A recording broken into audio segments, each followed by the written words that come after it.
in a desperate attempt to awaken the fabled Eternal Mangekyō Sharingan. He heartlessly extracted the eyes of his son, Itachi Uchiha, and implanted them into his own sockets. This madness stemmed from my unexpected reincarnation as Fugaku Uchiha, only to discover that tonight was the fateful night of our clan's annihilation. The Uchiha clan was beset by internal strife, with a treacherous Itachi poised to enact a tragic betrayal, while external threats loomed in the form of the Akatsuki, led by the lurking figure of Obito, sharpening his blades for the impending chaos. Yet despite the ominous circumstances, I remained remarkably composed, for I had conceived a singular plan to salvage the Uchiha clan. This time, I would not merely eradicate the upper echelons of Konoha, I would cleanse the entire village and ascend to the position of Hokage of Itachi that moment.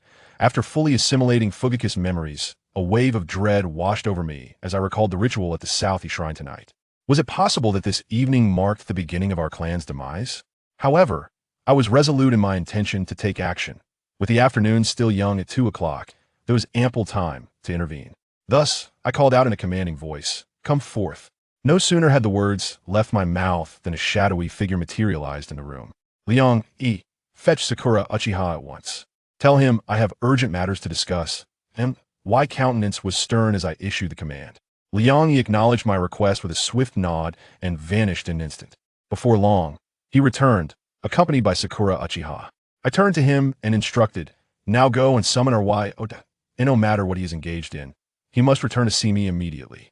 As Liang vanished once more, I shifted my gaze to a middle-aged man clad in a white coat, whose serious demeanor finally softened with a hint of a smile. It turned out that he was Sakura Uchiha, one of the few medical ninjas within our clan, currently employed at the Konoha hospital. Sakura, visibly anxious, took a seat in front of me, uncertain if he was hallucinating or if the world was indeed on the brink of collapse, as the usually stern clan leader was. Smiling at him, with a respectful posture, he cautiously ventured, "Esteemed clan leader, what brings me here?" Observing his demeanor, I could sense the respect he held for my position, despite Fugaku's shortcomings in parenting. With clarity of purpose, I decided to speak directly. Meanwhile, in the office of the Hokage building, the four most powerful figures of Konoha convened, while Itachi Uchiha knelt before them, a picture of deference. At that moment, Danzo, his left eye bandaged, scoffed coldly, suggesting that they should take preemptive action against the impending betrayal that would unfold that night. However, Hiruzen Sarutobi, the third Hokage, frowned at Danzo's words, advocating for dialogue over conflict with the Uchiha, with whom he had fought side by side in the past. Looking down at the respectful Itachi, he reassured him, "I will devise a foolproof strategy." Itachi, who had been wrestling with uncertainty, lowered his head in gratitude, feeling a sense of relief. Indeed, the third Hokage would surely formulate a comprehensive plan, allowing for peaceful coexistence between the clan and the village. Yet, little did he know that Danzo, observing from the sidelines, had ulterior motives. Long ago, I had already condemned the Uchiha clan in my heart. He resolved not to delay any longer tonight. He would take action. Coincidentally, the Uchiha clan was holding a gathering that evening, presenting him with the perfect opportunity to capture them all at once. Meanwhile, Danzo's shadowy gaze fell upon Itachi Uchiha, a mysterious smile gracing his lips. Itachi could serve as a most effective weapon. Just as this thought crossed his mind, an Umbu voice suddenly pierced the air outside. "Lord Hokage, there is someone outside seeking Itachi Uchiha. They are from the Uchiha clan." Upon hearing this, Sarutobi Hiruzen's eyes flickered momentarily. "Itachi, your clan is looking for you. You may go see what they want. If there are any difficulties, come find me, and we shall discuss a solution together." Reluctantly, the Hokage acknowledged the clan's summons for Itachi, yet felt he had no choice. Soon, under the guidance of the household servant, Ryuchi, he returned to the Uchiha compound. "Let him in," I called from within the room. A complex expression briefly crossed Itachi's eyes. His father had hastily summoned him back, surely to inquire about matters concerning the Hokage. He felt a sense of fatigue wash over him. Taking a deep breath, he entered the room. However, upon greeting his father, he found an unusual silence hanging in the air. Surprised, he lifted his gaze and met my scrutinizing stare. Itachi sensed that his father appeared somewhat different than usual today. At that moment, I suddenly posed a question. "Do you believe yourself to be strong?" Yet, Itachi's expression remained unchanged. He remained composed, seemingly unaffected by my words that I observed Itachi closely. From the moment he entered, He had maintained a respectful demeanor, adeptly playing the role of an obedient child. However, I was not inclined to persuade him, for I knew the plot all too well that at this juncture, Itachi had already become a shell of his former self, both internally and externally. Any counsel I offered would merely pass through one ear and out the other. "What's this?" Upon hearing his father's words, Itachi obediently turned to me, locking eyes with my crimson Sharingan. His gaze resembled that of shurikens, brimming with an aura of lethality. Caught off guard, he swiftly fell victim to the genjutsu of my Mangekyō Sharingan Tsukuyami. This illusion was akin to an upgraded version of Itachi's reading, capable of transporting one's consciousness into a world of illusion. As Itachi succumbed to slumber, I remained vigilant. Just then, Uchiha Sakura hurriedly arrived, clutching a white briefcase. Before long, the operation concluded, revealing Sakura's blood-stained gloves as she held a glass container filled with an unknown liquid, inside of which lay two spherical objects. I accepted the container, casting a brief glance at its contents. Excellent. Now, let's transplant them into my eyes. Although Uchiha Sakura appeared puzzled by my request, she complied without hesitation. Soon, under her remarkable medical ninjutsu, the procedure was flawlessly executed. Once Sakura departed, a wave of elation surged within me, for I could distinctly sense the original Mangekyō in my eyes merging rapidly with the newly acquired one, my ocular power, escalating at an astonishing rate. That it seemed that within an hour, the transformation would be complete. That I am about to possess the Eternal Kaleidoscope Sharingan. Initially, I had intended to engage in a serious discussion with Sarutobi Hiruzen and the others, striving to avoid a coup or violent conflict. However, upon realizing that in just 1 hour I would attain the Eternal Kaleidoscope, my heart became tumultuous. As is widely known, once one acquires the Eternal Kaleidoscope Sharingan, the debilitating side effects of blindness cease to exist, and the impacts of utilizing ocular techniques on the body are significantly diminished, if not negligible. Furthermore, my level of strength would assuredly ascend to the realm of the Super Shadow. It is crucial to acknowledge that the current state of Konoha is exceedingly fragile. The legendary 3 ninjas have departed, the 4th Hokage has perished, and the 3rd Hokage has grown feeble. Within the entirety of Konoha, only the 3rd Hokage and Danzo can barely be considered formidable shadow-level warriors, while the rest merely consist of high-ranking shinobi, sustaining the village. Had I remained an ordinary wielder of the Mangekyō Sharingan, daring to confront Uchiha Obito would have undoubtedly led to my demise. But the situation has changed with the eternal eye in my possession. The world is within my grasp. What does betrayal matter? I could deal with it directly. A cold glimmer flickered in my eyes. Now, it was merely a matter of addressing Uchiha Obito.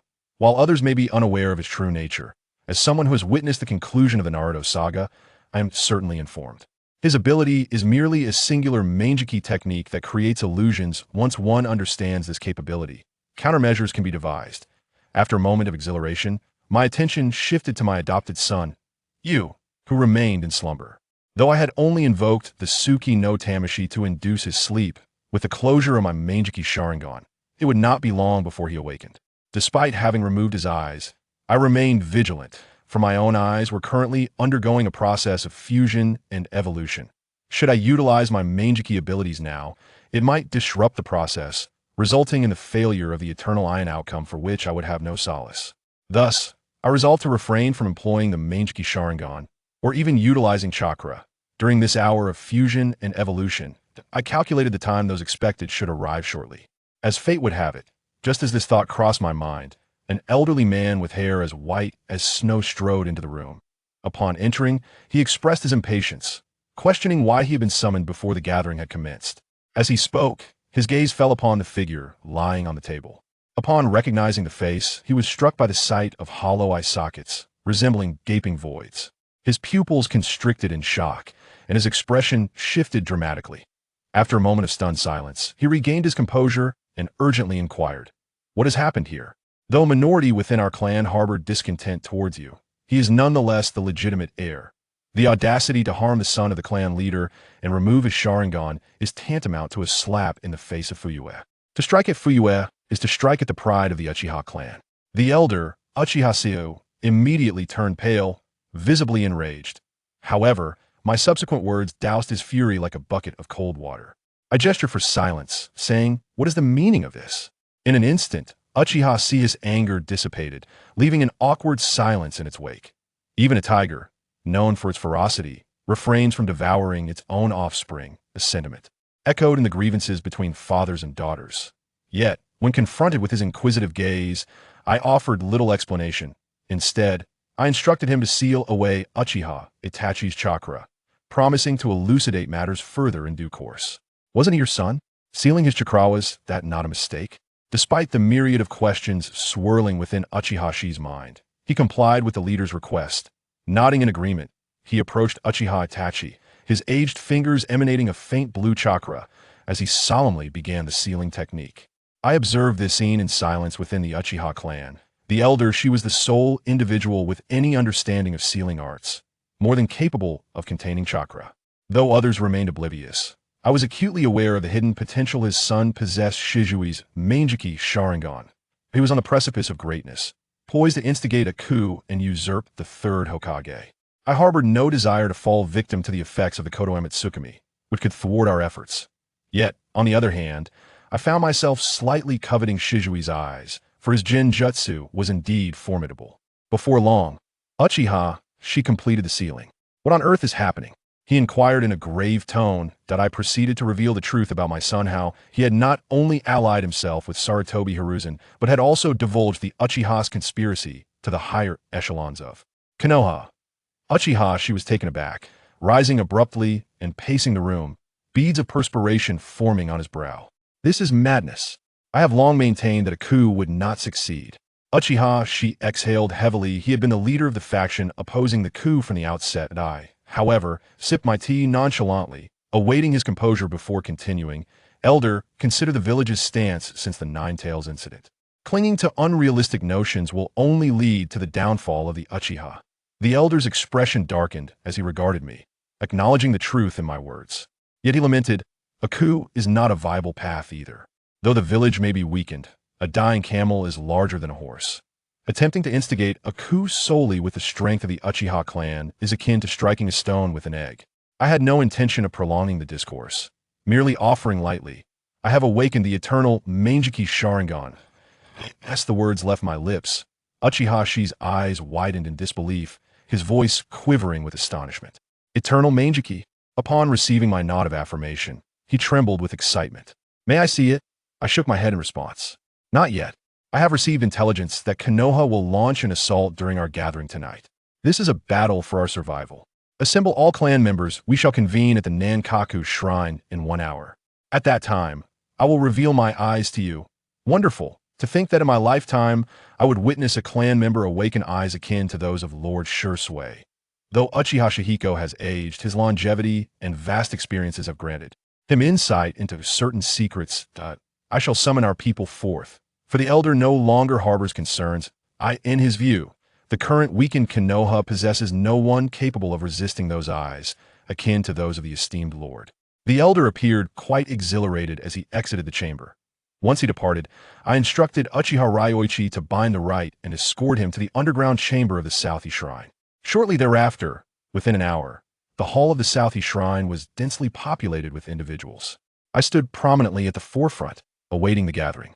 Apart from those shinobi engaged in missions and unable to return, all clan members were present. Elder Uchiha Shihiko reported, yet the second and third elders remained oblivious to the unfolding events, casting bewildered glances at him. Both were staunch advocates for a coup, while Elder Uchiha Shihiko, as the leader of the factions, often opposed them. However, his uncharacteristic behavior today left them perplexed. At that moment, I clapped my hands, capturing the attention of the many clan members below. I proclaimed a powerful truth. To seek peace through struggle guarantees its existence. To seek peace through compromise ensures its demise.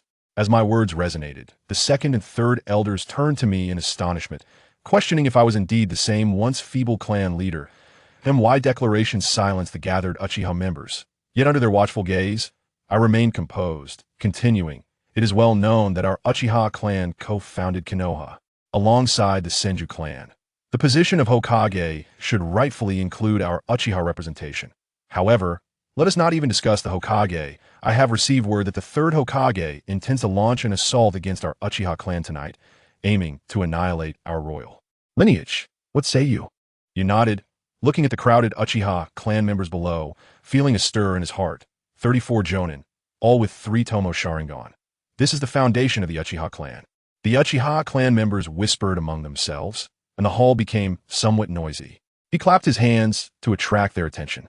Peace sought through struggle will endure, while peace sought through compromise will perish. Fuyue's opening line was a bombshell, and the second elder and third elder looked at Uchiha Fugaku in surprise, wondering if this was still the same weak clan leader they used to know. His words quieted the Uchiha clan members below, facing the gaze of so many. Fuyue remained calm and spoke. Everyone knows that our Uchiha clan founded Konoha together with the Senju clan, and this Hokage position should rightfully include our Uchiha.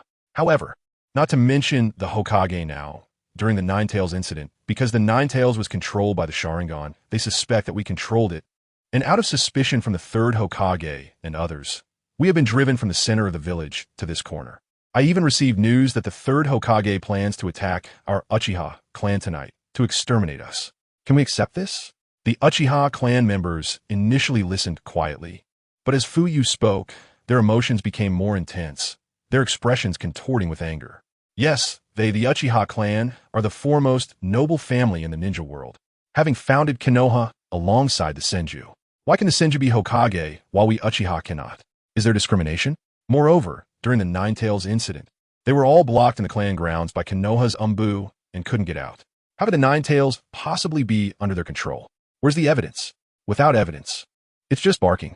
They have driven us from the most prosperous center of the village to this desolate corner. Many clan members looked outraged, and Uchiha Ryo recalled Fuyue's instructions and shouted, "We won't accept it. We are the noble Uchiha. If they want to fight us, we will fight back." As soon as this was said, it was like poking a beehive. It started with a few shouts of refusal and turned into a chorus of kill. Kill! Kill! Fuyue nodded in satisfaction, casting a pleased glance at Uchiha Ryo in the crowd, then raised his hands to signal for silence. Perhaps due to Uchiha Fugaku's respectable standing, the previously agitated clan members calmed down immediately after he raised his hand. I have awakened the Uchiha's supreme ocular technique, the Eternal Mangekyō Sharingan. After saying this, Fuyue activated the Eternal Mangekyō Sharingan. Originally, it displayed a pattern of 3 shuriken, but after merging and evolving with Itachi's eyes, the pattern transformed into a hexagon with 6 shuriken crossed. The moment the Eternal Mangekyō revealed itself, all clan members sensed an unparalleled oppressive force from their clan leader, a suppression that transcended their 3 Tomo Sharingan. All clan members, including the first elder, second elder, and third elder, looked on with fiery eyes, their hearts racing. The glory of our ancestors shines upon us. It is our duty to restore the glory of the Uchiha. The final victory belongs to us. Fuyue spoke passionately, full of spirit. If the third Hokage wants to test the sharpness of our swords, then we shall do as they wish. At this point, Fuyue let out a loud shout. Let us go. Indeed, Fuyue did not intend to wait until nightfall. Taking the initiative was his style. He took the lead without hesitation, followed by the first elder, second elder, third elder, and all the 3 Tomo clan members. At that moment, a shadow approached from a distance. The first elder's gaze shifted as he went to meet it. After a moment, he returned to Fuyue's side and said, "Fugaku, we have news. Danzo is in the Hokage building, and both advisors and the Hokage are there." Fuyue is needed. These 4 old fools were probably still waiting for Itachi to bring back news, giving him a perfect opportunity to take them all out. Very well, everyone. Target the Hokage building. Move at full speed. The group rushed out of the Uchiha clan grounds. Outside the clan grounds, a root ninja, disguised as an Umbu, rubbed his eyes in disbelief, wondering what the Uchiha were planning. I need to report to Lord Danzo, quickly. Just as this thought crossed his mind, he felt a sudden dizziness and, in a daze, saw a familiar headless corpse on a branch, beside which a figure was sheathing a long knife. Who had the audacity to attack him in the village? When he saw the Uchiha clan symbol on that figure's back, realization dawned on him. Had the Uchiha rebelled? Just as he comprehended this, everything plunged into darkness. At that moment, a head fell to the ground with a thud. Uchiha Ryo snorted coldly, quickly sheathing his knife and returning to the ranks. The Uchiha group did not sneak around but walked boldly along the shortest path toward the village center, heading straight for the Hokage building. Passers-by inadvertently looked up and were shocked to see so many ninjas rushing across the rooftops. The Uchiha guard, often seen patrolling the streets, was well recognized by the villagers. So many Uchiha. What major event has happened? A sense of confusion surged in their hearts. Konoha Ninja Academy. Today was a practical simulation training day, and all the students were in the playground. Everyone look, someone shouted, pointing at the wave of ninjas leaping over the rooftop beside the playground. So many people. Uchiha Sasuke stood aloof among the crowd, feeling proud after scoring full marks in the recent shuriken throw. He heard some commotion, but did not pay attention, happily thinking about sharing this good news with his brother after school. Sakura and Ino were nearby, fawning over him. Naruto ran over to Sasuke excitedly, saying, "Sasuke, you won this time, but don't get too proud. Next time I'll definitely win." Sasuke rolled his eyes, too lazy to respond. Just then, someone next to him reminded, "Sasuke, look over there. Is that your Uchiha clan members?" Sasuke followed the direction of the finger and saw the figures speeding across the rooftop. Spotting a familiar figure, Sasuke's eyes widened. "Father? Hey Sasuke, what are they going to do?" Someone asked curiously. However, Sasuke was just as puzzled. At this moment, Naruto, with his eyes spinning, proudly placed his hands on his hips and said, "You guys are so dumb. They're going to eat Ichiraka ramen." "Idiot. Only you would go eat Ichiraka ramen," Sakura said dismissively. The crowd burst into laughter, directly ignoring the antics of Naruto. The ninja school was very close to the Hokage building, just a 10-minute walk. For the students of a ninja academy, the Uchiha group passing by was merely a minor episode, and they chatted and laughed, looking forward to the upcoming practical exercise. Irika-sensei clapped his hands. "Students, stand in the order we just practiced. The practical exercise is about to start." Chapter 5. Red Signal Flares, Hokage Building. Office. The third Hokage, Sarutobi Hiruzen, was puffing on a large pipe, his aged face appearing and disappearing in the swirling smoke. Danzo had a look of impatience on his face. Mizukage and Tsurugi Kamachi were leisurely sipping tea. They were waiting for Itachi to return. "Hiruzen, I'm leaving," Danzo said, glancing at the time again, unwilling to wait any longer. It was already 5 p.m., and in half an hour it would be dark. He needed to return to arrange personnel. Sarutobi Hiruzen gave him a meaningful look and pretended to advise, "Danzo, don't act recklessly. Itachi hasn't returned yet. We need to think of a way to ensure peace between the village and the Uchiha clan." Danzo interrupted, waving his hand. "That's your concern. I have matters to attend to. I'm leaving." After saying that, he adjusted his clothes and left the office without waiting for Sarutobi Hiruzen to say anything. Hiruzen opened his mouth, but didn't continue. He glanced at Mizukage and Tsurugi Kamachi, bringing the pipe back to his lips to continue smoking. Anyway, he had made his point, and whether Danzo listened or not was no longer his concern. Tsurugi Kamachi frowned and said with some worry, "Hiruzen, do you think Itachi might not come back? Should we wait?" "We wait. He will come back," Sarutobi Hiruzen said confidently. After his training over the past few days, he believed that Uchiha Itachi would strictly uphold the will of fire and not betray the village. "Come, let's have some tea," Mizukage said cheerfully, pouring tea. At this moment, Danzo had just reached the entrance of the Hokage building when he ran into a group from the Uchiha clan. Danzo frowned, no longer in a hurry to leave, and scolded Uchiha Fugaku. "What do you mean by bringing so many people? Are you planning rebellion?" A glimmer of desire flashed in his shadowy eyes. With so many Sharingan, they would all belong to him after tonight. He suppressed his inner desire, waiting for Uchiha Fugaku to give him a reasonable explanation.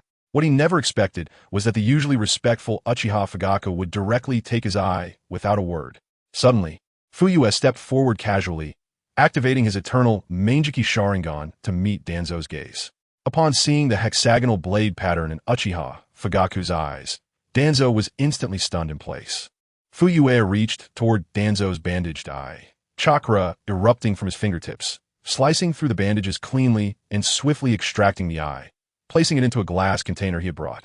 Then, he drew a long knife and severed Danzo's arm that had been implanted with Senju cells, storing it in a storage scroll.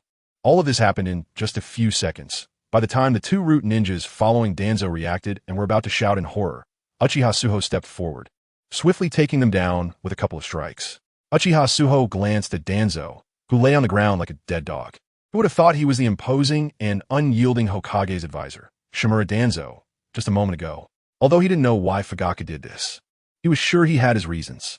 Uchiha Suho didn't ask why, just waved his hand, and a group of red-eyed Uchiha rushed into the Hokage building like hungry wolves, indiscriminately killing anyone they saw.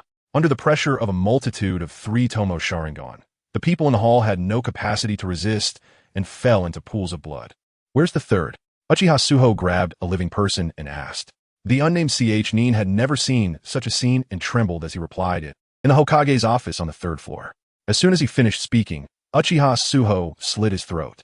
The unnamed Nin clutched his bleeding throat, staring at Uchiha Suho in disbelief as he thought, "This isn't martial ethics. I already told you, and you still killed me." "Third floor, Hokage's office. What's all that noise outside?" Tsurugi Kamachi asked in confusion.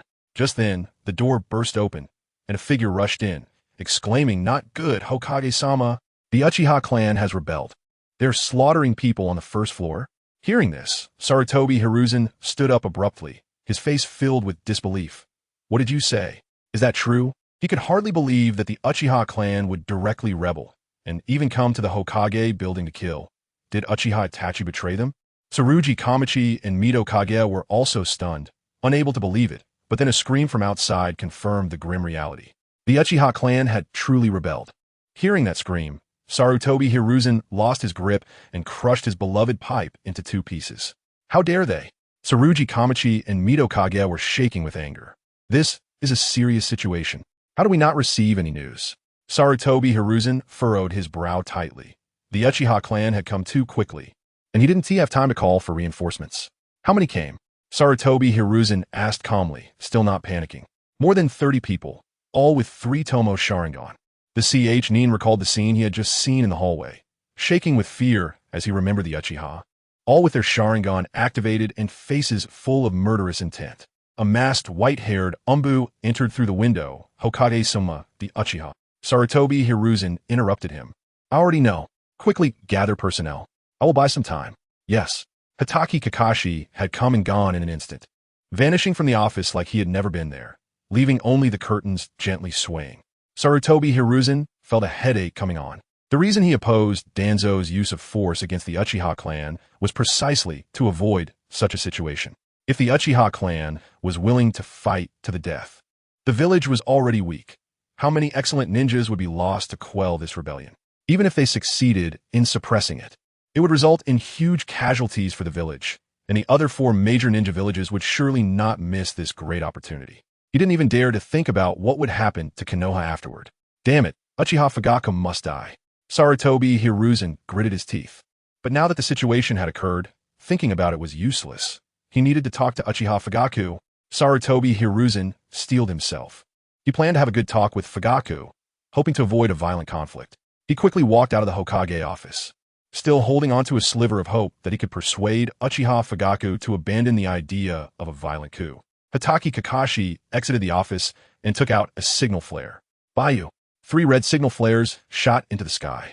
This eye-catching signal immediately attracted the attention of the villagers. When many elite Nin in the village saw the red signal flares rise, their expressions changed dramatically, and they dropped what they were doing to rush toward the location of the flares. The red signal flares in the village represented a state of first-level alert. 3 consecutive red signal flares indicated a village crisis. All ninjas of Nin rank and above, regardless of what they were doing, were to drop everything and head out immediately upon seeing the red signal flares. Chapter 6. The Complete Annihilation of the Konoha F4 at the Konoha Ninja Academy. Irika Yumino held a list and read aloud. Alright, the next match, Sasuke against, before he could finish a sentence. He saw a red signal flare rise from the direction of the Hokage building. The list slipped from his hands and fell to the ground, his expression suddenly changing dramatically. Sasuke had just stepped out from the crowd with his hands in his pockets, looking cool, when he noticed Irika's change in expression. He looked over in surprise and saw the red signal flare shooting into the sky. "Teacher, who is Sasuke fighting? Is it me? Is it me?" Naruto, who had only heard Irika read half of the names, began to anxiously ask from the side. Irika ignored him and simply said, "Students, the drill is canceled. You must return to your classrooms immediately." As he spoke, he exchanged glances with several other teachers, and they quickly headed towards the Hokage building. Sasuke squinted at the red smoke spreading in the sky, and he had a vague feeling that it might be related to his father, who had taken their clan members away earlier. Not just at the ninja school, figures from all over the village were rushing towards the Hokage building. The appearance of this red signal seemed to have stirred up a hornet's nest, with countless Konoha ninjas converging from all directions. Sarutobi Hiruzen had just come downstairs when he witnessed a scene that made his blood boil. Uchiha Fugaku had stabbed Danzo in the heart. Stop! Sarutobi Hiruzen barely had time to shout, only to see Uchiha Fugaku glance at him dismissively and then cut off Danzo's head with another strike, kicking it towards him like a soccer ball. Looking at the head of his close friend, who died with his eyes wide open and missing one eye, Sarutobi Hiruzen felt rage rising within him. He trembled as he pointed at Uchiha Fugaku and questioned, "Are you crazy, Fugaku? Do you understand what you're doing? Killing the high-ranking officials of Konoha will lead the Uchiha clan to hell." Lead to hell? Doing nothing would be leading to hell. Fuyue is lurked. According to the plot, the Uchiha clan would be wiped out tonight, leaving only Sasuke Uchiha as the sole survivor. Danzo killed Sasuke and took our clan's Sharingan. The evidence is conclusive.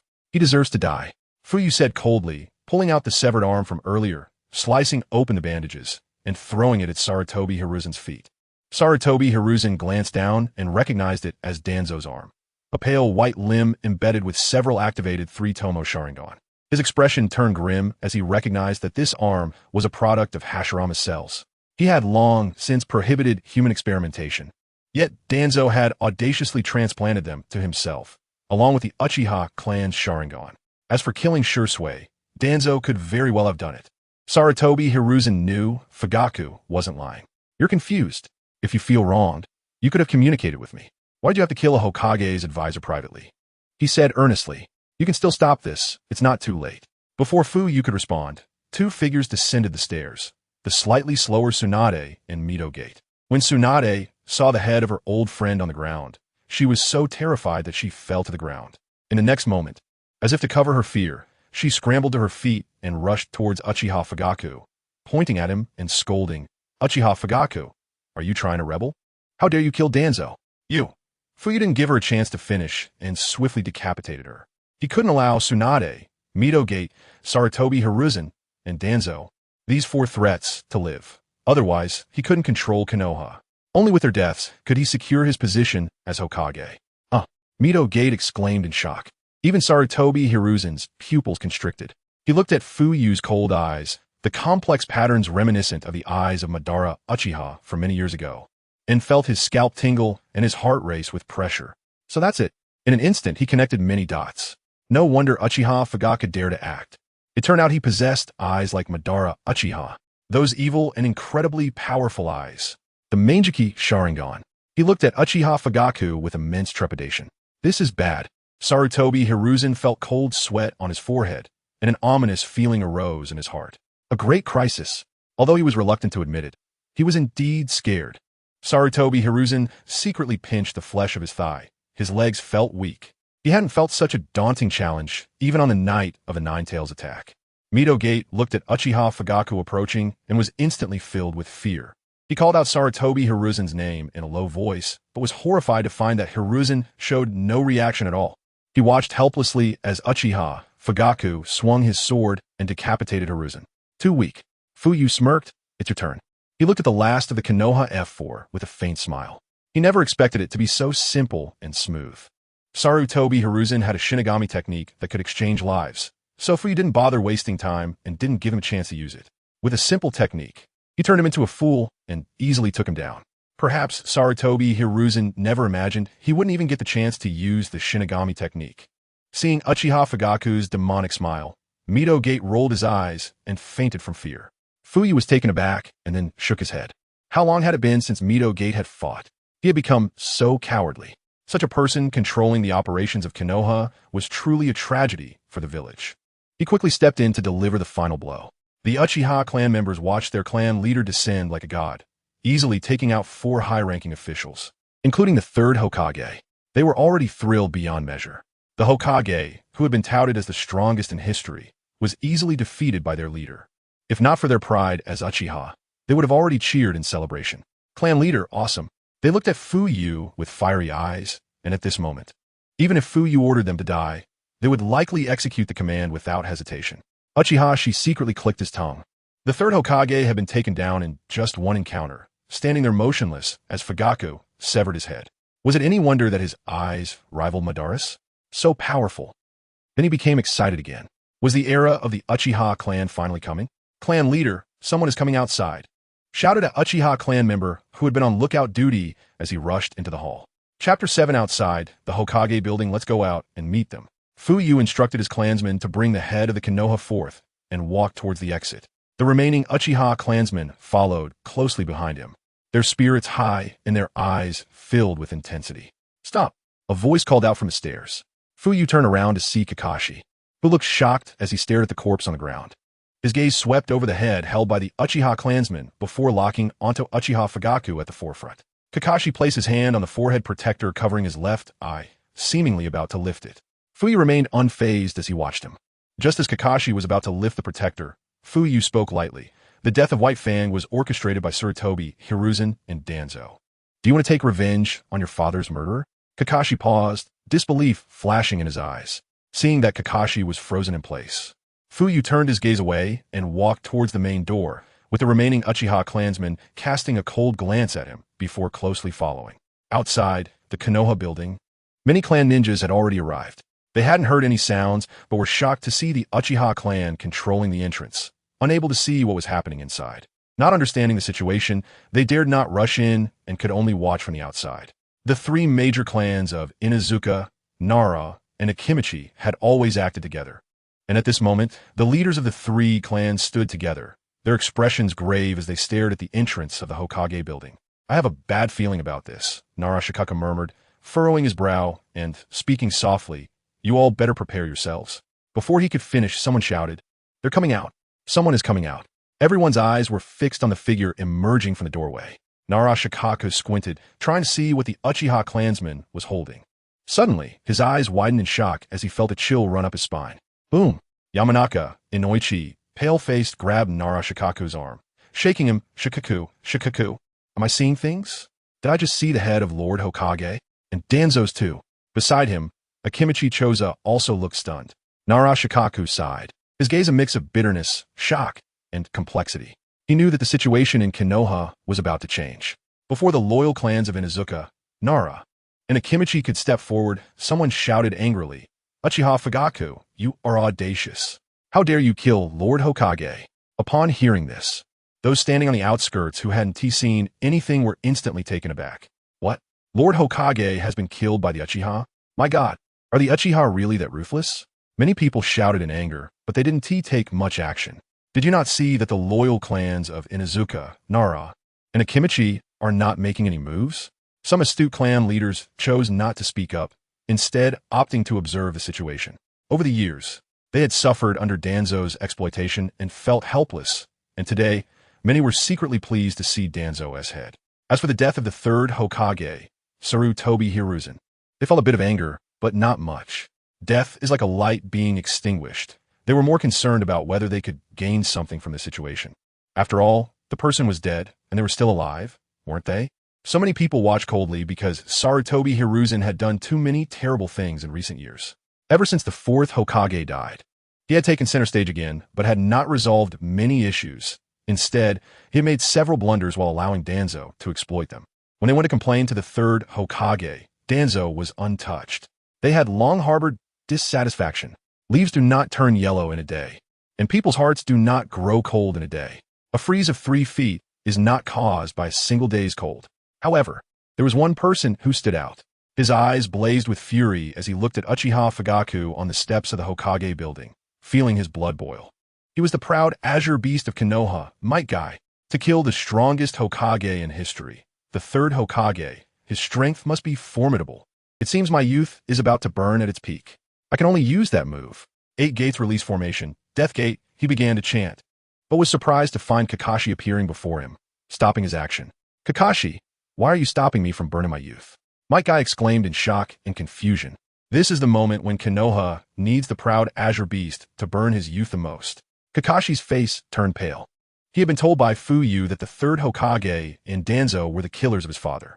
He hadn't had the chance to clarify, and he couldn't just watch his friend use that technique against Uchiha Fugaku. His friend had trained hard for many years. He couldn't even imagine how strong he would be after opening the 8 gates.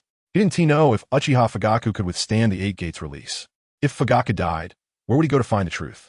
The death of his father was a lifelong pain, and he naturally couldn't watch the truth slip away right in front of him.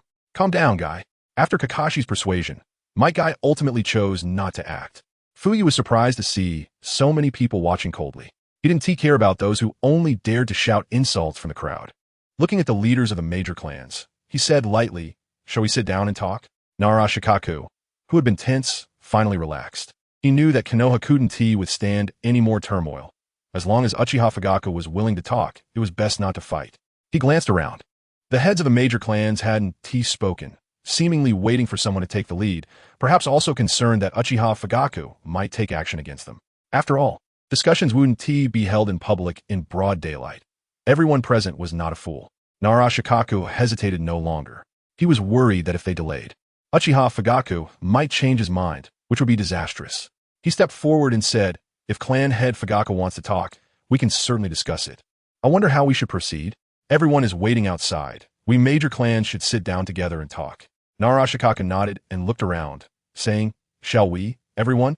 Hyuga Hizashi, Yamanaka, Shurtake, and Inuzuka some exchanged glances and nodded. Given the current situation, almost all the upper ninjas of Konoha, apart from those on missions, were present, totaling over 100. They didn't believe the Uchiha clan would dare to provoke their wrath by killing them. Killing them would be pointless. They had no enmity with the Uchiha clan. "Clan head Fugaku, please." Nara Shikaku was clearer in his thoughts, knowing that since Uchiha Fugaku wanted to talk, he would certainly not take action against them. With Nara Shikaku taking the lead, the heads of the major clans followed suit and approached. "You all wait outside." After giving his orders, Fuyue glanced at Nara Shikaku and the others as they walked over, and then turned to enter the Hokage building. Chapter 8. Who agrees and who opposes? Countless eyes are watching as the clan leaders of several prominent families follow Uchiha Fugaku into the Hokage building. The atmosphere is so quiet that a pin dropping on the ground could be heard. The Uchiha, Inuzuka, Hyuga, Yamanaka, and Akimichi clans are the top noble families of Konohagakure, and it would not be an exaggeration to say they hold significant power over the village. Of course, the Sarutobi and Nara clans could also be included. However, with the deaths of the two most powerful figures from those clans, they have become insignificant. When Uchiha Fugaku proposed a meeting with the clan leaders, they dared not participate, fearing that the Uchiha clan might eliminate them as well. In that case, they would have nowhere to cry for help. The clever leader of the Sarutobi clan, realizing that a conflict was unlikely, had already taken his clan's ninjas and quietly slipped away, preparing to escape. He was aware that Sarutobi Hizashi had been using his power to train Sarutobi ninjas outside, and as long as the higher-ups of his clan were alive, there was hope for a comeback. He had no confidence in confronting the Uchiha clan, which even Hizashi could not handle. Fleeing was the best strategy, and he needed to join the Sarutobi ninjas outside. Uchiha Ryuchi was watching the Sarutobi and Shimura clans among the crowd. When he noticed the Sarutobi clan members sneaking away, he immediately reported it to the elder Uchiha Shurho, as the clan head had previously instructed that these two families must be eradicated. Uchiha Shurho did not hesitate. He left behind 10 clan members and took the remaining 20 or so 3 Tomo clan members to intercept the Sarutobi clan's ninjas. After all, the clan head was so powerful that he didn't need his clan to support him in this situation. The ninjas surrounding the Hokage building sensed movement from the Uchiha clan and became alert, considering interception. However, thinking about the clan leaders who had just entered the Hokage building, and seeing that the Uchiha were leaving, they ultimately chose to observe the situation instead of intervening. Nara Shikaku followed Uchiha Fugaku into the hall of the Hokage building and saw familiar headless bodies lying on the ground. A quick glance revealed that they had all been killed with a single blow, indicating that the battle did not last long. Was Uchiha Fugaku really this powerful? Hiding his strength? Nara Shikaku was secretly shocked, but maintained his composure. In contrast, Yamashiro Ichi and Akimichi Chuza could hardly hide their worry, their concern evident on their faces. The other clan leaders also showed signs of unease. Uchiha Fugaku was too strong, and this was not good news. Fuyue did not go upstairs. He found a room on the first floor and took the main seat. Nara Shikaku and the others had no objections. In this world, strength was everything.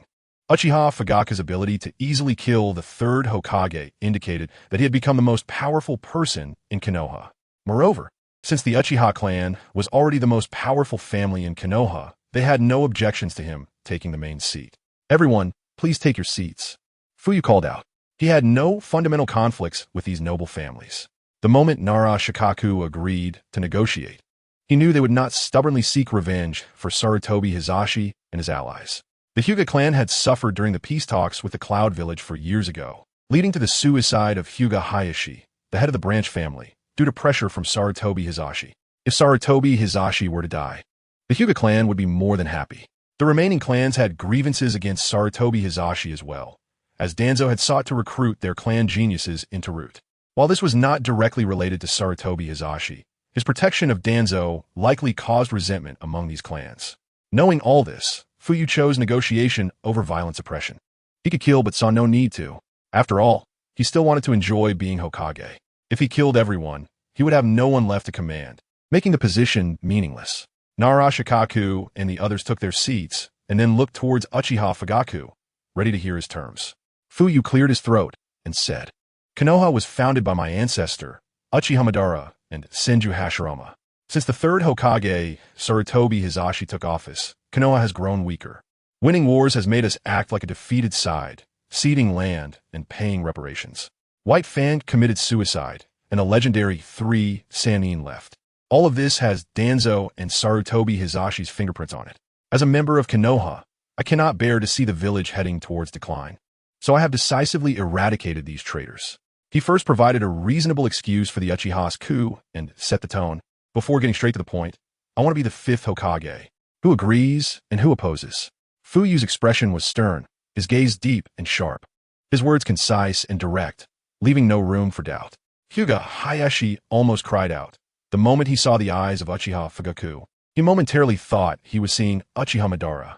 It turned out that at this moment, Fuyue had activated his Eternal Mangekyō Sharingan to showcase his strength. Hyuga Hayashi suddenly realized and connected the dots. Why was the 3rd Hokage killed in one blow? It turned out that Uchiha Fugaku possessed the same eyes as Uchiha Madara. The Hyuga clan had a long lineage and naturally knew some secrets that others did not. Hyuga Hayashi felt bitter. Why could the Uchiha clan's Sharingan continuously evolve, while his Hyuga clan's Byakugan had reached its limit? It was unfair. Every evolution of the Uchiha clan's Sharingan brought a qualitative leap in strength. Once the 3-Tomo Sharingan was activated, one could rival a Jounin. With Fuyue activating the Mangekyō Sharingan, he must have reached a level above that of a Hokage. In contrast, the Byakugan of the Hyuga clan could at most grant elite Jounin-level strength, and that was its limit. Hyuga Hayashi's heart bled with envy. He had seen Uchiha Madara defeat enemies as a child and understood the power of Uchiha Fugaku's eyes, so he did not voice any opposition. The leaders of the Yamanaka and Inuzuka clans exchanged glances, showing some dissatisfaction. Was the 5th Hokage something he could just demand? There were no rules.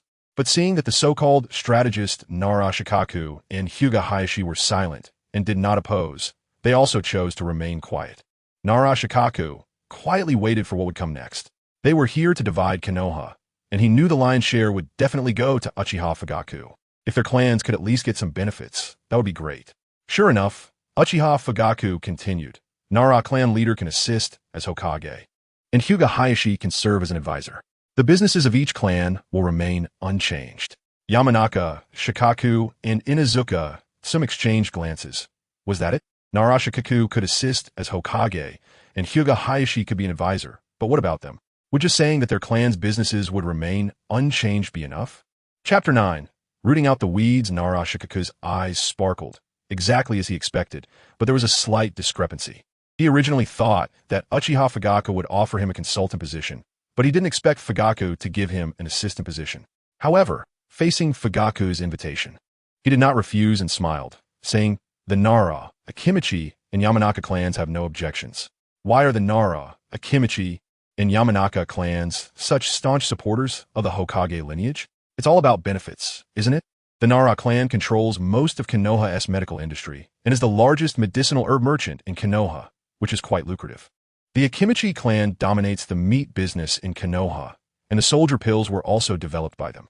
The Yamanaka clan, due to their strong mental abilities, not only serves as Konoha's intelligence officers, but also supervises the village's barriers.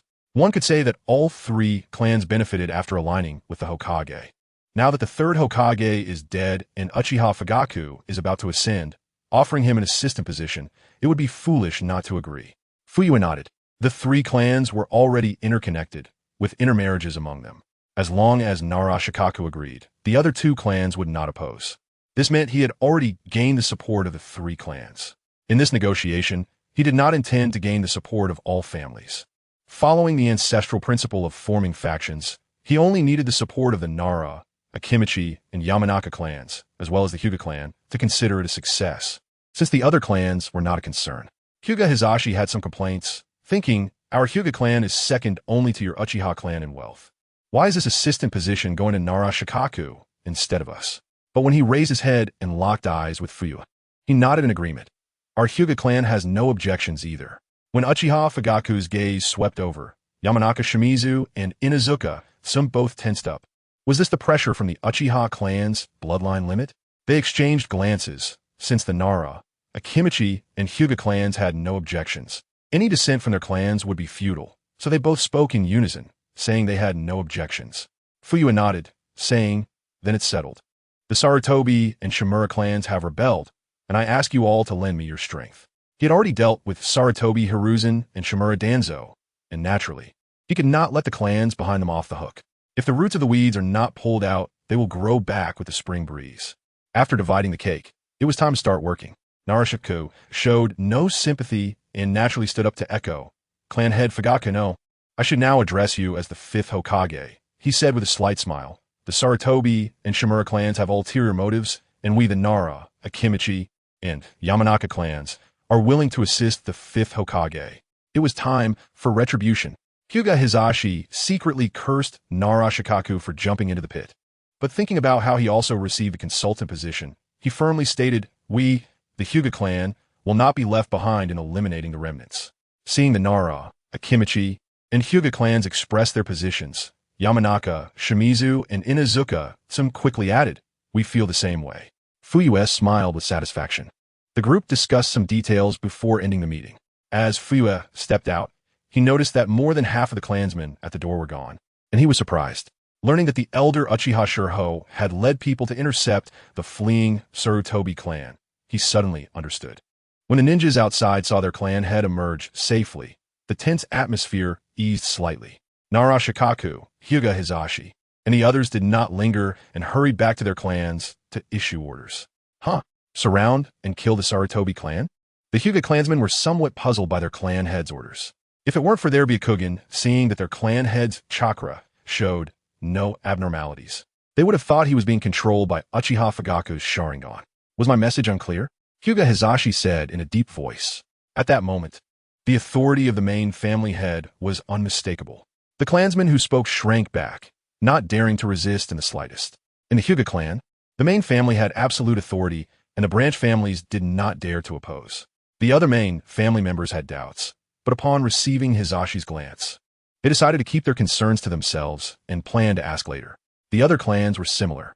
The Shimura clan members present still hadn't figured out the situation before being surrounded by ninjas from several major clans. Although they were attacking fellow villagers, there was no hesitation, as the clan head's orders were to kill without mercy. Ninjas took their duty to execute orders seriously, especially those from their clan head. In an instant, the Shimura clan's ninjas were wiped out. The civilian ninjas nearby watched in shock, confused about the situation. Wasn't it the Uchiha clan that rebelled and killed the third Hokage? Why were the other major clans aiding them? This left them perplexed. Some wanted to intervene, but considering the elite ninjas from the major clans, they thought better of it. Once the Shimura clan members were completely eliminated, a brave civilian Nin approached Nara Shikaku to inquire about the situation. Nara Shikaku clapped his hands and addressed the civilian ninjas loudly. "Sarutobi Hiruzen is old and incompetent, betraying the village's interests, leading to Konoha's decline. Tsunade, Mito, and Shimura Danzo colluded and harmed Konoha's ninjas, and they deserve to die. We convene to nominate Uchiha Fugaku as the acting fifth Hokage. Today's events must not be publicized, and everyone should return to their homes and not cause trouble." Several clan heads nodded to Uchiha Fugaku, standing at the door, and then quickly headed towards the Sarutobi and Shimura clan territories. The major clans left, leaving behind stunned civilian ninjas. Faced with Nara Shikaku's reasoning, they were not entirely convinced, but since the major clans had the numbers, the majority of Konoha's Nin were from these clans, with only a small portion being civilian ninjas. Their dissent was meaningless, so everyone disperse, just disperse. A civilian Nin sighed and shouted as he took the lead to leave. The remaining civilian ninjas gradually followed suit. Soon, Only members of the Uchiha clan remained around the Hokage building, along with ordinary civilians peeking from a distance, eager to know what was happening. Once the civilian ninjas dispersed, the blocked view became clearer, though still distant, revealing a few corpses outside the Hokage building. At this moment, Fuyue left a few Uchiha clan members to clean up the mess, while the rest were instructed to block the ordinary civilians nearby, preventing them from gathering and causing trouble. Everyone disperse, disperse. The Uchiha clan members coldly blocked the curious civilians and urged them to leave. Following their clan head's warning, they did not forcefully disperse the crowd, but merely warned them to leave quickly.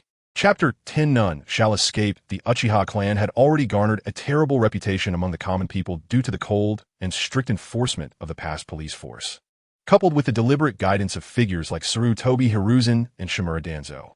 As a result, the Uchiha clan was viewed with fear and disdain, causing the onlookers to disperse quickly. One could say that this situation turned into a blessing in disguise. At this moment, Kakashi approached Fuyue, determined to seek an answer. Might Guy stood 2 steps behind Kakashi, his thick eyebrows raised, staring at Fuyue, ready to unleash the 8 gates at any moment. Initially, Fuyue paid no attention to Kakashi's approach, but upon noticing Might Guy beside him, a hint of caution flashed in his eyes. The full activation of the 8 gates nearly led to a disastrous conclusion, even causing Six Paths Madara to come close to defeat. However, truth be told, Fuyue was not particularly afraid of Might Guy, having mentally prepared himself.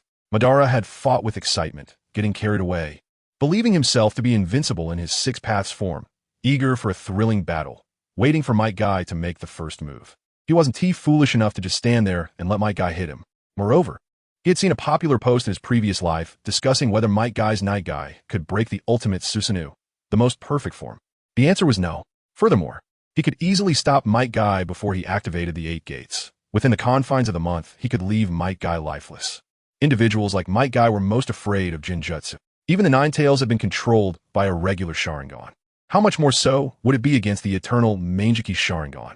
Fuyue diverted a fraction of his attention towards Might Guy and directed his gaze at Kakashi.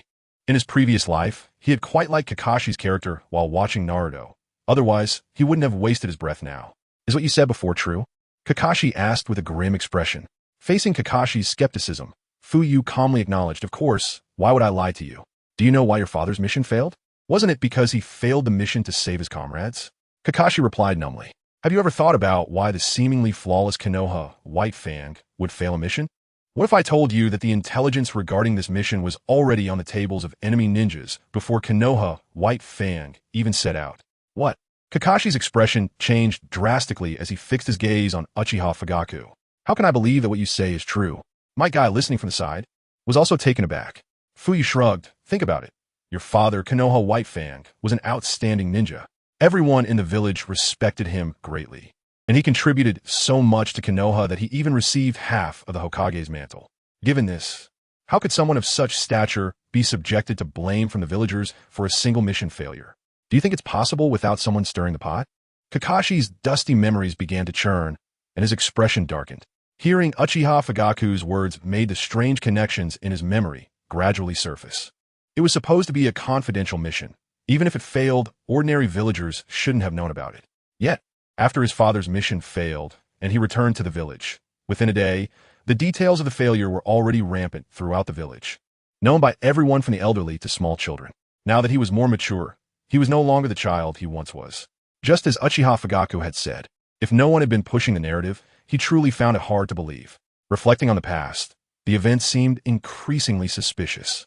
His father had abandoned the mission to save his comrades, only to be inexplicably backstabbed and blamed upon returning to the village. At this moment, Fuyue added fuel to the fire. Think carefully. When the village was rife with rumors and gossip, why didn't he, the third Hokage, step out to clarify things for your father? Why did he allow the rumors to fester? Fuyue isn't the true culprit behind your father's demise the third Hokage? As soon as those words left his mouth, it was as if a thunderbolt had struck Kakashi, illuminating everything that had troubled him for years. The fog that had clouded his mind dissipated rapidly. Realizing everything, Kakashi felt furious, thinking about how for years he had loyally served the enemy of his father in the Umbu. His anger surged as he glanced around, just in time to see a Uchiha clansman picking up Sarutobi Hiruzen's head from the ground. He gasped and rushed over, kicking Sarutobi Hiruzen's head away without a second thought. Sarutobi Hiruzen, you're dead. Kakashi shouted in rage. Kakashi. Might Guy was startled by his friend's reaction. Coming out of his stupor, he hurriedly tried to calm him down, but was stopped by Fuyue. Might Guy looked at Fuyue warily, and Fuyue waved his hand, let him calm down by himself. What good would it do for you to go over? As he spoke, he signaled to a nearby Uchiha clansman, who understood and quickly ran off to gather the other bodies. Hearing Fuyue's words, Might Guy's expression eased somewhat. Watching Kakashi as he vented his anger on Sarutobi Hiruzen's corpse with a complex look, Fuyue smiled slightly. He knew that winning over Kakashi would not be difficult now. He just needed to clear up the misunderstanding regarding Tsukumo Hatake, and Kakashi would easily be on his side. On the other side, ever since Sarutobi Hiruzen became the third Hokage, the Sarutobi clan had risen to great heights, even relocating their entire clan grounds to the center of Konoha. This also brought the Sarutobi clan's territory very close to the Hokage building. The Sarutobi clan leader had just returned with some of his people, and hadn't he even called for all the clansmen to flee before being confronted and attacked by Uchiha Shi and the elite ninjas of the Uchiha clan. The ninjas of the Sarutobi clan were no match for the elite ninjas of the Uchiha clan. They were slaughtered in a single encounter. The Sarutobi clan leader's face was filled with rage. If it weren't for Sarutobi Hiruzen's concern about the impact, most of the clan members being outside the village, he would never have allowed the Uchiha to run rampant and kill like this. Gritting his teeth, he hadn't expected the Uchiha to arrive so quickly. Facing the fierce Uchiha assault, he could only hurriedly lead a few clan members to defend, but they were no match. Within a few exchanges, they were all slain. The Sarutobi clan leader had once been a Konoha Jonin, but now, aged and weakened. He could barely maintain the strength of a Chunin, and was soon defeated by the similarly aged Uchiha Shi. Most of Uchiha Shi's strength resided in his eyes. Even though he was older, it didn't diminish his power. Uchiha Shi's white beard was stained with blood as he wiped his aged face, his eyes bursting with killing intent. Resembling an enraged lion. Not one shall escape. Kill them all.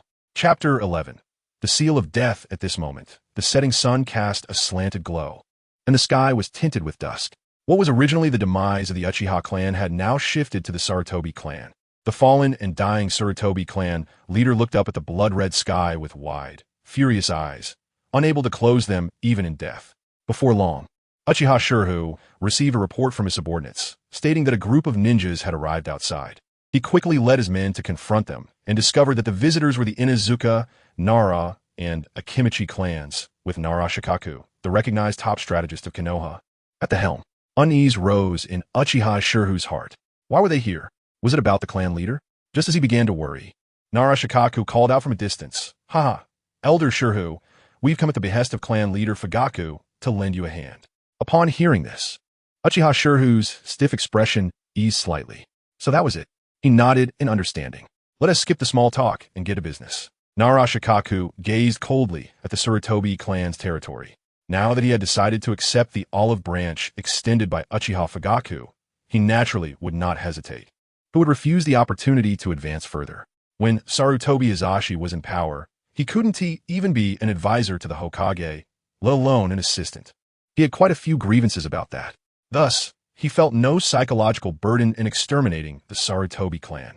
Yamanaka, Inoichi, and Akimichi chose and nodded at Uchiha Shiryu as a form of greeting, then took the lead, charging into the fray with their clan members to help the Uchiha ninjas quickly clean up the aftermath. With the addition of the Inuzuka, Nara, and Akimichi clans, the speed at which the Sarutobi clan was wiped out accelerated significantly, and as more bodies fell to the ground, a small red stream appeared on the earth. However, both Nara Shikaku and Uchiha Shiryu remained unfazed. They were both veterans of the Shinobi World War, their hearts as cold as those who had been fishing at the docks for 20 years. How could they be moved by this? Meanwhile, the Hyuga, Yamanaka, and Inuzuka clans charged into the Shimura clan's territory like hungry wolves, striking down without a word. The Shimura clan members hadn't even grasped what was happening, as their upper-middle ninjas had rushed to the signal flare. "Who are you? You have some nerve. Do you know where this is?" When Lord Danzo hears, Hyuga Hayashi couldn't hold back any longer, using the body flicker technique to appear in front of him and deliver a deadly palm strike, silencing him. "With my Byakugan so obvious, are you blind? Why are you even asking who I am?" The Shimura clan was far too arrogant. "Kill them all. Don't hold back." Hyuga Hayashi shouted in a fit of rage. At the root base, Danzo's trusted aide, Yamanaka Ryoma, changed color dramatically. His expression darkened, and a killing intent flashed in his eyes as he asked, "Is this news reliable?" The root ninja, half kneeling on the ground with a sorrowful face, replied, "Absolutely true. I saw it with my own eyes." He had mingled in the crowd and witnessed Lord Danzo's head, causing him to lose his senses for a moment before deciding to return to report. Yamanaka Ryoma's mind raced. Who in Konoha would dare to kill Lord Danzo? This was simply absurd, but he thought a way to immediately verify the truth of the news. He grabbed his subordinate's chin, removed his mask, and commanded, "Open your mouth and stick out your tongue." The root ninja obediently extended his tongue, and upon seeing the clean tongue coating, Yamanaka Ryoma's pupils trembled.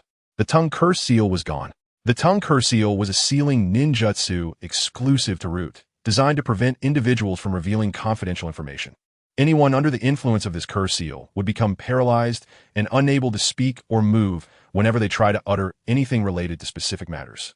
Danzo had placed this curse seal on the tongues of all root members to bind his subordinates and prevent them from disclosing secrets related to him. The only scenario in which the tongue curse seal would disappear was if the caster died. Lord Danzo is really dead.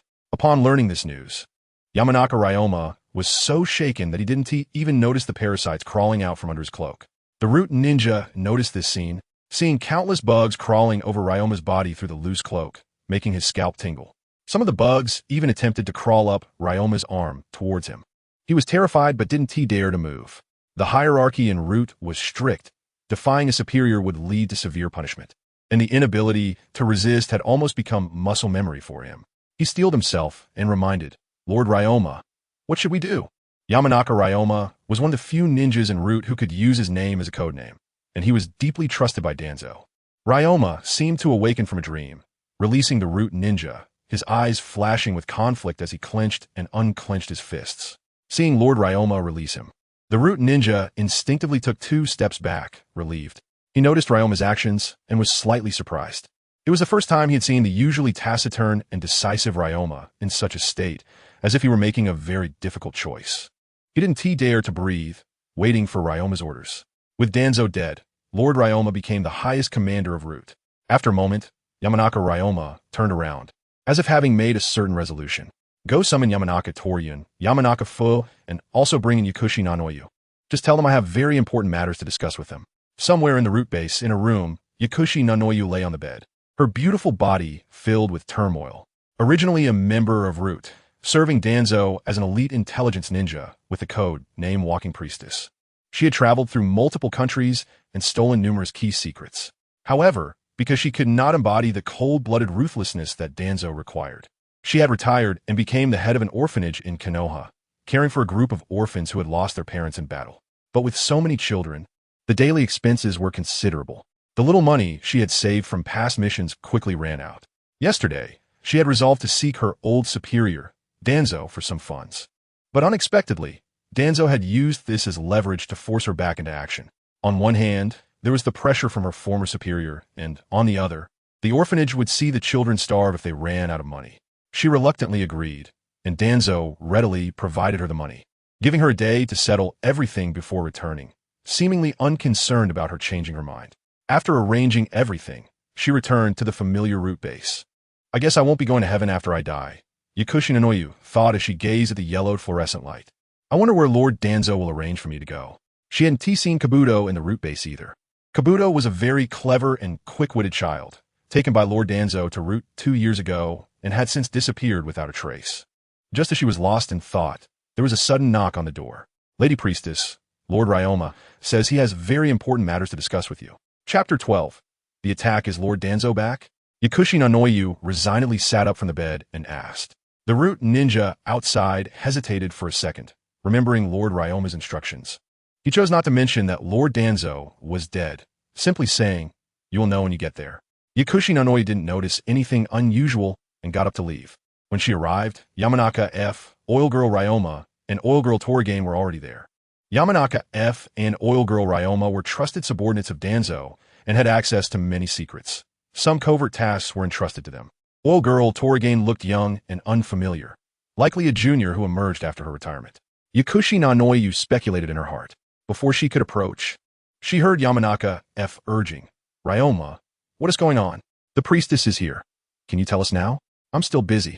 The task Lord Danzo assigned to me isn't finished yet. Yakushi Nanoyu silently stood in the corner, trying to diminish her presence. She really didn't want to get involved with Root, and if she had a choice, she probably would never return here again. Seeing everyone gathered, Oil Girl Ryoma didn't keep them in suspense and immediately dropped a bombshell. Lord Danzo is dead. What? Yamanaka F, Yakushi Nanoyu, and Oil Girl Toragain all changed their expressions drastically. Yamanaka F's face showed anger, and he impatiently questioned, "What happened? Didn't Lord Danzo go to the Hokage building? How could he be dead?" Standing beside him, Oil Girl Toragain didn't speak, but her eyes were also blazing. Yakushi Nanoyu, after her initial shock, immediately took out a mirror to check her tongue. Oil Girl Ryoma observed the changes in the three of them. He had anticipated Yamanaka F and Oil Girl Toragain's reactions, but Yakushi Nanoyu checking her tongue for the curse mark was unexpected. He secretly nodded, thinking to himself as expected, after seeing the clean tongue in the mirror. As if a large stone had fallen from her heart, a look of relief flashed in Yakushi Nanoyu's eyes. Wait, if Danzo is dead, does that mean I don't have to return to Root anymore? I don't have to pay back the money? A look of joy flashed in Yakushi Nanoyu's eyes. Thinking of this, she decisively spoke. I just remembered I have something to do, so I'll leave first. Without waiting for a response from the others, she floated away. She didn't care who killed Lord Danzo, had no interest in avenging him, and didn't want to get involved. She just wanted to return to that warm and cozy orphanage to take care of the children.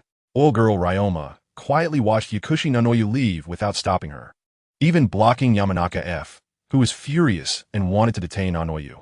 Yamanaka F was so angry he was jumping up and down. That damn bitch.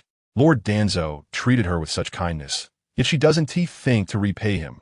What an ungrateful wolf. Oil Girl Toragain also looked displeased. Both of them didn't notice that small black insects were quietly crawling onto them. Let her go. She never belonged here, Oil Girl Ryoma said, his eyes flickering with an inexplicable light. Hokage building. After Fuyue used his words to tease Kakashi, he was about to move a chair to sit down when suddenly his gaze shifted. Rustle. The ground trembled, and Fuyue turned to see several thick vines emerging from the ground, slithering towards him like venomous snakes. Fuyue remained calm. It was would release. He chuckled, scanning around until he found the caster hiding on a rooftop. At this moment, the vines were right in front of him. A flash of crimson light appeared in Fuyue's eyes, and a large mass of black flames appeared out of nowhere, splashing down on the approaching vines, which were almost instantly burned to ashes. Tens was shocked. What kind of flames are those that could dissolve my would-release thorn-killing technique in an instant? What ninjutsu is this? Mike Guy, standing nearby, asked in surprise. It was his first time seeing black flames. Amaterasu, the flames that never extinguish until the target is burned away. Fuyue glanced at him. Feeling in a good mood, he cheerfully explained. After his eyes fused into the Eternal Mangekyō Sharingan, he could use Itachi's Mangekyō techniques. In other words, he now had access to 4-eye techniques. Tsukuyami, Future Line, and Itachi's Amaterasu and Tsukuyami. The Future Line technique was somewhat useless. It had some foresight to obtain information about future developments, but it consumed an alarming amount of chakra. He had seen Fugaku use it a few times in his memories, and the results were not great. Knowing all the plot, he decisively decided to never use it again. Tsukuyami and Future Line had overlapping abilities, so he essentially gained only Amaterasu, which was better than nothing. Flames that never extinguish? Tens also heard the man below and was greatly alarmed. He gritted his teeth and quickly formed hand seals. He wanted to see if this black flame was truly as the man said, never extinguishing. If you can dispel my thorn-killing technique, then how about this? Would release, violent spear technique. Tens shouted, quickly forming seals, ending with the snake seal. His shoulders surged, and suddenly 2 shadows burst forth, revealing 2 massive trees rapidly reaching toward Fuyue in front of the Hokage building. Fuyue narrowed his eyes. This time he didn't use Amaterasu.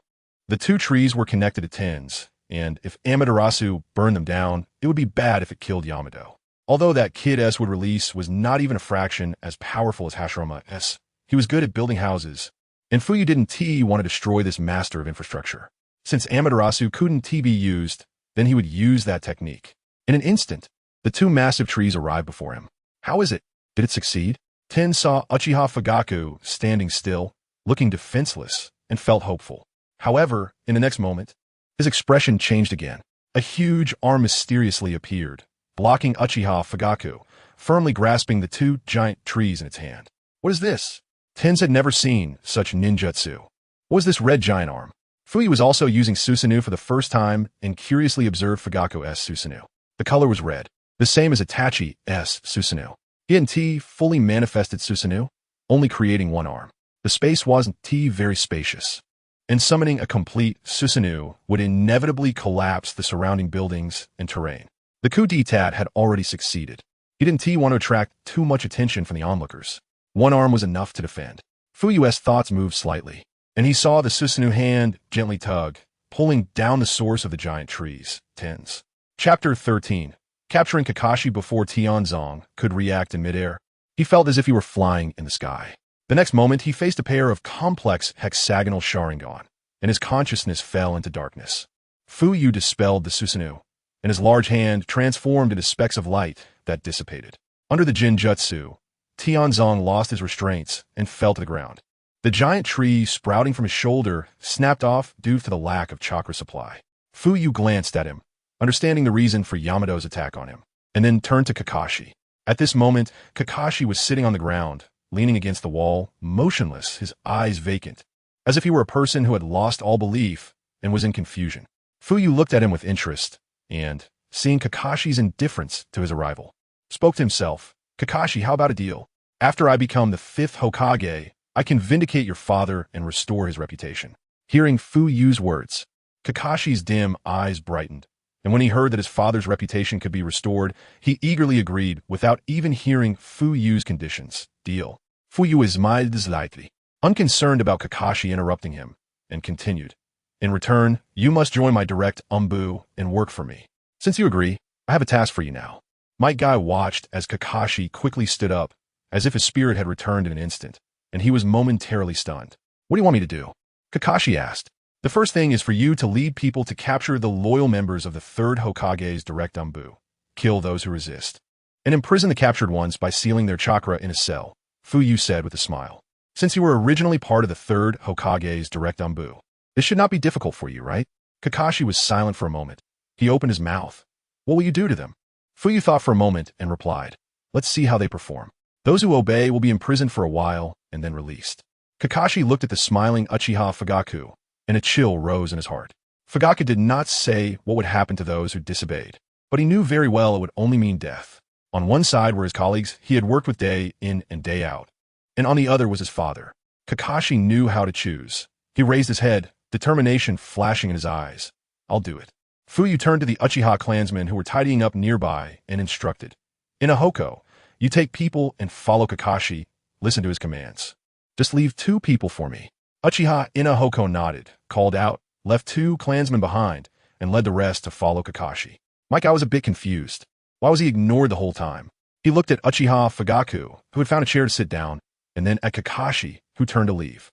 He hurriedly caught up to Kakashi and whispered beside him, Kakashi, are you really going to listen to him and capture your comrades? Kakashi picked up the unconscious Tianzong from the ground, glanced at Might Guy, and said, Guy, don't you understand? Uchiha Fugaku is going to be the 5th Hokage. Might Guy scratched his head, feeling a bit puzzled. He couldn't understand how Uchiha Fugaku was going to become the 5th Hokage. Kakashi sighed, feeling a bit reluctant to talk to Guy, and continued walking forward with Tianzong on his shoulder. In fact, Kakashi didn't care whether Uchiha Fugaku became Hokage or not.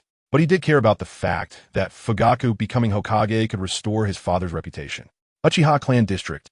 By this time it was dark, and the streets were brightly lit with vendors calling out to sell their goods, bustling with people resembling a small Konoha. Everything here was as usual and had not been affected. In fact, Fuyue and their actions had not been communicated to the civilians in the Uchiha Clan District, and even the Chunin were unaware. After all, only those Uchiha clansmen who had opened the 3 Tomo Sharingan were authorized to participate in this operation. Sasuke quickly ran from a distance, and upon entering the clan district and seeing that everything was unchanged, he breathed a sigh of relief. He recalled how during his time at the ninja school, Irika-sensei had given them a complex look when they left school, which made him a bit worried. He guessed that the signal flares might be related to his father, but he didn't know what the 3 red signal flares represented.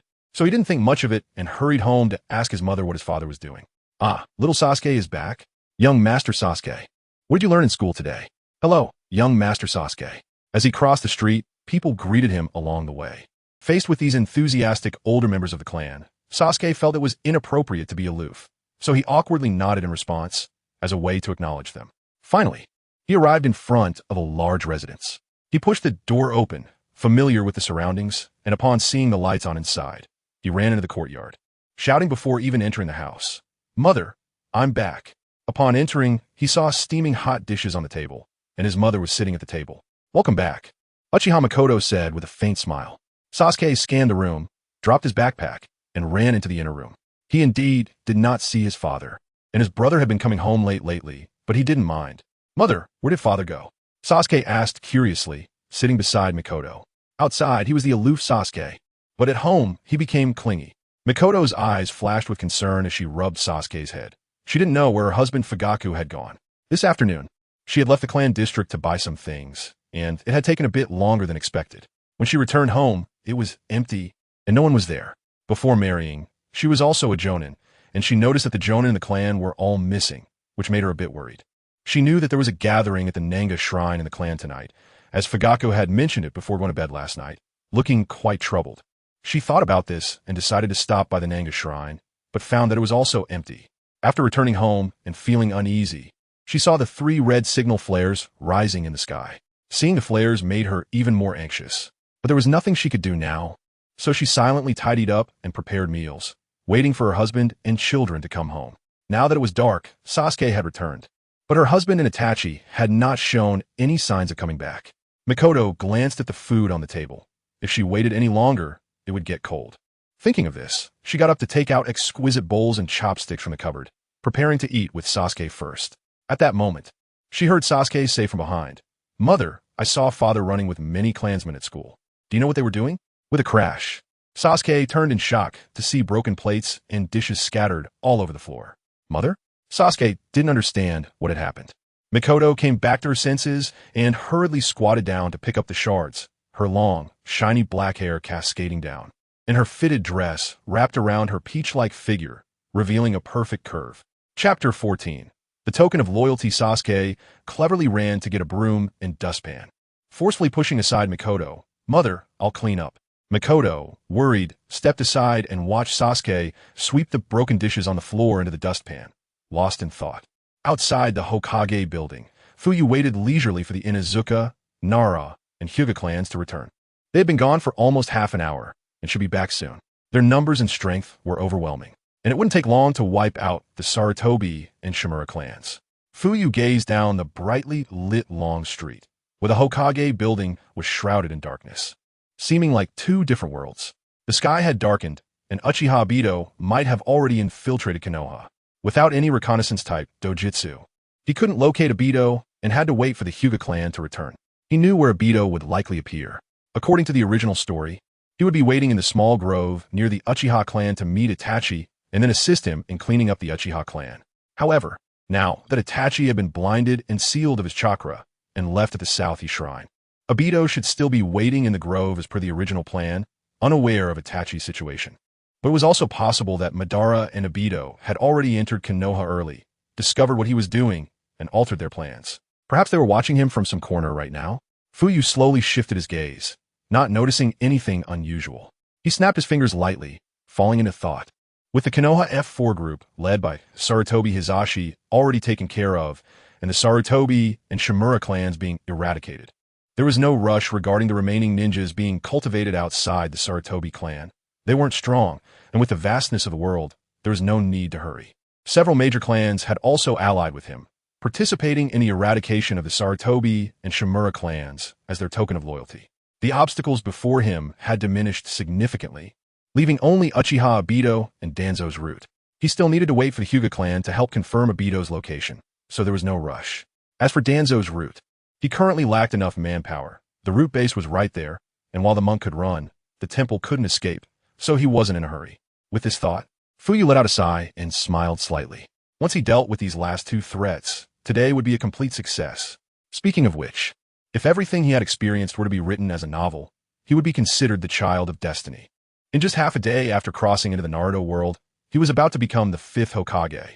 In contrast, the fanfiction he read about Naruto, where some protagonists crossed into the Naruto world only to start as cannon fodder, complaining about the third Hokage while pretending to be cordial with him, was quite different from a situation where he directly eliminated the third Hokage and usurped the position of Hokage.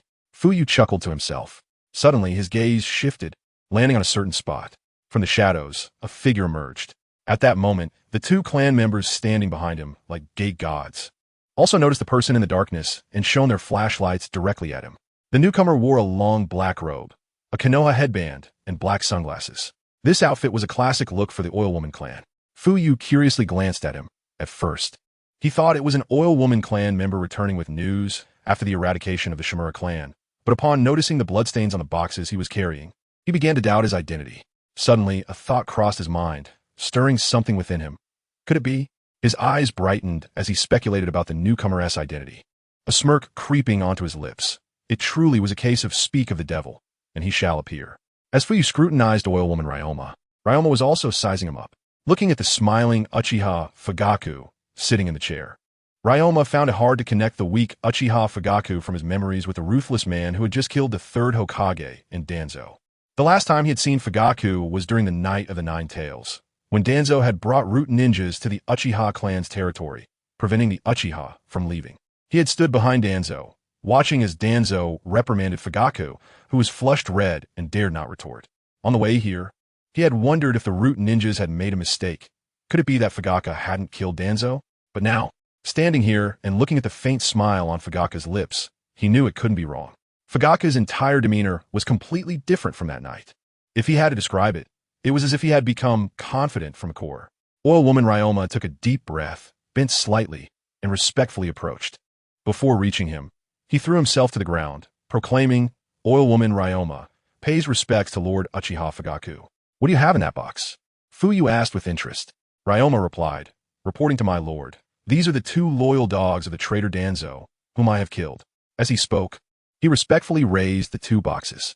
Before Fuyue could respond, an Uchiha clan member, standing beside him, who had been at Fugaku's side during the Night of the Nine Tails, recognized this black-robed figure as someone who had stood behind Danzo and showed him no kindness.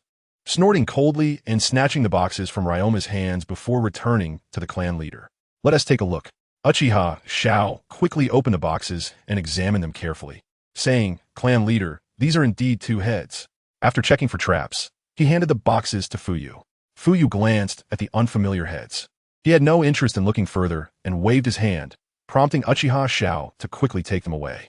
Fuyue thoughtfully looked at Oil Woman Ryoma and said, "So this is what you have." Ryoma respectfully bowed his head and said, "My lord." The traitor Danzo relied on the curse of silence to ensure the loyalty of the root ninjas, using threats and harsh punishment against his subordinates, even executing them when necessary. In reality, most of the root ninjas had no loyalty to Danzo. After his death, the curse of silence also dissipated. I have been by Danzo's side since I was very young and gained his trust. The true loyalists to Danzo, including these two, totaled 29 individuals, all of whom I have killed. Ryoma took a deep breath and continued. The remaining members are mostly coerced or have their own reasons for being Danzo's accomplices. I hope my lord can spare their lives. Although they are stained with blood, they acted for the sake of the village. My lord, please take this into consideration. After finishing, Ryoma bowed heavily to the ground. A hint of surprise flashed in Fuyue's eyes. He hadn't expected this relatively inconspicuous Oil Woman Ryoma from the original story to do something so commendable. Chapter 15, The Grove, he squinted. Not want to take the word of Oil Woman Ryoma at face value. But after thinking it over, he realized that what Ryoma said wasn't entirely wrong. He recalled an article he had read in his previous life. Naruto, he was supposed to be defined as a complete villain, yet due to a single line, he was begrudgingly redeemed. In Kishimoto's setting, the justification for Danzo's actions was that he was the root protecting Konoha, using harsh means from the shadows to safeguard the village. Simply put, there had to be someone in Konoha to do the dirty work, and that responsibility fell on Danzo. Whether Danzo was truly redeemed or not was a separate matter, but he certainly had his own selfish motives and was guilty of numerous heinous acts.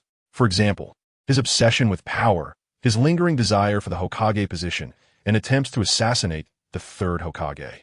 He had sheltered Orochimaru and continued to be entangled with him even after Orochimaru's defection. He colluded with Hanzo the Salamander, forcing Yahiko to commit suicide, which ultimately led to Nagato's dark transformation, burying a significant threat to Konoha and resulting in the Pain Incident. Moreover, he originally planned to wipe out the Uchiha clan tonight, all of which he couldn't escape responsibility for. This was a bit of a digression, but overall, the root was merely a tool in Danzo's hands. And tools depend on who wields them. Once he became Hokage, there would still be dirty work to be done, and Fuyue praised, "You're a smart man. Well done." He thought for a moment and said, "How about this? I will spare you and let the past be the past." Oil Woman Ryoma was overjoyed. "Thank you, my lord. I will go back and disband the root and let everyone return home." "No, there's no need to disband the root," Fuyue's calm voice interrupted, causing the delighted Oil Woman Ryoma to freeze in place. "Don't think too much. I'm just letting you continue with your old work." Oil Woman Ryoma sighed inwardly. It wasn't going to be that easy. "Since you are so familiar with the root, I will leave it to you. Remember, from now on, the root must only follow my orders." Oil Woman Ryoma resignedly replied, "Yes. All right, you can go back now. Keep an eye on the root. And don't let anything go wrong." Fuyue suid adizmisud. Oil Woman Ryoma nodded, hesitated for 2 seconds, and said, "My lord, actually, there are still some root ninjas sent out by Danzo to intercept Uchiha clansmen returning from outside the village." Fuyue narrowed his eyes, recalling that before the assembly began, the Uchiha clan had called back their members who were on missions a week in advance, yet very few had returned. No wonder there were no surviving bloodlines after the Uchiha clan's extermination. It turned out they had been intercepted and killed by Danzo's men. The assembly was supposed to start tonight, giving the returning clansmen a week's time to arrive, and those who hadn't returned by now were likely in grave danger. "All right, I understand now. You will handle this matter. Investigate who killed the Uchiha clansmen and arrest them all, executing them." Fuyue felt no anger towards the unfortunate Uchiha clansmen who were intercepted. After all, he had just crossed over and had no emotional ties. However, since the 2 Uchiha clansmen nearby had also heard about the interception, if he didn't address it, it could tarnish his reputation if it spread to other clans. Therefore, he had to make a judgment on this matter in front of these 2 clansmen. Whoever killed the Uchiha will pay with their life. It's that simple. Understood. Oil Woman Ryoma breathed a sigh of relief. Merely paying with their lives was already a fairly just outcome. After all, it didn't implicate any other innocent members of the root, though those who were to pay with their lives were also quite innocent, simply following orders only to end up facing death. But Oil Woman Ryoma couldn't do anything. They could only consider themselves unfortunate. He quickly left, disappearing from Uchiha Fugaku's line of sight, then transformed into a blur and vanished from the spot, soon appearing on a rooftop, hopping away into the distance.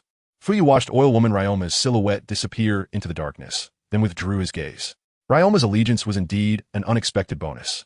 Now, the only remaining matter to deal with was Uchiha Obito. Thinking this, he happened to see figures hopping over from the rooftops, with the leader being Hyuga Hisashi, the head of the Hyuga clan. Fuyue smiled faintly. Time to deal with the last bit of trouble.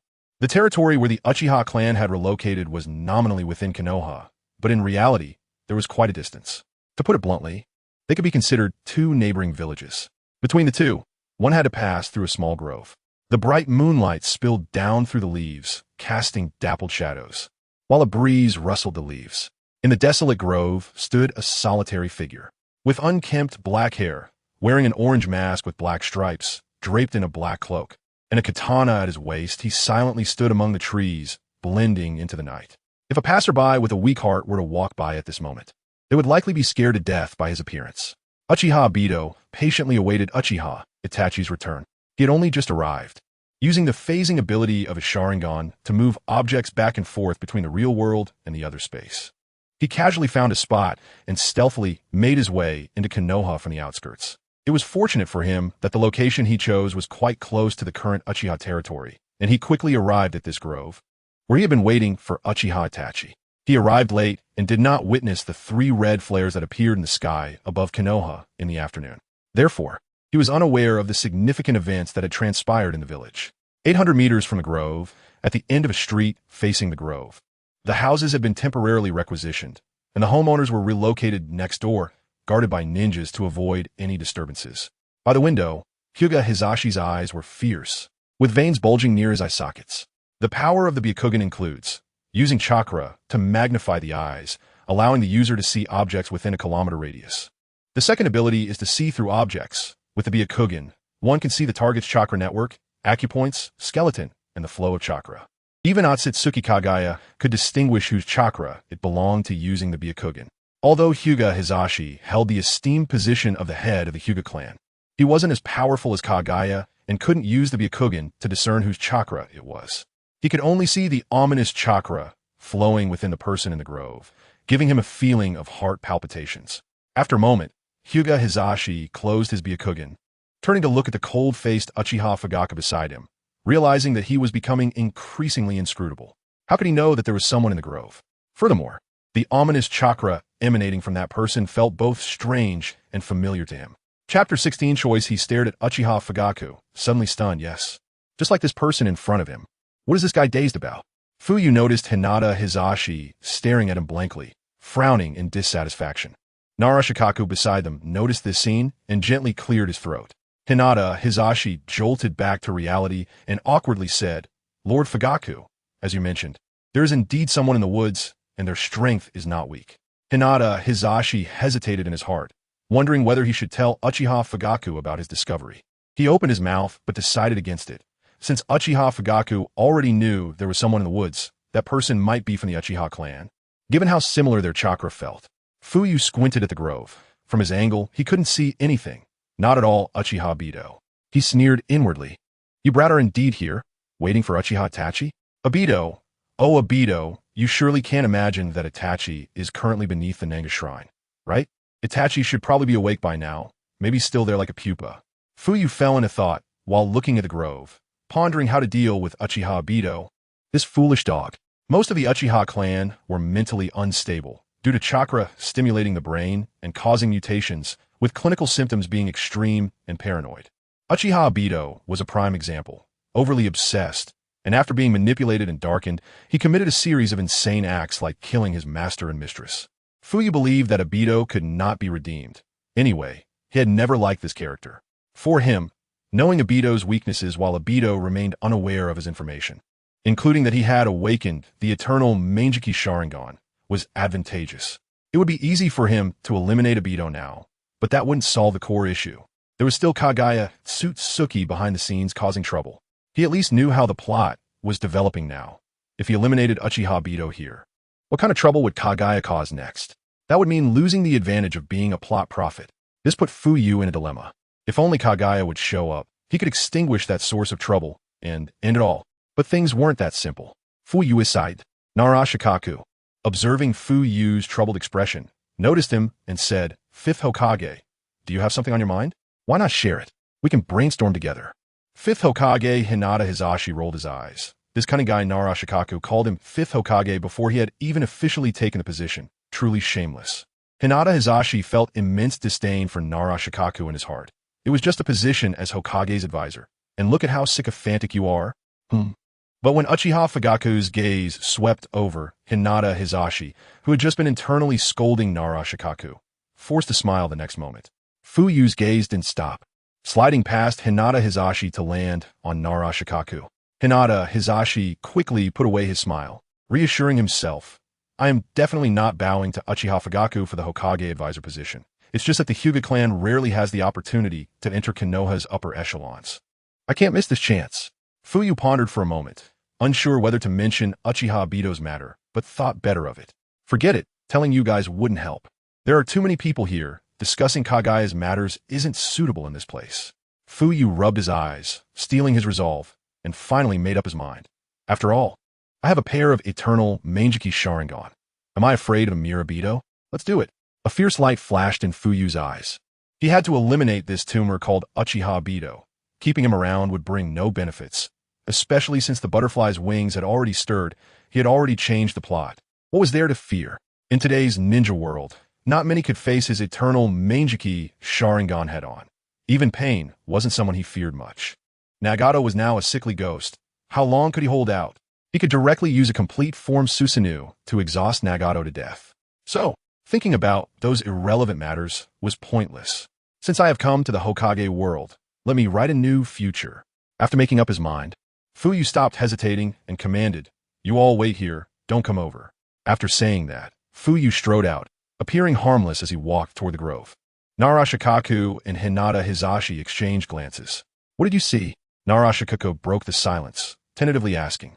He recalled that Hinata Hisashi had just been dazed, and combined with his hesitant demeanor, he cleverly guessed that this old fellow must have discovered something he hadn't revealed. Hinata Hizashi withdrew his gaze from Uchiha Fugaku's back, glancing sideways at the curious Narashikaku, his expression serious but silent. Narashikaku pouted, "Brother, are you still trying to maintain your image here? Isn't it a bit late? I clearly saw you change your expression just now." Step, step, step. The sound of footsteps on the dry leaves came. The black-robed masked man, who had been as motionless as a stone statue, finally reacted slightly, lifting his head slightly, the remaining single hole in his mask facing the direction of the sound. A glimmer of red light flashed beneath the single hole. "Has he come?" Uchiha Obito silently observed the newcomer. As expected of the genius I have my eyes on. Such immense chakra. Has it really grown so quickly in just half a month? Truly incredible. The newcomer, oblivious to everything, radiated a foreboding chakra, which to Uchiha Obito, who also possessed the Mangekyō Sharingan, appeared like the only beacon of light in the dark. So dazzling, so intense. Wait, the height and physique seem. Did he grow so fast in half a month? Has his growth spurt arrived? Although Uchiha Obito sensed something unusual, he didn't take it to heart. Half a month ago, he had infiltrated the Uchiha clan, and aside from Uchiha Itachi, the rest were all useless, with no one having the talent to awaken the Mangekyō. The newcomer was clearly a holder of the Mangekyō Sharingan. The three-tomo chakra couldn't possibly exceed his. But why would they come with the Mangekyō activated? Did they discover him? A wave of confusion surged in Uchiha Obito's heart, and he soon reflected, as expected of the genius I have my eyes on, so perceptive. Just as this thought emerged, he saw a pair of intricately designed hexagonal pinwheel Mangekyō spinning under the moonlight. Before he could react, he was stunned in place. Where's this place? Uchiha Obito realized he had suddenly found himself in an unfamiliar environment, calmly looking around. He discovered he was standing on a massive floating island. Chapter 17, The Final Trouble. There is nothing on this island, so flat that it seems endless. He gazed into the distance, where outside the floating island lay an expanse of boundless white, with no end in sight. Is this Itachi's kaleidoscope Sharingan? Uchiha Obito observed quietly, not panicking at all, even feeling a bit curious. He only knew that Itachi had activated the Mangekyō Sharingan, but he was unaware of the two types of techniques he possessed. At that moment, he suddenly froze, noticing a figure suspended in the air, and this time he clearly saw the other person. He squinted, and his pupils suddenly constricted. "You're Uchiha Fugaku?" Upon noticing the hexagonal pinwheel Mangekyō in Uchiha Fugaku's eyes, a wave of extreme unease surged in his heart, as if something bad was about to happen. "You." In his extreme anxiety, Uchiha Obito wanted to ask something, but the other party merely flashed him a strange smile. In the next moment, Uchiha Obito felt a sharp pain in his neck. The scenery before him changed, and he was spun around, as if someone had covered his eyes. Everything became pitch black, and he could see nothing. Uchiha Obito realized something and immediately used the Uchiha clan's ultimate eye technique, Forbidden Jutsu, which could make unfavorable events that happened within a certain period not have happened at all, and only the favorable events would become reality. The price was the permanent loss of vision in his Sharingan. But he didn't care. He could find another three-tomo Sharingan. What mattered most now was to make everything start over. He didn't understand why the person who came was Uchiha Fugaku. And what made him most uneasy was that Uchiha Fugaku had also activated the Mangekyō Sharingan. Even more shocking was that Uchiha Fugaku's eye power far surpassed his own. What does this represent? It means Uchiha Fugaku's Mangekyō was not recently activated. What hidden gem Uchiha Fugaku is. In just a fleeting moment, Uchiha Obito's thoughts whirled.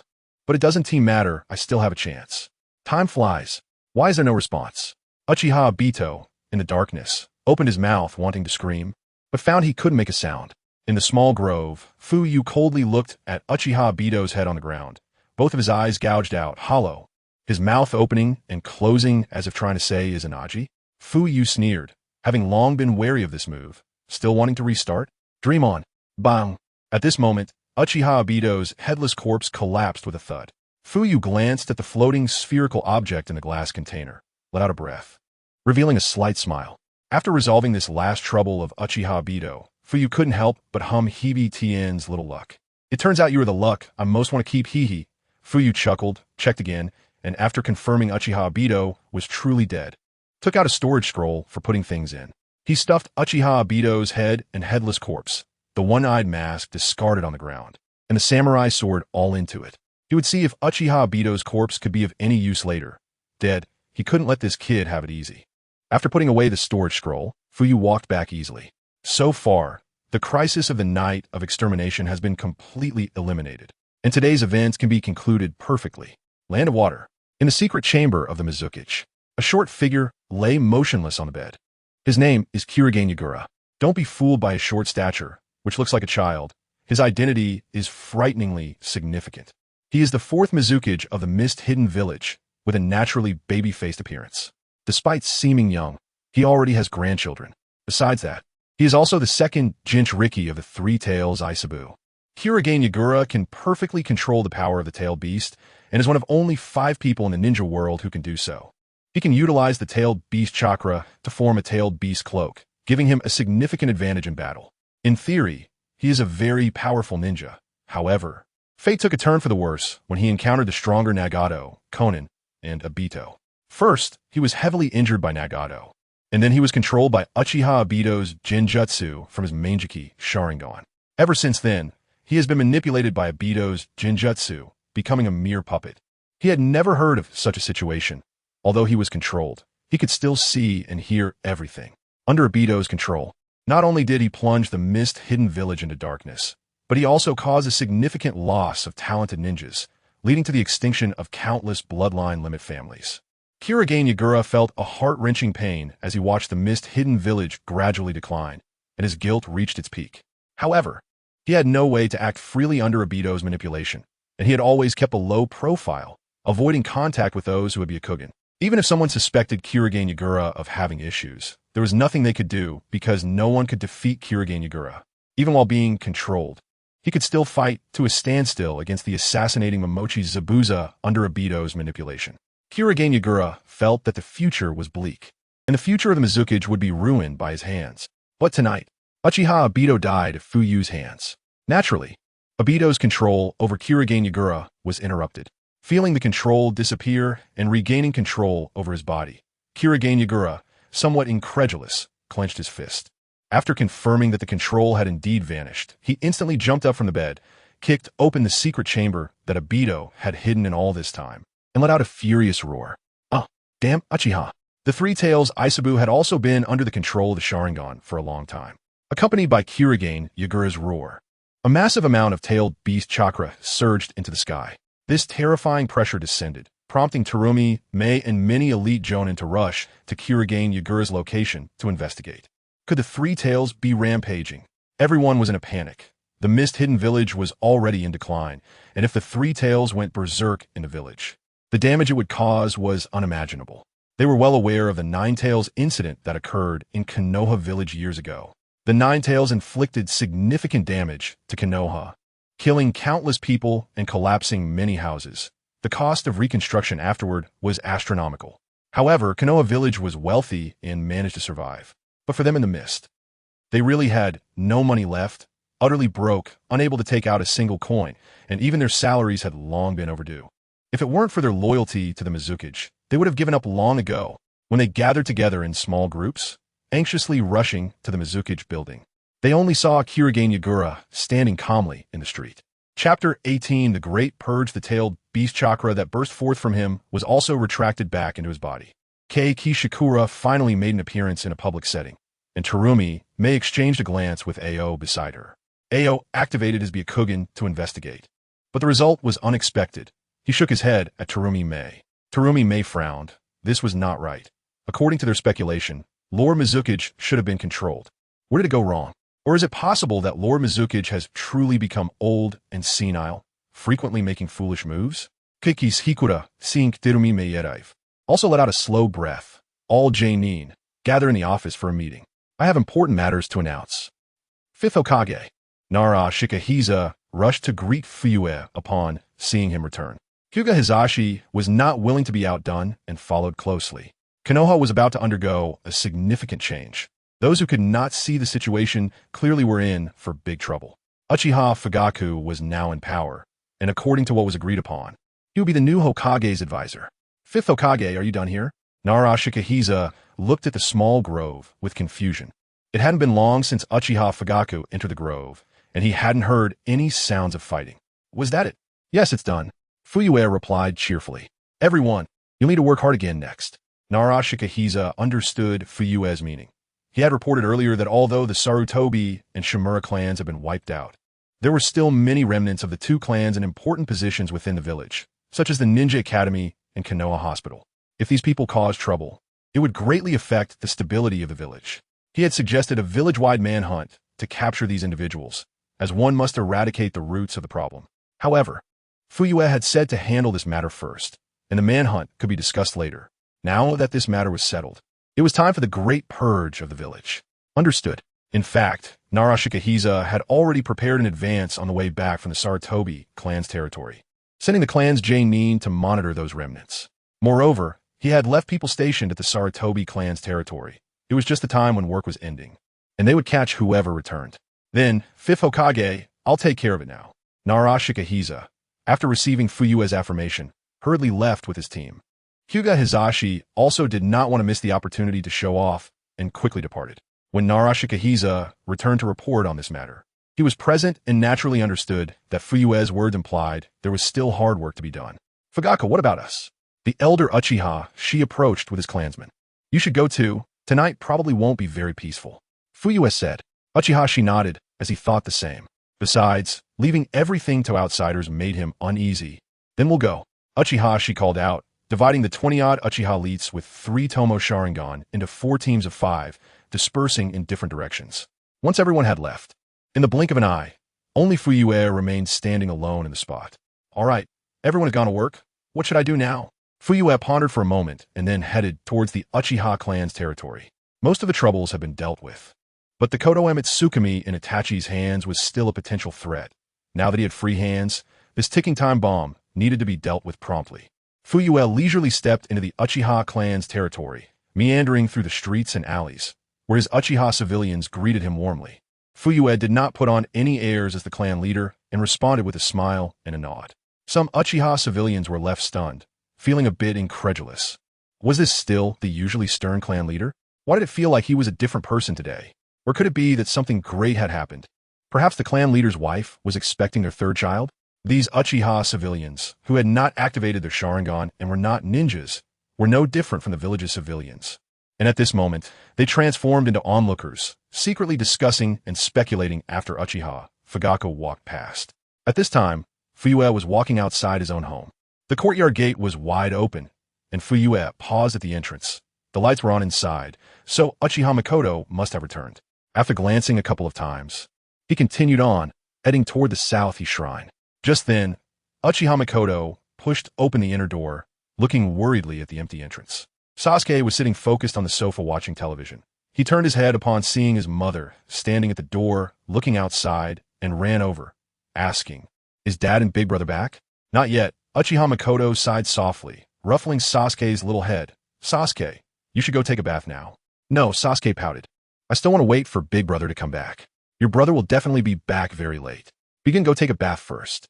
Uchiha Makoto gently stroked Sasuke's little head. Sasuke tilted his head back, "But I still want Big Brother to teach me ninjutsu. If I sweat later, I have to take a bath again." Uchiha Makoto was at a loss for words. She thought of her eldest son Itachi, who had been coming home around 11 p.m. these days, looking very tired. She couldn't help but raise her voice a bit, sternly saying, "Your brother is very busy and tired every day. Don't disturb him from resting. What ninjutsu to learn at night? Be good, go take a bath quickly." Sasuke, unable to refuse Uchiha Makoto, could only go with a resentful face to take a bath. At this moment, far away in the famous hot spring street of the land of hot water, groups of people were excitedly rushing toward the gambling house at the end of the street. "Hurry, hurry. I heard the legendary big fat sheep is at the Sakura gambling house. Let's go make a fortune. Hee. I heard the big fat sheep always loses. As long as you bet against her, you can win. Is that true? Let me tell you, it must be true. My second cousin's sister's husband sat at the same table as the big fat sheep, and every time he bet against her, he won without fail." These few people were street urchins from the hot spring street in the land of hot water. They were harmless but lazy and loved to gamble. This time they heard that the big fat sheep had come to the Sakura gambling house, and each one was so excited that they couldn't wait to fly to the gambling table. After a mad dash, they soon arrived at the Sakura gambling house at the end of the street. "Where's the big fat sheep?" They panted heavily, unable to wait to rest, and eagerly searched for the big fat sheep's whereabouts in the crowded gambling house. "Big Brother. Found her. One person excitedly pointed at a gambling table and shouted. The leading man looked over to see a girl with a light yellow ponytail, wearing a loose, sleeveless top, with a large character for bet on her back. That's right. It's her. The legendary Big Fat Sheep. Chapter 19, the Big Fat Sheep, who always loses at gambling the man, referred to as Big Brother, excitedly rubbed his hands together, just as he was about to approach when he heard his subordinate's words. Oh my, so big, Big Brother, why don't we Seeing his subordinate's lewd thoughts rise, Big Brother felt a chill in his heart as he heard the blatant words. Just then, as if she had heard them, the girl standing next to the Big Fat Sheep turned her frosty gaze towards them, and the coldness in her eyes made Big Brother's hair stand on end. He decisively turned around and mercilessly slapped the lewd subordinate several times, angrily shouting, "You audacious fool! What nonsense are you spouting? I told you to drink less horse piss." The subordinate was left dazed by the beating, and at this moment, Big Brother secretly noticed that the girl had turned back, which gave him a bit more courage as he leaned in to warn the subordinate in a low voice. "Are you looking for death? Do you know who the Big Fat Sheep is?" The subordinate genuinely didn't know the identity of the Big Fat Sheep, and shook his head hurriedly. Big Brother mysteriously replied, "Don't go around saying things. I heard it from my second brother's sister-in-law's husband. The Big Fat Sheep is named Tsunade, and she's a ninja. Anyone who dares to lay hands on her will end up 6 feet under." At this moment, the beaten subordinate shuddered, nearly wetting himself from fear. And with a mournful expression, he covered his mouth and said, "Big Brother, the Big Fat Sheep didn't hear what I just said, did she?" Big Brother's mouth twitched. "It was a bit late for you to be scared now." He pointed towards the door, indicating a way out for the subordinate. "I don't know, but you can still run now." The subordinate didn't care about making money from the Big Fat Sheep anymore and dashed out of the door, disappearing without a trace.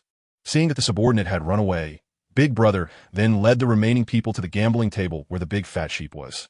Just in time, the Big Fat Sheep had just finished a round and was in the betting phase. His eyes lit up, eagerly watching the Big Fat Sheep waiting for her to place a bet. "So I lost again." Tsunade showed a look of frustration. Shizune, standing beside her, twitched her mouth. "Well, they just lost another million Ryo." When she saw Tsunade reaching for the box beside her, she quickly hugged it to her chest, and facing Tsunade's confused gaze, she hurriedly said, "Lady Tsunade, this is our last bit of money. We still need to stay in a hotel and eat." "Lady Tsunade, you don't want to end up on the street starving, do you?" "Don't worry, Shizune. I have a feeling we're definitely going to win this time. We'll make a fortune," Tsunade said confidently. Shizune didn't believe it at all.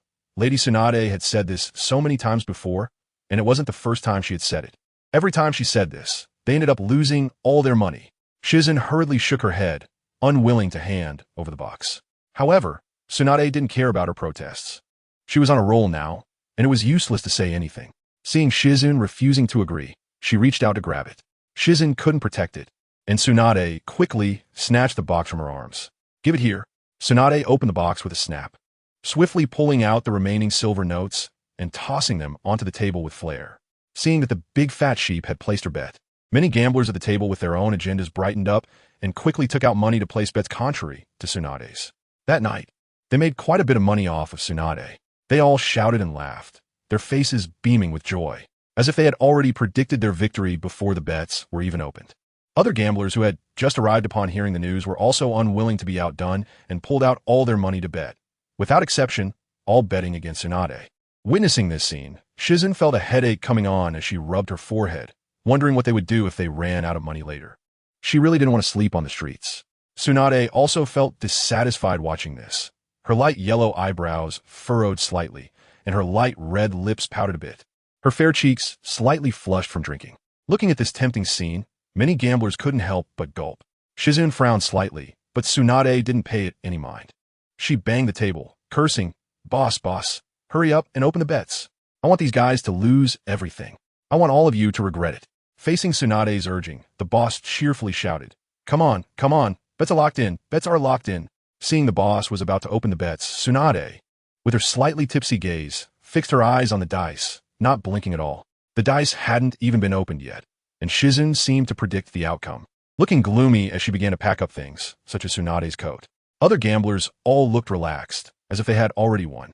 Only Tsunade stared intently, feeling a strong premonition that they would win. When the dice were finally rolled, Tsunade excitedly shouted, "Ha, I won.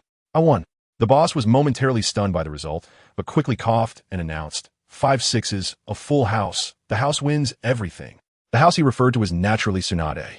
The moment this result was announced, nearly everyone showed an expression of disbelief. Shizune, who was tidying up, suddenly looked up, her face filled with shock, thinking she had misheard. Lady Tsunade won the gamble. How could that be possible? However, no matter how much she rubbed her eyes, the result wouldn't change. Five of a kind. The house wins everything. Lady Tsunade made a huge profit this round. Not only did she recoup the 20 million Ryo lost that afternoon, but she also made an additional 30 million. Ha ha ha. Tsunade triumphantly put her feet up on the chair, hands on her hips, laughing proudly. She had never felt this excited before. Tsunade quickly stuffed all the money on the table into the box, giving the dazed gamblers a cold snort, feeling as if she had vented her frustration. Shizune, let's go. Saying this, Tsunade happily grabbed the money box and beckoned Shizune to leave, ignoring the cries of despair behind them. After leaving the gambling house, a cool breeze blew, and Tsunade suddenly quieted down, while the previously gloomy Shizune was now chirping with joy. Oh, Lady Tsunade, it feels like a dream. I really didn't expect you to win. Haha, oh my. So much money. Now we can find a luxury hotel and eat delicious food. Shizune suddenly noticed that Lady Tsunade seemed a bit off. She secretly glanced at her, feeling puzzled. Why wasn't Lady Tsunade as happy as she imagined after winning? Shizune found it very strange. Tsunade also felt something was off, but she couldn't quite put her finger on it, feeling a dull ache in her chest, as if something bad had happened. She touched her chest and sighed softly, hoping it was just her imagination. In Konoha village, Uchiha clan's South Shrine, Fuyue walked skillfully to a spot, moved the 7th tatama mat on the right, and entered the underground secret chamber. Chapter 20. Midnight communication in the secret room. Turning on the lights in the underground secret room, Itachi Uchiha had indeed awakened, leaning against the stone tablet that recorded many unknown secrets. Legend has it that this stone tablet was written by the Sage of Six Paths, and its content can only be seen in the order of the Sharingan, Mangekyō Sharingan, and Rinnegan. Fuyue knew what was written on it, and since the tablet had been tampered with by Kagaya's will, he was too lazy to look. He shifted his gaze to Itachi, who was leaning against it. Itachi Uchiha's hands and feet were bound, and it was hard for him to even sit up. At this moment, he remained motionless. If it weren't for the slight rise and fall of his chest, anyone who saw him in this state would probably think he was a corpse. Itachi's eye sockets were deeply sunken, devoid of eyes, resembling deep black holes, with no signs of light or life. However, his expression was very calm, even somewhat relieved. Awake? Fuyue said lightly as he walked in front of him. Seeing that Itachi had no reaction, Fuyue chuckled, unconcerned, and continued, "The Uchiha clan has staged a coup. I led our clansmen into the Hokage building and killed the third Hokage, Danzo, Midogate Kurenai, and Narashikaku." Upon hearing about the coup, Itachi did not react at first, seemingly expecting it. But when he heard that his father led people into the Hokage building and killed the third Hokage and the others, Itachi became anxious, instinctively denying, "Impossible." Fuyue scoffed. "How is that impossible? Those old geezers like Sarutobi Hiruzen, do you think it's hard to get rid of them? In the blink of an eye, I took them all down." Itachi fell silent for a moment, opening his mouth. "Father, you've changed. I can't see through you anymore." He believed he understood his father well. In his eyes, his father was a stern yet indecisive person. As the clan leader, he could neither oppose the Hokage nor unite the clansmen. Externally, he was indifferent to the increasing oppression of the Uchiha by the Hokage's faction, not thinking about how to resist. Internally, he showed no reaction to the clansmen's growing dissatisfaction with the Hokage's faction. He was a good father, but not a good clan leader. The relationship between the Uchiha clan and the village had become increasingly tense, yet he achieved nothing. The Uchiha clan, dissatisfied with Konoha's treatment, attempted to stage a coup to seize power. Once the coup broke out, Konoha would surely fall into internal chaos, and other countries might take advantage of the situation, leading to a large-scale war that would bring disaster to the village. Itachi understood the cruelty of war. To prevent the village from falling into turmoil, he decided to sacrifice the Uchiha clan for the sake of Konoha's peace and stability. However, he did not expect that while he was still hesitating, his father would act first, plotting against him and even taking his eyes, confining him. What surprised him the most was that his father also possessed the Mangekyō Sharingan. It doesn't matter if you killed the Hokage. The Hokage is dead, and Konoha is on the brink of internal strife. Other countries might take advantage of this, leading to a large-scale war that would bring disaster to the village. "Huh, you don't know anything, do you?" Fuyue mocked without reservation. causing Itachi's face to flush. He opened his mouth, suddenly struck by a thought. Logically, the village should have been in chaos, but his father still had the time to come to him? Could it be? He found it hard to believe. There was no internal strife in the village? Itachi asked in surprise. Of course not, Fuyue replied with a smile. After I killed the Konoha F4, I was surrounded in the Hokage building, but they didn't make a move. The Konoha ninjas have been suffering under the Third Hokage and Danzo for a long time. When I proposed sitting down to negotiate, they agreed immediately. A self-satisfied smile appeared on Fuyue's face. Everything had gone too smoothly, even beyond his expectations. He thought there would be more fights to suppress a batch of ninjas. Konoha F4? Itachi looked confused, struggling to understand the term, but quickly realized his father was referring to the Third Hokage and the 4 others. What did he mean by Konoha ninjas suffering under the Third Hokage and Danzo for so long and agreeing to negotiate so readily? The more Itachi listened, the more absurd it sounded. Father, are you telling jokes? Fuyue rolled his eyes and said, in any case, Konoha can't fall into chaos. The negotiations went smoothly. I've been appointed the 5th Hokage, with Narashikaku as my advisor and Hyuga Hisashi as a consultant. I also plan to give another consultant position to the elder. Listening to his father's seemingly sincere account, Itachi fell silent. This was too outrageous. He couldn't believe any of it was real. Was the Uchiha clan's coup that simple? Even if his father had a Mangekyō Sharingan, it couldn't be that easy to succeed in a coup, right? Just wait and see. Konoha will get better and better. Fuyue said calmly. Itachi opened his mouth, wanting to say something but held back. Fuyue observed the now sullen Itachi and did not speak further, giving him a few minutes to digest the information. Clearing his throat, he spoke again. I've told you so much. If you don't believe me, you can go out and verify for yourself. Itachi's heart stirred. After all, he was his father's son. His father wouldn't keep him locked up forever. But what about my eyes? Itachi hesitated. Fuyue waved his hand. You don't need to worry about your own eyes. I will have someone transplant a pair of 3 Tomo Sharingan from the clan for you.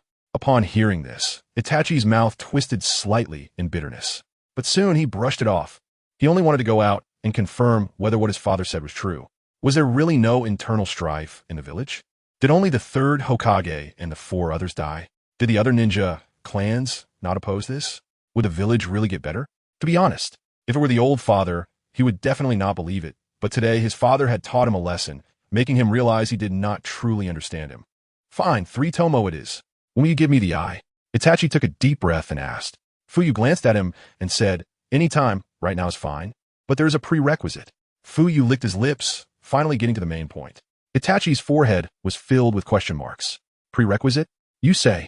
Itachi asked in confusion. Hand over Shirsue's eyes to me, Fuyue said in a deep voice. As soon as these words left his mouth, Itachi's expression changed. He quickly realized something, revealing a bitter smile. So you know everything, father. He thought everything he did was seen by his father, even realizing that Shirsue had entrusted him with a Mangekyō Sharingan. Fuyue did not answer his question, pretending to be mysterious. Chapter 21. Konoha Uchiha Itachi did not hesitate much and readily agreed. Father, I must have been sealed, so I can't use the summoning technique, right? When Fuyue saw that he agreed to hand over Shirsue's Mangekyō, he felt a bit happy in his heart, but did not let his guard down and directly activated his Eternal Mangekyō Sharingan. Logically speaking, his eyes were a level above Shirsue's Mangekyō, but whether they could withstand Konoha was still a question, as no one had ever tried it. There was no precedent in either the manga or the anime. He felt somewhat uncertain, not knowing if Uchiha Itachi was pretending to be obedient to let him lift the seal, so he could use Shirsue's eyes on him with Konoha. Itachi shouldn't be that crazy, right? After all, he had already said that the coup was successful and the village was not affected. If he had known, he would have let someone else come over to guard the exit. In that case, no matter who was hit by Konoha, they would not be able to escape from him, as Konoha had usage limitations and could not be used again for a long time after one use. But it was too late to change people now, so he could only hope that the Eternal Eye would give him some strength, as it was superior to the ordinary Mangekyō. Fuyue performed the technique that Uchiha Shirsue had taught him and lifted the seal on Uchiha Itachi. He also untied the ropes binding him. Now, Uchiha Itachi felt much better, but since he couldn't see, he was still a bit unaccustomed. However, as a genius of the Uchiha clan, it was as if he could see. He slowly stood up without swaying due to the loss of his eyes and stood very steadily.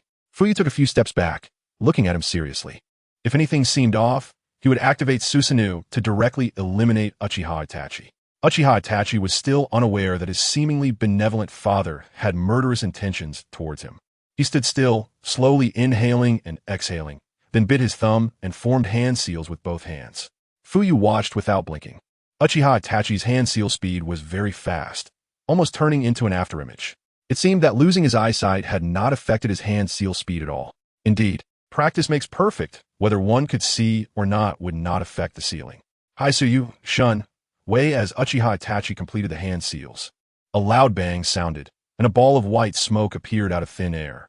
Fuyue focused intently, waiting cautiously for the smoke to dissipate. As the smoke cleared, a large black crow stood on Uchiha Itachi's shoulder. Upon seeing the crow, Fuyue was highly alert, but after examining it closely, he finally relaxed. The crow's eyes were normal, indicating that Itachi had not yet implanted Shirsue's eyes into the crow. So where were the eyes? There was no place on the crow to hide anything. Fuyue's gaze fell under the crow's wing, where there was a bulge. Uchiha Itachi first groped the crow's head, then took out a glass container from beneath its wing, which was the same type as the one in his hand. The glass container contained Shirsue's Mangekyō. Father. Itachi held the glass container forward. Fuyue scanned the area carefully and, after finding no traces of Genjutsu, stepped forward to take the glass container from Uchiha Itachi's hand. After confirming there were no issues, Fuyue took out another Mangekyō that he had seized from Danzo and placed them together, storing them back into the storage scroll. After doing all this, Fuyue finally breathed a sigh of relief.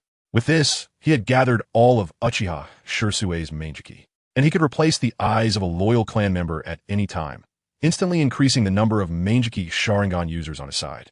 Moreover, the eye technique Kodoeme Tsukumi was top tier. If not used, it was fine, but if used, not wanting to think about these extraneous matters anymore. Fuyue looked at Uchiha Itachi, who was petting the crow's head. He also did not intend to go back on his word, leading Uchiha Itachi out of the underground secret room and having him sit on a stool. Just stay here and don't move. I'll go get 2 oranges. Ahem. I'll go call Uchiha Inju to come and give you a new eye. Fuyue instinctively recited that classic line, and seeing Uchiha Itachi's confused face, he coughed twice and quickly left. Fortunately, Uchiha Inju was just a CH Nin and had not activated even the 3 Tomo, so he naturally did not have the qualifications to participate in today's operation. He was only called to perform an eye extraction surgery for Itachi and then return to work at the Konoha hospital. Now, Uchiha Inju should be off work and at home, barring any unexpected events. With so many people in the Uchiha clan, even though Uchiha Fugaku was the clan leader, he could not possibly remember where everyone lived. However, Uchiha Inju was one of the few medical ninjas in the Uchiha clan, so Fugaku still knew. By checking Fugaku's memories, Fuyue quickly found Uchiha Inju's home address. It was a very ordinary 2-story house, similar to a single-family home built in rural Japan in his past life. All wooden structure. In fact, not only Uchiha Inju's family, but most houses in Konoha village were also wooden structures. Of course, the Fugaku family did not have this kind of single-family home style, but rather an ancient-style house, characterized by being wooden, purely Japanese style, over 150 square meters. With over 200 square meters of land, featuring a small Japanese garden and vegetable patch, giving it a quaint, vintage feel. Not just Fugaku's home, but some clan elders in the Uchiha clan also lived in ancient-style houses. At this moment, the lights were on in Uchiha Inju's house, and Fuyue directly went up to knock on the door. Knock, knock, knock. 1 light tap and 2 heavy taps, 3 knocks in succession. Soon, someone inside responded. Coming. Please wait a moment. It was a middle-aged woman's voice. Ah, it's the clan leader. The middle-aged woman bowed respectfully upon seeing the person standing outside the door. Fuyue nodded. Is Inja home? He is. I'll go call him right away. The middle-aged woman bowed again and quickly turned to call for him. Before long, hurried footsteps could be heard, and Uchiha Inju appeared at the door. Clan leader. Uchiha Inju bowed respectfully without a second word. Fuyue glanced at him and said, Put on some clothes and come with me. Uchiha Inju was somewhat unsure of why the clan leader had come, feeling a bit anxious. Could it be that he was here to settle past scores? He was a little worried. Fuyue casually reminded him, Go give Itachi the 3 Tomo Sharingan. Remember to bring your tools. Uchiha Inju let out a long sigh of relief and nodded heavily, quickly running back inside. Fuyue did not have to wait long, as Uchiha Inju soon came out with a white briefcase identical to the one he had during the day. This time, he did not wear a white coat. Let's go. Fuyue called out and led the way ahead. Uchiha Inju hurriedly followed behind the clan leader. After walking for a while, He realized they were not heading towards the clan leader's home. Although confused, he wisely did not ask any questions and silently followed behind the clan leader. Chapter 22. I changed, going home soon. The two arrived at the Southie Shrine. The gate of the Southie Shrine was wide open, and Uchiha Hitoshi immediately saw Uchiha Itachi sitting upright on a bench. You can go in, Fuyue waved his hand, signaling Uchiha Hitoshi to go in and change Itachi's eyes. Uchiha Hitoshi took a few steps inside, glanced back, and saw the clan leader with his arms crossed, showing no intention of entering. He quickly walked up to Uchiha Itachi. Hearing the movement, Uchiha Itachi slightly raised his head, directing his two dark eye sockets at the newcomer. Father? Uchiha Hitoshi felt nothing upon seeing this scene. As a medical ninja who had experienced the Ninja World War, he had seen worse. He spoke softly. Young master, I'm here to change your eyes. Uchiha Itachi nodded, his emotions stable and unchanged. Thank you, Uncle Hitoshi. He could tell from the voice that he knew the person's identity. Then, please. Uchiha Hitoshi looked around and moved a table similar to a 8 Immortals table over, saying, please lie down on this table. Okay. With Uchiha Hitoshi's support, Uchiha Itachi quickly laid down on the table. Uchiha Hitoshi opened a white box, put on gloves, and then took out a pair of 3 Tomo Sharingan that the clan leader had given him on the way here. Uchiha Itachi felt something being inserted in his eye sockets. It might have been just a moment, or it might have taken a long time, when he suddenly heard Uncle Hitoshi say, all done. Can I open my eyes now? Uchiha Itachi asked. Uchiha Hitoshi quickly indicated that he still couldn't open his eyes. Young master, do you feel any itching in your eye sockets? Uchiha Itachi felt the changes in his eyes, and indeed felt a bit itchy, so he answered honestly, a little. Then please let me know when your eyes stop itching. Uchiha Itachi patiently waited, not knowing how long had passed, and when his eyes no longer itched, he reported it. All right, young master, you can open your eyes now. Upon hearing this, Uchiha Itachi slowly opened his eyes. At first, everything was a bit blurry, but he didn't rush. Instead, he calmly waited a moment, and soon his vision became clear, and the first thing he saw was Uncle Hitoshi's face. Thank you, Uncle Hitoshi. The new eyes that Uchiha Itachi had received became bright and spirited. Uchiha Hitoshi observed for a moment and nodded. You're welcome, young master. He was instructed by the clan leader. Uchiha Hitoshi subtly pointed to the clan leader outside the door. Although he didn't understand why Uchiha Fugaku had him remove Itachi's eyes during the day and then change them now, he didn't want to get involved in their father-son matters. He just wanted to go home. Uchiha Itachi nodded and walked out of the Southie Shrine. Father. Uchiha Itachi respectfully greeted Fuyue at the door. Fuyue, who had no son in his past life, didn't know how to treat this adopted son. He imitated Uchiha Fugaku's manner from his memories and pretended to nod with authority. He then looked at Uchiha Hitoshi, who seemed a bit awkward. Hitoshi, thank you for your hard work today. Go home and rest well. Fuyue dismissed him, and Uchiha Hitoshi couldn't wait to leave. He quickly said it was no trouble and hurried away. How are your eyes? Fuyue maintained an authoritative demeanor and asked lightly. One had to say that Uchiha Fugaku looked quite imposing with his short black hair, square face, expressionless demeanor, and sharp features, giving an indescribable sense of oppression. Serious and square. However, Uchiha Itachi had seen many such expressions and felt no discomfort. He looked around and replied honestly, not bad. Fuyue had nothing more to say, mainly because he didn't know what else to say. Uchiha Itachi, this adopted son, had always shown him great respect, so he didn't want to be too harsh on him. Father, according to what we agreed before, can I go around the village now? Uchiha Itachi took the initiative to bring this up when he saw his father's silence. Fuyue knew he wanted to confirm the truth of what he had said, so he didn't stop him, just reminded him. You can look around, but don't interfere with their capture of the remnants. Uchiha Itachi fell silent. With his intelligence, he could guess who the remnants his father referred to were. I understand. You can go. Fuyue waved his arm. Uchiha Itachi respectfully bowed and disappeared in an instant. He soon appeared on a rooftop, bouncing away like a flea into the distance. Watching Itachi's back disappear from view, Fuyue then withdrew his gaze, stroking his chin and falling into thought. Should he go home now, or go home, or go home? Uchiha Makoto was Fugaku's closest companion, and now he had a solid excuse not to go home. But what about later? Would he never go home? After all, no matter what he faced, he couldn't escape it. Moreover, he might not necessarily show any flaws.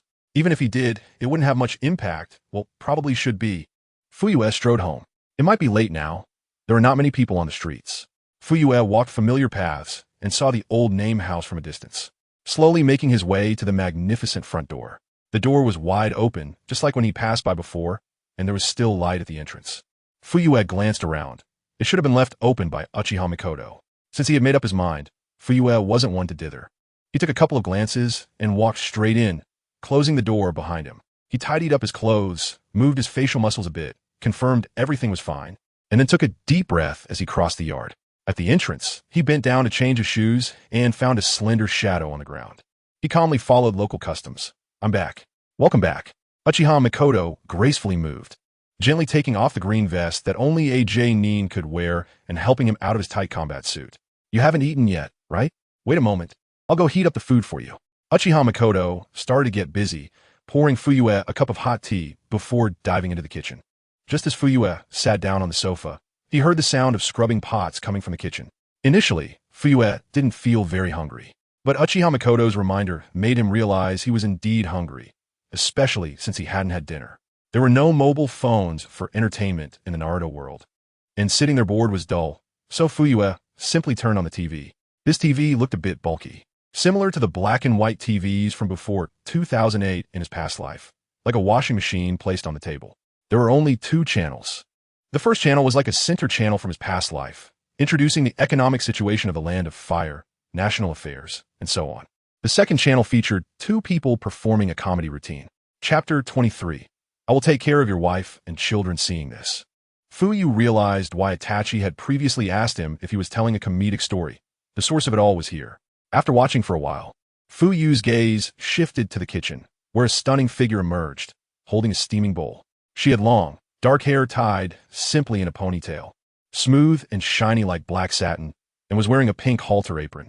This type of apron was secured around the neck and tied at the waist, effectively protecting both the front and back.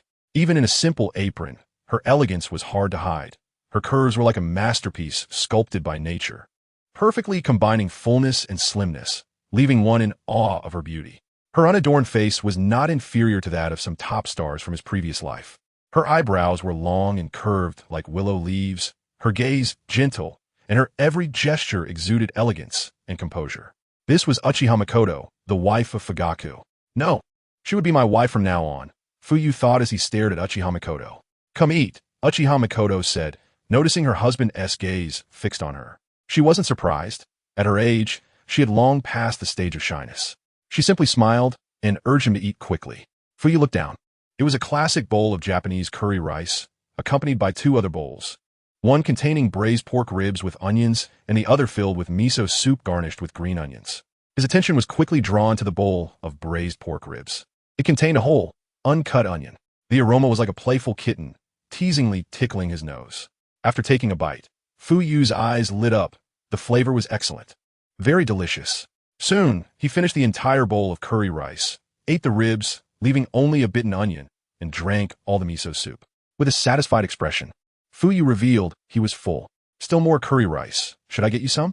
Uchiha Makoto, who had been quietly sitting on the tatami, watching him with soft eyes, asked. "No need. I'm full." Fuyue waved his hand. Uchiha Makoto then stood up to clear the table. Before long, Uchiha Makoto returned from the kitchen, this time without her apron. She moved gracefully and came to stand behind Fuyue. In the next moment, he felt her hands on his shoulders, giving him a gentle massage. Fuyue knew Uchiha Makoto would likely ask him what he had done today, so he closed his eyes, enjoying her massage while mentally preparing his words for when she spoke. To his surprise, Uchiha Makoto never asked. He closed his eyes and recalled the moments between Fugaku and Makoto, feeling relieved. She was indeed a gentle and extraordinary woman. Since she didn't ask, he took the initiative to speak. "Today, I led the clan in a coup." Seeing that Uchiha Makoto remained silent, he continued, "Everything went smoothly. After tonight, the village will bear the Uchiha name, and I will assume the position of the 5th Hokage." He added, "You don't have to worry about the tense relationship between the village and the Uchiha. It will get better from now on. You've worked hard." Fugaku, Uchiha Makoto, quietly listened. Although her husband spoke so lightly, she knew it wasn't easy. The Nine Tails incident, the clan being questioned and oppressed, Sasuke's birth, Itachi's growth, the storms within the clan, the village's attitude. Over the years, a heap of chaotic matters had made Uchiha Fugaku, already burdened by immense pressure, increasingly haggard. As the clan leader, he needed to display a stern and imposing demeanor, and over time, his smiles had become fewer. As his partner, she silently witnessed all of this. Uchiha Makoto gently massaged his temples, quietly supporting him with her warm heart. Fuyue was nearly falling asleep from the comfort. Is Sasuke asleep? After a moment of silence, Fuyue suddenly remembered that besides his eldest son Itachi, he had a younger son, Sasuke. Yes, he just fell asleep. He said he would wait for his brother to come back. Uchiha Makoto replied softly. No need to wait for him. He will be back late, Fuyue said, his eyes sparkling. Okay, Uchiha Makoto nodded slightly. Rest. You've had a long day. Fuyue glanced at the time. It was exactly 11 p.m. Uchiha Makoto then finished the massage, stood up, and swiftly went to prepare bathwater and clothes for him. Fuyue displayed a satisfied expression. With a wife like this, what more could he ask for? He then felt his dissatisfaction with Itachi deepen a bit. This unfilial son, if he hadn't crossed over into Fugaku's body. According to the plot, Uchiha Makoto would have been forced to commit suicide by this rebellious son tonight, right? Damn it, it's a good thing he crossed over. This kid had been too influenced by Sarutobi Hiruzen. He needed to think of a way to correct him before he got entangled with Kagaya's plans. Fugaku, you can take a bath now. Uchiha Makoto's gentle voice came. Coming. Fuyue shook his head, dismissing those thoughts, and walked toward the bathroom. After comfortably finishing his bath, he took a sip from a cup on the table and then went upstairs, pushing open the bedroom door. Uchiha Makoto was sitting on the edge of the bed in loose pajamas, waiting for him. Fuyue felt a bit hot, and for some reason, he locked the door. Fugaku, go ahead. Your wife and children will take care of you. Fuyue silently thought as he walked toward Uchiha Makoto, then omitted several thousand words. The next day, Fuyue woke from his sleep. The beauty beside him was already gone. The curtains were neatly tied, and the morning sunlight poured in, filling the entire room with bright light. After lounging in bed for a while, thinking about the village matters he had to handle today, Fuyue got up and went downstairs. Uchiha Makoto happened to come out of the kitchen with a bowl of fragrant noodles. Seeing Fuyue coming down, she greeted him. You're awake. I was just about to call you. Quick, go wash your face and brush your teeth. Breakfast is ready. Uchiha Makoto's face was rosy and vibrant. The previous night's affection seemed to have rejuvenated her, making Fuyue a bit excited. Uchiha Makoto noticed her husband's fiery gaze and recalled the strange positions he had taken last night, making her a bit unsteady. She playfully slapped Fuyue's arm. Hurry and wash up, eat breakfast. Fuyue shrugged and walked toward the bathroom, where he saw the 7-year-old Sasuke kneeling at the table, eating noodles while watching TV. At this moment, Sasuke noticed him and, somewhat shyly, greeted him, father. Uchiha Fugaku had always maintained a stern expression with this younger son, rarely offering praise. So it was no surprise that Uchiha Sasuke felt a bit timid. This was the usual dynamic between the two in Fugaku's memories. Chapter 24 meeting Fuyue nodded and didn't say anything. As soon as he walked into the bathroom, he heard Uchiha Makoto's urging voice. Sasuke, don't be indecisive. Eat your meal properly, and stop watching TV. I'm eating. Aren't you afraid of being late for school? Kasan, what time is it? Upon hearing Makoto say, it's 8:30, Sasuke hurriedly lowered his head and sped up. The place they lived now was not close to the bustling center of Konoha, and it took him over 20 minutes to walk to school. By the time Fuyue finished washing up and came out, Sasuke was already prepared to leave with his backpack. I'm going out, Sasuke yelled as he rushed out. Have a safe trip, don't come back too late. Makoto stood at the door to see Sasuke off, watching his figure disappear around the corner before closing the door and returning inside. Today's breakfast was udon noodles, featuring fried pork cutlet, soft-boiled eggs, green onions, and more. It looked delicious and made one's appetite surge, making it hard to resist. Seeing that Fuyue was about to dig in without saying anything, Makoto quickly stopped him, saying, Fuyue, did you forget something? Fuyue was a bit confused, then realized and smiled, putting his hands together. I'm starting now. It's a habit of the Japanese people. He almost forgot. After finishing breakfast, Fuyue headed out directly. He still didn't know how things went last night, plus they had agreed to hold a meeting at the Hokage building this morning. Before leaving the clan grounds, he saw Uchiha Hakadai rushing over, and his face lit up when he saw him. Clan leader, Uchiha Hakadai, like Uchiha and Abi, was a loyal subordinate of the former Fuyue. How did things go last night? Fuyue asked. I was just about to report to you. Uchiha Hakadai smiled and said seriously, after last night's capture, all the remnants have been apprehended, but Konoha's prison can't hold any more prisoners. So many were transferred to the security building. He suddenly bent down and said, I'm very sorry, clan leader. I took the liberty of imprisoning them in the security building without your permission. Fuyue waved his hand, saying it was fine. It's a small matter. I don't mind at all. He had initially thought that a few rats might escape from Konoha, but it turned out they were all caught. It seems that although Konoha is weak, a dying camel is bigger than a horse. Konoha still has a lot of power when it gets moving. Where's the elder? The elder is with Nara, Shikaku, and the others at the Hokage building. They asked me to bring you over to preside over the situation. Let's go. Since Elder Nara, Shikaku, and the others had stayed up late working, they hadn't tea-rested yet. Fuyue didn't keep them waiting long. He and Uchiha Hakadai quickly made their way to the Hokage building. After last night's cleanup, the streets outside the Hokage building were clean, showing no traces of blood. Upon entering the hall, it looked the same, refreshingly new. Clan leader, there in the conference room on the first floor, Uchiha Hakadai reminded him. At the conference room door, the door was slightly ajar.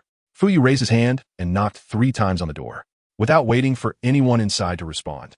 He pushed the door open and entered. Inside the conference room sat Uchiha Shurho, Uchiha Shana, and 3 other elders on the left side. Beside them was Yunyu Ryoma, who had joined him last night, while Nara Shaku, Hyuga Hizashi, and other clan leaders sat on the right side, with the main seat left vacant, reserved for him. Fuyue glanced at the clear division of seats and confidently took the main seat. Uchiha Hakadai then exited the room and gently closed the door. Fuyue first scanned the faces of everyone present. He noticed they all looked weary, but their eyes were bright. Thank you all for your hard work, Fuyue said. It's not hard at all. Konoha is our home. We must protect it. We will eradicate anyone with ill intentions, Nara Shikaku said with a smile. The other clan leaders nodded in agreement. Having already boarded Uchiha Fugaku's ship, they were about to reap the benefits, and naturally wouldn't cause trouble for themselves at this moment. Well, Fuyue nodded, cleared his throat, and said then, as previously agreed, I will assume the position of the 5th Hokage. Nara Shikaku will serve as the Hokage's advisor. Hyuga Hizashi will be the Hokage's consultant. And Uchiha Shurho will also be a Hokage's consultant. Additionally, the Hokage's advisor will not concurrently hold the position of root leader. The root leader will be handed over to Yunyu Ryoma. Fuyue repeated this without annoyance, and the others listened attentively without any signs of impatience. In addition to these 4 key positions, to appease others, Fuyue also filled some vacant positions, promoting those who should be promoted and rewarding those who should be rewarded. After last night's large-scale capture, many positions in Konoha had opened up. Of course, he did not assign any positions in the Hokage's Umbu. He decided to let Kakashi take the position of the Umbu captain. He also didn't plan to let other shinobi clans put their people in the Umbu, instead replacing them all with his own 3 Tomo clan members. The Umbu that originally pledged allegiance to Sarutobi Hiruzen were captured by Kakashi's team, and those with loose ties were released on the spot, while those with close ties were detained first. An hour passed, and most of the discussions concluded. The atmosphere in the room was very pleasant, with everyone enjoying themselves. Then I will choose an auspicious day to hold the Hokage succession ceremony and announce her position as the 5th Hokage to the village. Nara Shikaku asked cheerfully.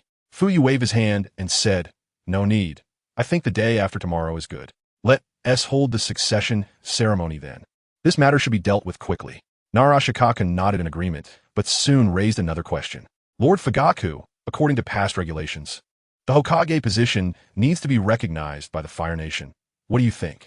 His implication was that 3 days might be too rushed since sending someone from Konoha to the Fire Nation and back would take more than 3 days. Fuyue was aware of this regulation.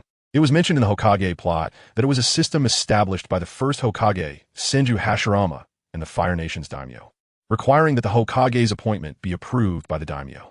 He found this ridiculous. Why should a powerful armed organization need the nod of a weak royal family when changing its leader? Wasn't that laughable? He planned to change the situation, but not now. He would soon become the 5th Hokage, and there were still many matters to handle in the village. Simply notifying the Fire Nation would suffice. The Hokage's appointment was not up for the daimyo to dictate. Fuyue decisively concluded this matter, and a glimmer of appreciation flashed in Nara Shikaku's eyes. He, being clever, also believed that the system established by the first Hokage when Konoha was just founded might have been suitable back then, but it was no longer appropriate now.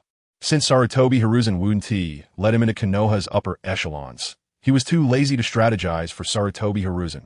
Why not just coast along? Why go out his way to find work to do? Chapter 25. The strong above, the weak below, but now, how will Fugaku, as the 5th Hokage, perform in the future? He still needs to observe whether he will slack off or work diligently. Let's see how he does. I understand, Nara Shikaku nodded, indicating that he would do his best to organize the ceremony. Well, I'll leave this matter to you, Hokage advisor, Fuyue said with a smile. All right, Lord Fifth Hokage. Nara Shikaku also showed a heartfelt smile. As the Nara clan, they had truly burned incense for their ancestors. He never expected that he would have a day to become the Hokage advisor.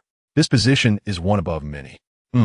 That's nice. Nara Shikaku thought more and more contentedly, looking at Fugaku like a mother-in-law looking at her new son-in-law, increasingly satisfied. In fact, starting now, Fuyue was already the 5th Hokage, and other appointments would take effect from this moment. The Hokage's succession ceremony in 3 days is merely a formality, an announcement to the unsuspecting common people of Konoha and the world. May my ancestors bless me. Hyuga Hisashi will also become the Hokage advisor, Hyuga Hisashi said solemnly. But inside he was overjoyed. As the second largest clan under the Uchiha of Konoha, the Hyuga clan had always kept a low profile under his leadership, never making a fuss. He never voiced many opinions on major decisions. If the Hokage liked him, he would raise his hand. If the Hokage disliked him, he would shake his head. This was also why the Uchiha clan had been tense with Konoha before, while the Hyuga clan remained steady. But now it was different. It was rare to have this opportunity. How long has it been since the Hyuga clan took action? Recalling the loud and boisterous members of the Shimura clan before, he still felt a bit angry. It seemed the Hyuga clan had been silent for too long and needed to make their voice heard. Becoming the Hokage advisor was a once-in-a-lifetime opportunity. The Hyuga clan must rise. Hyuga Hisashi thought seriously. All right, let's leave it at that. Everyone is tired, go rest. Fuyue stood up and, together with the 3 elders of Uchiha, sent the clan leaders out of the Hokage building. He then went directly to the Hokage office on the 3rd floor. A member of the 3 Tomo clan was diligently guarding the office door. Upon seeing the clan leader and the 3 elders arrive, he hurriedly greeted them. Clan leader, elder, 2nd elder, 3rd elder. Thank you for your hard work. Fuyue patted his shoulder in encouragement, then entered the Hokage office. This made the 3 Tomo clan member extremely excited. He had previously supported the hawkish faction that initiated the coup, and now that the clan leader had led them to success, he was completely devoted to him. Uchiha Siwa also learned in today's meeting that he could still serve as the left advisor. The Hokage advisor role is divided into left and right advisors, each with different complex powers and responsibilities. At this moment, his old face was flushed with excitement. It was hard to see any signs of fatigue from staying up all night. All right, Siwa, you're about to drool, said the 2nd elder, Uchiha Shana, sourly. He looked thin and weak, but in reality, he was a powerful elite J-nin who had opened the 3 Tomo and was one of the leaders of the hawkish faction. He and Uchiha Siwa were elders of the same era, but he was somewhat different. He inherited Madara's will and was quite dissatisfied with the policies of the 2nd Hokage, Senju Tobarama, governing the Uchiha clan. He had always longed to reclaim sovereignty from the Senju clan and was a hawkish Uchiha. Later, he incited the Uchiha clan to revolt, which was detected by the 2nd Hokage, and ultimately he was captured by the Umbu members sent by the 2nd Hokage and imprisoned. He was locked up for 10 years before being released. If it weren't for the death of Senju Tobarama, he might never have gotten out. After being released, Sarutobi Hiruzen was already in power, and he, not giving up, gathered a group of like-minded Uchihas, becoming a hawkish Uchiha, opposing the dovish faction, led by Uchiha Siwa. Now seeing Uchiha Siwa, the leader of the dovish faction, appointed as the Hokage advisor by Uchiha Fugaku, it was hard to express how sour he felt inside. Watching Uchiha Siwa beaming with joy, he finally couldn't help but mock him. Uchiha Siwa was now happy and didn't even bother to respond to the sour old man, expressing to Uchiha Fugaku, no, Lord Fifth, just watch, I will do my best in this advisory role and not let you down. Fuyue sat down in the position that once belonged to the Hokage, smiling and nodding as he picked up the mountain of documents on the desk to review. He tossed aside some less important ones and only looked at the important ones. However, there wasn't anything particularly urgent at the moment. In less than 10 minutes, he had roughly finished going through the pile of documents. By the way, where did Itachi go? He tossed the documents aside and suddenly remembered this unfilial son, asking curiously. Uchiha Siwa was taken aback. Didn't Itachi ask to seal his chakra? Did he run out of the house again? At this time, the 3rd elder, Uchiha Masaru, replied. Clan leader, Itachi went home this morning. Did you not see him? Home? Fuyue was startled. He hadn't seen Uchiha Itachi before he left this morning. Of course, it was also possible that the kid was sleeping in his room after staying up all night. Fuyue was too concerned, nodded, tapped the table, and instructed. 3rd elder, I'll leave the disbanding of the guard team to you. Ask the clan members who want to join the Umbu to sign up with you. I need the list by noon tomorrow. Understood, clan leader, Uchiha Masaru said respectfully. All right, you all go ahead and busy yourselves. Fuyue waved his hand, signaling them to leave. The three elders bowed respectfully and then exited the room, with Uchiha Shana carefully closing the door at the end. Fuyue withdrew his gaze. In Fugaku's memory, the attitudes of the two leaders of the hawkish faction towards him as clan leader had never been very good, often condescending. This was also why, after making his decision, he chose to give the Hokage advisor position to Uchiha Siwa rather than to Uchiha Shana or Uchiha Masaru. Of course, after leading the coup decisively yesterday and succeeding, both second elder Uchiha Shana and third elder Uchiha Masaru had dramatically changed their attitudes towards him. He wasn't too surprised. The Uchiha clan had always adhered to the principle of the strong prevailing. There's an old saying in the clan, the strong rise, the weak fall. Uchiha Fugaku himself was not a weakling. He had shown exceptional talent since childhood, being regarded as a genius by his peers. He had also made a significant name for himself in the Ninja World War, earning the nickname Killing Eyes Fugaku from his enemies. Fugaku's ascension to clan leader was not through backdoor means. It was entirely based on strength. How could someone with no strength become the leader among a group of fanatics? How could he gain the people's respect? The reason why a small portion of Uchiha clansmen, including the second elder and third elder, had not shown him much respect recently was that Fugaku had not achieved much in recent years. Whether it was being blocked by Danzo during the Ninetales incident or being forced to relocate the clan. Chapter 26. Calculations. All of this had dealt a huge blow to his reputation. But after yesterday, all the doubts he had faced vanished without a trace. This was the respect that one naturally gained after demonstrating strength.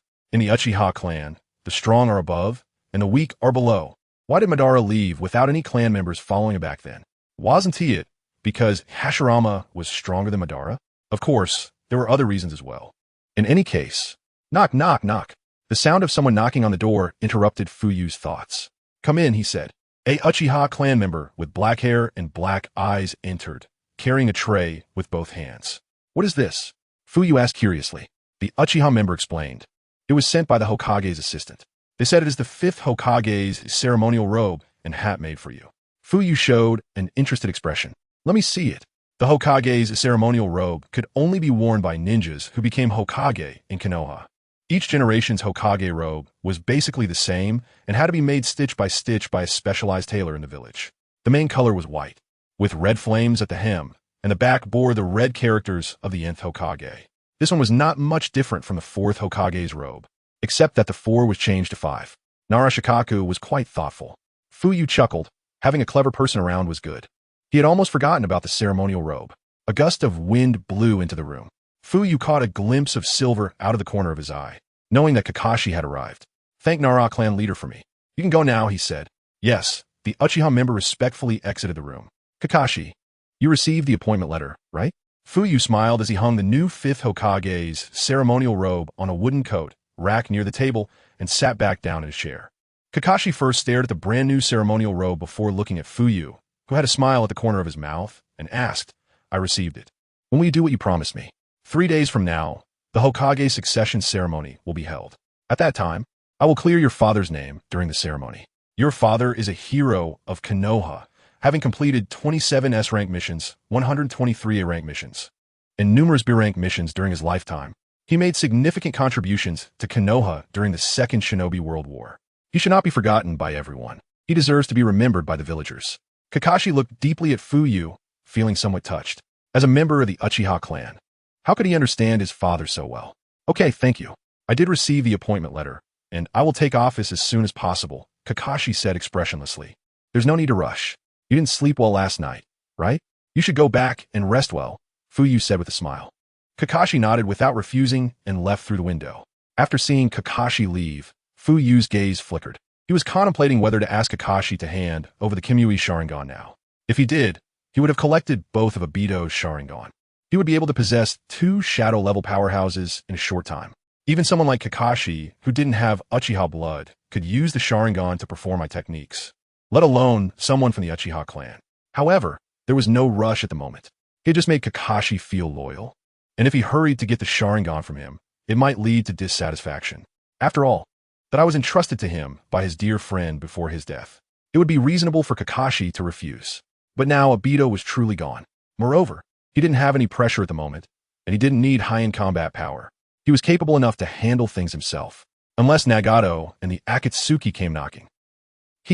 Speaking of which, who was in the Akatsuki at this time? Are there any members left? Should I pick up some scraps? Fuyue propped his head on his hands, frowning as he tried hard to remember.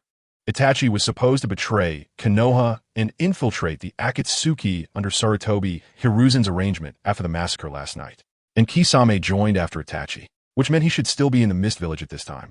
Kisame was tricked away by Obito disguised as Madara through the Moon Eye plan. But it was unknown if Obito had made contact with Kisame yet.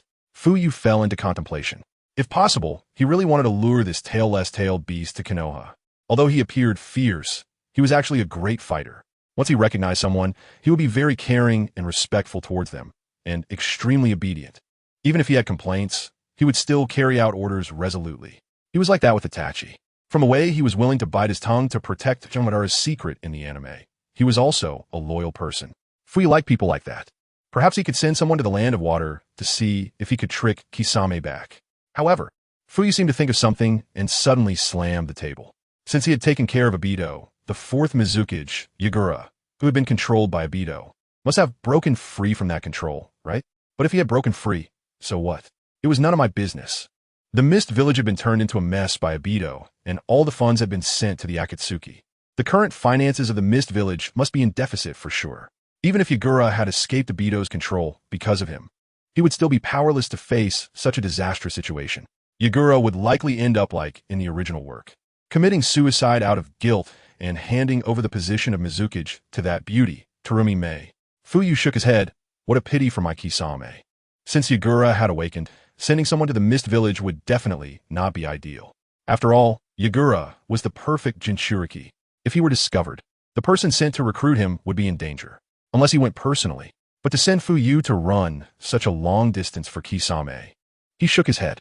Sorry, Kisame, I'm not that interested in you. You're not the only option. Fuyue took advantage of the fact that he had just crossed over for 2 days and still remembered most things. He quickly pulled out a notebook from the drawer and began to write and draw. He wanted to use Pinyin to record some major events in Naruto that were beneficial and detrimental to himself, writing them all down. In the future, when he picked up the notebook, he would be able to recall them. The reason for using Pinyin instead of Chinese characters was for confidentiality. Chinese characters and Japanese have some similar characters that can be recognized. After all, the ancestor Japanese characters is Chinese characters, created by the Japanese based on Chinese. Using Pinyin would be much safer. Even if someone accidentally saw it, they wouldn't be able to decipher it. Fuyue was confident in the profoundness of Chinese characters. He spent the entire afternoon writing at the desk. When Fuyue finally came back to his senses, he noticed it was getting dark outside, and hurriedly stopped writing. He picked up the notebook and flipped through it, finding it filled with 6 or 7 pages. Phew, now I feel much more at ease. Fuyue happily stored the notebook in the storage scroll he carried with him and secured the scroll close to him. Chapter 27. Encountering Naruto, this storage scroll is quite extraordinary. Not only does it contain 3 Sharingan with a Mangekyō, but it also holds important future events in the ninja world. If this were to fall into the hands of a fellow traveler, wouldn't that mean an immediate advantage? But I suppose that won't happen. There's already me, a traveler, so it's unlikely there would be more dramatic arrivals. If that were the case, I would really have to take drastic measures. After all, if more people are familiar with the plot, it would surely turn chaotic. Meeting fellow villagers from another world isn't just tearful, it's more likely to end with a knife in the back. Fuyue chuckled to himself as he thought about these messy scenarios. His stomach growled, reminding him that he hadn't had dinner yet. He stood up, looked out at the scenery for a moment, stretched, and then left the Hokage's office. Today, that Uchiha clan member was still standing meticulously at the door, guarding it. Fuyue patted him on the shoulder. Have you eaten yet? The young Uchiha with the 3-tomo Sharingan replied excitedly. Not yet, Hokage-sama. Fuyue laughed heartily. Good. Well done. You can go home now. Yes, Hokage-sama. The clever Uchiha enthusiastically followed Fuyue downstairs, with no one looking for him all afternoon. It proved that there was nothing requiring his intervention, so Fuyue straightforwardly headed towards the Uchiha clan's territory to prepare to go home.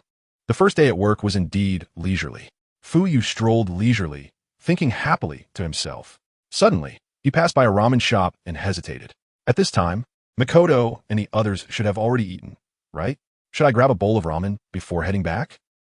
It's so troublesome not having a phone to contact them. Fuyue thought with a headache.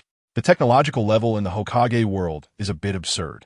They clearly have televisions and refrigerators, so why not develop mobile phones? Wouldn't communication be much more convenient? You could contact someone from 1,000 miles away. Fuyue made a mental note that he would definitely work on technology in the future. Not to say he would create a spaceship to explore outer space. But some basic daily use technology should be developed. It shouldn't be too difficult for the scientists of the Land of Fire. After all, they already have televisions. Making mobile phones shouldn't be particularly challenging. If they throw enough money at it, it should hopefully be doable.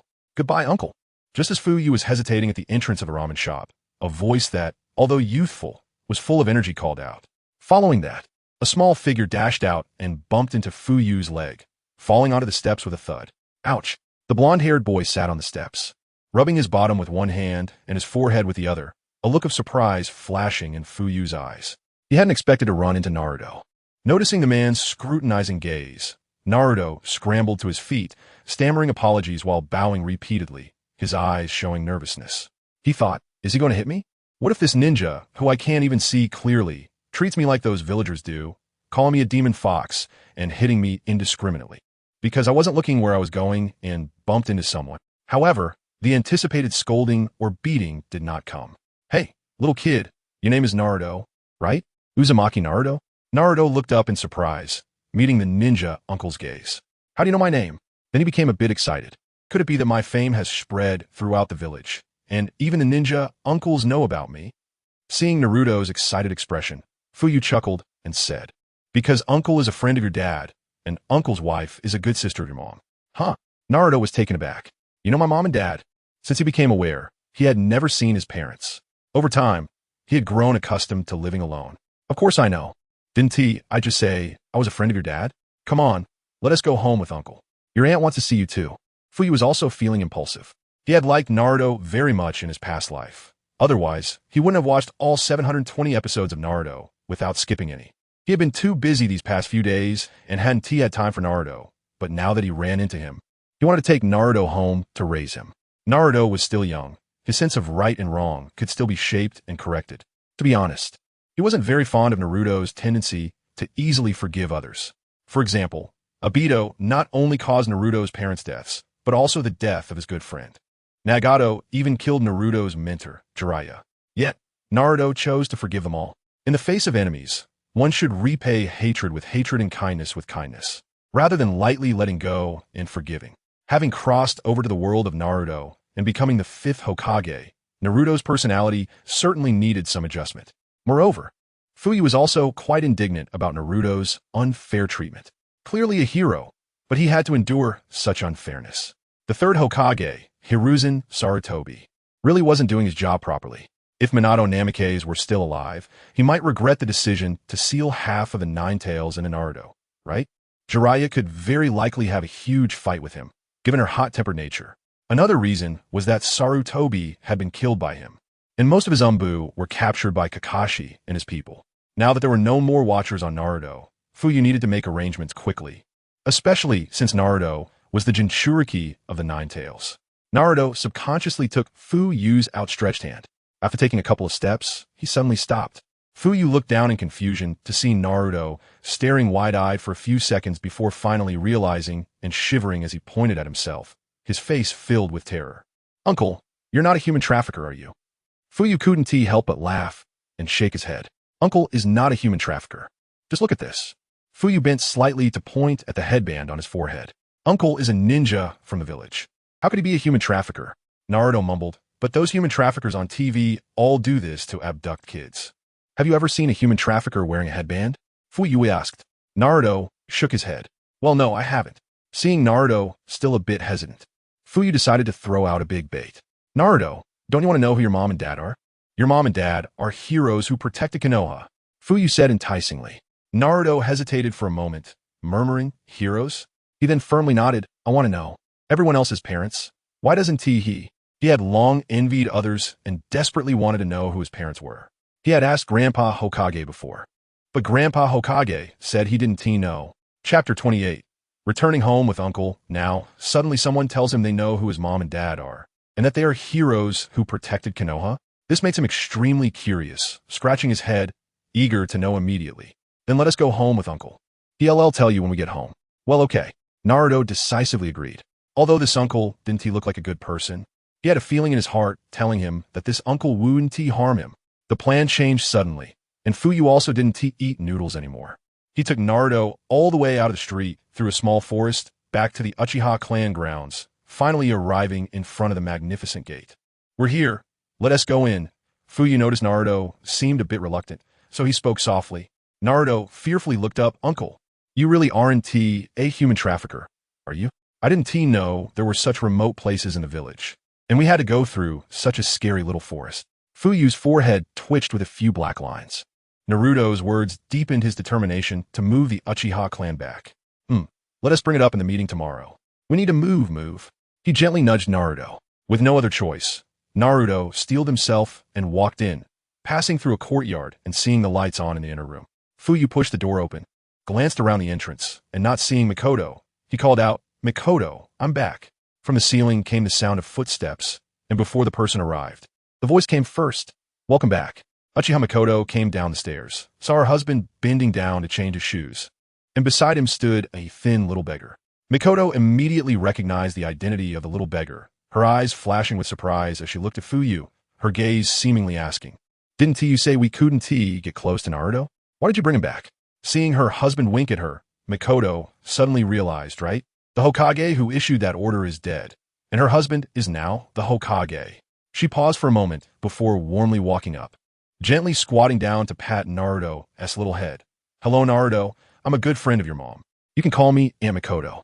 Naruto slightly opened his mouth, looking incredulous. Apart from Grandpa Hokage, he had never felt warmth from anyone else. This beautiful big sister is really nice, Naruto thought. Are you really my mom's friend? Yes. Do you know where my mom is? Saying this, Naruto looked at Fuyue. Uncle, didn't you say you'd tell me when I came? Fuyue exchanged glances with Mikoto. Just as he was about to mention Minato Namikaze and Kushina, he saw Naruto shockingly pointing ahead, stuttering, SAS. Sasuke, what are you doing here? Naruto shouted, just coming out of the bathroom. Sasuke also had a surprised expression, quickly regaining his cool demeanor, crossing his arms in front of his chest. Idiot, this is my house. I should be asking you, why are you in my house? Bastard, you guy. Naruto ran up to Sasuke and started chatter. Due to Sasuke's sudden appearance, all of Naruto's attention was drawn to him. Fuyue smiled. It's no wonder they are the reincarnations of Indra and Ashura. The timing of their mutual attraction is quite wonderful. Taking this opportunity, Fuyue also informed Mikoto of his intention to bring Naruto back to adopt him. Mikoto raised both hands in agreement. She had been very good friends with Kushina, and seeing that her friend and her husband died to protect Konoha, sealing the Nine Tails, while their descendant was suffering in the village, being looked down upon and living like a little beggar, she couldn't stand it any longer. However, the third Hokage, Hiruzen Sarutobi, had warned the Uchiha not to get close to Naruto. Despite her discomfort, she was still powerless against the third Hokage's pressure. Realistically speaking, she couldn't destroy the Uchiha clan just to take care of her friend's son. She hadn't been that magnanimous. But now it was different. The third Hokage was dead, and her husband was now the fifth Hokage of Konoha. She could openly take care of Kushina's child, Naruto. Mikoto glanced at Naruto, who was arguing with her son Sasuke, a smile appearing on her lips. These two kids looked like a pair of brothers. Fuyue's forehead was marked with a question mark. One had black hair, the other had blonde hair, and both had little tufts of hair. Where did she see that Sasuke and Naruto were brothers? At that moment, Mikoto thought of something, hurriedly leaving the entrance, quickly bringing out several plates full of snacks and fruits, smiling as she called out, Naruto, come, any is good food, don't be shy. Naruto had never seen so much food. At home, he only ate instant noodles and drank expired milk, and when he wanted to buy something delicious, those shopkeepers wouldn't sell to him. His eyes sparkled as he looked at each new and interesting snack package. Unable to hold back a gulp, big sister. Can I really eat this? Hearing Naruto's address, Mikoto laughed happily, affectionately patting Naruto's little head, grabbing a big handful of snacks and stuffing them into Naruto's arms. Go on, eat, don't be shy, and he has plenty of delicious food. Naruto grinned foolishly. Sasuke was unhappy. You call my mom big sister. Doesn't that mean you're suddenly older than me? Trying to take advantage of me? No way. Sasuke coldly snorted. You idiot, who told you to call my mom sister? Call her auntie, got it? Uncultured brat. As soon as he finished speaking, he received a light hit from Mikoto. Ouch. Sasuke covered his forehead, looking at his mom in confusion. Sasuke, sensing the displeasure in his mom's eyes. Sasuke shrank his neck and didn't dare to say anything more. Once Makoto turned to leave the hall, he angrily sat down at the table, glancing at the silly Naruto, retaliating by grabbing snacks to eat. Naruto glared, and the two started fighting over the snacks again. Fuyue couldn't be bothered with the two kids, walking to the kitchen door and calling out to Makoto, "Makoto, is there anything to eat?" "I haven't had dinner." Makoto was washing a pot. "Honey, sit for a bit, I'll make dinner for you right now. By the way, has Naruto eaten?" Fuyue thought about how Naruto had run out from Ichiraka ramen, and he should have eaten, so he casually replied, "I think he ate ramen on the way back." It had been a while since he ate ramen. So Makoto made a separate portion for Naruto. "Naruto, it's time for dinner."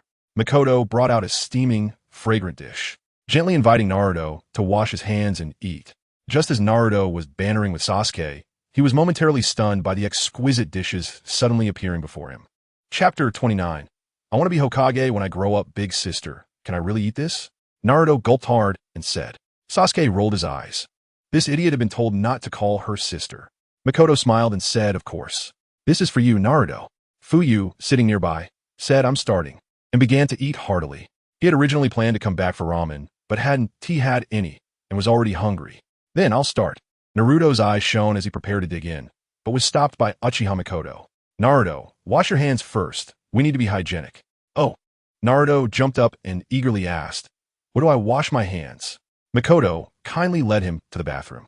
Sasuke was already extremely jealous. He looked at Naruto's portion and wanted to add some special ingredients, like these snacks, into his bowl. But after glancing at his father, who was eating with a serious expression, he dismissed the thought, only daring to think about it in his heart. Soon, Naruto dashed back, grabbed his chopsticks, excitedly said, "I'm starting," and began to eat with a clang, his face beaming as if he were consuming some magical elixir. Makoto knelt beside him, her face full of smiles. Sasuke watched this scene with a feeling of foreboding. Sure enough, not long after finishing his meal, Kakashi kindly poured Naruto a glass of juice. Naruto raised it and drank it all in one go, with juice still on the corners of his mouth. Just as Makoto was about to wipe it for him with a tissue, Naruto wiped his mouth with his clothes and exclaimed with a satisfied look, "I'm full. Thank you for the meal." Sasuke's face was filled with disgust at this scene.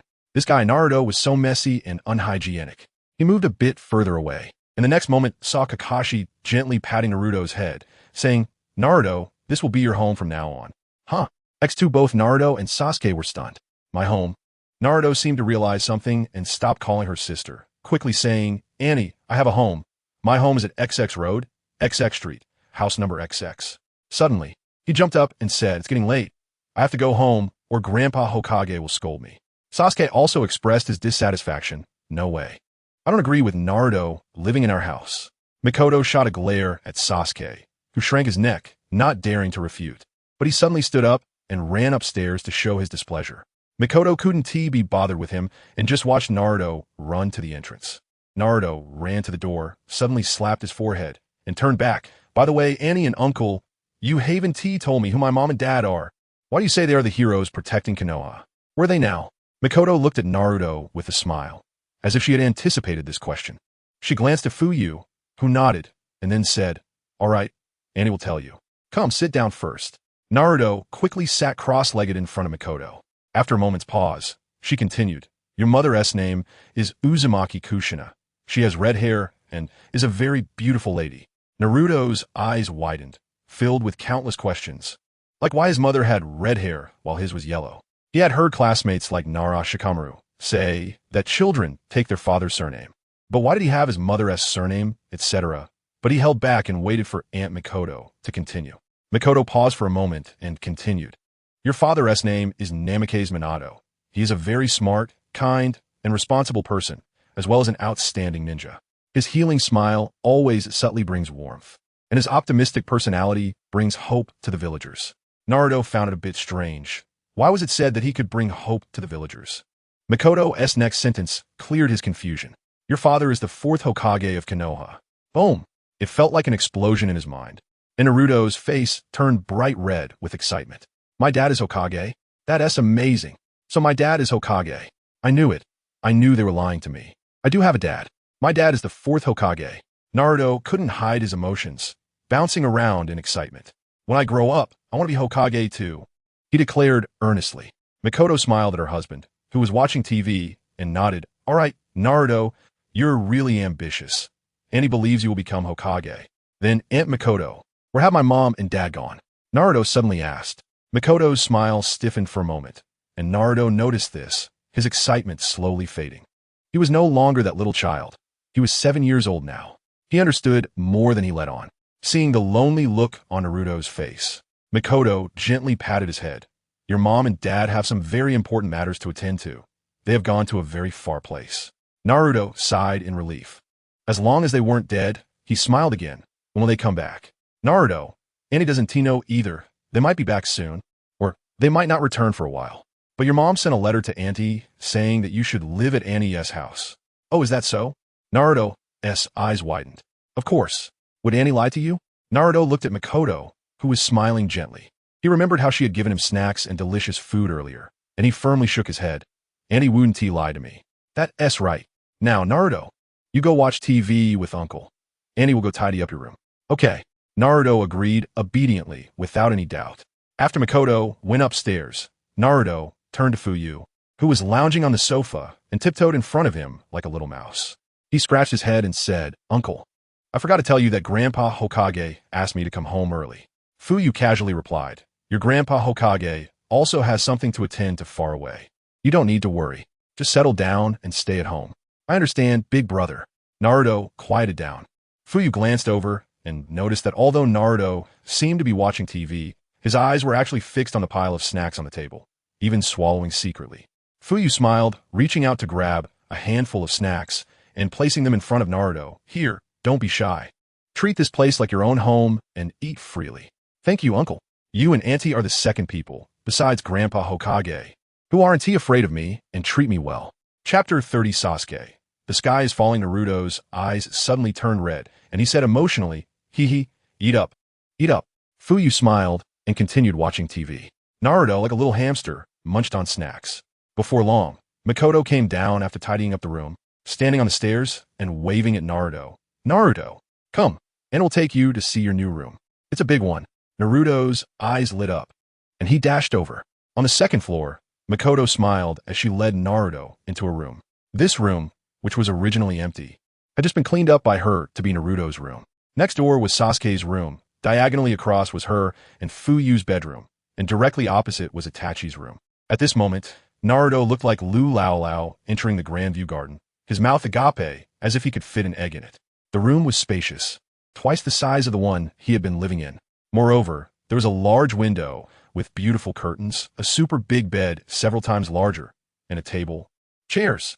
The floor was covered with a fluffy blanket that felt warm when stepped on. How is it, Naruto? Are you satisfied? Mikoto asked, leaning against the door with a smile. I'm so satisfied, Aunt Mikoto, he exclaimed excitedly, running around on the blanket, touching this and that, discovering many new things for the first time. Well, then Auntie can rest assured. Come on, let's go downstairs. Auntie will help you take a bath. Upon hearing this, Naruto's face instantly turned red, and he stood there fidgeting with his clothes. Auntie, can I wash myself? Mikoto gently refused. No, Naruto, you don't wash well enough. Auntie will help you. Seeing he couldn't refuse, Naruto had no choice but to nod with a flushed face. As the two went downstairs, the door to Sasuke's room next door quietly opened. Sasuke peeked out, gritting his teeth. Damn it, this guy is really going to live here.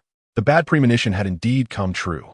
Sasuke ran into his brother's room diagonally across, and sure enough, he found Itachi still lying on the bed. With a face full of grievance, he threw himself onto Itachi's bed.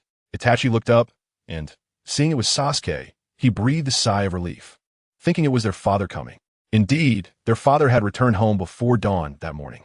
Then he sat there for a few hours, waiting for their father to leave before finally going to bed, sleeping until the afternoon. When he woke up, he didn't leave the room but lay in bed thinking. Sasuke, what's wrong? What is bothering you? Itachi couldn't help but ask, seeing his only younger brother looking wronged and not speaking. And Ai-chan, Ka-san hit me. Sasuke pouted, complaining to his brother. Itachi rubbed Sasuke's little head. Oh, did Ka-san hit you? Because Ka-san wants that annoying guy to live with us. Annoying guy? Itachi raised an eyebrow, casually asking, who is it? Sasuke raised his hand to illustrate. It's that blonde kid I told you about, named Naruto Uzumaki. He keeps bothering me at school every day, It's so annoying. Sasuke said disdainfully. Naruto. Itachi was taken aback. He was one of the few who knew Naruto's identity, knowing he was the Nine-Tails Jinchuriki. How could a Nine-Tails Jinchuriki live in their home? Clearly, after the Nine-Tails incident, the Hokage had strictly forbidden any family from having any contact with the Nine-Tails Jinchuriki. Then he thought of something, and a hint of relief flashed in his eyes. That's right, Father has successfully staged a coup and become the 5th Hokage. From now on, the village will be under Father's control. Letting Naruto live in their home doesn't seem like a big deal. Itachi thought. Perhaps Father wants to monitor the Nine-Tails Jinchuriki more closely? In fact, Fuyue didn't really have that intention. He just couldn't stand seeing Naruto living so poorly and brought him home to adopt him. All right, you'll be living with Naruto from now on. Make sure to get along well. Itachi knew that their father was serious about bringing Naruto back and living together, and he had no way to change that. So he could only comfort Sasuke to accept the reality. Seeing that even his brother wouldn't help him, Sasuke ran back to his room with a wow. Itachi shook his head helplessly. He hesitated for a moment, then lifted the blanket and left the room. Since Father didn't come to find him, he would go to find Father. He was eager to know what Father planned to do in the future. The fact that Father had seized the Hokage power through a coup wouldn't stay hidden for long. Other ninja villages must have already planted spies in the village. After the lockdown in Konoha was lifted this morning, that news must have been relayed back to their villages by those spies. When the leaders of those villages received the news, would they unite to invade the Land of Fire? Itachi wanted to know if Father was prepared for how to respond. He loved the village dearly and didn't want to watch it be destroyed. After Itachi went downstairs, he saw Father lying on the couch watching TV. The TV was airing a program discussing the livelihood and economy of the Land of Fire. Itachi also saw the blonde kid sitting next to Father, stuffing snacks into his mouth like a little hamster. Itachi had seen the Nine-Tails Jinchuriki from a distance a few times and knew he was the annoying Naruto that Sasuke mentioned. Seeing Naruto cast a curious glance at him, Itachi greeted him warmly. Hello, Naruto-kun, I'm Itachi, Sasuke's older brother. You'll be living here from now on, and we're all family. So you can call me brother like Sasuke does. Upon hearing this, Naruto hurriedly swallowed the snacks in his mouth, stood up with bright eyes, and said, Okay, Itachi and I. At this moment, hearing his brother come downstairs, Sasuke thought Itachi was going to stand up for him. So he secretly came out of his room and ran to the staircase to watch. However, he just happened to hear Naruto call Itachi big brother, and his face immediately turned pale and weak. He felt like the sky had fallen. Damn Naruto, not only is he going to live in my house, but he also wants to take away my beloved brother. This evil blonde kid. Sasuke could no longer hold back. He stomped down the stairs, dashed over, and hugged Itachi's arm, glaring at Naruto. You can't call him Itachi and I. Only I can. Naruto scratched his head, not understanding why Sasuke was angry. But Itachi and I told me to call him big brother. So why can't I call him Itachi and I? Sasuke's little face turned red as if it would bleed. You're still calling him. You're still calling him. He angrily retorted. In short, I just won't allow you to call him that. Naruto looked innocent, scratching his head, not knowing what was wrong, wondering why Sasuke was so angry.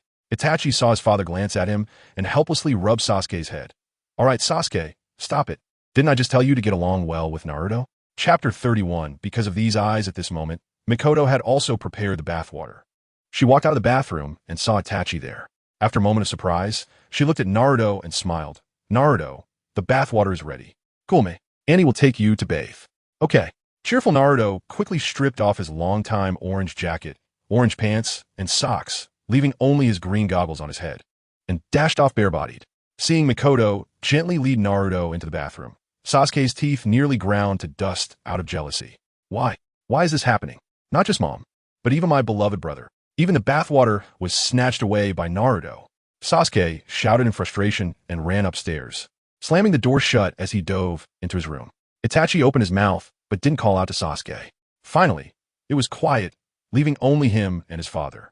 Itachi knelt beside Fugaku, respectfully saying, Father, what's up? Fugaku glanced at him and then turned back to the television. Yes, Itachi nodded. What's going on? Speak. Fugaku said lightly. Itachi said solemnly, Father, what do you plan to do next? What to do? Fugaku was taken aback. Are you saying that you haven't prepared anything? He was a bit anxious. The news of your coup must have been leaked to the other ninja villages in the village. Once they know the third Hokage is dead, they won't sit still. They might invade us. Itachi's expression was serious. Fugaku shifted his gaze from the television to Itachi's face. Seeing his grave expression, he couldn't help but chuckle. Itachi's eyes moved slightly. Seeing his father looking over, he realized that his father would finally discuss this with him, and he couldn't help but feel curious about how his father would respond. But Fugaku just chuckled and then returned to watching television. This left Itachi somewhat dumbfounded. With a solemn face, the deep tear grooves on Itachi made him appear naturally lonely. Ever since Shursui died, he had become accustomed to being alone. His temperament had long been as calm as water. But now he was starting to break down. He couldn't maintain his calm expression anymore. What's going on? This isn't right. Am I not my father's son? Father, you must have some plans, right? Why won't you tell me? Itachi's face slightly darkened. Father. Itachi wanted to struggle a bit more, but he saw Fugaku wave his hand and say, "It's just the death of an old Third Hokage. Don't worry. There won't be any fighting." Itachi curiously asked, "How do you know there won't be fighting?" "Because I have these eyes." Fugaku turned his head, and a red light flashed in his eyes as he activated his Eternal Mangekyō Sharingan.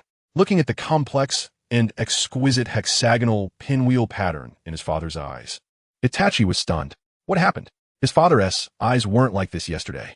How could they have changed in just one day? He remembered clearly that his father's Mangekyō pattern yesterday was 3 shurikens, which looked full of killing intent. Yet now, it had transformed into an exquisite hexagonal pinwheel pattern. What is going on? Seeing Itachi frozen in place, Fugaku had no intention of hiding it from him.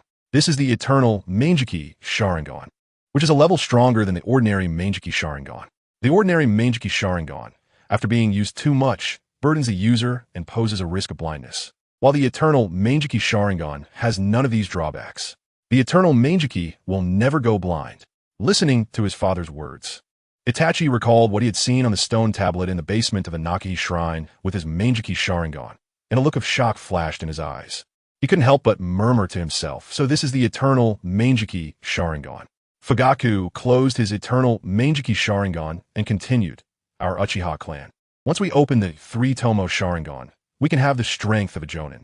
When we open the Mangekyō Sharingan, we attain the strength of a Kage. When we open the Eternal Mangekyō Sharingan, we get the strength surpassing that of a Kage." Listening to Fugaku's words, which sounded like a nested doll, Itachi couldn't help but nod. His father was right. It was a fact. Now that I have surpassed Kage-level strength, there are few people in the ninja world who can match me, so the things you're worried about won't happen. Even if there are stubborn ones, let them come and see how many lives they have. Hearing his father's domineering words, Itachi felt a jolt in his heart and suddenly realized. No wonder his father seemed so unconcerned. It all made sense now.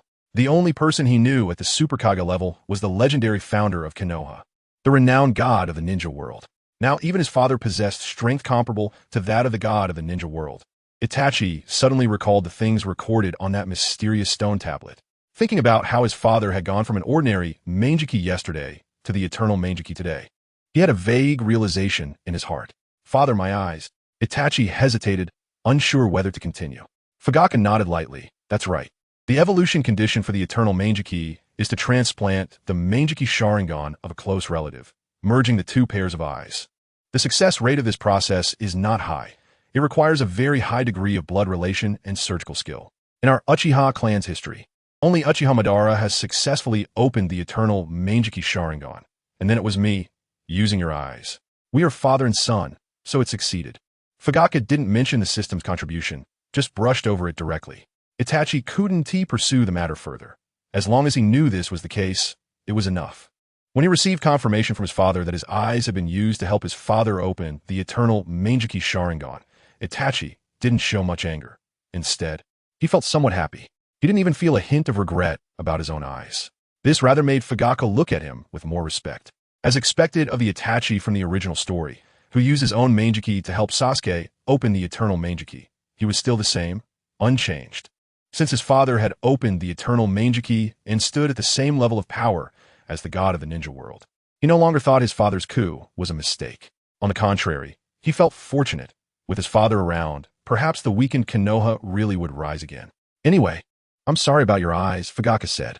Even though Itachi was his adopted son, they would still have to live together in the future, so it was best if their relationship wasn't affected. Hearing his father apologize, Itachi smiled slightly. Why is father apologizing? "I'm just happy my eyes can be of use." That's good. Have you eaten? If not, let your mother." Fugaku paused, realizing Mikoto was still in the bathroom helping Naruto bathe and was unavailable. "I haven't eaten. I'll cook for myself." After having an open conversation with his father, Itachi let out a big sigh of relief, stood up, and prepared to make something to eat. Chapter 32 Late Night Report. He had been lying in the room all day, not eating anything yesterday or today, feeling hungry for 2 days, his stomach already pressing against his back. Unexpectedly, his father stood up and patted his shoulder, saying, "You sit there. I'll personally go to the kitchen and make you something delicious." Itachi looked up in shock and saw his usually stern father, showing him a bright smile. Surprised, he couldn't get up. He just watched as his father walked into the kitchen, since he became aware of things. It was the first time he had seen his father enter the kitchen. Itachi's feelings were complicated, filled with both emotion and relief. He was relieved that his father stopped him before he made a grave mistake. How nice, Itachi murmured, filled with a sense of dread. Before long, his father came out with a bowl of steaming noodles. "Eat up, it might not be as good as what your mother makes," Fuyue said, handing him chopsticks with a smile. Itachi looked down at a very ordinary bowl of noodle soup, which had just one poached egg and a sprinkle of green onions. It was simple to the point of being bland. "I'll dig in," he said. Itachi quietly took the chopsticks from his father's hand and started eating the noodles. The taste was also quite average, indeed not as good as the udon his mother made. However, this ordinary bowl of noodles made Itachi's eyes well up with tears as he ate. "Father, I'm sorry," Itachi choked out, his words unclear because he was still chewing the noodles. Fuyue thought he murmured because he had put in too much salt. "That can't be. I only added a little salt. Is it that salty? And why are you crying?" Fuyue saw the tears dropping into the bowl and scratched his head, feeling puzzled. I'm sorry, father. I almost made a big mistake, but thankfully you stopped me." After swallowing the noodles, Itachi spoke more clearly. Fuyue was slightly taken aback as he saw Itachi's tear-streaked face, crying like a child. His heart stirred slightly. Indeed, Itachi was just a child. At 12 years old, he was merely an immature kid in his previous life. In his past life, children the same age as Itachi were innocent and carefree. How could they bear so much that Itachi shouldn't have to? Fuyue smiled and patted his head, saying, "It's okay. Nothing happened, right?" Itachi's tears flowed freely, running down his face in 2 streams and dripping into the bowl. At that moment, Mikoto and Naruto emerged from the bathroom. With Mikoto's help, Naruto was refreshed after his bath, excitedly wearing the brand new pajamas Mikoto had prepared for him, dancing with joy. "These clothes are so nice. Thank you, Aunt Mikoto." Mikoto gently dressed him, smiling. "If you like it," and is also very happy. She then led Naruto to the living room, noticing the atmosphere between father and son. She paused for a moment, but didn't stop her steps, taking the excited Naruto upstairs, leaving the space for the father and son. "Oh no, I'm going to cry." Fuyue could see Mikoto's thoughtfulness and smiled, shaking his head. "Whoever marries her is truly blessed." "Ah, that would be me." Itachi's turbulent emotions gradually calmed down. Feeling embarrassed as he hurriedly wiped his tears, quickly ate a few more bites, and then stood up to walk to the kitchen. "I'm done eating." He hid in the kitchen, finishing the noodles and drinking the soup before placing the bowl down. He then went straight upstairs without pausing. Fuyue chuckled and laid back down on the sofa again. The potential issues with his dear son were resolved, and it was a joyful moment for everyone. Fuyue wore a satisfied smile. He glanced at the time. It was late, and he should rest. Something good happened today. I should rest early to celebrate." He thought of the various inappropriate scenes from last night with Uchiha Mikoto's enchanting and graceful demeanor and couldn't help but feel a slight thrill, turning to head into the bathroom for a shower. Meanwhile, in a certain forest outside of Konoha village, whoosh, on the trunk of a tree that 2 people could barely embrace, 3 agile figures appeared, the leader wearing a beautiful fox mask. Silver hair fluttered in the wind. "Did you catch him?" Kakashi's voice was calm as water. "Sorry, Captain, he got away," one Anbu said, lowering his head in shame. Kakashi frowned slightly, then relaxed. Waving his hand, "Forget it," he ran away. "The news can't be hidden anyway. I'll report this to the 5th Hokage. You all take the corpses of the spies back to the intelligence department." Kakashi dropped that line and disappeared from the spot. The other 2 masked Anbu exchanged glances and also vanished from the tree. A gust of wind blew by, as if nothing had happened. But a pool of fresh blood on the ground silently told a different story. Uchiha clan leader's house. 2nd floor master bedroom. On the bed, Mikoto slapped down the restless hands on her chest and said, "The kids are still awake." She shot a charming glare at Fuyue. At this moment, Fuyue's mind was occupied with his younger brother, and he couldn't care less. It's fine. They can't hear us." Just as Fuyue was about to take further action, the window was knocked twice. Mikoto was startled and quickly adjusted her nightgown, covering herself with the blanket. Fuyue, displeased at having his good time interrupted, walked to the window and pulled back the curtain, only to see a flash of bright, silver hair fluttering in the wind. Fuyue's mouth twitched a few times. What the hell? He reluctantly opened the window and asked, "What is going on? It's so late at night?" Kakashi, however, seemed not to notice Fuyue's displeasure and reported in a serious tone, "Hokage-sama, tonight a spy escaped, 3 in total. We caught 2. 2 committed suicide by poison, and 1 got away." Fuyue nodded, glancing sideways at Kakashi. His eyes seemed to say, "Is that all?" Kakashi remained expressionless. Fuyue conceded, waving his hand, "All right, I got it. Let him run if he wants. It doesn't matter. The bodies were sent to the Mountain Clan, right?" "Yes, they should have already been sent to the Intelligence Collection Department. In the world of Hokage, even the dead bodies have ways to extract the information wanted from them. Among them, the Yamashiro clan of Konoha is particularly skilled in this. Members of the Yamashiro clan are adept at controlling enemies' minds, able to invade and read the memories of the deceased." Then that's fine. You don't need to report such small matters to me. You can decide for yourself." Fuyue waved his hand. Kakashi nodded slightly and disappeared from in front of the window. Fuyue then closed the window and drew the curtains, grinning as he walked back to Mikoto. Seeing her somewhat disapproving husband, Mikoto shot him a reproachful glance and actively lifted the blanket. The following text is omitted. Chapter 33. Happy Naruto the next morning. The Uchiha family rarely gathered together for breakfast, and Naruto joined them. "Is that enough, Naruto? Need more?" asked Annie, adding more to his bowl. "That's enough. Thank you, Annie," Naruto replied, grinning as he took the bowl filled with rice and focused on eating. Occasionally, he glanced up and caught Sasuke's resentful gaze, to which he responded with a confused expression. This made Sasuke want to hit him. "I'm full." Sasuke thought more about it and got angrier, feeling full from anger rather than food. He put down his bowl, grabbed his backpack from the sofa, and rushed outside. Seeing this, Naruto quickly shoveled a few more bites of rice into his mouth, his cheeks stuffed, and mumbled, "I'm full too, gotta go," before hurriedly running out. As soon as Naruto stepped outside, he caught sight of Sasuke disappearing around the street corner. His eyes lit up, and he sprinted after him. "Sasuke, wait for me!" Naruto shouted energetically. His voice attracted the attention of the Uchiha villagers on the street. With so many eyes on him, Naruto suddenly felt a bit shy, lowering his head and shuffling his feet. He was afraid these people might scold him like those villagers did, throwing vegetable leaves and rotten eggs at him. However, the scene he imagined did not occur. Some elderly people even smiled and greeted him. "Naruto, good morning. Off to school?" Shocked, Naruto looked up and saw friendly faces. His worries vanished instantly, and he beamed with a big, bright smile, nodding vigorously yes. "Good morning. Bye, everyone." The Uchiha villagers recognized Naruto because the clan leader had informed them the night before. Uchiha Fugaku conveyed the clan leader's orders, instructing them to greet Naruto warmly if they saw him in the morning. Naruto had no idea he was being set up. He was simply filled with joy, running quickly, thinking he made the right choice coming back with the uncle last night. This was where he belonged. He should have come here sooner. He even felt a bit regretful for not discovering this remote place earlier. The somewhat intimidating yet kind uncle, the gentle Aunt Mikoto, the cool Itachi. Everyone here was so nice. He loved it here.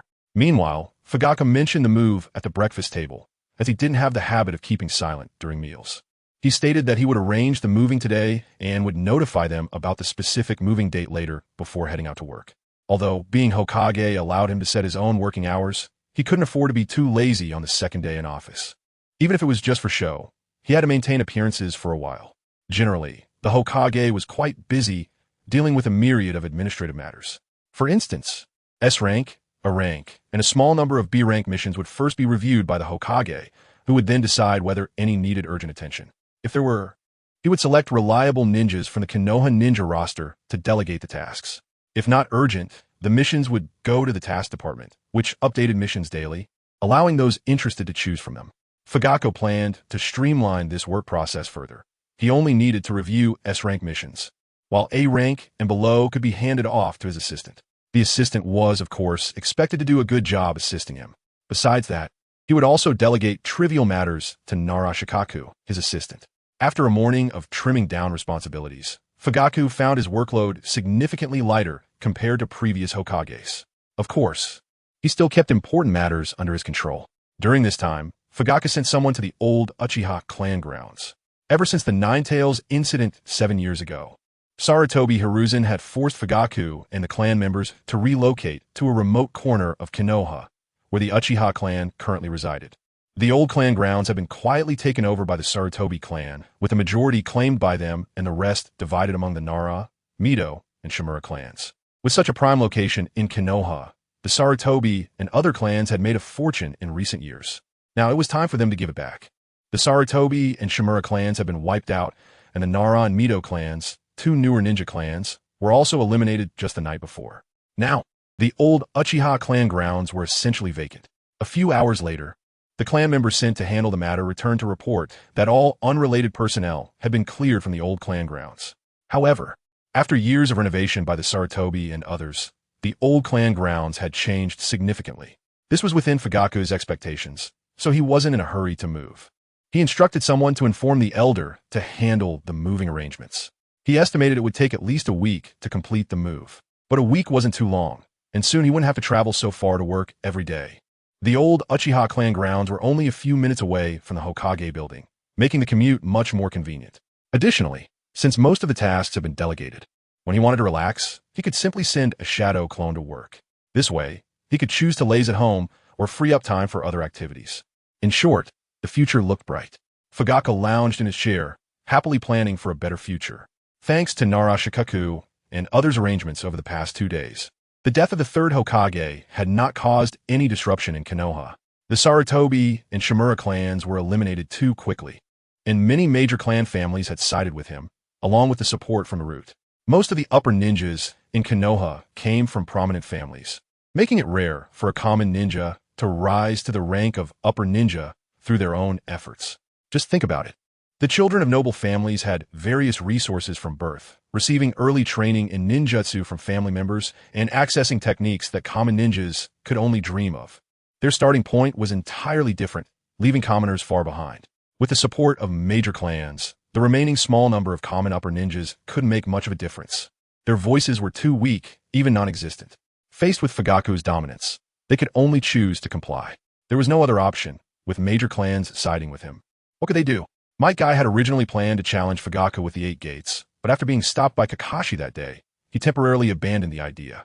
Chapter 34 Ichiraku Ramen. For the next 2 days, Konoha seemed as if nothing had happened. Everything was as usual, and Might Guy's desperate thoughts were completely gone. Unless Fuyue, after taking power, started causing chaos like the 4th Mizukage controlled by Obito, some loyal upper ninjas, including Might Guy, could still hold back. The village hadn't changed much. It was just that the Hokage had changed, which didn't have a significant impact on them, and they were able to accept it. Hokage-sama, regarding tomorrow's ceremony. I will prepare it. Thank you, Shikaku. Fuyue replied with a smile. Nara Shikaku chuckled and returned to the adjacent office. His office as Hokage's advisor was right next to the Hokage's office. Next to him were the offices of the 2 Hokage advisors, Uchiha Shursui and Hyuga Hisashi. He came this time to discuss matters regarding the Hokage ceremony. Most of the related affairs had been arranged, and he informed Fuyue about some processes, also asking if he needed to prepare a speech for him. Upon hearing Fuyue say he didn't need it, he was somewhat surprised because the previous 3rd and 4th Hokages had always asked him to help arrange speeches for important occasions. However, since this Uchiha Hokage didn't need a speech, he was quite relaxed about it. After watching Nara Shikaku leave, Fuyue leaned over his desk and thought for a moment before hastily writing down his thoughts. It was just a speech, right? This was simple enough. After a moment, Fuyue looked at the draft he had filled out, showing a satisfied smile. Done. Fuyue put down his pen and rubbed his stomach. He was hungry and wanted to go eat. At noon, he had a packed ramen from the direct Umbu delivery, but now that he had free time, he decided to go to Ichiraku Ramen. This time he would try a different flavor. In his previous life, someone had opened a shop called Ichiraku Ramen, claiming to be inspired by the Hokage, and they not only decorated it similarly, but even cosplayed characters from the series. They did a decent job, but the Tsunade character didn't quite fit because of the size difference. Fuyue leisurely walked towards Ichiraku Ramen, thinking about these things when suddenly something occurred to him. Speaking of Tsunade, Jiraiya, and Orochimaru, how would those 3 former disciples react when they heard that their teacher was killed by one of them? Will they come back? Orochimaru probably wouldn't. Even if he didn't take action, he would eventually come up with a plan to bring down Konoha in the near future and personally see his teacher off. Tsunade was still suffering from her blood phobia and couldn't unleash her full strength, so even if she came back, she wouldn't be a threat. As for Jiraiya, he was a bit more troublesome, but he was reasonable, so if he hurried back, it wouldn't be a big deal. The main reason he wasn't afraid was that he had the Eternal Mangekyō Sharingan. Worst case, they could just fight. Who was afraid of whom? Last night, Kakashi mentioned that spies from other villages had fled, so it seemed the news of the Uchiha coup would take a couple more days to ferment. Lost in thought, he soon arrived at Ichiraku Ramen. Fuyue lifted the curtain and glanced around. It was just past 5 in the afternoon, and the shop wasn't very crowded. He remembered last night, after work, around 6 or 7, the ramen shop had been full. Now, there was only one customer seated. "Customer, what would you like to eat?" Fuyue looked up to see a man in his late 30s or early 40s, smiling at him.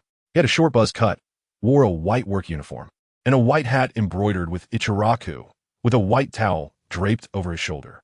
This must be the mysterious Uncle Ichiraku from Naruto, the one who made the ramen by hand. A small group of people on the Hokage forum claimed that Uncle Ichiraku was the most powerful character in Naruto, able to punch Sage of 6 Paths and kick Akatsuki characters. Now, as Fuyue observed closely, he didn't notice anything unusual. He couldn't even sense chakra within him. He was just an ordinary person. Fuyue glanced at the menu placed on the table and casually picked a ramen to try. He sat on the stool and quietly waited for the ramen to be prepared. At this moment, a young girl, around 14 or 15 years old, walked out of the kitchen, also dressed in a white outfit and wearing a hat. Her identity was obvious. She was Uncle Ichiraku's daughter, Fuyue curiously looked her over. She was quite pretty and had decent looks, but just average compared to Mikoto. After a couple of glances, he lost interest. Fuyue contentedly put down the bowl, having eaten the ramen cleanly, leaving only the broth. He had to say that Ichiraku ramen tasted fantastic. He didn't know what special secret recipe Uncle Ichiraku used. It was many times better than the ramen from those breakfast shops in his previous life. Of course, it could also be that the ingredients in this world were of higher quality. After all, there wasn't much pollution here, and technology hadn't developed much. The ingredients were all natural and pollution-free. "Here's your money." Fuyue placed the money on the table, tapped it, and stood up. "Welcome back next time," Uncle Ichiraku said with a smile. He was just an ordinary citizen in Konoha and didn't know that the person in front of him, who looked so dignified, was the current 5th Hokage. Otherwise, his attitude wouldn't have been so casual. After finishing his meal, Fuyue returned to the Hokage building. After confirming that there was nothing urgent, he clocked out and went home. Checking the time, he realized there were still a few minutes until the ninja school let out. So he decided to stop by Konoha Ninja School. When he arrived, the school had already dismissed, and many children were walking out. There were also many parents standing at the gate waiting to pick up their kids. Perhaps it was good timing. Just as he arrived, he spotted Sasuke and Naruto in the crowd. Sasuke had a cold expression on his face, ignoring everything as he quickly walked out. Meanwhile, Naruto was chattering away next to him, sometimes overtaking him, sometimes turning his back to him and babbling about something, seemingly very eager to talk. Sasuke looked like he wanted to cover his ears, but with so many people around, he couldn't do that. Fortunately, when they reached the school gate, Naruto's voice quieted down and he stopped talking. Sasuke finally breathed a sigh of relief, but upon hearing the unrestrained comments from the parents at the gate, his previously relaxed brow furrowed again. Although he hated Naruto, weren't these people's words too harsh? He didn't even realize why he was standing up for someone he disliked. In the past, he would just leave right after school and hadn't had much experience leaving school with Naruto. This time, Naruto was following him because he wanted to tag along and go home together. Chapter 35, picking up 2 kids from school, although he was very impatient. There was nothing he could do. After all, his parents really let Naruto stay at home. However, he planned to hurry home later to shake off Naruto. "Hey, you guys." Sasuke coldly stared at the parents at the door who were spewing unpleasant words, just as he was about to tell them to shut up. Suddenly, he spotted his father in the crowd, and his words faltered. A hint of surprise flashed in his eyes, but he didn't show it too obviously. He just walked over a bit shyly and said, "Father, what are you doing here?" Fuyue didn't do anything affectionate like patting his head. He just stood there with his arms crossed, smiling and said, "I just got off work and happened to be passing by, so I came to pick you guys up." Uncle, what a coincidence."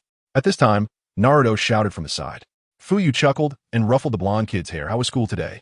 As he spoke, Fuyue casually glanced at the gossiping villagers. He had only instructed Ryoichi to inform the Uchiha clan about treating Naruto well, and he had forgotten about these villagers in the village. Well, there's no need to specifically remind them. I might as well announce it together with the ceremony and the White Fang matter tomorrow. Sasuke stood by, green with envy, looking at the big-mouthed Naruto with a hint of jealousy in his eyes. Damn guy, weren't you there when my father was talking? What do you mean, what a coincidence? How is that a coincidence? Sasuke's heart churned, and he thought, I came first. Why didn't my father pat my head? His heart was almost broken. Let's go, let's go. We're heading home. Fuyue called out. Naruto ran around energetically, his hands crossed behind his head, casually walking backward while continuously talking about the amusing things he encountered today. Fuyue smiled and said nothing. Ahead, Sasuke darkened his face and quickened his pace. The three of them crossed most of Konoha, went through a small grove, and soon returned to the Uchiha clan's territory, and after a moment, they arrived home. Sasuke, welcome back. Where's Naruto? Mikoto, hearing the sound of the door opening, ran to the entrance to take a look. She only saw Sasuke walking in alone, and behind him was empty, which made her frown. She had reminded Sasuke this morning to bring Naruto home after school. Naruto was new here and definitely wasn't familiar with the way home. Sasuke, with a dark face, impatiently said behind. Mikoto hurriedly went to the door and looked. Sure enough, she saw two figures, one big and one small, on the street not far from home, walking in their direction. It was her husband and little Naruto. Mikoto's serious expression instantly softened, her eyes glimmering like autumn water. Welcome back. She smiled and greeted the two as they entered the house. Andy, I'm back. Naruto shouted loudly. Mikoto, seemingly unbothered, repeated, welcome back. She smiled as she took the backpack off Naruto's back and brought out the indoor slipper she had specially bought for him today. Watching Naruto dash into the house, she quickly took out her husband's slippers from his shoe cabinet. Fuyue, how's the moving situation? Has the date been confirmed? Mikoto asked softly. If we can move back to the old clan territory sooner, it would be more convenient for the kids to go to school. They won't have to walk such a long way to school like now. Not yet. There are still some things to clear out at the old clan territory. It will probably take about a week, then we can move back. Fuyue said nonchalantly. The virtuous Mikoto nodded as she helped Fuyue take off his coat while he answered, I understand. Brother. After entering, Sasuke saw Itachi sitting cross-legged on the tatami by the table, and his previous gloom vanished. He excitedly ran over. Sasuke, you're back pretty early today. Itachi smiled and ruffled his head. He was originally a direct member of the Third Hokage's Umbu, but now that most of the Umbu had been captured, it was essentially disbanded. Because he was Fuyue's son, he hadn't been caught by Kakashi and his team. Since the new Umbu had been formed, no one from the clan had come to find him. He was quite relaxed and had just stayed at home all day. The two brothers chatted all day, and just as Sasuke was excitedly asking his brother to take him to the training ground to practice throwing techniques, Naruto and Fuyue arrived home right behind them. Naruto dashed in, and upon seeing Itachi, his eyes lit up as he loudly greeted, Brother Itachi. Long time no see. Sasuke rolled his eyes, thinking, we just saw each other this morning. You shameless guy. Itachi smiled and nodded, replying, welcome back, Naruto. Suddenly noticing that his father had also returned, he showed an apologetic expression and tapped Sasuke's forehead. Sorry, next time, Sasuke. Saying that, he got up and went to the entrance. Sasuke pouted in dissatisfaction and glared at Naruto, thinking, it's all your fault. Naruto, looking confused, scratched his head, not knowing what Sasuke was talking about. He couldn't understand. Father, I have something I want to discuss with you. At this moment, Mikoto had just taken off Fuyue's coat, and both of them had just entered the room when Itachi blocked them at the entrance by the stairs. Most of the houses here had the stairs leading to the second floor set at the entrance. Entering the entrance through the stairs, seeing his elder son looking serious, Mikoto knew the two had something to discuss, so she didn't linger and went straight into the house, leaving the two fathers and sons. Fuyue was slightly taken aback. What is it? Itachi said. Father, is there anything I can help you with? Fuyue realized that Itachi was looking for something to do since he was bored. After pondering for a moment, an idea suddenly surged in his mind as he looked at Itachi, and he felt increasingly tempted. Clearing his throat, he said, there's something, but it requires a trip away. I don't know if you're willing to go. Itachi's expression remained unchanged. You say. Fuyue hesitated for a moment before finally saying, there is a jonin in the land of water's Kirigakure, whom I have high hopes for. His abilities are outstanding, and he is a good person. Recently, Kirigakure has been doing something with the blood mist, and this person is buried there. Now that Konoha is weak, we urgently need talents like him to join. I wonder if you would be willing to go on a trip to recruit him to join Konoha? After saying that, he quietly waited for Itachi's response. Although Itachi had lost his Mangekyō, his strength would indeed be greatly diminished. At least he no longer had shadow-level power. Chapter 36. S-Class Mission. Despite having the 3 Tomo Sharingan, Itachi still possesses the strength of AJ Nin at the very least. Additionally, Itachi is a genius who has mastered a considerable number of genjutsu and ninjutsu, so he definitely has the strength of an elite J-Nin. Moreover, having once possessed the Mangekyō Sharingan, his 3-tomo Sharingan will certainly be utilized better than that of an ordinary 3-tomo clan member. Therefore, Itachi is indeed a good candidate. Even if he goes to the dangerous hidden mist village, Fuyue believes Itachi has the ability to protect himself. Even if he can't win, he can certainly escape. Itachi did not hesitate much and agreed immediately. I'm going. Fuyue nodded, stroking his chin. Itachi doesn't have much infiltration experience, so perhaps they can find someone to guide him. At that moment, a figure suddenly flashed through his mind. Today, when a new root leader, Oil Girl Ryoma, reported information, he submitted documents about Root. A Kirby figure appeared in his mind. Perhaps these two would make a good combination. Fuyue said, "Tomorrow you will come with me to the Hokage building. At that time, I will give you the mission targets information and introduce you to another partner." "Okay, father," Itachi replied calmly. A mundane night quickly passed amidst the bickering of Sasuke and Naruto. The next morning, the Uchiha family sat together for breakfast again. Naruto was happily stuffing his mouth. "Slow down, Naruto, or you'll choke," Itachi said with a smile. Sasuke snorted and muttered, "Let him choke. Maybe then he'll learn not to eat like that." Naruto mumbled something incomprehensible but slowed down a bit, yet he still ate quickly. Makoto, slightly worried, poured a cup of hot milk for Naruto and placed it next to him. Sasuke's eyes narrowed in dissatisfaction. "Ka-san, where's my milk?" Makoto apologized. "Sorry, Sasuke. We ran out of milk. Just drink water for now. I'll go buy some later." Sasuke made a face as if he had eaten something unpleasant. "Makoto, we're leaving." Fuyue, Itachi, and the backpack-wearing Sasuke and Naruto greeted Makoto at the door and left. Since they were heading the same way, Fuyue, Itachi, and the others set off together. After watching Sasuke and Naruto enter the ninja school, Fuyue and Itachi walked toward the Hokage building. In less than 5 minutes, they arrived at the Hokage building. As they reached the corridor on the 3rd floor, they saw a figure with long hair standing outside the office door. Fuyue curiously walked over, glanced at her, and compared her to the woman in the documents he had seen yesterday. "You are the walking shrine maiden, Yakushi Nanoyu?" Wearing glasses and dressed smartly, Yakushi Nanoyu saw the stern-looking man before her and realized he was the newly appointed 5th Hokage, Oil Girl Ryoma, who had been in office for only a few days. She quickly bowed respectfully. "Yes, Hokage-sama. Come in." Fuyue pushed the door open, and Itachi kindly gestured for her to go ahead. Yakushi recognized Uchiha Itachi, having seen him a few times when she was en route, and she did not decline, nodding friendly as she followed him into the Hokage's office. Itachi walked last and closed the door. Fuyue said lightly, "Nanoyu, regarding the appointment of Kabuto to be recalled, I have handed it over to Oil Girl Ryoma to handle." Yakushi Nanoyu's eyes brightened. She had been worried about Kabuto being sent to the enemy country as an undercover agent by Danzo. Originally, she was relieved that Danzo was dead and she wouldn't be bound anymore, but last night, Oil Girl Ryoma found her saying that the Hokage wanted her to do something. Initially, she reluctantly agreed, but when she heard that the Hokage was willing to recall Kabuto from the field, she was overjoyed. Most of her worries dissipated. As long as Kabuto could return safely, it wouldn't be a big deal for her to re-enter this dangerous path of ninja. "Thank you, Hokage-sama. Even if I die, I will definitely do my best to complete the mission you have assigned," Yakushi Nanoyu said with a determined gaze. Uchiha Itachi, standing beside her, remained expressionless upon hearing this. "Not so exaggerated. I'm not sending you to your deaths." Fuyue waved his hand. Yakushi Nanoyu believed this, glancing subconsciously at Uchiha Itachi standing beside her.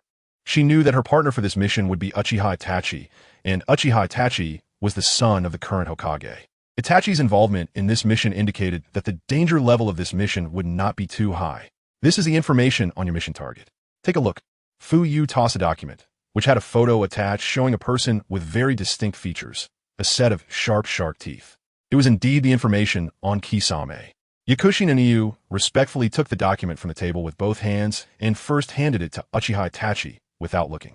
Uchiha Itachi calmly accepted it, looked it over, and then passed it back to Yakushi Nanoyu. Fuyue coughed lightly. "This mission is classified as an S-class mission. If you have no issues, you can set off now." "Yes." X2 Yakushi Nanoyu and Uchiha Itachi replied in unison and quickly left the Hokage's office. At that moment, an Umbu entered to report, "Hokage-sama, Narashikaku says the Hokage ceremony is about to begin, and he wants you to prepare to head over." Let's go. Fuyue rose calmly, took the new ceremonial robes and Hokage hat hanging on the coat rack, and strode out of the room. He draped the ceremonial robes over himself, with fifth Hokage embroidered on the back. Today was the third day, the day of the Hokage ceremony. On the streets, people were bustling about, each face beaming with joy and laughter. Meanwhile, several major ninja villages had also received the news that Konoha had a new Hokage. Sunagakure. Kazekage building. Kazekage's office. Kazekage-sama. Something big has happened in Konoha. Uchiha Fugaku, that fierce-eyed man, has staged a coup. The fourth Kazekage, Raza, raised his head curiously. What was the outcome? Was Fugaku suppressed by that old man, Sarutobi Hiruzen? Maki swallowed hard. No, Fugaku succeeded. Sarutobi Hiruzen was killed, and Fugaku became the new fifth Hokage. Raza shook his head. Hiruzen was old. He couldn't even suppress Uchiha Fugaku. He deserved to die. A look of glee appeared on his face. Maki also showed a look of agreement. Seeing Kazekage-sama get up and walk to the window, Maki quickly called out to him. Raza, who was gathering sand beneath his feet and preparing to leave, paused. What else do you want? Maki said, Kazekage-sama, Konoha was already quite weak, and now, with the death of the old Hokage, Sarutobi Hiruzen, should we? Raza raised an eyebrow, thought for a moment, and shook his head. Forget it. Konoha only lost an old man. They didn't suffer any significant losses from internal conflict, so we won't gain much. Chapter 37 Reactions from each village. Maki nodded brightly, indicating his understanding. Okay then, I'll get busy first. As he said this, Arshot gathered sand beneath his feet again and flew out of the window. The finances of Sunagakure were nearing a deficit, and he was busy refining gold from sand to sell and support the village. Land of Earth. In the office of the Tsuchikage building in Iwagakure, a short but commanding old man sat in the main seat. He was Inoki, the third Tsuchikage, a direct disciple of the first and second Tsuchikage, and a stabilizing force of Iwagakure. Below him was a group of elders. At this moment, the elders were chattering incessantly, discussing whether they could gain some benefits from Konohagakure. Inoki slammed the table. Quiet down. The authority of Inoki was still present, and the elders immediately fell silent, all eyes focused on him. Inoki decisively stated, Konoha is only missing Sarutobi Hiruzen. It hasn't caused them any serious impact. We won't get involved. Dismissed. The elders dared not voice any dissent. After they left, a little girl bounced into the room. Just moments ago, Inoki, who had been as imposing as a prison warden, immediately softened at the sight of the girl. However, before he could speak, his granddaughter asked, Grandpa, can I go outside the village to play with Brother Deidara? Inoki's expression stiffened. No, I'm telling you. You're not allowed to find him. Haido then asked, Then how long will Brother Deidara stay outside the village? When we come back? Inoki coldly snorted. He can come back when he has reflected enough. Inside a house in Iwagakure, a bespectacled boy looked at the note in his hand, his eyes flashing with surprise. He then swallowed the note, and his previously dull gaze became a bit more lively. Silently, he approached the window and gazed at the distant sky. Finally, he could go back. I wonder how Director Mama is doing, and my friends, he thought to himself. The words on the note about returning immediately made him feel a surge of joy. Land of Lightning. In the office of the Reikage building in Kyomogakure, a tall, dark-skinned man paced back and forth in the room, his face serious, as if he were contemplating something very important. Just then, there was a knock on the door. The man suddenly looked up. Come in. A tall, thin figure walked in and bowed. Reikage-sama. Ah, Darui, you're here. This is intelligence that our people urgently sent back from Konohagakure. Take a look and give me your thoughts. The fourth Reikage, eagerly handed the information to Darui. Darui had dark skin, white long hair with bangs covering his left eye, and thick lips. He had tattoos of the kanji for lightning and water on his shoulders and carried a sword on his back. Darui took the information and read it carefully, a hint of surprise in his eyes. I didn't expect that Uchiha Fugaku would have the guts to usurp power 3 days apart, and one should look at him with new eyes, Darui exclaimed in astonishment. The fourth Reikage waved his hand. That useless Uchiha Fugaku is nothing to worry about. I'm wondering if this is an opportunity to invade Konoha. That old Sarutobi Hiruzen has hardly left the village since becoming Hokage. I haven't crossed swords with him. Hearing people from Konoha praise Sarutobi Hiruzen as the strongest Hokage in history, I, the fourth Reikage, am not convinced. However, since Sarutobi Hiruzen was actually killed by Uchiha Fugaku, it seems his title of the strongest Hokage is just a facade. Darui pondered for a moment and shook his head. Reikage-sama, my suggestion is to hold our position. Before Darui could finish, The fourth Hokage eagerly widened his eyes and asked why. Anyone else facing such an impatient Hokage would feel extremely uncomfortable, but Darui, as the fourth Hokage bodyguard, had long been accustomed to his temperament. He explained slowly, the reason is simple. According to the intelligence currently received, Uchiha Fugaku's coup was very successful. After killing the third Hokage, there was no intense internal conflict in Konoha. Only Sarutobi Hiruzen died, which hasn't significantly weakened Konoha's strength. Darui thought for a moment and added, we might as well send someone to gather more intelligence before deciding whether to attack Konoha. All right, I understand. Then I'll leave this matter to you. The fourth Hokage reluctantly agreed. Although he was a reckless man, he was not foolish. After hearing Darui's analysis, he did not act on impulse, but agreed with Darui's opinion. Darui nodded and went to get things done. 2 days later, the news reached Kirigakure, far out at sea. Kirigakure had not placed spies in Konoha, mainly because they were too busy dealing with their own issues to send people to other villages. Since Taram May had returned to normal, he had implemented a closed policy for the Land of Water, completely sealing off Kirigakure. He first held a meeting to inform everyone of his situation under Genjutsu control, as well as his decision to abdicate if someone achieved good political results. Then, facing the situation of dwindling talent, he also announced the pardon and recall of the rogue ninjas who had defected from Kirigakure. The news of the coup in Konoha came from a Kiri rogue ninja who had heard the news while in the Land of Fire and brought it back. At this time, in the conference room of the Mizukage building, Taramei was rubbing his temples in annoyance. After a few days in office, the decaying situation in Kirigakure had nearly driven him to the brink of collapse. With massive financial deficits, a dwindling talent pool, and a lack of trust among his subordinates, everyone was on edge, fearing that Taramei would repeat the mistakes of the past. He was also stuck. Upon hearing the news of the coup in Konoha, he realized it might be an opportunity. However, after convening a meeting and discussing with everyone, the elder with equal power and status as the Mizukage, Genji, was the first to express opposition. He felt that Kirigakure did not have the strength to provoke the powerful Konoha. Even though Konoha lost a third Hokage, their number of ninjas had not significantly decreased. In the recent coup by the Uchiha clan, Konoha had not suffered much impact or weakening. Genji's words were met with agreement from most of the elite ninjas in Kirigakure, and Taramei had to abandon the idea of taking advantage of Konoha. However, Kirigakure was truly out of money. Where could he find funds? Hearing that the salaries of the elite ninjas had not been paid for a long time, Taramei felt a splitting headache. He truly had no idea how to handle this mess. Meanwhile, 2 individuals who did not belong there set foot on the island where Kirigakure was located. Chapter 38. Retrial of White Fang and Naruto's Identity in Konoha Village. The grand ceremony for the Hokage was in full swing, taking place outside the Hokage building where a wooden platform had been set up. Tenzo was not a fool blindly loyal. After being persuaded by his esteemed senior Kakashi, he was released without charge the next day. He also joined the new Hokage's direct Umbu, still under the command of his senior Kakashi. The wooden platform was set up by Tenzo himself. It is worth mentioning that Fuyue gave Tenzo a new name, Yamato. Yes, Yamato was originally his name. Below the platform, the crowd was bustling.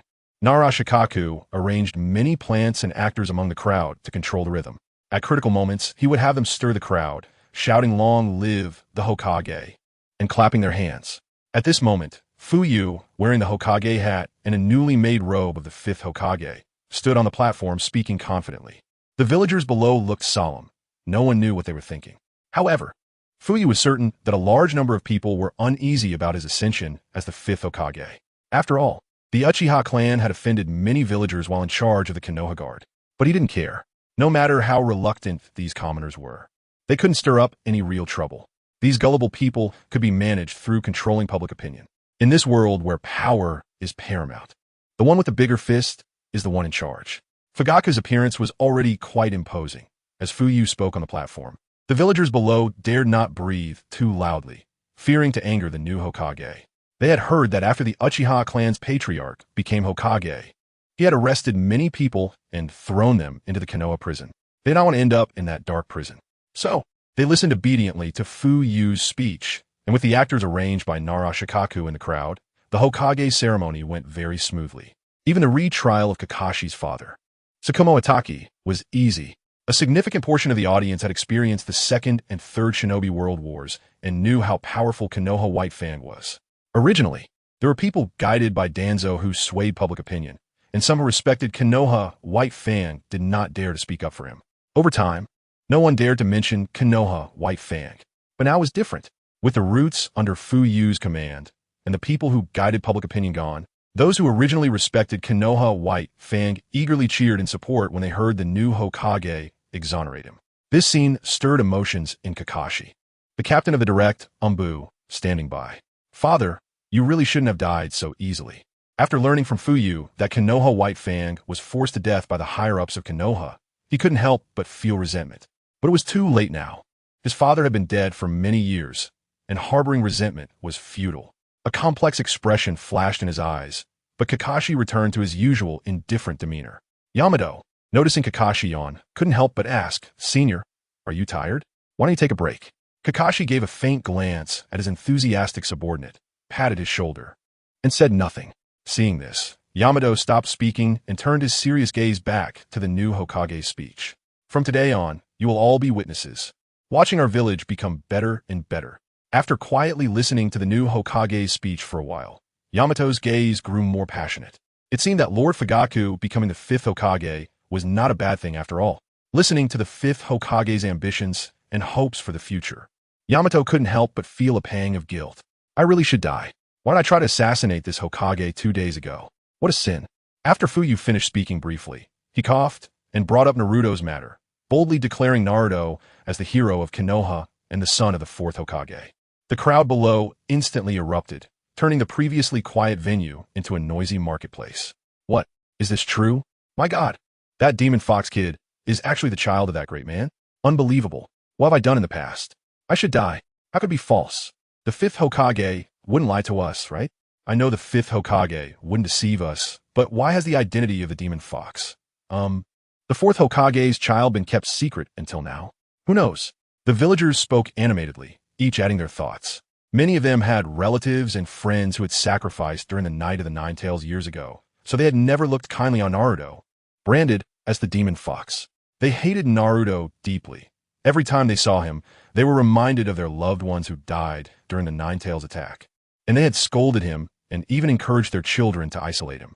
Now, hearing the new Hokage announce that the demon fox Naruto was actually the son of the 4th Hokage, who courageously sacrificed himself to resolve the Nine Tails incident, their reactions were intense.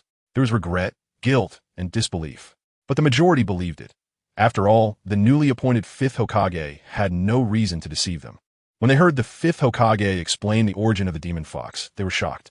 My God, that demon fox was sealed into the body of the 4th Hokage's newborn child? Just to save us in Konoha. The sacrifice of the 4th Hokage was immense. Not only did he die sealing the Nine Tails, but he also used his newborn child as a vessel to contain the demon fox. We survived thanks to the 4th Hokage, yet we treated his only remaining child this way. At this moment, the actors arranged in the crowd began to feign shock and speak up. Under their guidance, those already feeling guilty became even more distressed. If Naruto were to appear before them now, they would probably rush up to apologize. The actors spoke the truth. After all, if the 4th Hokage hadn't sacrificed himself to seal the Nine Tails, at least half of them would have died before the Nine Tails incident ended. All right, everyone be quiet. Fuyue raised both hands to calm the crowd, and the noisy audience immediately fell silent. Previously, the 3rd Hokage shielded you from knowing Naruto's identity. I will not pursue the past, but from today on, I do not wish to see anyone mocking our hero's child again. Do you understand? Chapter 39. The 12 Guardians of the Ninja, I understand. I see. It's all the 3rd Hokage's fault. It's because he didn't tell us. If we had known earlier that Naruto was the 4th Hokage's child, how could we have treated him that way? Some parents remembered how they would pick up their children from the ninja school, and every time they saw Naruto, they would say a few words. Not only that, but they would also tell their children in front of Naruto not to get close to him. Just thinking about this made them feel very complicated. Under the guidance of some instigators, some villagers who were feeling guilty blamed the 3rd Hokage for hiding Naruto's identity. On the stage, Fuyue saw the result, and a glint of satisfaction flashed in his eyes. As a result, the 3rd Hokage's prestige had significantly decreased. This was beneficial to him. When the Hokage ceremony was held in Konoha, the royal family of the Land of Fire also received news from Konoha. What? Konoha has a new Hokage? The daimyo of the Land of Fire, who had just received the news, was so surprised that his fan froze in midair. At that moment, A middle-aged man dressed like a nobleman suddenly rushed into the hall without waiting for the daimyo to announce him. The daimyo saw this person, and a hint of dissatisfaction flashed in his eyes. He pointed his frozen fan at the newcomer, just about to lash out, when a man said, "I report to the daimyo. A major event has occurred." This middle-aged man seemed to know the daimyo's temperament and quickly continued before he could scold him. The daimyo blinked and took a deep breath, asking, "What major event?" "Speak quickly." "Daimyo, it's like this. There's news outside that the Uchiha clan in Konoha has launched a coup. The clan leader, Uchiha Fugaku, has successfully assassinated the Third Hokage and declared himself the Fifth Hokage." The daimyo's eyes flashed with shock. He wondered why the letter from Konoha's ninja said they had a new Hokage, and they had already held the Hokage ceremony without consulting him. So this new Fifth Hokage is a rebel? The Konoha ninja, waiting nearby, had a somewhat displeased expression. "Sir, one can eat recklessly, but one cannot talk recklessly. It's the Third Hokage's inaction that allowed his disciple to conduct human experiments and seize property in the village, causing chaos in Konoha. Our clan leader is correcting the disorder. Anyone with good eyes can see that the blind old Third Hokage stepping down is the only way for Konoha to have a better future." The middle-aged man saw the Uchiha clan emblem on the ninja's clothing and suddenly realized. So it was a ninja from the Uchiha clan. He shivered in his heart. It seemed a bit inappropriate to speak ill of the Uchiha in front of them. These ninjas were all ruthless killers, if they sought revenge on him. He quickly explained, "Young brother, please don't misunderstand. I'm only here to report this information." He then looked at the daimyo and said sternly, "Daimyo, this is all just rumors from outside. I do not know much." The Uchiha clansman snorted coldly, but did not say anything further. The daimyo sitting on the throne had a gloomy expression. This damned Konoha ninja actually threatened his subordinate in front of him. Truly audacious. What he did not notice was that the 12 guardians of the ninja, standing behind him to protect him, were all changing their expressions.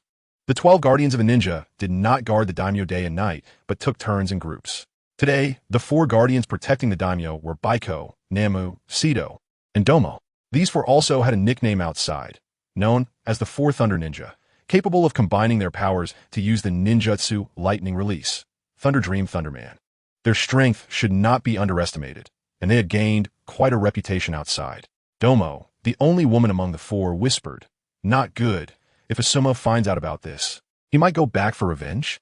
Baiko's eyes widened. "That won't do. Asuma alone can't succeed. That's the Uchiha, the strongest clan in the ninja world. No, you continue to guard. I will go find Asuma and tell him not to act impulsively." Domo glanced at the Uchiha ninja below, who was crossing his arms, and said, "All right, don't worry. The daimyo is protected by the 3 of us. You go find Asuma and make sure he doesn't act rashly." Sito agreed. They had formed bonds among the 12 guardians of the ninja and cared for each other greatly. If Asuma found out that his father had been killed, given his temperament, he would undoubtedly rush back to take revenge without a second thought. Even the Third Hokage, known as the Ninjutsu Doctor, was killed by the Uchiha clan. How could Asuma alone avenge him? As Asuma's colleagues and friends, they did not want to see him die in vain. Domo nodded and disappeared in a flash, running out of the palace to find Asuma.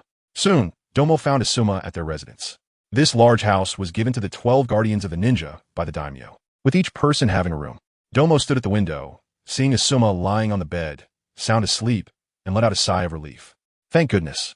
Domo patted her chest, thinking it was fortunate that last night was Asuma's turn to guard. This was indeed the time for rest and sleep. Because of this, Asuma had not learned about his father's murder immediately. Domo thought about this and did not rush in. Instead, she went to other rooms to wake the others. Just by herself, she might not be able to stop Asuma.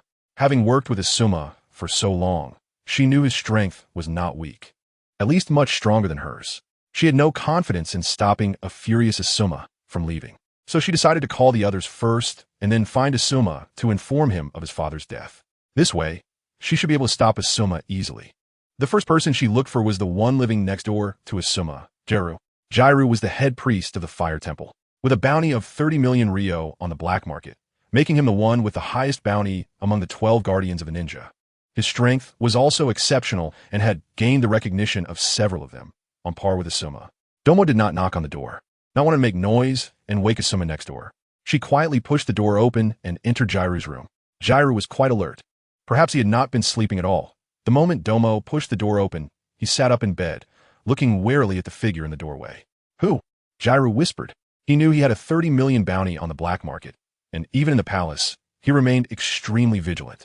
Without this vigilance, he might have already been killed by bounty hunters looking to claim the prize. It's me. Domo shushed, signaling Jiraiya to keep quiet. Once he recognized her, Jiraiya lowered his guard and asked in confusion, Domo, aren't you supposed to be guarding the daimyo? How do you have time to come here? Jiraiya's expression changed slightly as he thought of a certain guess, quickly putting his hands together in front of his chest and saying, Umitba.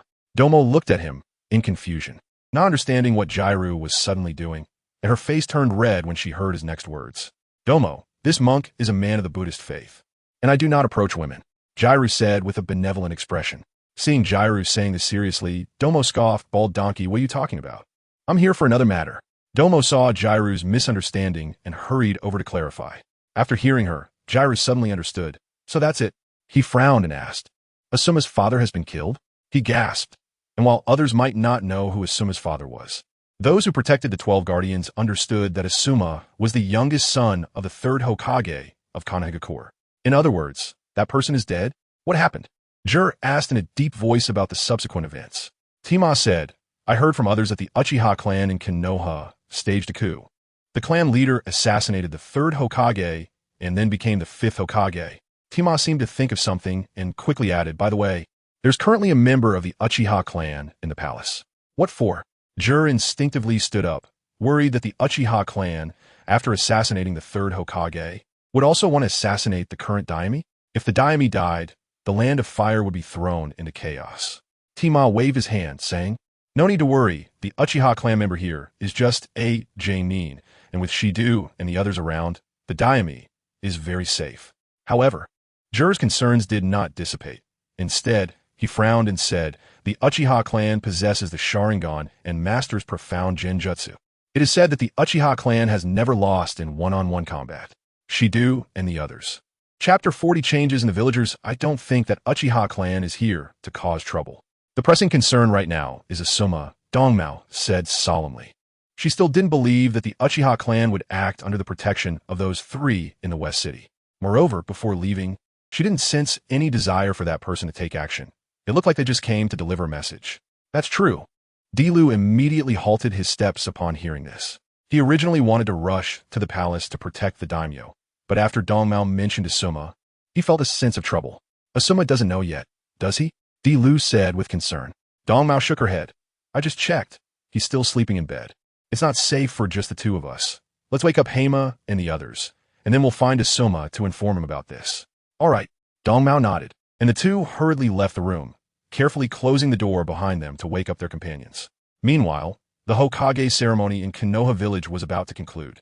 The coffin of Konoha White Fang had not even made it to the village's memorial stone after that incident years ago. It was buried by Kakashi beneath a large tree in a training ground frequently visited by Konoha White Fang during his lifetime. Now, after Konoha White Fang's case was overturned, his coffin was moved to the memorial stone. Konoha Ninja School. After school, many people had gathered at the school gate to pick up their children. At this moment, the children were also walking out. 2 kids, one fat and one thin, were shoving a blonde-haired boy and cursing, Damn fox spirit, stay away from us. We don't want her bad luck to infect us. The boy being pushed was Naruto. Naruto hadn't done anything.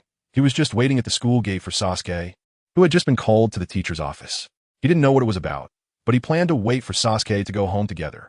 However, before he could reach the gate, he ran into these 2 unreasonable brats, not knowing when he had offended them. Naruto was already used to these annoying kids looking for trouble. He frowned and did not resist. Grandpa Hokage once told him not to fight with kids. Even if he was bullied, he should endure it first and tell him later so he could handle it. Naruto was now living with an uncle and aunt, but he still kept this habit. He silently walked a bit further away, but the 2 brats stubbornly followed him.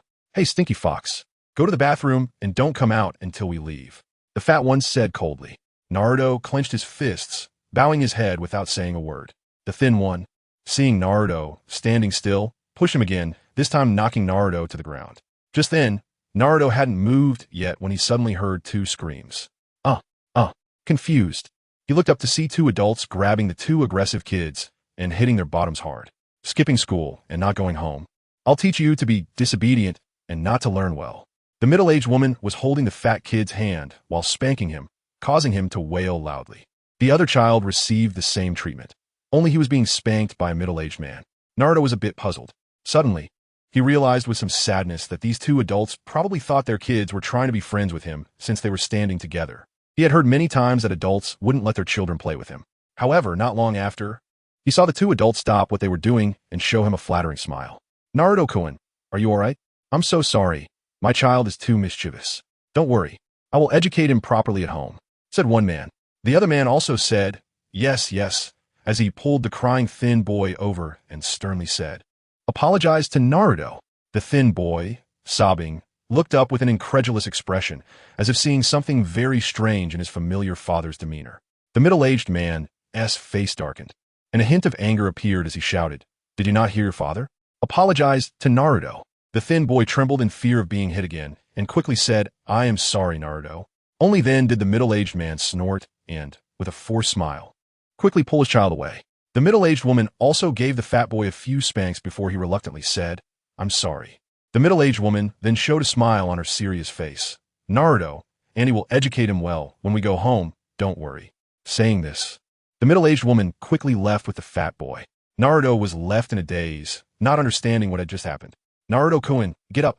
At this moment, Hinata, who had been watching from a distance, shyly ran over and whispered, ah, it's Hinata, Naruto said with a silly smile as he got up from the ground. Hinata, seeing Naruto smiling at her, blushed instantly, looking like a cooked shrimp with steam almost rising from her head, and she quickly ran off. Naruto didn't think much of this incident. With his hands behind his head, he casually walked to his usual spot by the swing under a tree. He used to sit on this swing, waiting for others to finish school before going home alone. Luckily, that wouldn't be the case anymore. Today, he would sit on the swing waiting for Sasuke to come out. After sitting for a while, even the oblivious Naruto noticed something was off. The adults standing at the school gate occasionally glanced his way, showing friendly expressions. Even the owner of the nearby snack shop specifically brought him a warm, freshly made pancake. He remembered that shop owner a long time ago. When he went to buy a pancake, the owner was very rude, not only refusing to sell him anything, but also kicking him out. However, Naruto didn't think too much about it. He was too lazy to think that deeply. If you give it to me to eat, then I'll eat it. Naruto happily munched on the aromatic pancake, feeling quite good. Just as he finished the pancake, he saw Sasuke coming out from the school gate. Naruto's eyes lit up, and he quickly jumped off the swing and ran toward Sasuke. Hey, are you waiting for me? Sasuke glanced sideways at Naruto as he approached. Haha, Sasuke, let us go home together, Naruto said with a grin, licking his fingers that had the delicious sauce from the pancake. Sasuke looked disgusted and quickened his pace. Who wants to go home with you? Despite saying that, Sasuke's pace slowed down a bit. Chapter 41. Jiraiya Naruto didn't realize that Sasuke was being insincere. His mind couldn't hold so much. He just thought that since they were going home together, he chased after Sasuke like a clingy bug. Sasuke glanced at Naruto, feeling a bit speechless.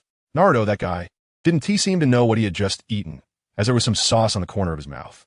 With a slight grimace, the cleanliness-conscious Sasuke took out a tissue from his pocket and wiped his mouth. Do it, Sasuke ordered. Oh, Naruto snatched it and wiped haphazardly, then realized he had sauce on his mouth. He directly stuck out his tongue and swirled it around his lips a few times, licking off the sauce and revealing a happy smile. Sasuke rolled his eyes. The sky gradually darkened. Far away in the hot spring town of the land of hot water, the news of the Third Hokage's death had also reached this side. Tsunade, who had just woken up after an all-night gambling session, was about to have a meal and continue to the gambling house. However, after sitting in a chair for a while, she heard this news. Tsunade's expression changed, and she swiftly went to the next room where people were chatting, coldly asking, what did you just say happened in Konoha? Tsunade hoped she was hearing things, that she was just imagining it. So, she sought confirmation from the few people next door. However, from their mouths, she received the definite news again. The Third Hokage of Konoha was dead. The head of the Uchiha clan had taken power. Tsunade stood there in a daze. The day her teacher died was the same day she had only won a gambling game a few days ago. I'm so foolish, I knew. I knew something bad was bound to happen. Otherwise, why would the heavens let me win? She murmured. Every time I win, something bad happens beside her. Shizen looked at Tsunade with concern, unsure how to comfort her. In the land of bears, in a certain small town and bathhouse, in a hidden corner of the women's bath, a man with hair like a hedgehog was hiding behind a screen, peeking, with a few empty bottles of alcohol beside him. This white-haired man was Jiraiya.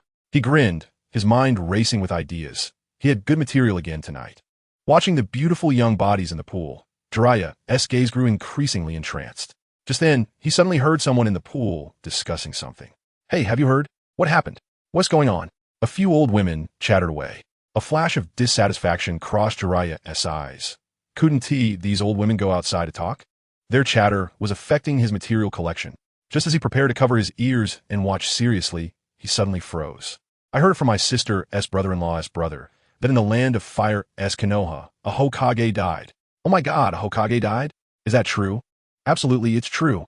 My sister's brother-in-law's brother wouldn't lie. I heard it clearly. It's the, third Hokage, he is dead." "The third Hokage? That's a big official. How'd he die?" "I heard he was assassinated. Something about the Uchiha clan betraying and killing the Hokage and taking the position themselves." TSK. My brother's family was planning to move to Konoha, leaving tomorrow. No way, I have to go back and persuade them. Now that a big official has died in Konoha, who knows how chaotic it will be? Exactly. You really should persuade your brother. It wouldn't be worth it to take the whole family to their deaths. This ninja world, after a few years of hard-earned peace, living is the best. At this moment, Jiraiya also lost interest in watching the young women. His gaze went blank, mouth agape, in a daze. What did he just hear? The third Hokage is dead? His teacher dead? How could this be? Although his teacher was old, he was still healthy when he left the village. When he heard from the old woman that it was an assassination, Jiraiya became even more puzzled. Even if his teacher was old and his strength had declined, he wasn't someone just anyone could easily assassinate. As the teacher's disciple, Jiraiya had a say in this matter. When he heard the old woman mention the Uchiha clan, he understood. It must be the Uchiha clan. So it was the Uchiha clan that assassinated his teacher. Had the village's conflict with the Uchiha clan finally erupted? Although Jiraiya had not been in the village these past few years, he was well aware of the long-standing tensions between the village and the Uchiha clan. Originally, after his disciple Minato became the fourth Hokage, the relationship between the Uchiha clan and the village had eased somewhat due to Minato's good relationship with Uchiha Fugaku, the clan leader. However, after Minato's sacrifice on the Night of the Nine Tails, the conflict between the village and the Uchiha clan had intensified. "Teacher, you ultimately didn't resolve this conflict. And you even died at the hands of the Uchiha." Jiraiya's expression was complex. To be able to assassinate his teacher, it must have been Fugaku who acted. In Jiraiya's view, the strongest in the Uchiha clan was naturally the clan leader, Uchiha Fugaku. Fugaku had earned recognition from enemies during the Third Shinobi World War due to his strength, earning the title of Dreadful Eye. If it was Fugaku who acted, given his age and possible decline in strength, perhaps his teacher really couldn't withstand it. "No, my teacher can't just die like this." A cold glint flashed in Jiraiya's eyes as he quickly disappeared from the bathhouse and returned to his lodging inn. He simply packed his belongings and set off towards the land of fire. He planned to return to the village to see what was going on. If he had the chance, avenging his teacher would be even better. Of course, he first needed to figure out what exactly had happened. Jiraiya wasn't an idiot. After traveling for a day and night, entering the land of fire, he didn't rush to Konoha. Instead, he found an underground black market nearby. He planned to gather information about Konoha here. After obtaining information, he would make his next plan. He found an informant in the black market and spent just the right amount of money to buy information about Konoha. After reading the information, Jiraiya's expression darkened. He originally thought that even if Uchiha Fugaku successfully assassinated his teacher, it wouldn't be so easy for him to become Hokage. After all, there were still many clans in the village. How could they agree to the Uchiha clan taking the position of Hokage? However, the outcome was beyond his expectations. Konoha didn't seem to have erupted into any internal strife.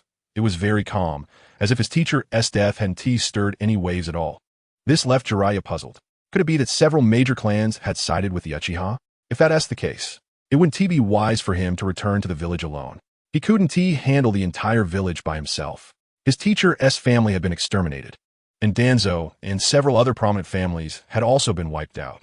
As the teacher's disciple, he was inherently marked with his teacher's label, opposing the Uchiha clan that assassinated his teacher. Chapter 42, Joint Mission of the Root and the Dark Division going back was like walking into a trap. Jiraiya pondered for a long time before turning to leave. He planned to find Tsunade and Orochimaru to discuss how they could return to the village together. With Tsunade and Orochimaru accompanying him, he felt much more at ease. Even if they couldn't win, they could still escape. The summoning beasts of the three of them were not to be trifled with. In a hurry, Jiraiya quickly left the Land of Fire, pursuing the whereabouts of his two old friends. Border of the Land of Fire. Outpost. This was a secluded valley. Konoha had designated this place as a frontline camp, arranging 5 squads of ninjas to monitor the border. In case of any situation, they would immediately report back to the village and take the lead in intercepting any illegal intruders, buying time for the village to receive information. That day, an uninvited guest arrived at the camp. A silver-haired ninja wearing a beautiful fox mask from Konoha's Umbu squatted on a tree branch. Behind him, dozens of ninjas dressed in the same attire silently crouched. If any high-ranking officials from Konoha were present, they would recognize this as a joint operation of the Hokage's direct Umbu and the Root. It was a rare joint mission of the Hokage's Umbu and the Root. Leading them was Kakashi, the current captain of the Hokage's direct Umbu. Slightly behind him was the current head of the Root, Naruto, disguised in a hood, sunglasses, and a black cloak. After gathering information, they approached Tent 9, which housed the Sarutobi clan's ninjas. An Umbu ninja led a few others to appear on a nearby tree, respectfully kneeling on one knee to report the gathered intelligence to Kakashi and Naruto. In this operation, Kakashi was the supreme commander, with Naruto assisting. A cold glint flashed in Kakashi's eyes as he glanced at the curling smoke rising from the camp and said lightly, "Move after nightfall. Leave no remnants of the Sarutobi." Night. A dark and windy night perfect for murder. The ghostly Umbu silently infiltrated the valley camp. The guard were quickly dealt with, followed by the people inside the tents. After eliminating the remnants of the Sarutobi clan, the Umbu of the Root quietly departed. The valley was eerily quiet, seemingly no different from usual. But the blood flowing from the tents indicated that something had occurred. The next day, several Hyuga clan ninjas woke up from their tents. They were responsible for monitoring the border. "Something's wrong," someone shouted. They discovered a pool of red water had formed in the camp. With a horrified expression, he looked around. Nearly every tent had a dark red stream flowing out, ultimately converging into this depressed red pool. Had the enemy invaded? Were all their comrades dead? This thought immediately crossed his mind. But then he felt confused. Why were they still alive? Had they been spared? That seemed impossible. At this point, his clan members also rushed out of their tents, staring dumbfounded at the horrifying scene. "Daitsu, what is going on?" The one called Daitsu was the first Hyuga to emerge. He shook his head in confusion. "I don't know. It was like this when I came out." As they spoke, they instinctively activated their Byakugan, scanning the entire camp vigilantly. After confirming there were no enemies, they finally relaxed, though a thread of panic arose in their hearts. Under their Byakugan's scrutiny, they found that there were only a few of them left in the entire camp. Not a single other survivor. They knew there had been hundreds of people in the camp. Even if those hundreds were like pigs, it would take some time to kill them all, right? It was impossible for there to be no sound at all. Yet they hadn't heard anything last night, nor had they been woken up. They had slept soundly. Given this horrifying scene before them, it was clear that everyone in the camp besides them was dead. Hyuga Daitsu swallowed hard. This place isn't safe anymore. We need to quickly send information back to the village. There's an enemy invasion. His clan members all agreed with this decision. However, just as they were about to depart, they suddenly noticed a letter pinned to the wood at the entrance of their tent. "Come quick, we found something," shouted one of them. Hyuga Daitsu and the others hurriedly turned around. "What does it say? Open it and see." They were all feeling quite frightened, as they were just a few chunin. Although they had Byakugan, they weren't much stronger than ordinary chunin. They knew there were still quite a few jonin in the camp. The fact that even they had died without making a sound indicated what? It indicated that the one who killed them was even stronger. This letter was likely a challenge. Before they even opened the envelope, several of them had this thought.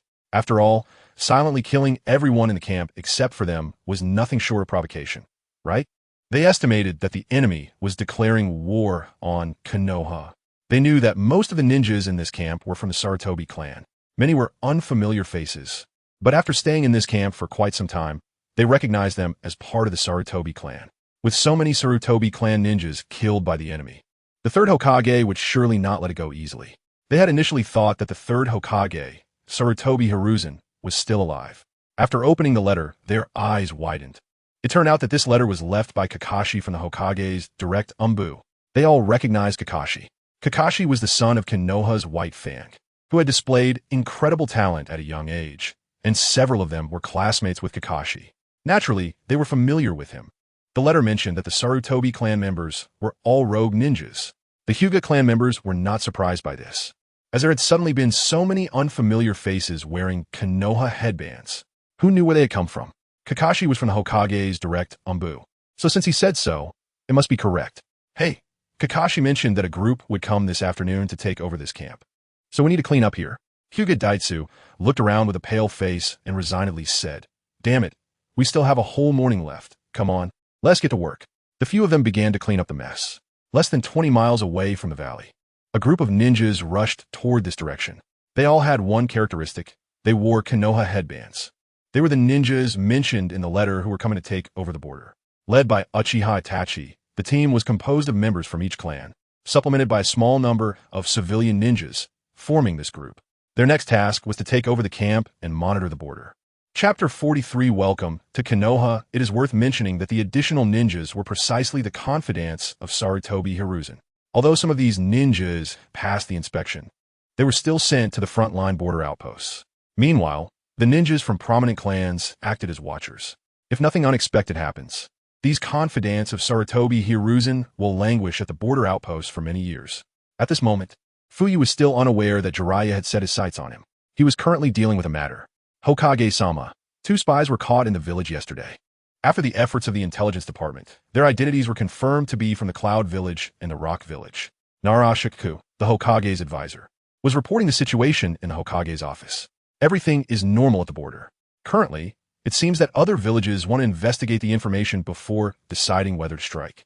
But I believe they will inevitably come to test us sooner or later, Narashikaku concluded. Well, it's fine. If they dare to come, we'll cut off their claws, Fuyue said with a smile. He was in a good mood.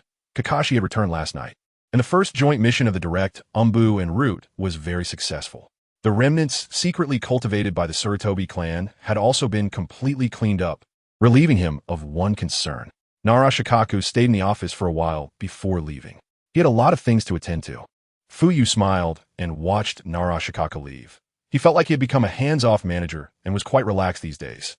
After work, he walked a few minutes and returned home. The Uchiha clan finally moved to the old clan grounds yesterday, thanks to Yamato's efforts. The construction of houses at the old clan grounds progressed rapidly. Without Yamato's help, it might have taken a week for the Uchiha clan to move. In a cave, on 2 giant palms, several phantoms stood on each finger, all dressed in black cloaks embroidered with red clouds, wearing conical hats tied with wind chimes. It was a rare meeting of the entire Akatsuki organization. Pain, the leader of the Akatsuki, gathered a massive amount of chakra and slowly scanned the vacant fingers, coldly stating, "Where's Uchiha Obito? What is he busy with?" I said we were going to hold a meeting today to decide on important matters for the Akatsuki. The one referred to as Obito was the one with a carnivorous plant on his head. He awkwardly replied, "He is missing, and I can't find him." He wasn't lying. He had genuinely lost track of Obito. Pain frowned. Uchiha Obito was always mysterious, appearing and disappearing without a trace. Forget it. Pain's tightly furrowed brow relaxed as he glanced at everyone standing on the fingers and spoke. Our Akatsuki still has too few members. We need to recruit more people to work. He looked at Zetsu and asked, "Have you found any suitable candidates recently?" Zetsu replied, "I found a good candidate in the land of water in the Hidden Mist Village. His strength is quite impressive. He is called Kisame Hashigaki, known as the Tailless Beast. We can recruit him." Tailless Beast, Pain murmured with a strange glint in his eyes. Good. Conan, you go with Zetsu to handle this matter and recruit this tailless beast into our organization. Understood. The slender, purple-haired figure nodded. At this moment, 3 dusty figures arrived at the entrance of the Land of Fire, Konoha Village. Halt! Show your.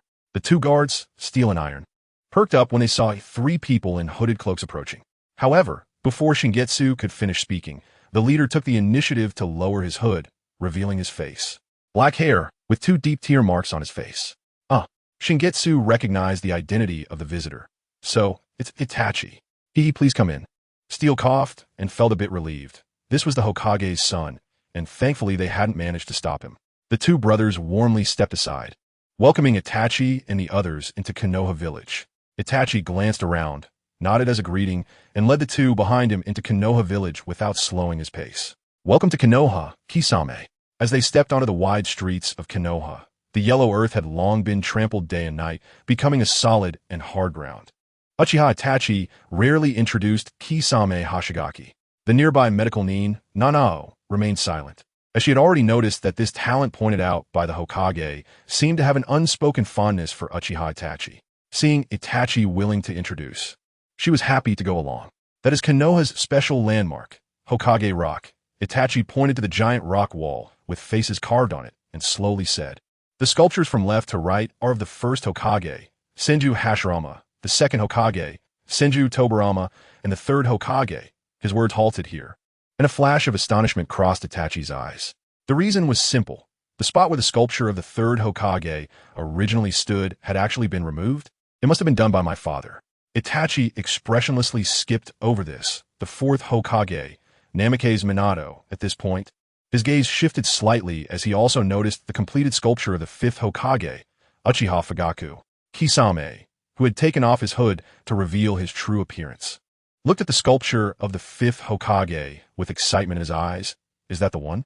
Itachi and Nanao understood why he was so excited. Before they set off to receive the mission in the Hokage's office, Itachi's father, Uchiha Fugaku, had shared some words with Kisame.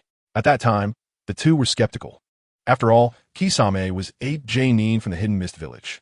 How could he be swayed by such seemingly unbelievable words? However, when they arrived at the Hidden Mist Village and found Kisame, the initial attempts were not smooth until Itachi recalled his father's instructions, thinking that his father wouldn't speak without reason. After trying to convey those words to Kisame, what surprised Itachi and Nanao was that the originally reluctant Kisame actually believed it. He believed that Konoha would bring peace to the ninja world and create a peaceful future. My goodness, even Itachi and Nanao didn't quite believe it. How did Kisame, an outsider from another village, come to trust it? One could only say that the world is full of wonders. However, the two were glad to see the mission accomplished and hurry back with Kisame. Yes, that is the sculpture of the fifth Hokage. Now let me take you to meet him, Itachi said with a rare smile. All right, let's go. Kisame's eyes lit up, seemingly sensing his master's excitement, as his robe behind him swayed a few times. Itachi and Nanao were not surprised by this. They both knew that Kisame's weapon was one of the 7 swords of the mist, the Great Sword, Samahata. Chapter 44. True or False? The Samahata is a very rare sentient and living ninja sword. It can absorb the enemy's chakra for its own use and store a large amount of chakra to stimulate the regeneration of body cells. After merging with the Samahata, Kisame Hashigaki's power is greatly enhanced when he transforms into a merman. This information was shared by Fuyue before they set out. Itachi, Yakushi Nanoyo, and Kisame Hashigaki made their way along the main road to the Hokage building.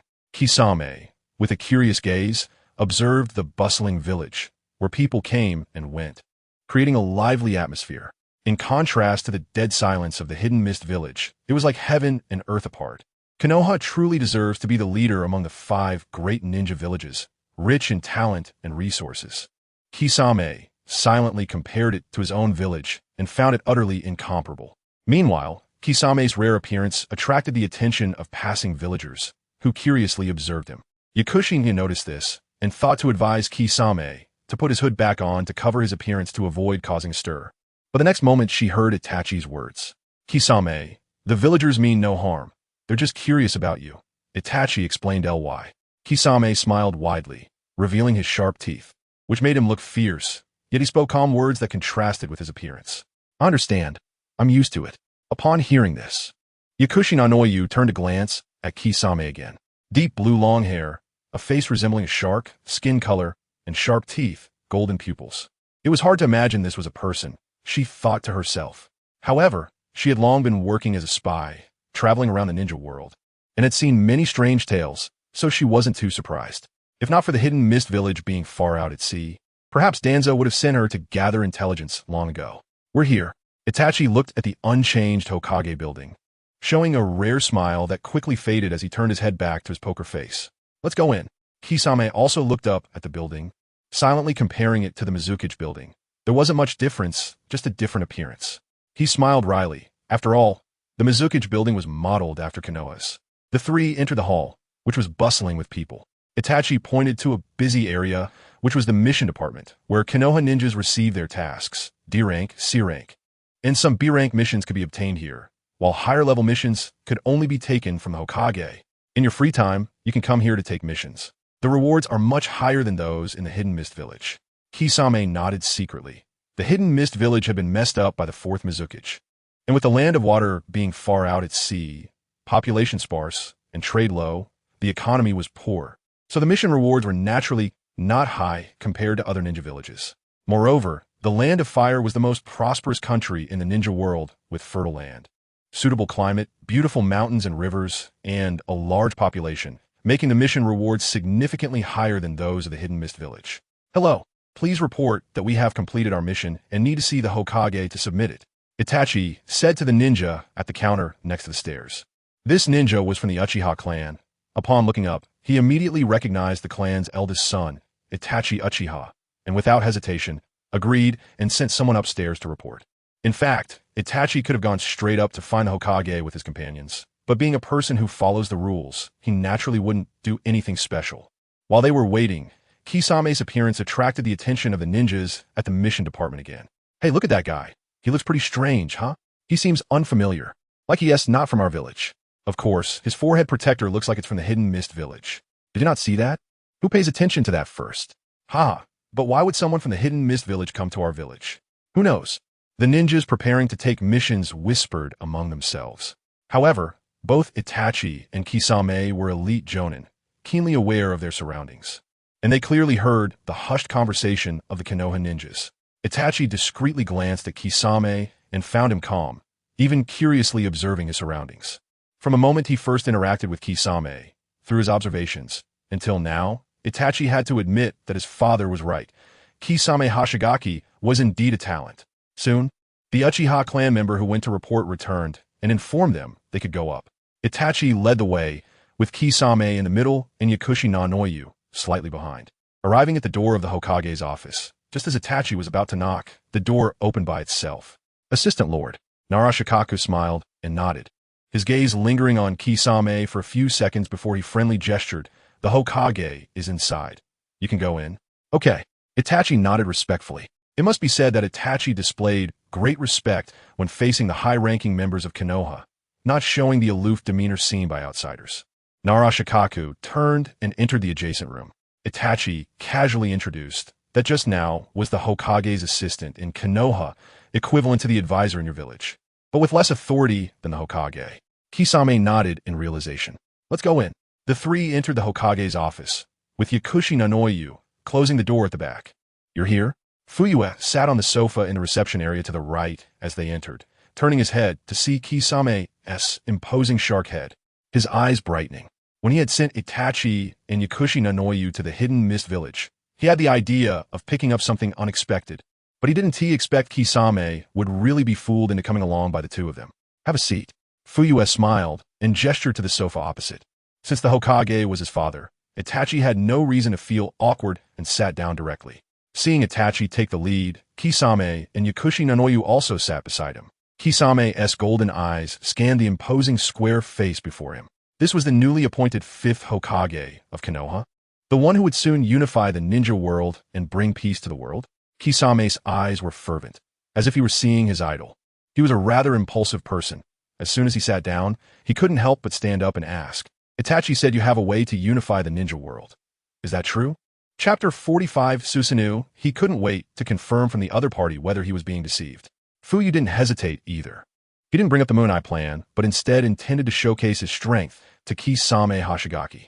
If he could witness that invincible power, he would surely believe it. Originally, he wanted to chat a bit with Kisame, but now it seemed unnecessary. Fuyue put down the teapot, stood up, and said, It's true, come with me. I'll show you the power that unifies the ninja world right now. Kisame was half convinced. At this moment, Fuyue had not activated his Eternal Mangekyō Sharingan, so Kisame naturally could not perceive how terrifying this man's strength was. He only vaguely felt that the 5th Hokage was very dangerous. Nothing more than that. Father, should we wait here for you? Itachi suggested actively.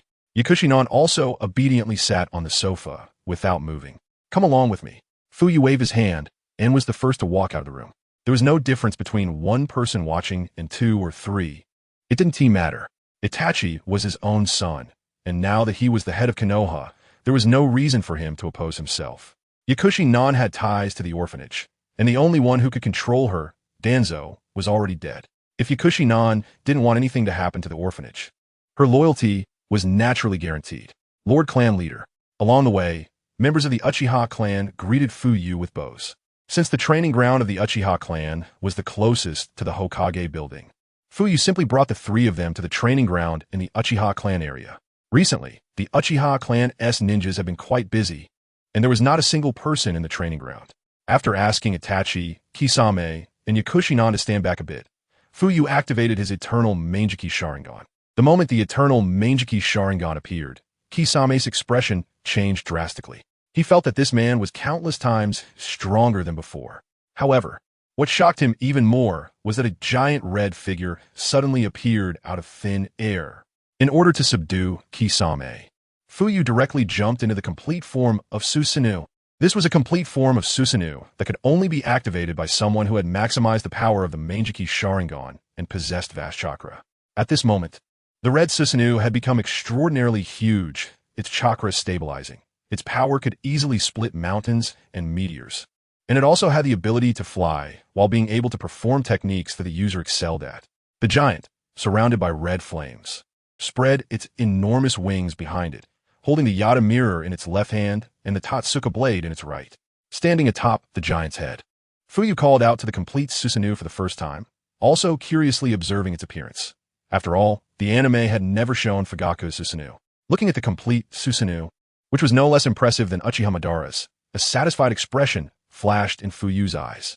When he saw the Yata mirror and Totsuka blade held in Susanoo's hands, Fuyue was slightly taken aback. He didn't expect that after merging with Itachi's Mangekyō Sharingan, he would also inherit Itachi's Yata mirror and Totsuka blade. What a pleasant surprise. However, had Itachi already obtained these two legendary artifacts before the night of his clan's massacre? The Yata mirror was a spiritual shield with no physical form, possessing the ability to change its attributes based on the properties of attacks, rendering them ineffective. The Totsuka blade was a type of Kusanagi sword that could seal the struck person into a dreamlike illusion world. With these two artifacts, Fuyue now even dared to confront pain of the Akatsuki head-on. Fuyue looked down at Itachi, Kisame, and Yakushinan, who were now the size of ants below him. With a thought, Susanoo's wings spread and flapped. As the massive gust of wind rolled in, the giant red warrior floated in the air. Itachi stared at the huge, complete Susanoo, momentarily frozen in place. He naturally recognized what this was. Before his Mangekyō Sharingan lost its power, he had also attempted to summon the third power that could only be unlocked with the Mangekyō, the power of the gods. However, at that time, his attempt could only barely summon a half-finished product, which was the second form resembling a skeleton, covered with meridians and flesh, wrapped in an outer layer of chakra, capable of using weapons. He could feel that there were subsequent forms, but continuing would consume a significant amount of his ocular power and could even damage his eyes, so he stopped. Even so, his eyes bled tears afterward. It took a long time for the pain to subside. And this Susanoo from his father. Is this the power of the Eternal Mangekyō Sharingan? Itachi was lost in thought. Standing beside him, Kisame and Yakushinan also wore shocked expressions. This. Kisame's eyes widened as he felt the enormous chakra within the giant and the overwhelming pressure. The muscles on his back even conveyed a thought of being unable to contend. He had a premonition that he couldn't withstand even a single strike from a giant. This was the confidence of this Hokage in unifying the ninja world. Kisame's body trembled slightly, not from fear, but from excitement.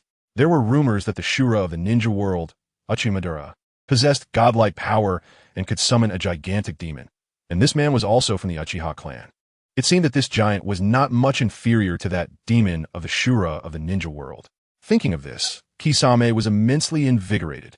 The Shura of the ninja world, that was an existence known alongside the god of the ninja world, just half a step away from the god of the ninja world. He thought that if there were no god of the ninja world, Senju Hashirama, perhaps the Shura of the ninja world, Uchiha Madara, would have also received the title of god of the ninja world. After all, they had both once been invincible. This man also possessed a demon similar to Uchiha Madara, and the man Uchiha Madara, god of the ninja world. Boom! It was as if a thunderclap exploded in Kisame's heart, and a fervent light surged in his eyes. In today's ninja world, there was no longer an existence like the god of the ninja world or the Shura of the ninja world. If this man truly possessed the same strength as Uchiha Madara, then what he said about unifying the ninja world in the near future was indeed very possible. Like Uchiha Madara back then, forcefully pushing through the ninja world, who would dare to defy? Kisame was already tired of the numb process of executing missions and killing. That was also why he unhesitatingly agreed to follow Itachi to Konoha, believing in the possibility of creating a peaceful future. And, at this moment, he truly witnessed the power that could unify the ninja world and achieve peace. Chapter 46, Finding Someone, noticing the change in the expression of Kakashi Kisame. Fuyue smiled slightly, knowing that Kisame had already decided to return. He released the Susanoo and returned to the ground. Summoning the complete Susanoo was not difficult for Fuyue, who possessed the Eternal Mangekyō Sharingan. It was even quite easy. My lord, I, Kakashi Kisame, am willing to submit, hoping to contribute a bit to your goal of unifying the ninja world and bringing everlasting peace. Kakashi Kisame fervently knelt on one knee. All right, Kisame, don't worry. That day won't be far off. Fuyue smiled and helped Kisame up. Fuyue was tall to begin with, almost the same height as Kisame. You all have worked hard. Take a good rest for a few days. Fuyue looked at Itachi and said, Itachi, take Kisame to find Uchiha Madara and have him arrange a place for Kisame in the clan lands. Just say it's from me. Then bring him to the Hokage building tomorrow to handle Kisame's identity paperwork. Yes. At this time, Fuyue looked at the obedient Yakushi no Nayu. Here.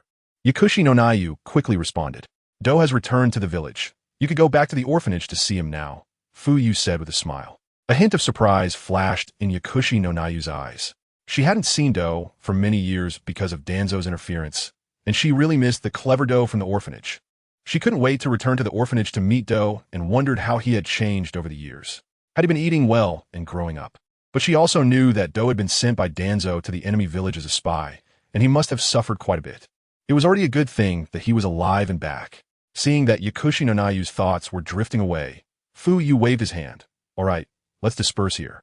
I have things to attend to. I'm going back to the Hokage building. Itachi, take good care of Kisame.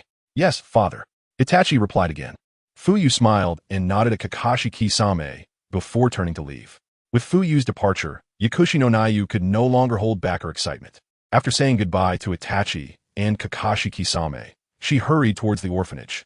Kakashi Kisame whispered, Itachi, who is stronger, Lord Hokage or that so-called Shura of the ninja world? Itachi was slightly taken aback at the mention of Shura and quickly realized it referred to the ancestor Uchiha Madara. After thinking for a moment, he uncertainly replied, This should be about the same, right? I think so too. Kakashi Kisame chuckled. Let's go. I'll take you to find someone. The two left the training ground. The time the Susanoo was manifested was neither long nor short, and it didn't create much noise, so basically no one in the village noticed it. Even if someone saw it, they would probably just consider it a drunken topic of conversation and forget about it. As mentioned earlier, Fuyue didn't care about the Susanoo being discovered, because the power of the Uchiha had a traceable history. Even if the spies in the village brought back the information that he could summon Susanoo, what could they do about it? Did they have a way to counter Susanoo? That's ridiculous. Only the god of shinobi, Senju Hashirama, could claim not to fear the complete Susanoo. As for others, in that era, Uchiha, the Shura of the ninja world with the Eternal Mangekyō Sharingan, made countless powerful figures tremble with fear, who, besides the Senju brothers, had the courage to face Uchiha Madara directly. Meanwhile, Fuyue returned to his office in the Hokage building to take a break. During the time after Itachi left the village, he had been working hard every day, feeling quite exhausted, and naturally took some time to relax when he could. With his eldest son, Itachi, not at home, only Sasuke and Naruto, the two kids, were left, and they had gone to bed long ago.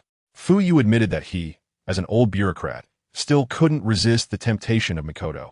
Far away in the land of hot water, in the bustling and famous hot spring street, a visitor arrived. A tall man wearing a forehead protector with the character oil on it. With white hair that reached his waist and a red mark under his eyes, dressed in a red coat over a brown outfit, and wooden clogs on his feet. He appeared calm and relaxed, but his eyes occasionally flashed with sharpness, observing the surroundings thoroughly. He purposefully found a gambling house. He looked up at the sign, Sakura, gambling house? From the information he had gathered, it seemed that Tsunade was in the hot spring street, and knowing her, coming here to inquire was definitely the right move. Stepping into the gambling house and approaching the front desk, he friendly inquired, Hello? May I ask if there is the legendary big, fat sheep here? It was daytime, and there weren't many people in the gambling house. The staff at the front desk looked drowsy. They had been working late into the night. Upon hearing the visitor's question, the staff perked up a bit, glanced at him, and said with a smirk, You're too late. The big fat sheep has already left.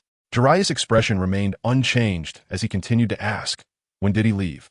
The staff replied without hesitation, "Several days ago." In the past few days, quite a few outsiders had come to ask about the big fat sheep, not just this oddly dressed man in front of them. "Do you know where he went?" The tall man continued to ask. The staff waved their hand impatiently. "Who knows? We're a legitimate gambling house, and we won't pry into our customers' whereabouts." The tall man remained expressionless, thanked them, and left. The staff, who had just been interrupted in their thoughts, continued to ponder. Suddenly, their expression changed. Wait a minute, the forehead protector with the oil character, white hair. They suddenly recalled a conversation they had overheard while cleaning years ago. The characteristics matched. Their eyes widened, and their drowsiness vanished instantly. Wasn't this the legendary Jiraiya, one of the Sannin? Wow, this was the first time they had seen such a famous person. They quickly ran out from behind the front desk, rushed out of the gambling house, and eagerly looked left and right, but unfortunately, the tall figure had already disappeared into the crowd. Sighing, they returned to the front desk and pulled out a small notebook from a drawer. Noticing the cover had a few words written on it, "Paradise of Affection." They wanted to ask Jiraiya for an autograph. They felt so foolish for not recognizing him when they met him in person. Chapter 47 Reunion with Old Friends after leaving the gambling house. Jiraiya followed the clues for 2 days and finally cornered Tsunade and her apprentice in a small town at the border of the land of hot water. "Jiraiya, what brings you here?" Tsunade, drunk, squinted her eyes and blushed like a ripe apple. Shizune, feeling helpless, stood up and said, "Lord Jiraiya, Lady Tsunade is drunk. Perhaps we can talk tomorrow." Jiraiya ignored Shizune and carefully observed Tsunade. After a moment of silence, he solemnly said, "Tsunade, you already know about the death of our teacher, right?" Tsunade, who had appeared dazed just a moment ago, suddenly had a sharp glint in her eyes. Indeed, how could she, one of the legendary Sannin and revered as the god of medicine, get drunk from mere alcohol? It all depends on whether she wants to be drunk or not. And Jiraiya, who understood her well, could tell that she was not truly drunk. Realizing Jiraiya's intentions, Tsunade sighed, straightened her posture, and asked, "What do you want?" Before Jiraiya could respond, she bluntly said, "Are you looking to get revenge for our teacher? Did you come to ask me to join you?" A hint of loneliness flashed in her eyes. "But I have hemophobia. I can hardly use even 1% of my strength to help you." Jiraiya opened his mouth, but found himself at a loss for words. Yes, he had forgotten about Tsunade's hemophobia. In a fit of impulsiveness, he had sought her out, wanting to find her and Orochimaru. "Your hemophobia." Jiraiya felt a headache coming on. How many years had passed, and Tsunade still hadn't resolved the knot in her heart. This hemophobia truly was the legendary Sannin Tsunade, reduced to almost uselessness because of her hemophobia. A look of confusion crossed Jiraiya's eyes. If Tsunade couldn't help him, then he would have to find Orochimaru. Right, there was Orochimaru. He would definitely not refuse him. Seeing the growing light in Jiraiya's eyes, Tsunade sighed. "How about we sit down and have a drink together?" Faced with Tsunade's invitation, Jiraiya decisively shook his head. "I have to go." With that, he vanished into the night without a moment's pause. Off to find Orochimaru.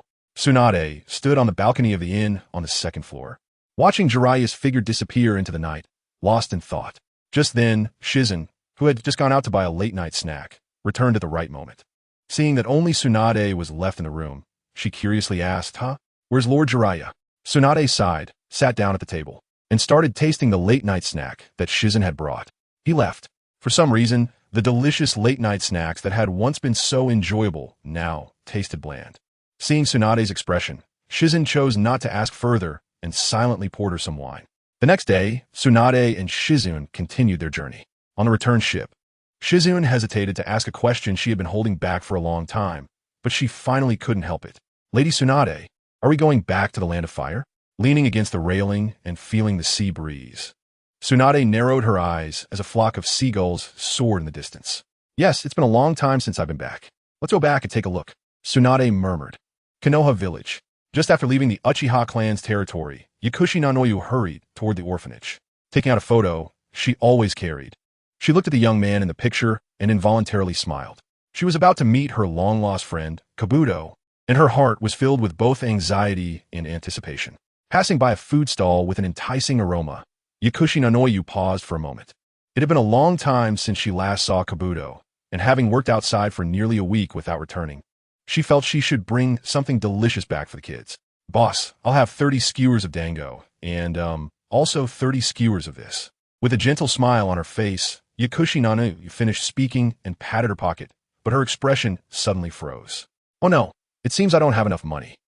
She hadn't brought much money on this mission, and the funds that Danzo had allocated for the orphanage were left there and not taken with her. Before leaving, she had brought 100,000, but had already spent it all on the way to the land of water. Now, when she checked her pocket, she only found 2,1,000 yen bills and a few coins. Wait, boss, I think I'll pass. Yakushi Nanoyu awkwardly stopped the boss from handing her the dango. What? Are you going to take it or not? The boss said unhappily. I won't take it. Yakushi Nanoyu hurriedly replied, feeling embarrassed as she apologized again. I'm sorry. I didn't bring enough money. I'll come back to buy another time. She awkwardly bowed twice and was about to leave when someone called out to her. Yakushi Nanoyu? A melodic voice came from behind her. Yakushi Nanoyu turned around in surprise and saw a beautiful figure. You are. Looking at the stunning and gentle beauty, Yakushi Nanoyu hesitated for a moment. Suddenly, a memory flashed in her mind. It was back in the ninja school days, her desk mate, a girl who had always been gentle. You are Makoto? Yakushi Nanoyu came back to her senses. Uchiha Makoto smiled gently. It's been a long time, Nanu. Yes, it has been a long time. Yakushi Nanoyu also smiled warmly. Back in ninja school, she had the best relationship with her desk mate Makoto. At that time, she was just an ordinary villager's child, while Makoto was a child from the Uchiha clan. But Makoto treated her kindly, without the arrogance typical of children from wealthy families. However, it wasn't long before the Third Great Ninja War broke out. Due to her outstanding talent, she was chosen by Danzo to join Root. Once she entered Root, it was like entering a deep sea, and the two became strangers. Thinking about it, after all these years, this was their first meeting. Speaking of which, Makoto was now the wife of the Hokage. Yakushi Nanoyu, who had just shown a smile, suddenly became a bit reserved. The Hokage's wife. Yakushi Nanoyu retracted her smile and bowed shyly. I've met Lady Makoto. However, Uchiha Makoto didn't mind her distance. With graceful steps, she moved to her side and pointed at the dango, saying, Boss, I'll take everything she just ordered. I'll pay. As Uchiha Makoto bent down to take out money from her bag, Yakushi Nanoyu felt a wave of emotion. Indeed, Makoto was still that gentle Makoto. Even now, as the Hokage's wife, she hadn't changed. She raised her head and thanked her. Thank you, Makoto. I'll pay you back when I get back. Uchiha Makoto waved her hand. No need. We don't need to mention this between us. Uchiha Makoto then asked the question that had puzzled her for many years back then. You didn't say anything and just dropped out of ninja school. Where did you go afterward? There was no news of you anywhere. Chapter 48. Mother and child reunited. Pharmacist Yanoyu adjusted her hair. When I was chosen by Danzo to join Root, I was trained to become an intelligence ninja. For many years, I collected information outside, and later returned to the village to become the director of an orphanage. Pharmacist Yanoyu felt a bit embarrassed. So that's how it is. Uchiha Makoto sighed. She knew what kind of person Danzo was through her husband. Root, it's hard to explain. I just saw you come out of the Uchiha clan area. Uchiha Makoto asked curiously. Pharmacist Yanoyu hesitated for a moment, but still replied. I'm currently working for Lord Hokage. Uchiha Makoto wanted to ask more, but at that moment the boss said, Miss, everything is packed. Pharmacist Yanoyu smiled apologetically at Uchiha Makoto. Makoto, I have to hurry back. Okay, then goodbye. We can meet up again sometime. Uchiha Makoto said with a smile. Pharmacist Yanoyu nodded heavily, picked up 2 bags of takeout snacks, and walked away, glancing back 3 times. Uchiha Makoto watched as Pharmacist Yanoyu disappeared at the end of the street before heading to the market to buy groceries. Her husband and child would soon finish work and school and return home, so she needed to hurry and prepare a meal. By the time they got back, they should be able to enjoy a hot meal. Pharmacist Yanoyu returned to the orphanage at the edge of the village. Upon entering, she saw the children gathered in a circle, chattering excitedly about something. Pharmacist Yanoyu excitedly walked over, seeing a boy standing in the middle of the children. Kids, I'm back. Hearing Pharmacist Yanoyu's voice, the children cheered and rushed over. Anti-director is back. Some children were still inside the room and hadn't come out yet. A helpful child ran in to inform them, and soon many excited children followed. Kids, I brought back some delicious snacks for everyone, so don't fight over them. Nana, please share with everyone. 1 skewer of 3 colored meatballs for each person, and 1 pancake for each person. Pharmacist Yanoyu was eager to meet with Doe, so she didn't distribute the snacks herself, instead pointing to a usually obedient older child to help distribute the treats. All right, anti-director, leave it to me. The girl took the 2 big bags of snacks from her, and the children lined up obediently, not fighting at all. At this moment, Pharmacist Yano Yu started searching for Do. Do. Her gaze fell on the unfamiliar boy in the yard, and a look of confusion flashed in her eyes. Child, who are you? Pharmacist Yano Yu asked, looking at the unfamiliar boy. The boy had short silver hair, wore glasses, and though he seemed to be about the same age as Nana, he appeared calm and composed, with an uncharacteristic maturity. Where did this boy come from? Where's Do? Do had been watching the whole scene, and upon hearing the children call this beautiful woman anti-director, memories that had been dormant for years slowly resurfaced.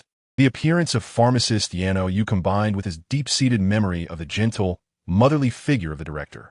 When he saw Pharmacist Yano Yu looking at him with confusion and not recognizing him, Do couldn't help but feel a sting in his nose. Tears streaming down his face. Anti-director, it's me, Do. Do's lips trembled as he tried to say this, but he found himself too overwhelmed to make a sound. At this moment, Nana, who was distributing the snacks, reminded her, Anti-director, he is Do. He said his name is Pharmacist Do. A hint of disbelief flashed in Pharmacist Yano Yu's eyes as she hurriedly took out a cherished photo from her pocket. She compared the photo with the boy in front of her. They looked completely different, but the more she looked at this boy, the more familiar he seemed. And when she compared him to her memories of Do as a child, he bore a striking resemblance. Suddenly, Pharmacist Yano Yu felt a stirring in her heart, as if she had realized something, and her expression darkened. She understood that the photo of someone named Do that Danzo had given her all along was fake. Though she didn't know why Danzo would do this, she knew that he must have some ulterior motive. For some reason, Pharmacist Yano Yu felt a strange sense of relief, as if some bad thing had been kept away from her. Fortunately, Danzo was already dead. No matter what he wanted to do, he could no longer carry it out. Pharmacist Yano Yu discarded the photo, trembling as she opened her arms and revealed a big smile. Come here, child. Do could no longer hold back and rushed into the embrace of the anti-director. Yes, it's this comforting embrace. The embrace of the anti-director that he had longed for countless days and nights. Anti-director, I'm back. Do cried, choking on his words. Pharmacist Yano Yu gently patted Do's back, her right hand lovingly stroking his head. You've worked hard, Do. Welcome back. Back then, when Danzo wanted to take Do away from the orphanage, she had refused, but she couldn't withstand the pressure from next door.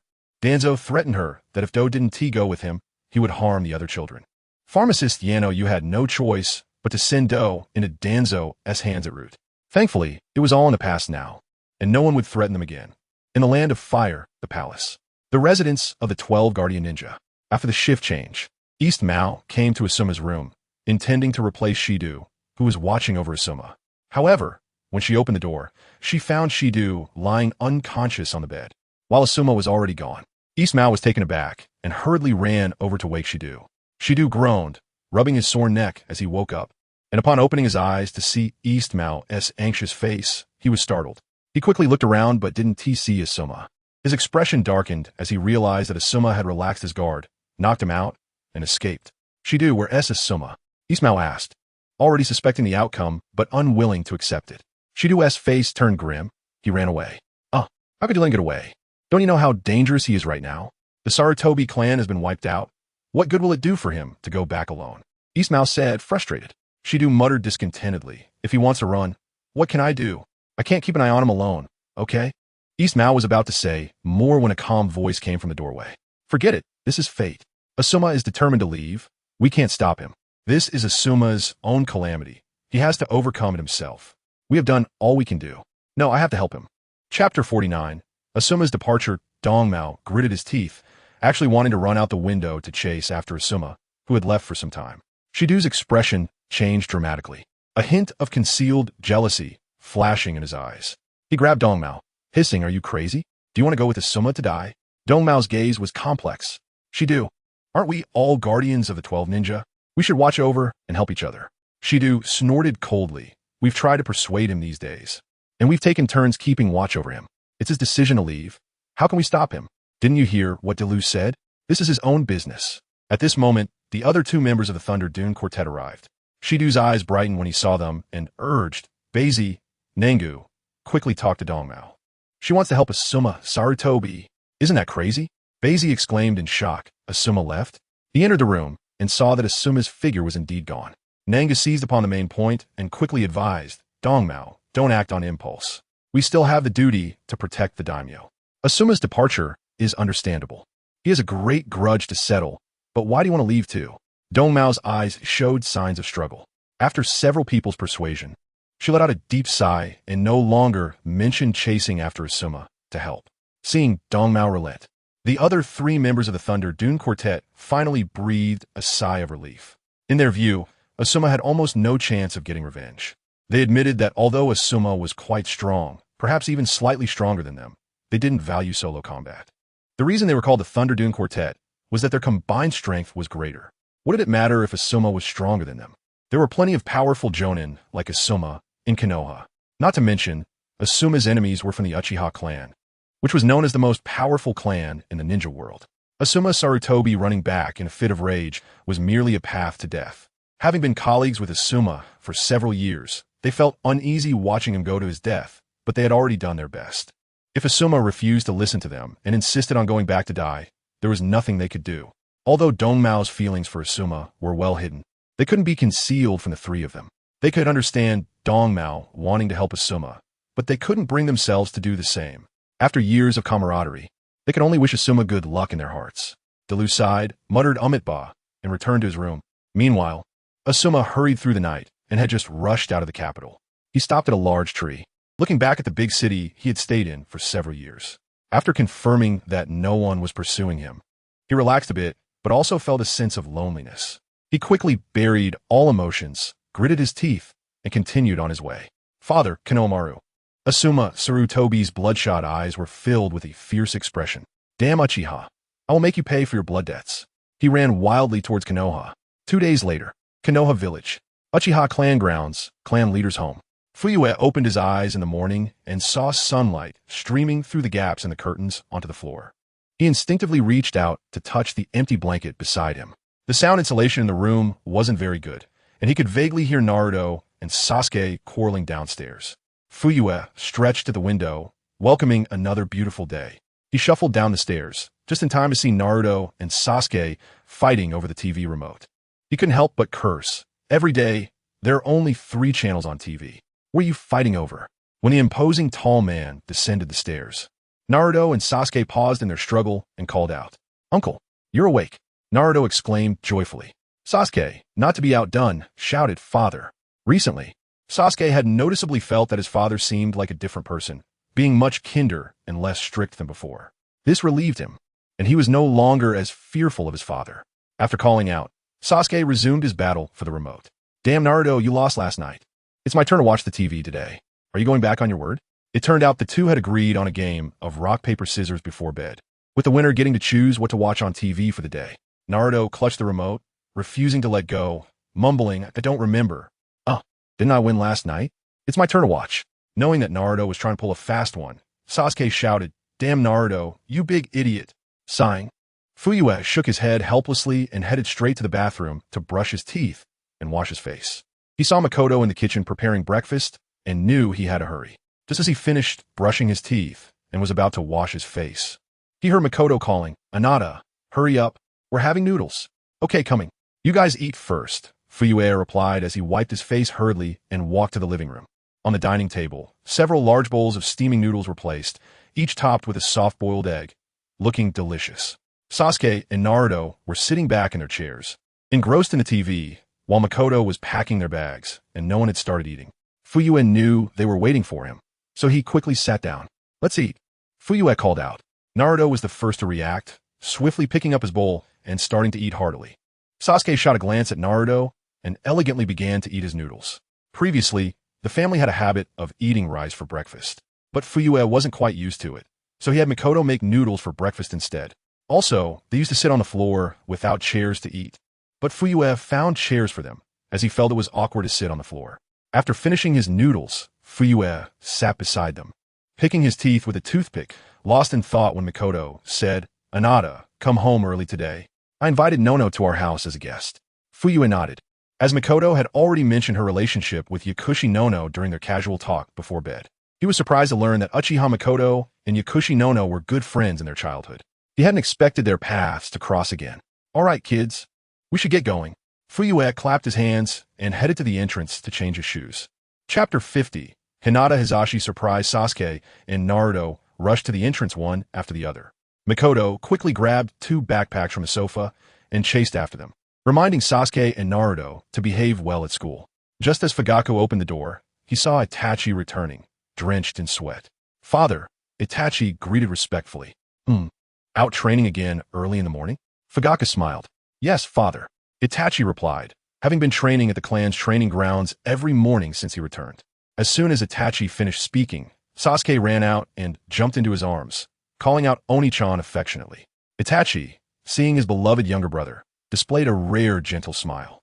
At that moment, Naruto came out right after and shouted, embracing Itachi, "Itachi and I." Itachi's smile broadened, and he lovingly ruffled Sasuke's and Naruto's hair.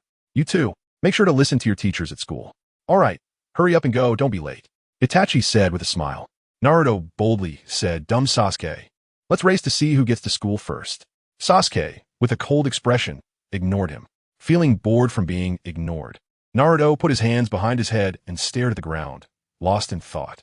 Itachi stood at the door, watching their small figures disappear down the street before shaking his head and going inside. Makoto, hearing the door open, thought it was her husband or one of the kids forgetting something. She came out from the kitchen and saw that Itachi was back. "You're back. Haven't eaten yet, right?"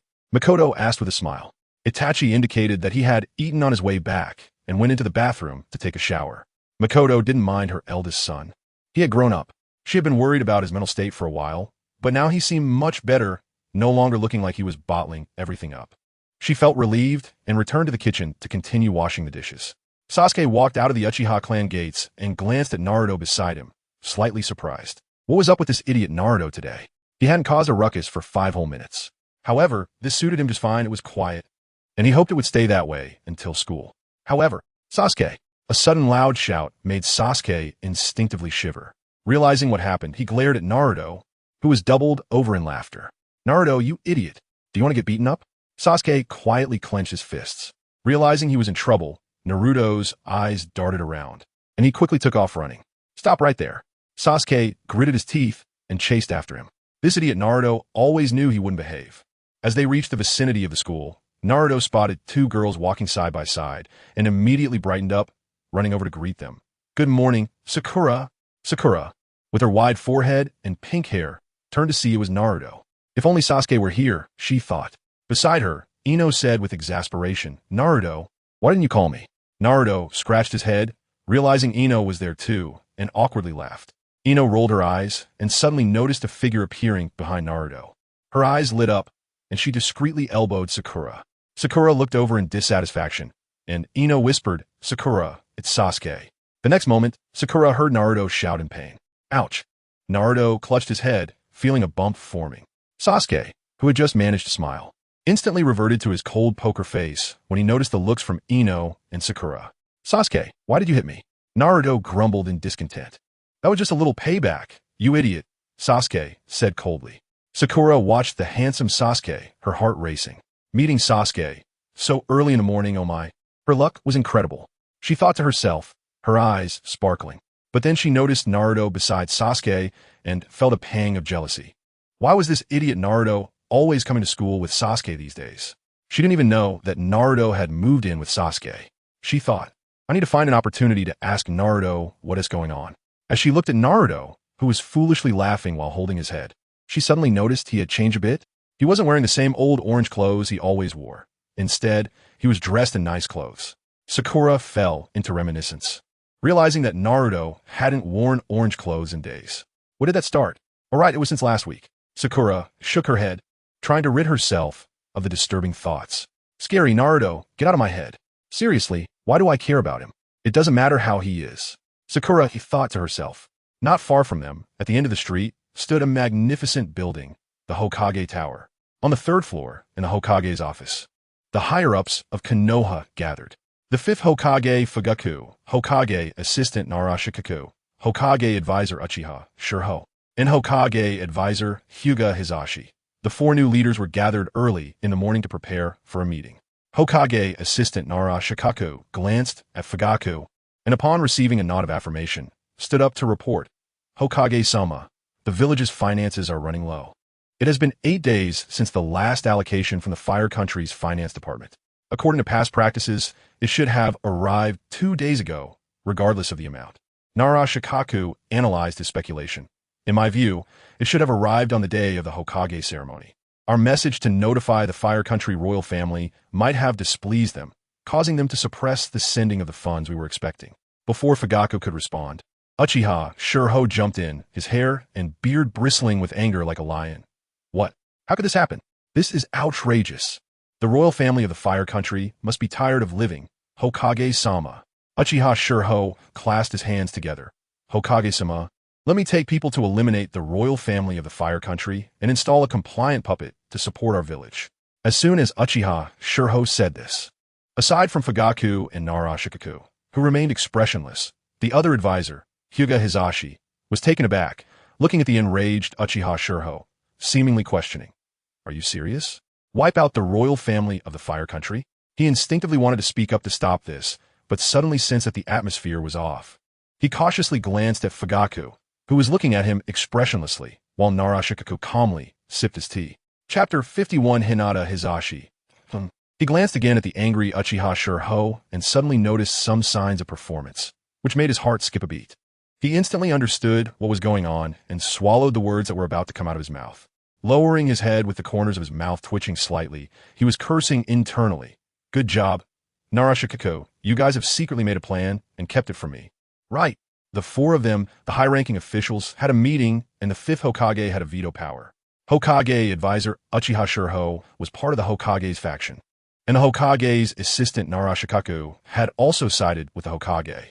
That made 3 votes. What opinion could he have? To be honest, it was useless to say anything. These days, the power he felt after becoming the Hokage advisor had made Hizashi a bit complacent. It was only now that he realized what was going on, and his mindset immediately corrected itself. Fuyue looked at Hizashi, who was appearing indifferent, and almost laughed out loud. This guy had been quite arrogant since he became an advisor. Today's meeting was indeed meant to warn Hizashi, and he had already communicated with Narashikaku and Uchiha Shirho, but he didn't expect Hizashi to see through it. From the looks of it, he seemed to have understood, and he would likely behave more honestly afterward. Fuyue cleared his throat, and Narashikaku knew it was time for him to step in. Noticing the hint of regret in Narashikaku's gaze, Hizashi's heart shivered. And while cursing silently, he looked up at the Hokage with a determined gaze, wanting to join the party. He had made up his mind. No matter what decision the Hokage made, he would agree, firmly agree, must agree, and he would carry on the past route of the Hyuga clan, supporting the Hokage lineage to the end. A hint of speechlessness flashed in Narashikaku's eyes. And then he said loudly, Advisor Shirho, there's no need for that. There's no need for that. As the old saying goes, first courtesy, then soldiers. Perhaps there is some situation with the Fire Country royal family. We can send someone to inquire about it first. Upon hearing Narashikaku's advice, Uchiha Shirho's anger instantly vanished without a trace, and he lowered his head and said humbly, Assistant Shikaku is right. I was reckless. Hizashi watched their lowly performance, hiding his hands in the wide sleeves and secretly clenching his fists. Advisor Hizashi, what is your opinion? Narashikaku asked with a smile, looking at Hizashi. His fists hardened. Hizashi thought to himself that this was the case, but said, I have no opinion. I think Assistant Shikaku's words make sense. Hokage-sama. Narashikaku then respectfully looked at the fifth Hokage, Fuyue. Fuyue made a decision. Assistant Shikaku's words make sense. As the old saying goes, first courtesy, then soldiers. Perhaps the funds sent by the Fire Country royal family are already on the way. Let's do it this way, Assistant Shikaku. You send someone to the capital of the Fire Country to see what's going on. Okay, Hokage-sama. Narashikaku nodded with a smile. I also agree. Uchiha Shirho was not to be outdone. Hizashi thought to himself that it didn't matter what you said. He would just nod. All right, let's do it this way. Fuyue stood up and escorted the 3 out of the Hokage office. At the entrance of Konoha village, Kamizuki Izumi and Kanzi Tetsu pushed open the gate while huffing and puffing. Behind them was a group of commoners carrying goods. After the gate was opened, there was also a group of similarly dressed commoners standing outside. After Kamizuki Izumi and Kanzi Tetsu opened the door, they walked to the sides, ignoring the commoners coming in and out. Some of these commoners had come into the village overnight to buy goods and were taking them out to sell early the next morning. Because Konoha village was the safest place in the Fire Country, there were many gathering places around Konoha village, which could also be called villages. These people were taking goods from Konoha village to sell in these villages. Thanks to the existence of Konoha village, the surrounding areas were quite safe. The reason for this is that Konoha Village occasionally issues missions to eliminate nearby bandits or ferocious beasts. Such missions are generally classified as C-rank missions. And the lower-ranked ninjas of Konoha, especially the Chunin, particularly love such tasks. They enjoy dealing with bandits who are not ninjas.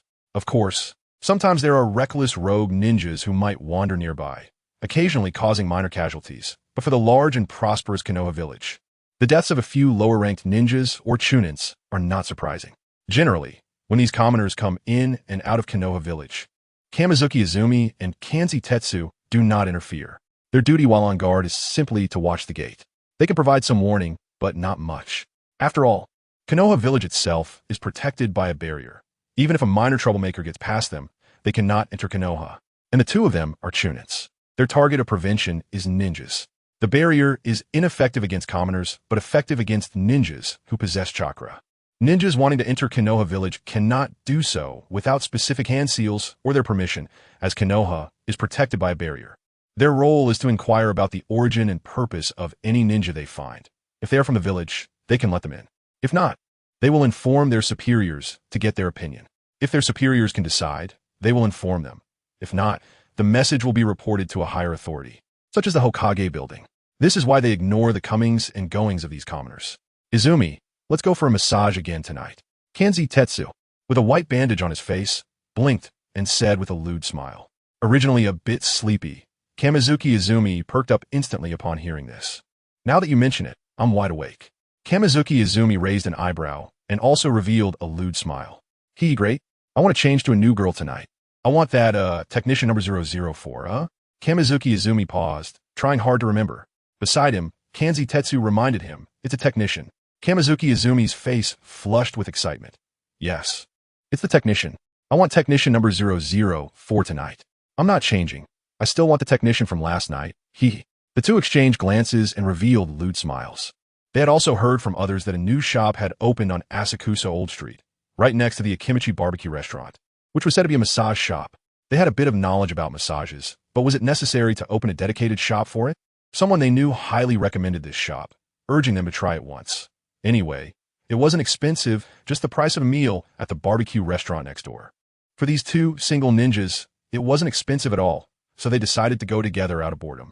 Upon arriving at the shop, they first saw 10 photos posted on a wall. Chapter 52, Sunset Red, Moonlight Gale, and Yuzuki Yugao leave the village immediately. They attracted attention, all beautiful girls. They became excited right away. Soon, there were staff dressed as service personnel to attend to them, suggesting that they check the photo wall to see if there was anyone they liked and they could choose one for a massage. Ahem, of course. This was a legitimate massage. So, they each picked a girl from the wall, and the staff led them into a dimly lit room. This novel experience truly felt like the first time for them. Not to mention the massage, just the service attitude made them very satisfied. In the shops of Konoha Village, where could you find such polite service, even offering a fruit platter for you to enjoy first? They didn't wait long before they heard a knock on the door, and in came two girls in black stockings. When they focused their eyes, they realized it was exactly the girls they had chosen from the photo wall. Sure enough, they looked just like in the pictures. No false advertising. The weight in their hearts lifted. After about an hour of massage service, the two walked out of the massage parlor feeling extremely satisfied, with Gongzi Tai even glancing back at the shop sign with lingering thoughts. It was a wooden plaque with elegant characters glowing in pink, pants it on. The money spent was worth it. They felt all their fatigue from the day had vanished. At the entrance, Kamizuki Izumo and Gongzi Tai had just started their shifts, eagerly anticipating the end of work. They had agreed not to go home after work, but to head straight to Asakusa Old Street for a meal at the Akiyama barbecue restaurant, and then directly to the Pansadong next door. What are you two whispering about? Laughing so lewdly? A crisp voice suddenly rang out, startling the two. They quickly turned to see it was their old classmates, Yuhi Kurinai, Yuzuki Yugao, and Moonlight Gale. Seeing them dressed as ninjas, Gongzi Tai curiously asked, "Are you leaving the village to take on a mission?" Before the three could respond, Kamizuki Izumo asked with concern, "Hey, Gale, can you leave the village now?" At Izumo's words, the expressions of the others changed slightly. Moonlight Gale had previously been working in the Hokage's direct Umbu, and a while ago, after the 5th Hokage took office, many members of the Hokage's direct Umbu were captured, and Gale was no exception. That evening, they had been gathering as old classmates. And the next moment, they saw Kakashi leading several members of the Umbu take away Moonlight Gale. They were stunned, not knowing what had happened, and Gale's girlfriend, Yuzuki Yugao, was especially worried, almost ready to intervene, but was stopped by Kakashi. They quickly held back Yugao, knowing they couldn't let her really take action. After all, Kakashi was the leader of the Umbu division. What good would it do to confront him? Moreover, Kakashi was an old acquaintance, and they didn't think he would do anything to Gale. Kakashi had also reassured them that Gale was fine and told them to be patient. Later, they learned that the entire village was under martial law due to a major incident, and the Hokage had changed. Although most members of the Hokage's direct Umbu were released the next day, they were no longer employed. Kamizuki Izumo was just recalling the previous events and brought it up, noticing that the faces of his old classmates weren't good. So he hurriedly explained, "Don't misunderstand, I didn't mean anything by it, just worried." Moonlight Gale already had a poor complexion, with serious dark circles under his eyes and a pale, sickly appearance. Hearing Izumo's words made his face flush slightly. He wanted to say something, but couldn't help coughing violently a few times before saying, "It's fine, I went to the Hokage building with Yugao." Beside him, Yuzuki Yugao gently patted her boyfriend's back, her beautiful eyes glaring at Kamizuki Izumo as she took over the conversation. The Hokage's assistant said, "We shouldn't take the previous events to heart, and we can perform missions normally." I said, "Kamizuki Izumo, my Gale is not a criminal. What are you talking about? We still can't leave the village, right?" Hey, Yugao, didn't Izumo just say he didn't mean it?" Gonzi Tai quickly stepped in to mediate when he sensed the atmosphere was off. Yuzuki Yugao didn't let up at all. She didn't care if they were old classmates. If they provoked her Gale, she didn't care who they were. Then what does that mean?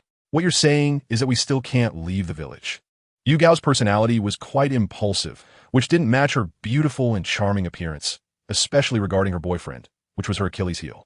At this moment, Yuhi Kurenai couldn't remain silent either, as Moonlight Gale and Yuzuki Yugao were the ones she had called to join the mission. All right, Yugao, calm down. Izumo, you too. A dog can't spit out ivory. Step aside quickly. We need to go out for the mission."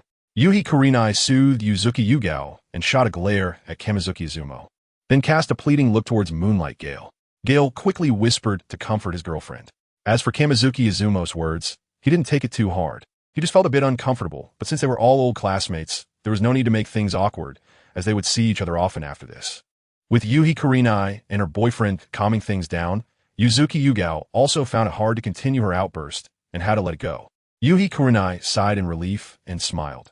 "Let's go. Let's try to reach the capital of the Fire Country as soon as possible." Kamizuki Izumo and Gonzi Tai exchanged curious glances. Kamizuki Izumo couldn't help but ask, "What mission are you on that requires going to the capital of the Fire Country?" Yuhi Kurenai shot him a glance and replied irritably, "It's a secret." Watching the three of them walk away, Kamizuki Izumo awkwardly scratched his head. Gonzi Tai on the side chuckled, "Ha, serves you right for not keeping your mouth shut. You've offended someone." Kamizuki Izumo rolled his eyes and murmured, "Tisich, I was just looking out for Gale. Okay? If the 5th Hokage decides to hold us accountable, wouldn't that cause trouble for both of us? Trouble for us?"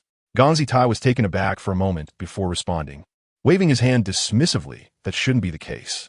He glanced around and whispered, "Weren't all the Umbu members directly related to the Hokage and the 3rd Hokage dealt with? Those released should be fine now." As he spoke, he shot a sideways glance at Kamizuki Izumo and said irritably, "Look at Gale. He was released the next day, right? Nothing has happened to him since. I think you're just overthinking it." Chapter 53.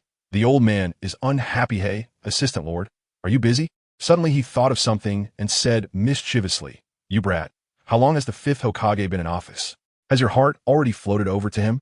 Shingetsu Izumi's old face turned red, and he denied, "Stop talking nonsense. I'm just afraid of being held accountable later. You know nothing." The two fell silent for a moment. Gonzi raised an eyebrow, and a flicker of intrigue passed through Shingetsu Izumi's eyes as they leaned in together, whispering conspiratorially. When the conversation turned lively, their expressions were animated. Passers-by couldn't help but cast curious glances at them. Some even looked at the two with a shiver of unease, quickly quickening their pace to distance themselves from the entrance. Meanwhile, near the entrance's wall, a group of people dressed in dark attire quietly left the village. They moved like phantoms through the forest, lingering far behind Yuhi Kurenai and the others. In the Hokage building, Hokage's office, Fuyue stood by the window looking at the distant blue sky, squinting. Surely, with the elders leading the team, there shouldn't be any mistakes. He certainly hadn't forgotten that the Sarutobi clan still had a loose end, Asuma Sarutobi. With this opportunity, he naturally needed to address this last hidden danger. Once Yuhi Kurenai appeared in the capital, Asuma would surely be unable to resist coming out, and that would be his demise. However, it was also true that the funding from the Land of Fire hadn't arrived yet. Sending Yuhi Kurenai and the others to the capital served not only to lure out Asuma, but also to act as a warning to the Land of Fire's royal family. In fact, he wanted to eliminate the royal family of the Land of Fire directly. A royal family with no real power, yet still trying to meddle in the Hokage's appointment. What gave them the courage? Was it Liang Jingru? However, many people in the village seemed to disagree with taking action against the royal family of the Land of Fire, as doing so could affect his reputation. So he decided to put it off for now. He wasn't in a hurry. Meals should be eaten one bite at a time, and roads should be walked step by step. After a while, once the entire Konoha was settled, it wouldn't be too late to address the royal family of the Land of Fire. After all, the royal family wouldn't grow legs and run away. Knock, knock, knock. The sound of knocking echoed. Come in. Fuyue replied without turning his head. A member of the Uchiha clan entered and reported, Hokage-sama. Maru Hoshikage still refuses to accept the promotion letter to Jonin. He said he swore an oath to the second Hokage that he would only be a Chunin for life. Fuyue scoffed. This old man was still trying to use Senju Tobirama to pressure him. Didn't he know that the Uchiha clan hated Senju Tobirama the most? The Uchiha member cautiously said. Moreover, he also said. What did he say? Fuyue raised an eyebrow. The Uchiha member lowered his voice. He said he no longer wishes to be a ninja and just wants to live as an ordinary person in the village for the rest of his life. Saying this, he took out a resignation letter written by Maru Hoshikage and respectfully placed it on the Hokage's desk. Fuyue glanced at the resignation letter on the desk and said, I understand, you may leave. Yes. The Uchiha member respectfully exited the room and closed the door. Fuyue picked up the resignation letter and looked at it. The handwriting was quite elegant, strong, and forceful, but the content was lacking, merely stating that he was old, couldn't work anymore, wanted to retire, and hoped for understanding and agreement. Fuyue sighed as he put down the resignation letter. He had no way to deal with this low-key guy, Maru Hoshikage. He wanted to win Maru Hoshikage over because he knew his background. Although this old man was just a Chunin, he had experienced the reigns of the second, third, and fourth Hokage. He was a man recognized by both the second and third Hokage. The third wanted to promote him to Jonin, but Hoshikage refused, and the fourth personally bandaged his wounds. This old man was as loyal as they come, possessing a strong will of fire and dedicating his life to Konoha. If he could win him over to serve him, a portion of the living fossils in the village could be brought back to the Uchiha. But this old man was unwilling, and Fuyue couldn't force him. Truly, giving face but not taking it. Fuyue spat, helplessly stuffing the resignation letter into a drawer. So you want to resign? Huh? You want to retire? Huh?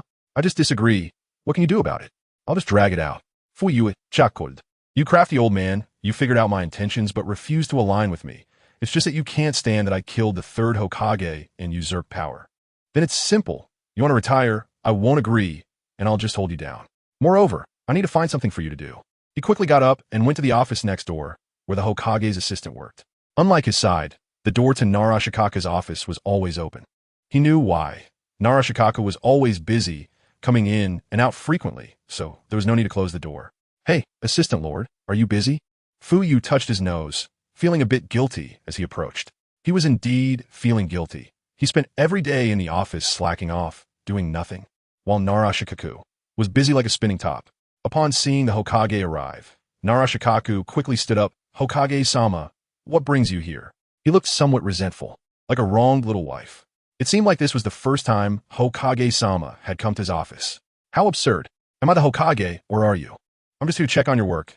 Fuyue rubbed his hands together, suddenly inspired, and took out a piece of chocolate from his pocket, presenting it like a treasure on Narashikaku's desk. This piece of chocolate was meant to replenish sugar while handling official matters, but since he had been slacking off, he hadn't needed it. Narashikaku sat down speechlessly, unceremoniously picked up the chocolate, tore open the wrapper, and popped it into his mouth.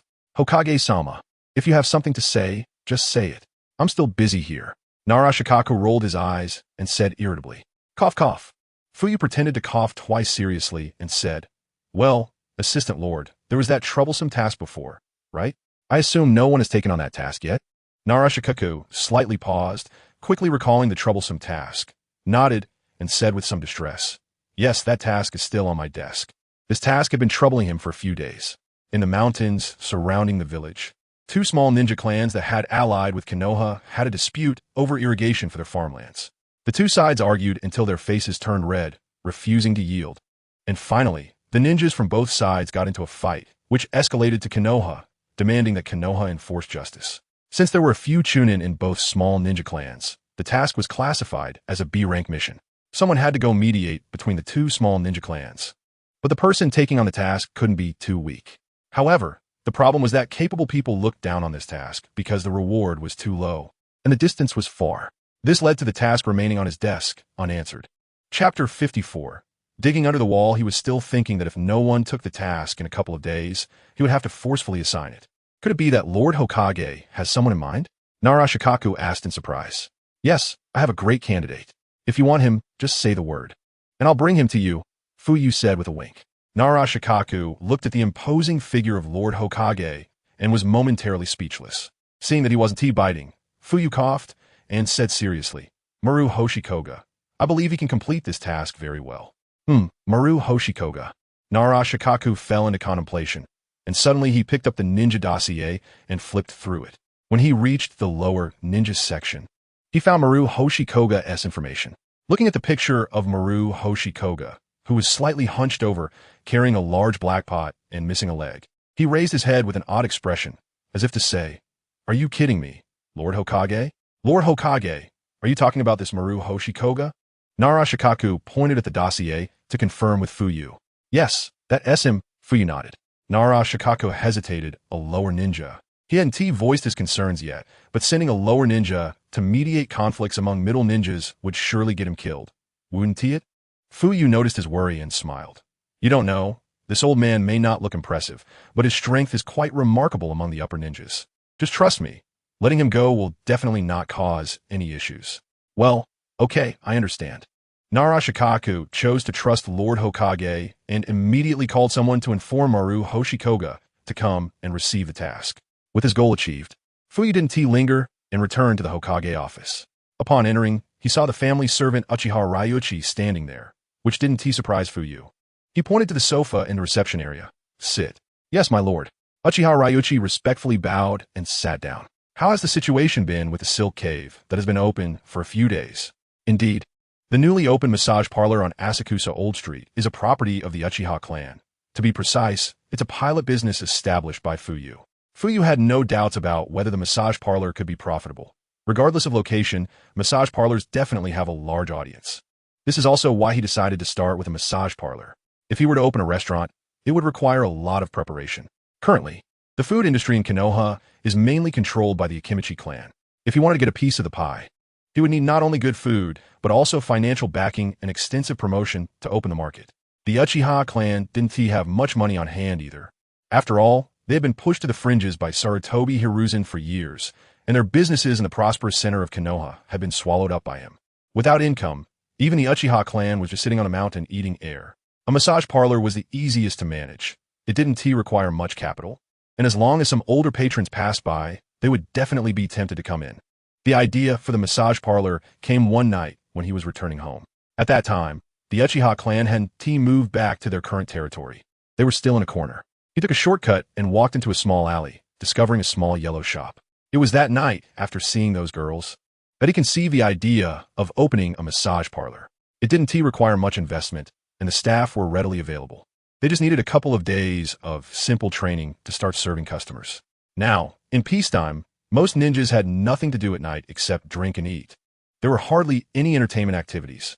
Once the massage parlor gained a reputation and had a large flow of customers, it would definitely be a lucrative business. In response to the head of the family's inquiry, Uchiha Ryuchi was well prepared and immediately pulled out a notebook from his pocket, flipping to a certain page and respectfully handing it over. Please take a look, my lord. I have detailed the business situation over the past 3 days, including the number of customers each day, massage sessions, total income, and so on.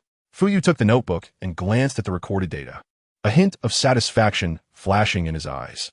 Well done. Fuyue casually complimented him and later briefed him on the operation of the shop and some points to pay attention to before sending Uchiha Ryuchi away. After sipping some tea, Fuyue, feeling bored, took out the notebook in which he had recorded the major events of the plot and began to look through it. He carefully reviewed it. The recent major events were listed 5 years into the future. meaning the plot would officially kick off when Sasuke and Naruto graduated from the Ninja Academy. In these 5 years, there weren't many useful events. He might as well continue recruiting. Itachi and Yakushi Nanoyu had also rested for a few days. It was time to set off. Deidara and Haiden had both joined the Akatsuki after Itachi, so let them go and bring back that kid Deidara. After carefully comparing the plot events, Fuyue closed the notebook and stored it in a scroll. "Come in," Fuyue called out loudly. An Uchiha clansman guarding the door pushed the door open and entered. "Lord Hokage, go tell Itachi that he has a new mission and ask him to bring Yakushi Nanoyu and Deidara here." "Yes." With the Uchiha clansman leaving, Fuyue found himself with nothing to do again. It was really a bit depressing to be at work without any novels or games to pass the time. It felt like days dragged on like years. Fuyue stood blankly by the window for a while and suddenly had a thought when he saw a bookstore on the street below. Just then, Kakashi arrived. "Lord Hokage, there's South trouble on the street again," Kakashi said with his dead fish eyes. After he finished speaking, and didn't he hear Lord Hokage's response? His originally vacant gaze suddenly shifted to Lord Hokage. To his surprise, he found Lord Hokage staring blankly at him. A wave of confusion surged in Kakashi's heart. Before he could say anything, he heard Lord Hokage say, "Kakashi, you have some paradise of affection on you, right? Show me." Kakashi was startled. What did Lord Hokage mean? Did he discover that I was reading inappropriate books at work? No, he usually didn't read them near the Hokage building. Could it be that the crystal ball of the third Hokage has ended up in Lord Hokage's hands? Chapter 55, the super bestseller of the ninja world. Is this it? Not even comparable to Jinping, Kakashi had many thoughts flashing through his mind, but on the surface he remained incredibly calm, saying with his dead fish eyes devoid of any fluctuation, "Lord Hokage, I forgot the book at home. How about I go to the bookstore downstairs and buy one for you?" Kakashi pointed out the window, knowing there was a bookstore just outside the Hokage building. However, the Hokage snorted with a cold laugh. "Don't pretend. I know you have paradise of affection on you." Kakashi exhaled a breath of stale air, confirming in his heart that the Hokage was being unreasonable and was peeking at him. Otherwise, how could the Hokage be so certain that he had brought paradise of affection this time? "Show it to me, hurry up." Hearing the Hokage urge him again, Kakashi had no choice but to raise his hand and silently reach into his clothes, pulling out a beautifully crafted light red book and handing it over. Seeing the Hokage grab it, he couldn't help but remind, "Lord Hokage, this is a limited edition. It's very expensive," implicitly suggesting that the Hokage shouldn't be so rough and to handle it gently. Fuyue glanced at him and did indeed handle it more gently. This made Kakashi breathe a sigh of relief, and he then widened his eyes, observing every move of the Hokage, thinking to himself, "If you bend even one corner of the page, I'll make you buy me a new one." This limited edition paradise of affection was his beloved treasure. He couldn't bear to let anyone else see it. He didn't even lend it to Hua Xianjian when he wanted to read it that day. This was the Hokage. If it were anyone else, he wouldn't even bother. Fuyue quickly flipped through a few pages, then turned to the last page, closed Paradise of Affection, and fell into deep thought. Paradise of Affection. A super bestseller in the ninja world. Is this it? Having read countless web novels, Fuyue, a 10-year veteran bookworm, felt that the writing was average, and the level of sensuality was also mediocre, far inferior to Jinping Mei. A hint of surprise flashed in his eyes. However, such a book had garnered countless fans in the ninja world, becoming a super bestseller. The thought of becoming a literary plagiarist grew stronger in Fuyue's mind.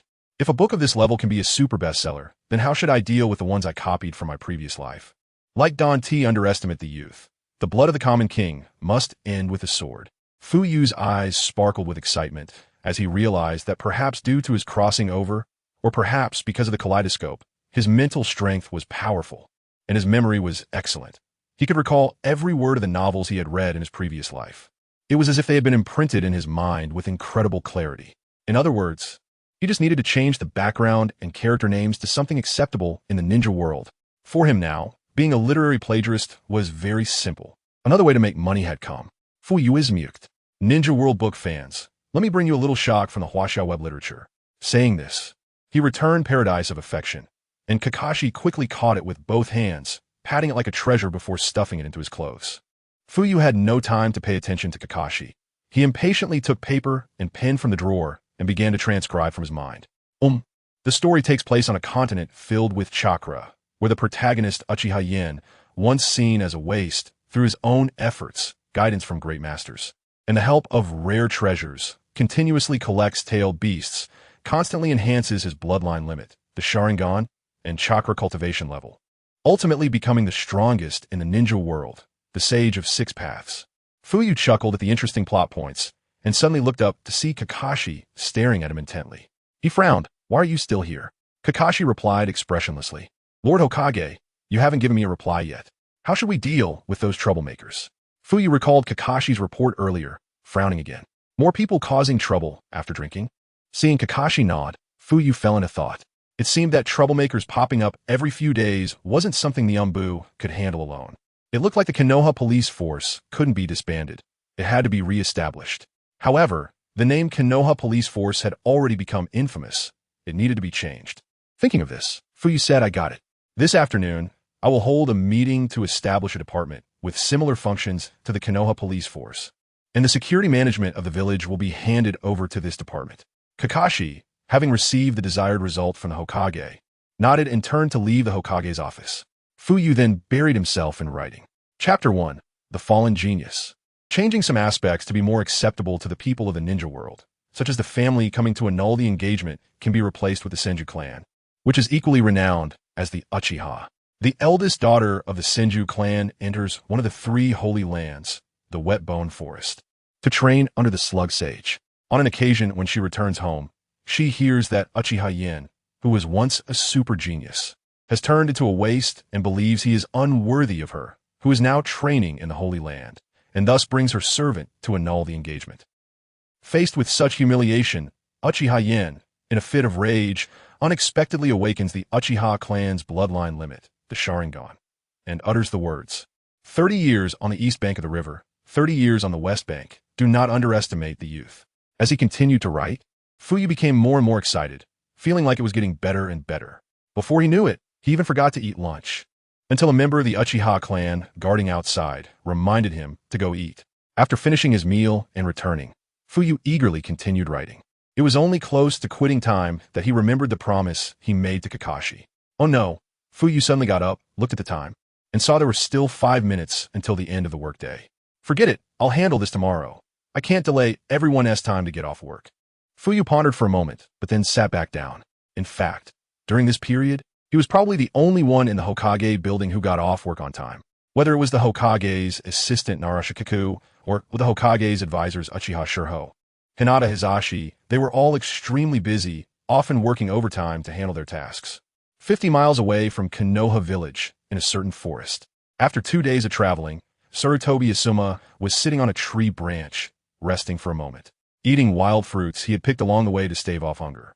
Even though the fruits were sour and unpalatable, he still ate them expressionlessly, his eyes filled with hatred. Suddenly, his ears perked up, hearing commotion coming from the official road not far away. He didn't want to get involved, just took a quick glance and withdrew his gaze. However, the next moment, his expression changed slightly, and he suddenly looked up again. He was shocked to see 3 familiar figures flash by on the official road. One of them was the person he had been longing for, Yuhi Kurenai. Kurenai? Sarutobi Asuma couldn't sit still anymore. He got up and wanted to chase after her to meet Kurenai. Chapter 56.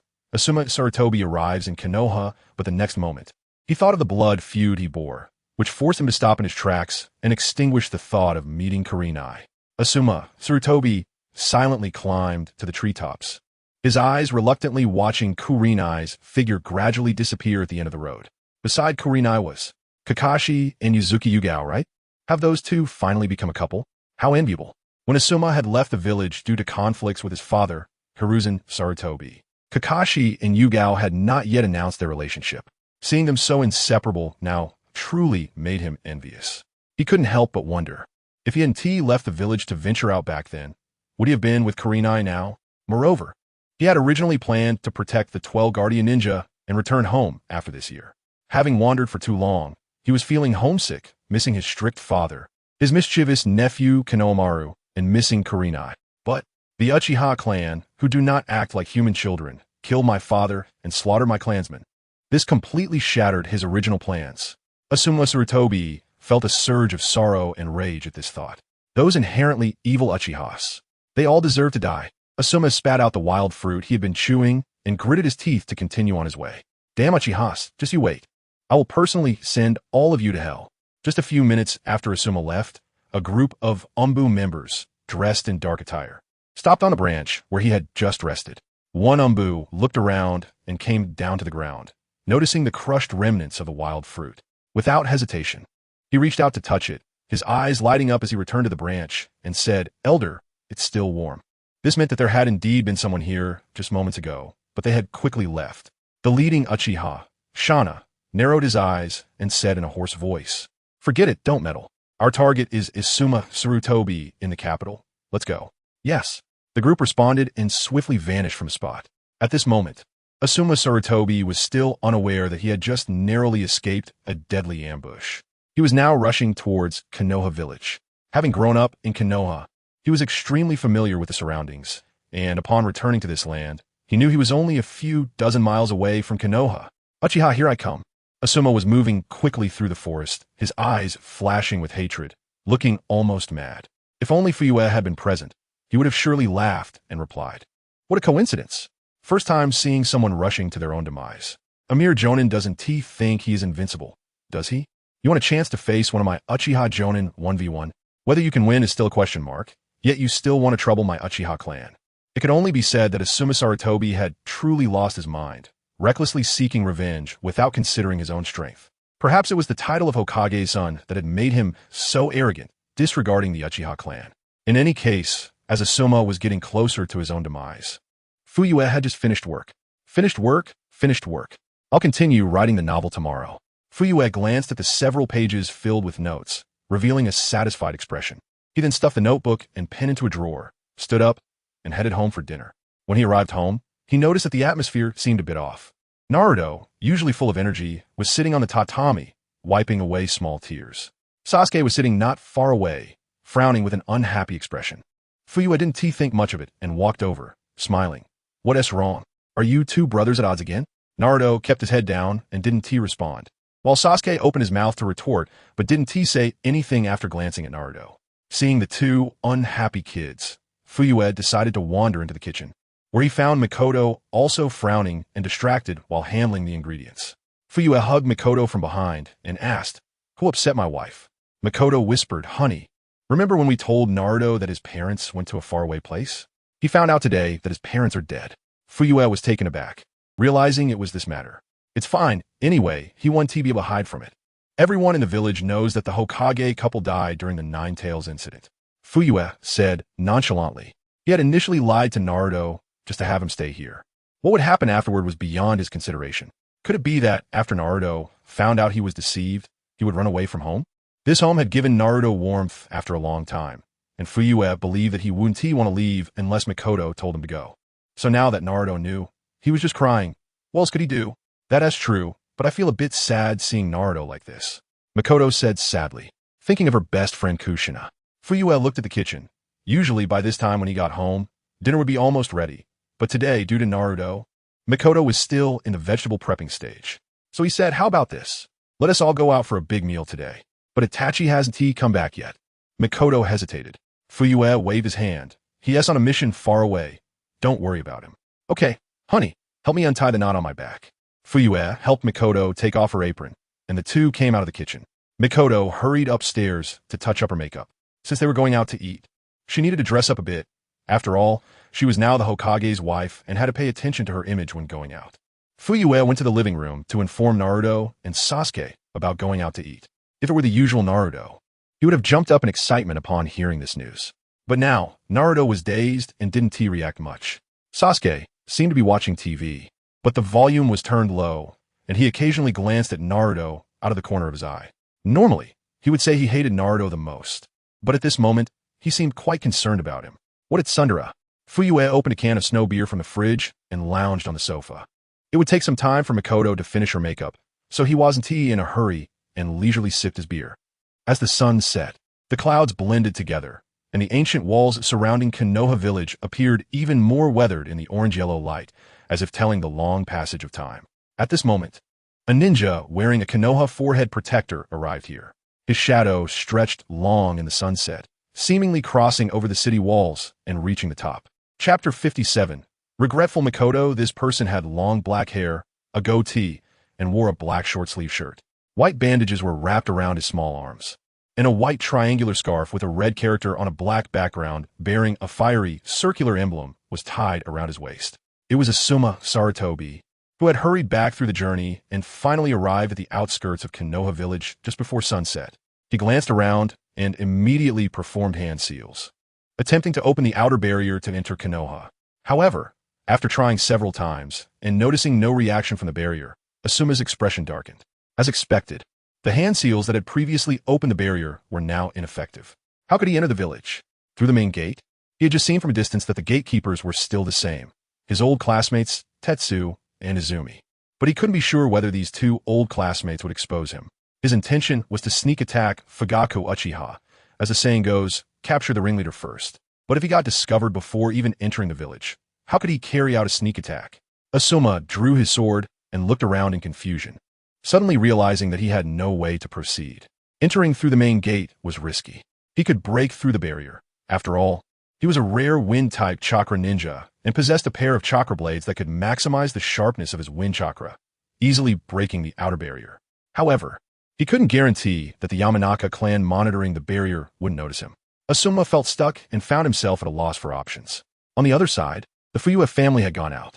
Fuyue was dressed casually, while Makoto Uchiha wore a white kimono, her hair styled elegantly, her figure graceful. Behind them, Naruto looked dejected, and Sasuke was half a step behind. The family left the Uchiha clan grounds and arrived at a bustling street. This was the most prosperous area of Konoha village, and even at night, it was still brightly lit, with people coming and going amidst the sounds of vendors calling out. Makoto looked back at Naruto with concern and quietly pulled Sasuke over to remind him, "Sasuke, keep an eye on Naruto." At that moment, Sasuke didn't act stubbornly and nodded slightly to indicate he understood. The group strolled around and entered a popular restaurant that seemed to have a large crowd. Since it was their first time eating out after crossing over, Fuyue took it very seriously and ordered several signature dishes. Seeing that Fuyue wanted to order more, Makoto quickly stopped him, saying, "That's enough. Let us eat first, dear. If we order too much, it will be a waste." Fuyue, seeing her concern, agreed and signaled the waiter to prepare the food. The waiter politely left. They didn't have to wait long before the first dish arrived. Following that, the subsequent dishes were served one after another. This tastes really good," Makoto said, her eyes lighting up after tasting a dish in front of her. Fuyue also picked up a piece and teasingly said, "It's not that great, not as good as what my wife cooks." Makoto shot him a playful glare, but the smile at the corner of her mouth showed she was in a good mood. Fuyue happily enjoyed the food and glanced at Naruto, noticing that despite the abundance of delicious dishes, Naruto still seemed a bit distracted. An idea struck him, and he excused himself to go to the restroom, but in reality, he used a shadow clone to instruct it to go to Ichiraku Ramen to bring back a takeout order. Watching the shadow clone hurriedly leave, Fuyue then casually returned to continue eating. "Hey, Naruto, try this. It's quite tasty," Sasuke said as he sat across from Naruto, unusually placing a piece of food into Naruto's bowl. However, Naruto didn't appreciate it. He just stirred his rice with his chopsticks, burying the dish Sasuke had put in, and let out a long sigh. Sasuke's forehead twitched with two black lines. "This guy, I rarely offer you food, and you don't even eat it." Though he wanted to complain, he remembered that Naruto's situation today was a bit special, so he swallowed his words and continued to eat quietly. Makoto's eyes flashed with worry as she looked towards Fuyue for help. Fuyue blinked at Makoto, signaling her to eat. Makoto was puzzled, wondering if her husband had thought of a solution or if he wasn't planning to do anything. She sighed, put on a smile, and added a lot of food to Naruto's bowl. "Naruto, these dishes are all very delicious. Come on, try some," Makoto said cheerfully. In the past, when eating at home, Naruto had a very good appetite, finishing all the meals, unlike Sasuke, who sometimes was picky and left leftovers. Since Naruto came to their home, the situation with leftovers had disappeared. It was rare for Naruto to have no appetite in front of such delicious food, which truly worried her. She couldn't help but feel a bit regretful, wondering why she had cooperated with her husband in lying to Naruto. Most people in the village knew about the sacrifice of the fourth Hokage and his wife, and logically, it wouldn't be long before Naruto found out the truth. Sooner or later, he would learn about it from others. Sigh. Seeing Naruto's lifeless demeanor, Makoto sighed helplessly. The bitter fruit of that day had to be swallowed eventually. At that moment, Naruto was also very conflicted. On one hand, he felt betrayed by the uncle and aunt who had been so good to him. Yes, that's right. During this time, the uncle and aunt had become more important to him than even the Hokage, promoted to the top of his list of most cherished people. He had heard for Jiraiya that the uncle and aunt's lie was a so-called white lie, but for some reason, it made him uncomfortable to realize that his parents were actually dead. He also learned that the nine-tailed fox that had caused his parents' death was sealed inside him. Although he didn't quite understand what sealing meant, he couldn't comprehend why the fox that had killed his parents would be sealed in his body. How could he take revenge on his parents' behalf if the culprit was sealed inside him? Naruto had only grasped a partial truth from others. Knowing that the Hokage couple had died at the hands of the nine-tailed fox, but not understanding the details, that the fox had been sealed inside him by his father, Minato, nor did he know his father's good intentions. Naruto wasn't really foolish. He could feel the concern, love, and kindness from his aunt more than anyone else. He wanted to happily eat and smile, but he couldn't control his body, couldn't smile, and had no appetite. Grr. A rumble came from his stomach, and Naruto realized he was quite hungry. Looking at the beautifully colored food in his bowl, he still had no appetite. Just then, a steaming bowl of ramen was placed in front of him. Naruto stared blankly at the bowl of ramen, with 5 pieces of tender, soft chashu arranged in a semicircle, accompanied by bamboo shoots, with ear mushrooms, narutomaki, and nori, topped with a half soft-boiled egg with a runny yolk. A sprinkle of chopped green onions completed the dish. It was his favorite tonkatsu, chashu ramen. Chapter 58. How to deal with this person. Kill. The familiar aroma rushed into Naruto's nostrils, and he instinctively swallowed. So fragrant. A strong sense of hunger erupted instantly, and Naruto could no longer hold back. He stirred the ramen with his chopsticks and began to gulp it down. His mouth opened wide, as if he could swallow the entire universe, and the noodles were whoosh-sucked into his mouth at lightning speed, leaving Meichin and Sasuke, who were worried, momentarily stunned. Naruto's cheeks puffed up like he was hiding 2 small balls, making loud chewing sounds. Meichin and Sasuke exchanged a glance and simultaneously smiled with joy. The familiar Naruto seemed to have returned. Fuyue couldn't help but sigh. Ichiraka ramen was truly Naruto's elixir. It really could cure all ailments. In no time, Naruto lifted the bowl and gulped down all the soup, placing the bowl down with a hint of embarrassment on his face. Meichin, having anticipated this, gently reached out with a tissue to wipe the grease off Naruto's mouth. Naruto instinctively dodged at first, but upon noticing Meichin's gentle gaze, he relaxed and allowed her to wipe his mouth. Sasuke smirked. He never expected Naruto to love ramen this much.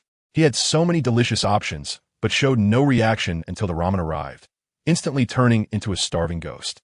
He recalled how Naruto used to mention that ramen was the best before moving into his house, right? That time when his father and the clan passed by the ninja school, Naruto had said that his father was going to eat ramen, which had drawn laughter from everyone. Seeing Naruto hesitating to speak, Meichin asked with a smile, "What's wrong, Naruto?" After a moment of hesitation, hunger ultimately triumphed over his intelligence. I want to eat more. Meichin instinctively looked at the head of the family, Fuyue. At this point, Fuyue had nearly finished his meal and said, "Then let's go to Ichiraka ramen for more. I see you haven't eaten much." Meichin and Sasuke were indeed a bit distracted, worried that Naruto hadn't eaten enough.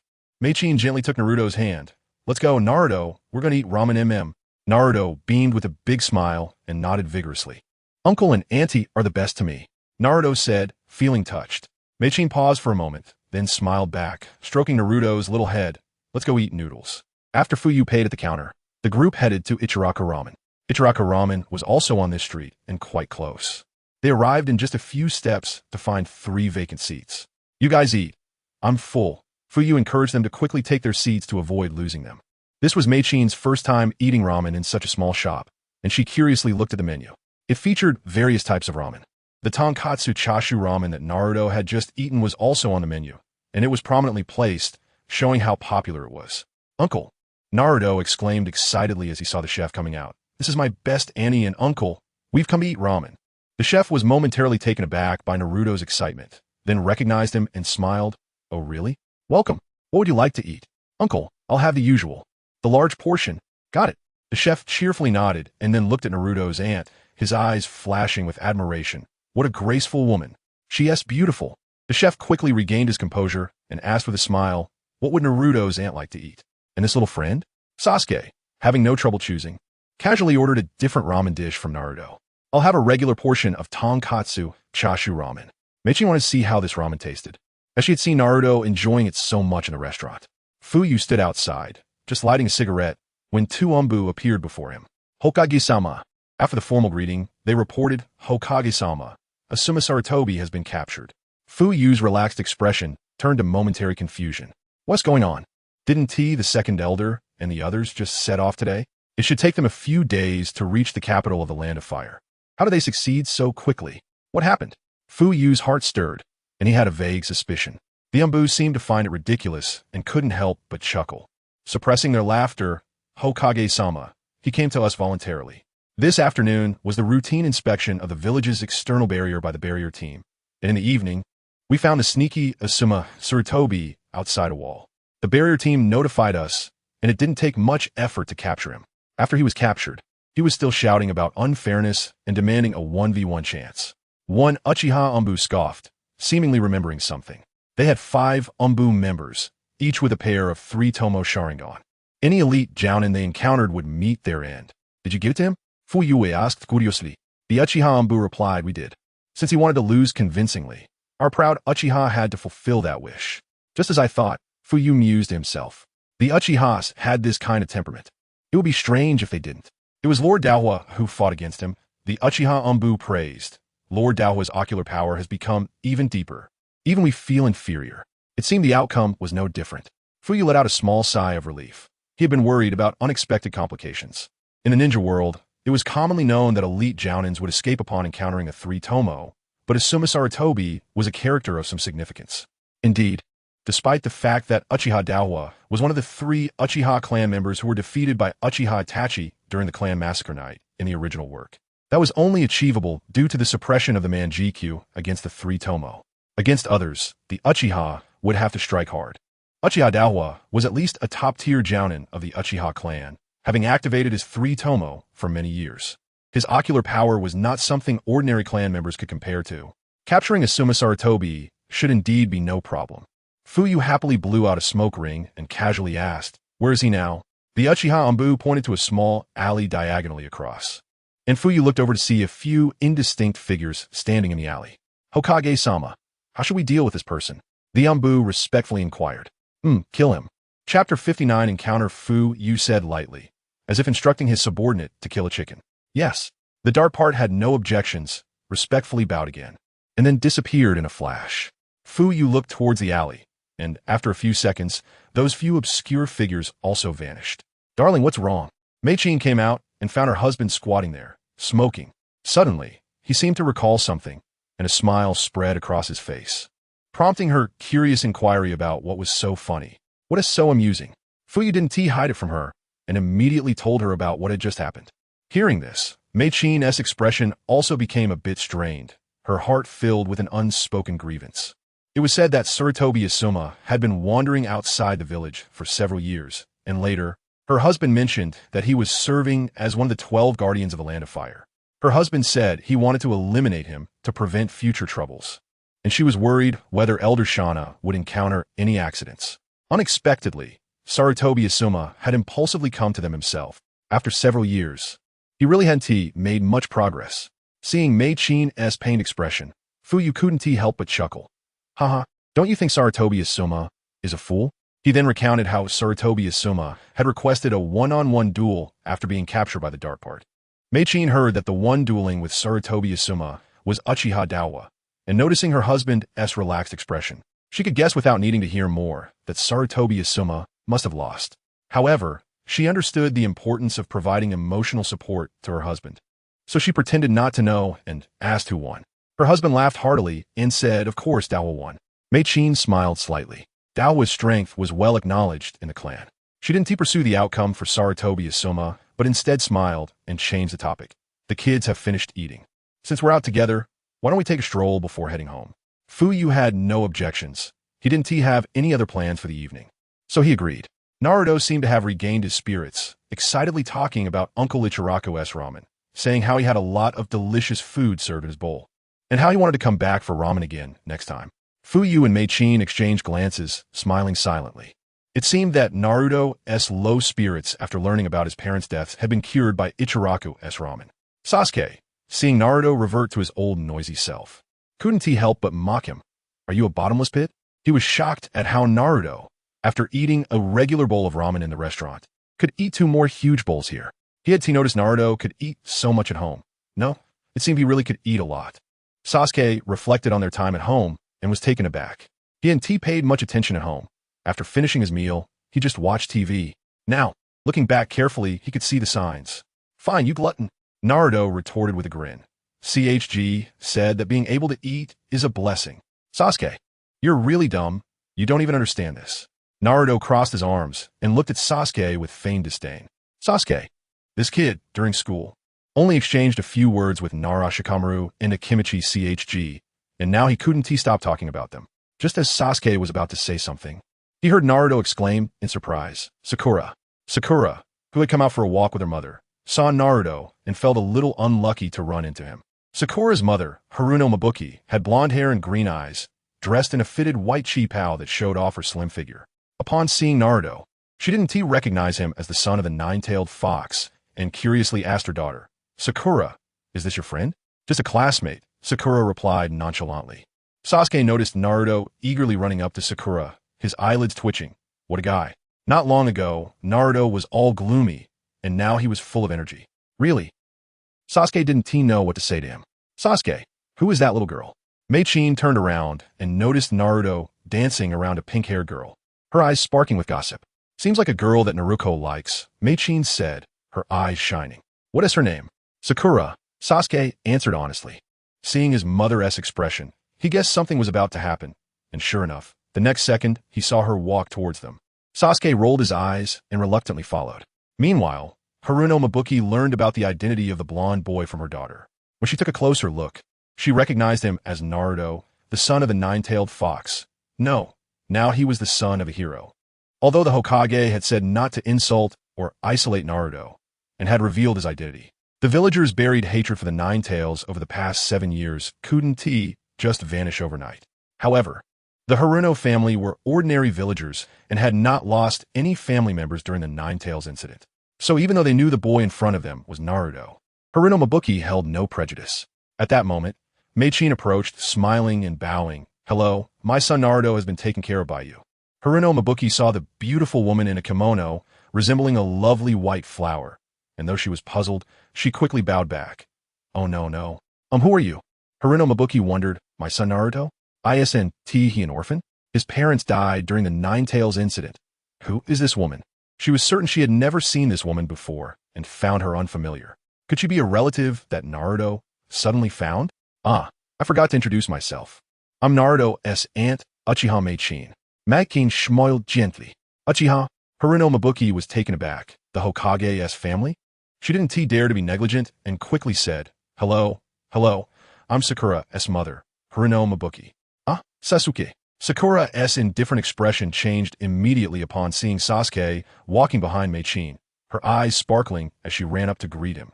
Sasuke, what a coincidence. Are you out for a walk with your mom too? This was Sakura's first time seeing Sasuke outside at night. Usually, she could only see him at school, and she was thrilled. Sasuke glanced at the overly enthusiastic Sakura, only giving a faint hum, crossing his arms and standing there coldly without saying anything. It seemed that the tides had turned.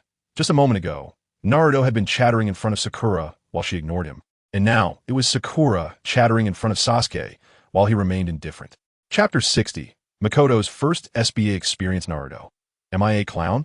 Fuyue looked at this scene and couldn't help but chuckle, silently mourning for Naruto in his heart. Poor Naruto, Sakura, you can't grasp it. It's better to give up early. Hinata is your true love. That's right, Fuyue is inclined toward the pairing of Naruto and Hinata. He doesn't particularly like Sakura. Mikoto noticed Naruto's dejected expression, glanced at Sakura and Sasuke, and suddenly realized something. Mikoto. Hokage-sama. At this moment, Haruno Mei was finally able to recognize the tall man standing behind Uchiha Mikoto. Because Fuyue was dressed in casual clothes, she recognized Hokage-sama. She quickly bowed respectfully. Fuyue waved his hand, signaling her to relax. Haruno Mei felt a bit nervous. It was her first time being so close to Hokage-sama, which made her feel both anxious and excited. Cough, Mikoto, why don't we go browse the store? The new store has been open for a few days. Didn't you say you want to check it out? Fuyue suggested, looking at Naruto, who was drowning in sadness. It wouldn't be good if he fell back into a bad mood because of Sakura after finally feeling better at Ichiraka Ramen. Fuyue also didn't want to see Makoto worry about Naruto. Constantly frowning would lead to wrinkles. Makoto nodded decisively and said, "Haruno Mama, then we will take our leave." Haruno Mae had already learned that Uchiha Makoto was the Hokage's wife, and she quickly bowed respectfully. "Okay, madam, please take care saying this." She hurriedly called out to Sakura in a soft and urgent voice. "Sakura, Sakura, this child." Haruno Mae flashed an apologetic smile at Uchiha Makoto, hurriedly went over and pulled Sakura, pressing her head down as she bent over. Makoto nodded lightly, took Sasuke and Naruto's hands, and followed her husband. After the family bid farewell to Haruno Mae and Sakura, they headed towards Asakusa Street. Naruto was reluctant, turning back every few steps. Unfortunately, Sakura's gaze was fixed on Sasuke the entire time. After turning a corner and no longer seeing Sakura, Naruto finally turned back, letting out a long sigh. "This child, sighing at such a young age, like an old man," Makoto said discontentedly. After a while, "Here we are, this is it." Fuyue pointed to a store and told Makoto that this was the new store he mentioned before that would be very profitable, the Spider Cave. Makoto curiously looked up at the sign glowing with ambiguous pink light and quickly leaned into Fuyue's ear, whispering, "Husband, is this store legitimate? Sasuke and Naruto are still here. Don't corrupt the children." Fuyue confidently replied, "Don't worry, Makoto, I told you it's legitimate. They're just two kids. It's fine. Isn't that a bit inappropriate? How about we go browse somewhere else instead?" Makoto still had some resistance. However, seeing people coming in and out at the entrance, it seemed that the Spider Cave was indeed quite popular, just as her husband said. "Oh well, since we're here, why don't you go in and experience a massage while letting Sasuke and Naruto head home first?" Fuyue proposed. These past few nights before bed, she had indeed heard her husband talk about the new store, and she was quite interested. She looked down at Sasuke and Naruto, feeling a bit tempted. Sasuke, with his hand behind his head, nonchalantly said, "Kasan, just go experience it. I'm a bit tired from shopping. I want to go home." Naruto, on the other hand, was full of energy again, exclaiming in surprise, "No way, Sasuke. You're tired already?" He flexed his biceps, trying to look strong, and glanced at Sasuke dismissively. "I'm not tired at all." Sasuke's mouth twitched. "You idiot," he said casually. "If we go home now, we might see Sakura on the way. Let us go. Home." Naruto excitedly pulled Sasuke and started walking back. After a few steps, he suddenly remembered something and turned back to shout loudly, "Annie, uncle, we're heading home first." After saying that, he hurriedly urged the slow-moving Sasuke, "Hurry up, Sasuke. You're as slow as a snail." Sasuke rolled his eyes at Naruto's precise jab and ignored him. "Okay, kids are heading home too. Let us go. I'll take you inside," Fuyue said as he wrapped his arm around Makoto's soft waist with a smile. Makoto did not refuse and entered the Spider Cave while curiously looking around. The decorations inside the store were quite novel. It was her first time seeing such a shop in Konoha. No wonder it was quite popular here. "What is this?" As soon as Makoto entered, she noticed many photos posted on the wall and curiously asked, "These are the staff members of the store, the technicians I mentioned to you that night.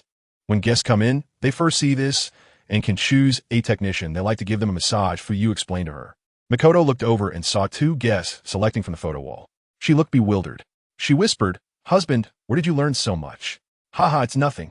Fuyue laughed it off. "Come on, let us find an empty room for you to experience a massage." As the head of the Uchiha clan, besides the technicians, all the staff working in this store were also members of the Uchiha clan. They recognized Fuyue as soon as he entered, but didn't approach him due to the look he gave them. At this moment, Fuyue waved to the staff waiting in the aisle. Uchiha Song quickly walked over, bowing respectfully. "Clan leader, madam, what can I do for you? Are there any available technicians right now?" Fuyue asked. "Yes, clan leader." Uchiha Song thought to himself that since you were here, there must be, even if there weren't, there should be. Just bring someone, get my wife an S.A., Fuyue said lightly. Currently, all the technicians in the Spider Cave were women. And since Makoto was also a woman, there was no need to require the technician serving Makoto to be particularly good-looking. Could anyone be more beautiful than Makoto? "Okay, clan leader, madam, please this way." Uchiha Song led them to a quiet and secluded room and immediately offered a high-standard fruit platter and tea. Makoto curiously looked at a flower placed on the bed and pointed at the hole the size of a rugby ball at the head of the bed, asking what it was. Fuyue explained that when lying face down for a massage, a person's head and face can directly face down, allowing the entire face to face the hole without affecting breathing. Before long, the technician entered. The technician was a woman in her late 20s with a delicate appearance. After the technician entered, Fuyue left the room, telling Makoto that he needed to find Ryoichi for something, and that she should just relax and enjoy the massage. Chapter 61. Tsunade returns. Mikoto had no objections either. As Fuyue stepped out of the room, he saw Uchiha Ryoichi waiting outside the door. Master, Uchiha Ryoichi greeted respectfully. Fuyue nodded and followed Uchiha Ryoichi to the office. Just as Fuyue sat down, he saw Uchiha Ryoichi eagerly take a ledger from the desk. Fuyue waved his hand. Didn't we look at this morning? I have other matters to attend to. Uchiha Ryoichi was puzzled, but he continued his actions, promptly putting the ledger back on the desk and returning to listen respectfully. Ryoichi, have you read Jiraiya's Aika Paradise? The first question from the master left Uchiha Ryoichi shocked. Aika Paradise? Isn't that little yellow book? Why is the master asking about this? Uchiha Ryoichi was confused, although he didn't understand why the master was asking. He honestly replied, I've read a bit. Well, that's good. I just had this idea today. I'm planning to write a book to test the waters. You go. Fuyue didn't finish his sentence before being interrupted by the horrified expression on Uchiha Ryoichi's face. Huh, master, you're also going to write a little yellow book? Fuyue's expression darkened, and he flatly denied, No, I'm writing a fantasy-themed book. Hearing that the master wasn't writing a little yellow book, Uchiha Ryoichi finally breathed a sigh of relief. Noticing the master's unkind gaze, Uchiha Ryoichi quickly forced a smile. I'm sorry, master. I lost my composure for a moment. Please forgive me. As a shop owner, being flustered is quite inappropriate. Fuyue glared at him before continuing. You go to the village and acquire a bookstore and a printing factory. Once I finish writing, we can directly arrange for printing and sell the books at the bookstore. Uchiha Ryoichi reminded, Master, there is no printing factory in the village. Fuyue frowned. In such a large Konoha village, there isn't a single printing factory? It's called a village, but its scale is equivalent to a city. The absence of a printing factory is indeed surprising. After Uchiha Ryoichi explained, Fuyue understood. It turned out that when the Fourth Hokage ascended to power to gain the support of the Fire Country's royal family, a deal was made to relocate large factories from the village to the capital, prohibiting their existence here. This essentially meant that the royal family had a tight grip on Konoha's economic lifeline. No wonder the subsequent Hokages struggled to hold their heads high before the daimyo. Besides the agreement made by Senju Hashirama with the Fire Country's royal family, these factors also played a significant role. The Fire Country royal family has a path to destruction. Fuyue sneered coldly, then said, Then you'll have to make a trip. Go to the capital in a couple of days and acquire a printing factory. Then Fuyue thought that his new store had just opened and he might be busy, so he added, Forget it. You don't need to handle this. I'll find someone else to do it. Fuyue's loyal subordinates were not just Uchiha Ryoichi. Speaking of loyalty, after he led the Uchiha clan in a coup and successfully overthrew Konoha's power, every member of the Uchiha clan was devoted to him. He had plenty of people to use. Among the elite Jonin with 3 tomo, there were more than 30. Yes, Uchiha Ryoichi had no objections. Whatever the master instructed, he would do. In a room not far from the office, Shingetsu Izumi and Gonzi Tai, this pair of good friends, were lounging in foot massage chairs, watching TV in the room while occasionally popping grapes into their mouths. It was comfortable and quite enjoyable. Hey, Izumi, I think I just saw Lord Hokage. Did I see it wrong? Gonzi Tai asked, puzzled. Shingetsu Izumi directly denied without thinking. You must be seeing things. How could Lord Hokage come to a place like this? He enjoyed the technician's massage on his feet, letting out a satisfied groan. Ah, so good. The two came today and discovered a new service in the shop, basic foot baths. The price was very reasonable, just half the cost of a meal at the barbecue restaurant next door. After hearing the staff's introduction that soaking feet in warm water combined with professional massage techniques could help relieve foot fatigue, they decisively decided to do this tonight. Due to their job, they often had to stand guard at the entrance all day, so hearing that this foot bath could relieve foot fatigue, they obviously wanted to give it a try. The results did not disappoint. It was fantastic. They felt like they were in heaven. As the technician massaging Gonzi Tai became more skilled, he also closed his eyes in comfort, not mentioning anything about seeing Lord Hokage. Meanwhile, in the office, Fuyue and Uchiha Ryoichi were discussing the follow-up to the spider cave, when suddenly someone pushed the door open. Uchiha Ryoichi became furious, thinking it was someone who didn't know to knock before entering. Just as he was about to scold the intruder, he realized it was an Umbu member dressed in dark attire, and his anger dissipated. Oh, it's just Umbu. That's fine then. What's the matter? Fuyue asked, puzzled. The Umbu lowered his head and reported, Lord Hokage, Lady Tsunade, one of the legendary 3, has just entered the village. Oh, Fuyue's eyes sparkled. Tsunade was the first to return? He originally thought that among the legendary three, Jiraiya would return first, followed by Tsunade, and lastly, Orochimaru. That is strange. I remember in the original story, Orochimaru killed Sarutobi Hiruzen, and Tsunade didn't return to attend the funeral. Why is she back now? Fuyue found it puzzling and decided not to dwell on it. Is it just Tsunade and Shizen? Fuyue asked. The Umbu was taken aback for a moment, then realized that the Shizen mentioned by the Hokage was the young woman following Tsunade. He nodded and added, and there's also a pig. A pink little pig. Okay, I understand. Keep monitoring for now. Don't rush to make contact. Let us see what she wants to do. By the way, Tsunade has a fear of blood. Make sure each of you monitoring her takes a blood bag from Konoha Hospital. If Tsunade makes any rash moves, just throw the blood bag at her, Fuyue instructed. Yes. The Umbu disappeared in an instant, and Uchiha Ryoichi turned to confirm that the door had closed. Very sensible. Uchiha Ryoichi silently nodded. Where were we? Fuyue took a sip of tea and said, You just mentioned that technicians are strictly prohibited from making inappropriate actions towards customers, such as insulting or beating them. Uchiha Ryoichi quickly recalled and responded. Chapter 62, Naruto and Tsunade's first encounter. Well, Fuyue nodded seriously. It's a big taboo to insult customers. Starting tomorrow, before the technicians begin work, you have to hold a small meeting with them to remind them of the rules of the Pansy Cave. Those who can't comply should be kicked out. There are plenty of candidates who can be technicians. Yes, I understand. Uchiha Ryo nodded in agreement. On another street, Tsunade was walking leisurely, her attitude relaxed, and completely not like someone who had come back to cause trouble. Ino, holding her pet pig, followed closely behind Tsunade like a little attendant, maintaining a half-step distance. It's worth mentioning that ninjas have the convenience of space scrolls, so their luggage is stored in them, eliminating the need to carry large bags every time they go out.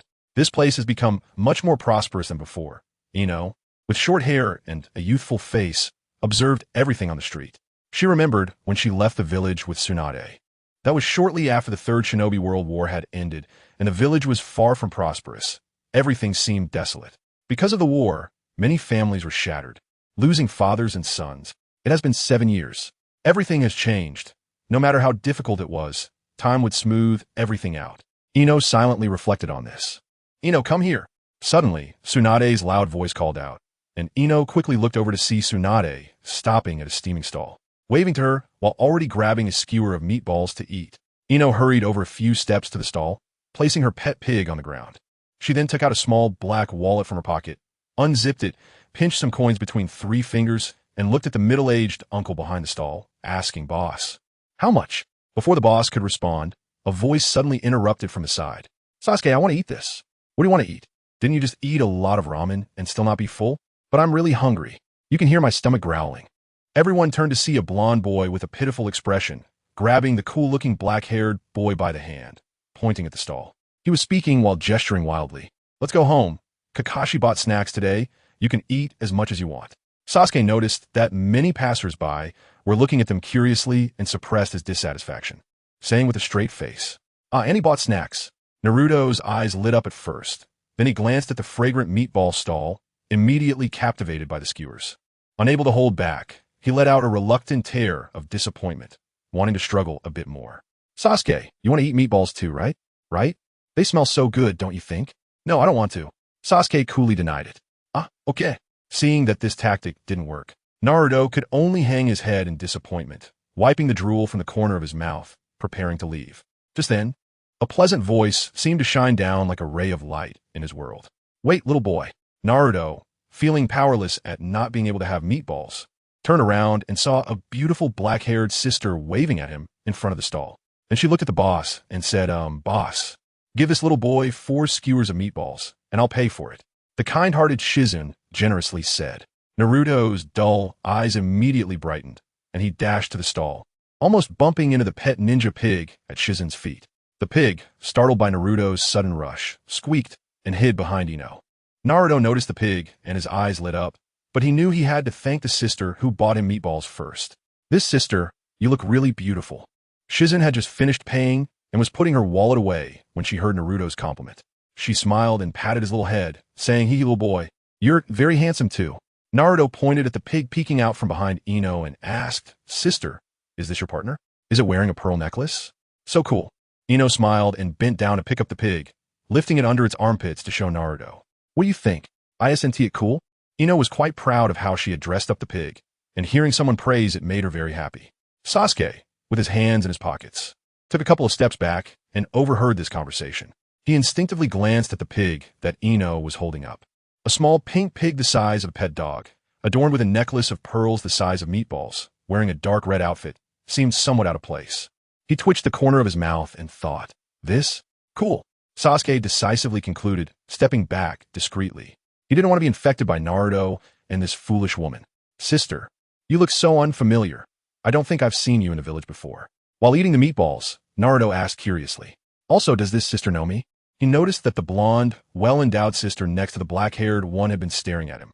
Ino smiled upon hearing Naruto's question. "Sister hasn't been back to the village for 7 years, so it's normal that you haven't seen me." With his mouth full of meatballs, Naruto mumbled indistinctly, "Sister, what's your name? I will definitely repay you for today's kindness in the future." Ino smiled slightly. "Little boy, you're very interesting. No need to repay me. My name is Shizun, and this is my ninja pig, Tun Tun. What's your name?" Shizun lifted Tun Tun's little hoof as a greeting. At this moment, Naruto quickly chewed a few times and swallowed, beaming a big bright smile. "I'm Uzumaki Naruto, and I'm going to be the Hokage." Naruto's confident declaration sounded as if he truly would become Hokage in the future. Ino's face showed a hint of astonishment. Tsunade, who was leaning on her waist and eating meatballs, also looked a bit dazed, staring at the confident and radiant smile of Naruto, as a character from her memories vaguely overlapped with his appearance.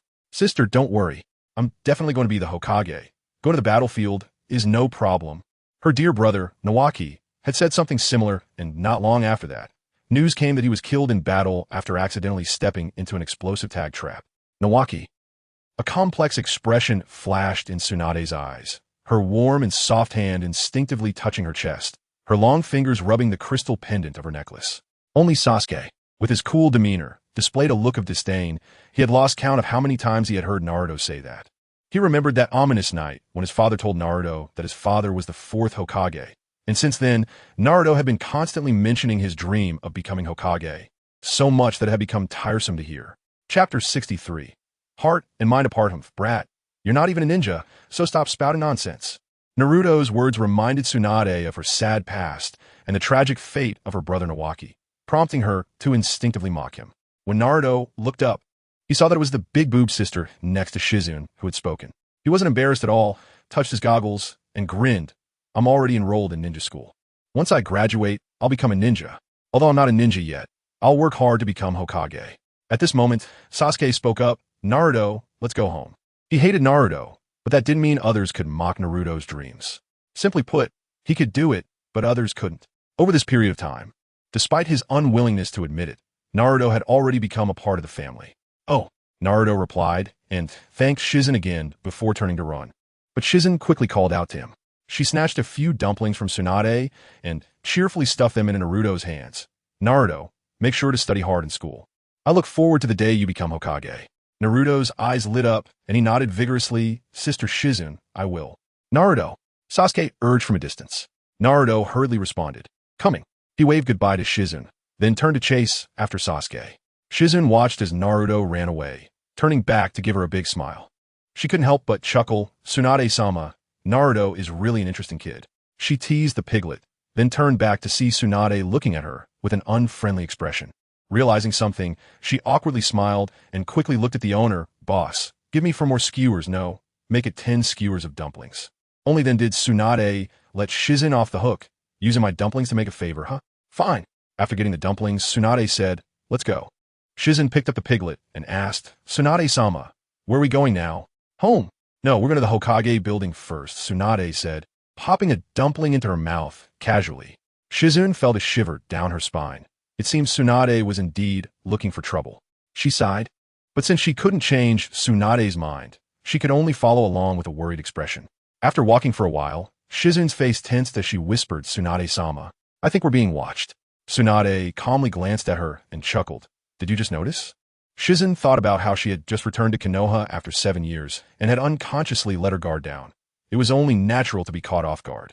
Tsunade, nonchalantly eating her dumplings, said, "They've been following us for a while now. Since we met that brat, it seems they wanted to come out and stop us, but for some reason, they held back." Tsunade recalled the blonde-haired brat and felt a bit unsettled. Vortex? Naruto? Tsunade squinted her eyes. The astonishing chakra within him meant he must be the new Jinchuriki of the Nine Tails, right? It was strange that the village would let the Nine Tails Jinchuriki run around freely. Tsunade found it odd. Didn't they fear the Nine Tails going out of control? If it were the old man, he would have strictly controlled the Jinchuriki. Tsunade couldn't help but think this way. Then, a complex expression flashed in her eyes. She almost forgot that the old man was already dead. Now Konoha was in the hands of the Uchiha clan. As she thought of something, her heart stirred. Indeed. With the Uchiha clan's eyes, they wouldn't need to worry about the Nine Tails going out of control. Tsunade narrowed her eyes. Uchiha Fugaku could have killed the old man, so he must have activated the Mangekyō Sharingan. She subtly glanced at the Umbu following them, thinking that since she entered the village, Uchiha Fugaku hadn't made any big moves, only sending people to monitor her, which indicated he probably didn't plan to make a move against her. The reason she dared to return to the village alone was naturally due to her background. As the granddaughter of the first Hokage, the princess of the Senju clan, nicknamed Tsunade Hime, and one of the legendary Sannin, she believed that Uchiha Fugaku wouldn't dare to act against her. The fact that he only sent people to watch her was enough proof of that. Tsunade didn't rush to the Hokage building, but instead took Shizen on a tour around the village. After a long walk, Tsunade's mood became somewhat complicated. The villagers she encountered were all smiling, and the atmosphere in the village was harmonious, completely unaffected by the change in Hokage. Even when she asked a few villagers what they thought of the current Hokage, they all expressed that it was pretty good. For the villagers, living a peaceful life was the most important thing. In fact, the change of Hokage didn't matter to them at all. Realizing this, Tsunade stood there in a daze, suddenly letting out a deep sigh, and her desire to go to the Hokage building faded. She said with a hint of melancholy, "Forget it, Shizen, let's go." "Are we going to the Hokage building?" Shizen, realizing they were about to stir up trouble, felt a bit anxious. After all, it was the Uchiha clan. Did Tsunade really want to go? Shizen had grown up hearing about the Uchiha clan's reputation and felt a strange sense of fear. Especially since the Uchiha clan had killed the third Hokage to become the fifth Hokage, she had no good feelings towards them. "No, we're leaving. We're getting out of here," Tsunade said dismissively. "Huh?" Shizen looked confused, as if she couldn't understand. "Leaving? Where to, Tsunade-sama?" "Idiot, we're leaving the village." Tsunade glared at Shizen. "Huh?" Shizen was somewhat unwilling. "Tsunade-sama, it's so late. Why don't we stay the night and leave tomorrow? It's rare that we come back to Konoha after 7 years. I still want to visit Uncle's grave." A scene flashed in Tsunade's mind of the blonde brat swearing to become Hokage, and her heart paused. She changed her mind again. "All right, then we'll stay the night." Hearing Tsunade change her mind, Shizen's face lit up with excitement. "Yay, so are we going home now?" Shizen eagerly asked. Tsunade was standing on Asakusa Street, aimlessly looking around, when suddenly her gaze was drawn to a sign glowing with pink light. "The Spider Cave?" A hint of curiosity flashed in Tsunade's eyes. "What kind of shop is this?" "Come on, Shizen, let's go take a look," Tsunade said, pointing to the shop next to the barbecue restaurant with keen interest. Chapter 64. Obstruction, the rebellious Tsunade. Shizen was still thinking about how long it had been since she last returned home. It was probably covered in dust. If she went back now to clean, she could finish before going to bed. Unexpectedly, Lady Tsunade wasn't done having fun yet. "Well, sigh." Shizen glanced at the high-end-looking restaurant next to the barbecue shop side, and touched her withered little wallet, feeling that she was about to bleed money again.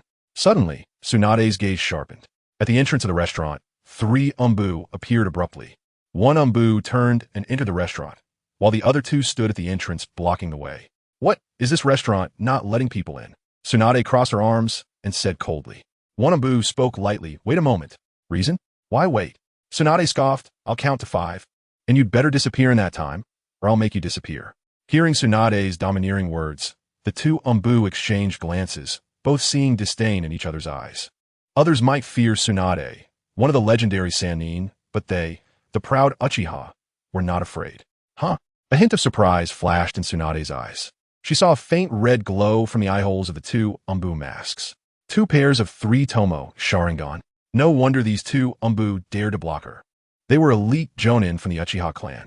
Uchiha Fugaku was indeed bold, even using his own 3 Tomo clansmen as Umbu members. But aren't there 2 3 Tomo Uchihas looking down on me a bit too much? A cold look flashed in Tsunade's eyes. She wasn't causing trouble. She just wanted to see what was going on in this restaurant. The Umbu monitoring her, she could ignore.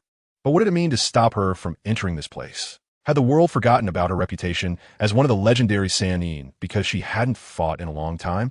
But these three Tomo.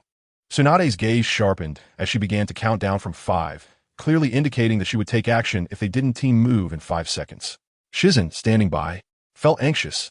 Lady Tsunade, this isn't outside. This is Konoha village, and the Hokage isn't even your teacher anymore.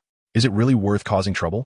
But she could tell Tsunade was serious. Her persuasion was futile, so she could only worry from the side.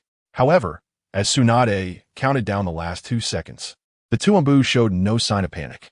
Silently, they pulled out 2 dark red blood bags from their pockets.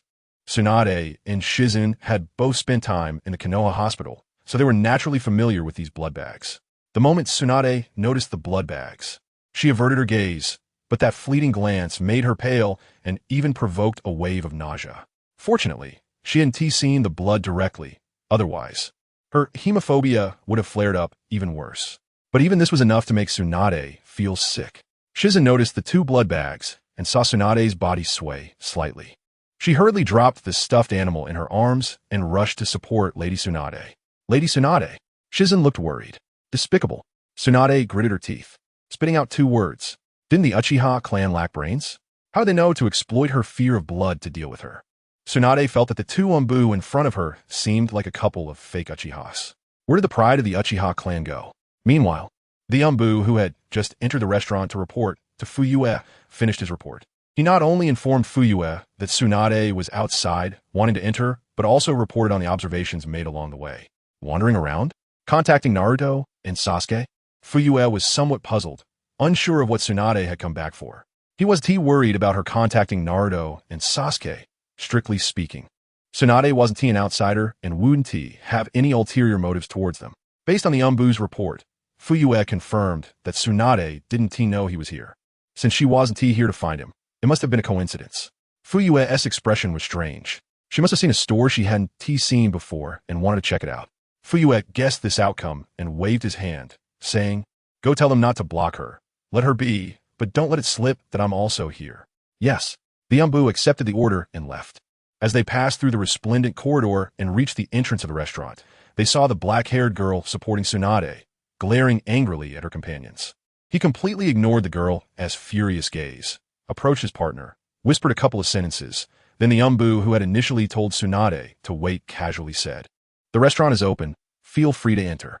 After speaking, the 3 of them vanished in an instant, returning to the shadows to monitor Tsunade and Shizen. At this moment, Tsunade felt much better. Seeing these Anbu acting so nonsensically, she found it somewhat ridiculous. "Lady Tsunade, why don't we just leave and go home to rest?" Shizen suggested. "No, I must go in today and see what is so secretive inside," Tsunade replied. Being stopped by those 2 Anbu and having just made a bold statement that they should disappear only to be slapped in the face by their indifference made Tsunade feel extremely frustrated and angry. It triggered her rebelliousness. If they wouldn't let her see, she would insist on seeing. Saying this, she shook off Shizen's hand and charged into the restaurant. Shizen looked at the furious Tsunade, sighed, and hurriedly picked up the stuffed animal at her feet to chase after her. As soon as Tsunade entered, she encountered a smiling male staff member dressed as a waiter. "Welcome to the Pan Silk Cave. Our establishment offers basic foot baths and SA massages. You can choose your preferred technician from our photo wall." The staff member introduced the services of basic foot baths and SA massages in detail. Tsunade listened in a daze, even her anger temporarily dissipating. As the saying goes, you don't hit a smiling face. After hearing the man's introduction, Tsunade's expression became a bit strange. So it turned out to be a black market establishment providing sensual services.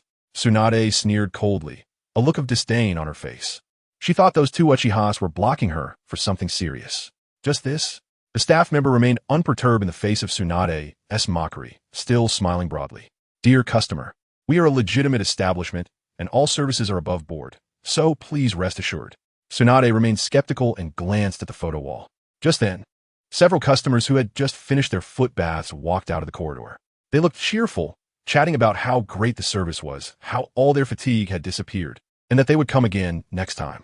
Tsunade thought, since she was already here, and those 2 Anbu had blocked her for a while, she wanted to see what this place was all about. "Give me one of those basic foot baths." This time, Shizen didn't stop her. She had heard the prices during the staff member's introduction. The basic foot bath Tsunade chose wasn't too expensive at all, just about the cost of a regular meal.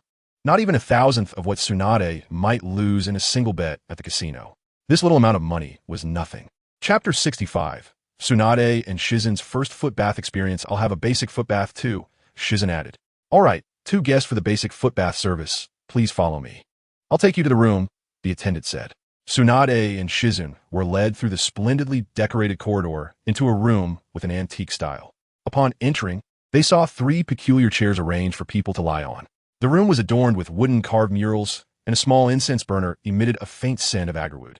The warm and tranquil atmosphere made one feel comfortable as soon as they stepped inside. Please take a seat and wait a moment. The technician will be here shortly, the staff said with a smile, allowing Tsunade and Shizen to sit in the foot bath chairs before gently closing the door and leaving. Tsunade paced around the room, observing her surroundings, and remarked, "Looks quite decent." Shizen set down her bag and curiously touched the foot bath chair, which was soft. Lying down, she expressed her thoughts. "Lord Tsunade, this chair is quite comfortable. You should try it too." Tsunade scoffed, "You've never seen anything, it's just a chair. What would be so special about it? They're all the same." Saying this, she sat down on the adjacent foot bath chair. Although she felt satisfied with the soft texture, she still insisted, "It's nothing special." At that moment, there was a gentle knock on the door. "Come in," Shizen said. The door opened to reveal the same attendant, who brought in 2 cups of green tea and a beautifully arranged fruit platter. Shizen looked at the fruit platter in surprise and said, We didn't order any fruit." The attendant smiled, "It's complimentary. Also, if you turn right when you exit, you'll find a restaurant with free meals available." After inquiring if they needed anything else and receiving a negative response, the attendant left the room. Now, only Tsunade and Shizen remained. Shizen used a small fork from the fruit platter to pick a piece of fruit, and her eyes lit up after tasting it. She smiled and said, "Lord Tsunade, the service here is really great." Tsunade pouted and critiqued, "Maybe this place just looks good on the surface, but the services could be awful." She sneered, "If this basic foot bath doesn't satisfy me, I'm demanding a refund." Shizen remained silent, quietly enjoying the fruit, while thinking, "I hope their basic foot bath service doesn't let us down. Otherwise, Lord Tsunade might really go through with asking for a refund." Shizen kindly wished for the restaurant's success and then noticed a television embedded in the wall. Her eyes brightened when she saw a remote control on the wooden table beside it. Excitedly, she walked over, turned on the TV, switched to the second channel, and comfortably lay back in the chair, happily watching a comedy show. At that moment, there was another knock on the door. "Come in," Shizen said. This time, 2 women dressed in the same attire entered, looking somewhat familiar. They were the technician from the photo wall they had seen earlier. "Hello, esteemed guests, technician no. 005 is happy to serve you." "Hello, esteemed guests, technician number 007 is happy to serve you." The 2 attractive women beamed with smiles and bowed as they entered. Tsunade watched silently from the side, while Shizen nodded with a smile. "All right, let's begin." Then, the 2 technicians skillfully retrieved 2 large buckets from the room's cabinet and fitted them with white plastic bags. As Tsunade and Shizen began to enjoy their basic foot bath service, Mikoto had just finished her SA session and was neatly dressed, leaving with Fuyue, heading home. "Honey, that SA was really comfortable. I feel like my neck isn't sore anymore, and my shoulders don't hurt." On the way home, Mikoto excitedly shared her thoughts about her first SA experience with Fuyue. Fuyue smiled and occasionally responded. Thus, they returned home to the Uchiha clan's residence. As they were changing shoes in the entryway, they heard Sasuke in the living room call someone a super big idiot. Mikoto was in a good mood and didn't say anything, just smiling as she watched Naruto and Sasuke bickering. Fuyue looked at this warm scene with a slight smile, feeling content with his family gathered together. This is the atmosphere of home, truly wonderful. Meanwhile, more than 100 miles from Konoha in the woods, one of the 3 speeding figures suddenly stopped and sneezed. Itachi murmured, "Who is mentioning me behind my back? He was a ninja, very healthy, so how could he sneeze?" Itachi shook his head, tightened his robe, and transformed into an afterimage, continuing to chase after his companions. In the Pansil Cave indoor dining area, upon entering, one could see a flowing landscape ornament, a mini waterfall with clear water flowing from a concealed outlet, producing a gentle sound of running water. It was now just past 11 p.m., the busiest time for the Pansil Cave. Tsunade and Shizen sat in a corner of the dining area, and Shizen looked at the near-full restaurant in amazement. "Lord Tsunade, this place is really popular. It feels like there are more people here than in the barbecue restaurant next door," Shizen whispered. Tsunade casually replied. It's free food here, of course. More people will come than next door. Shizen thought that free food was one thing, but the service here was indeed excellent. They had just finished washing their feet when Tsunade, feeling hungry and thinking about taking advantage of the free food, dragged Shizen, who wanted to go home, to this place. Hello, your beef noodles and dumplings are ready. Finally, I am starving, Tsunade grumbled, patting her stomach and sitting still. Shizen, however, got up and quickly walked over. Upon arrival, she saw that the beef noodles and dumplings were thoughtfully placed on a tray. This increased Shizen's fondness for the restaurant even more. Hey, beautiful, take them in 2 trips. Don't spill them, the chef kindly reminded as he saw the girl, trying to greedily carry both trays at once. The noodles and dumplings had just come out and were very hot. He didn't want her to burn herself. Shizen smiled at the chef, steadily holding both trays in her hands, and turned to head back to Tsunade. The chef showed a hint of surprise, so she was a ninja after all. He was a nin of the Uchiha clan, responsible for the team's meals during the war, and after the war ended, he opened a restaurant in the clan's territory. Due to his excellent cooking skills, he was well liked by many in the clan. The Pencil Cave Buffet had just opened, and he had been called by Uchiha Ryuichi to help out for 2 days since he couldn't find staff right away. The clan now knew that the Pencil Cave was their own business, and Uchiha Daifuku naturally came over readily. He could see that the girl was using chakra to keep the 2 trays steady. Chapter 66. Tsunade. The sky has fallen, returning to the village after 7 years. My home has gone strangely. The girl is a ninja, but why isn't she wearing a Konoha headband? Uchiha Daifuku thought to himself, but soon got busy and cast this trivial matter aside. The beef noodles recommended by the clan leader were indeed quite popular. Most customers in the restaurant these days ordered beef noodles. After Tsunade and Shizen finished eating, they came out of the restaurant, and there were already very few people on the street. Late at night, many of the street lights had been turned off. Tsunade-sama, should we go back now? Shizen asked, holding onto the ninja pig, Tun-Tun. Yeah, let's go back. The 2 walked in the direction of home. 10 minutes later, Tsunade and Shizen stood in front of a building, stopping in their tracks. Tsunade looked around in confusion and said, Shizen, we didn't go the wrong way, did we? Where's our home? When she returned from the battlefield years ago, the Senju clan's land had been taken over by her teacher, and she was assigned to a house in the center of the village. At that time, she was alone and had no objections. After all, many of the Senju clan members had died in battle, and the remaining ones followed the clan leader's orders to integrate into the village.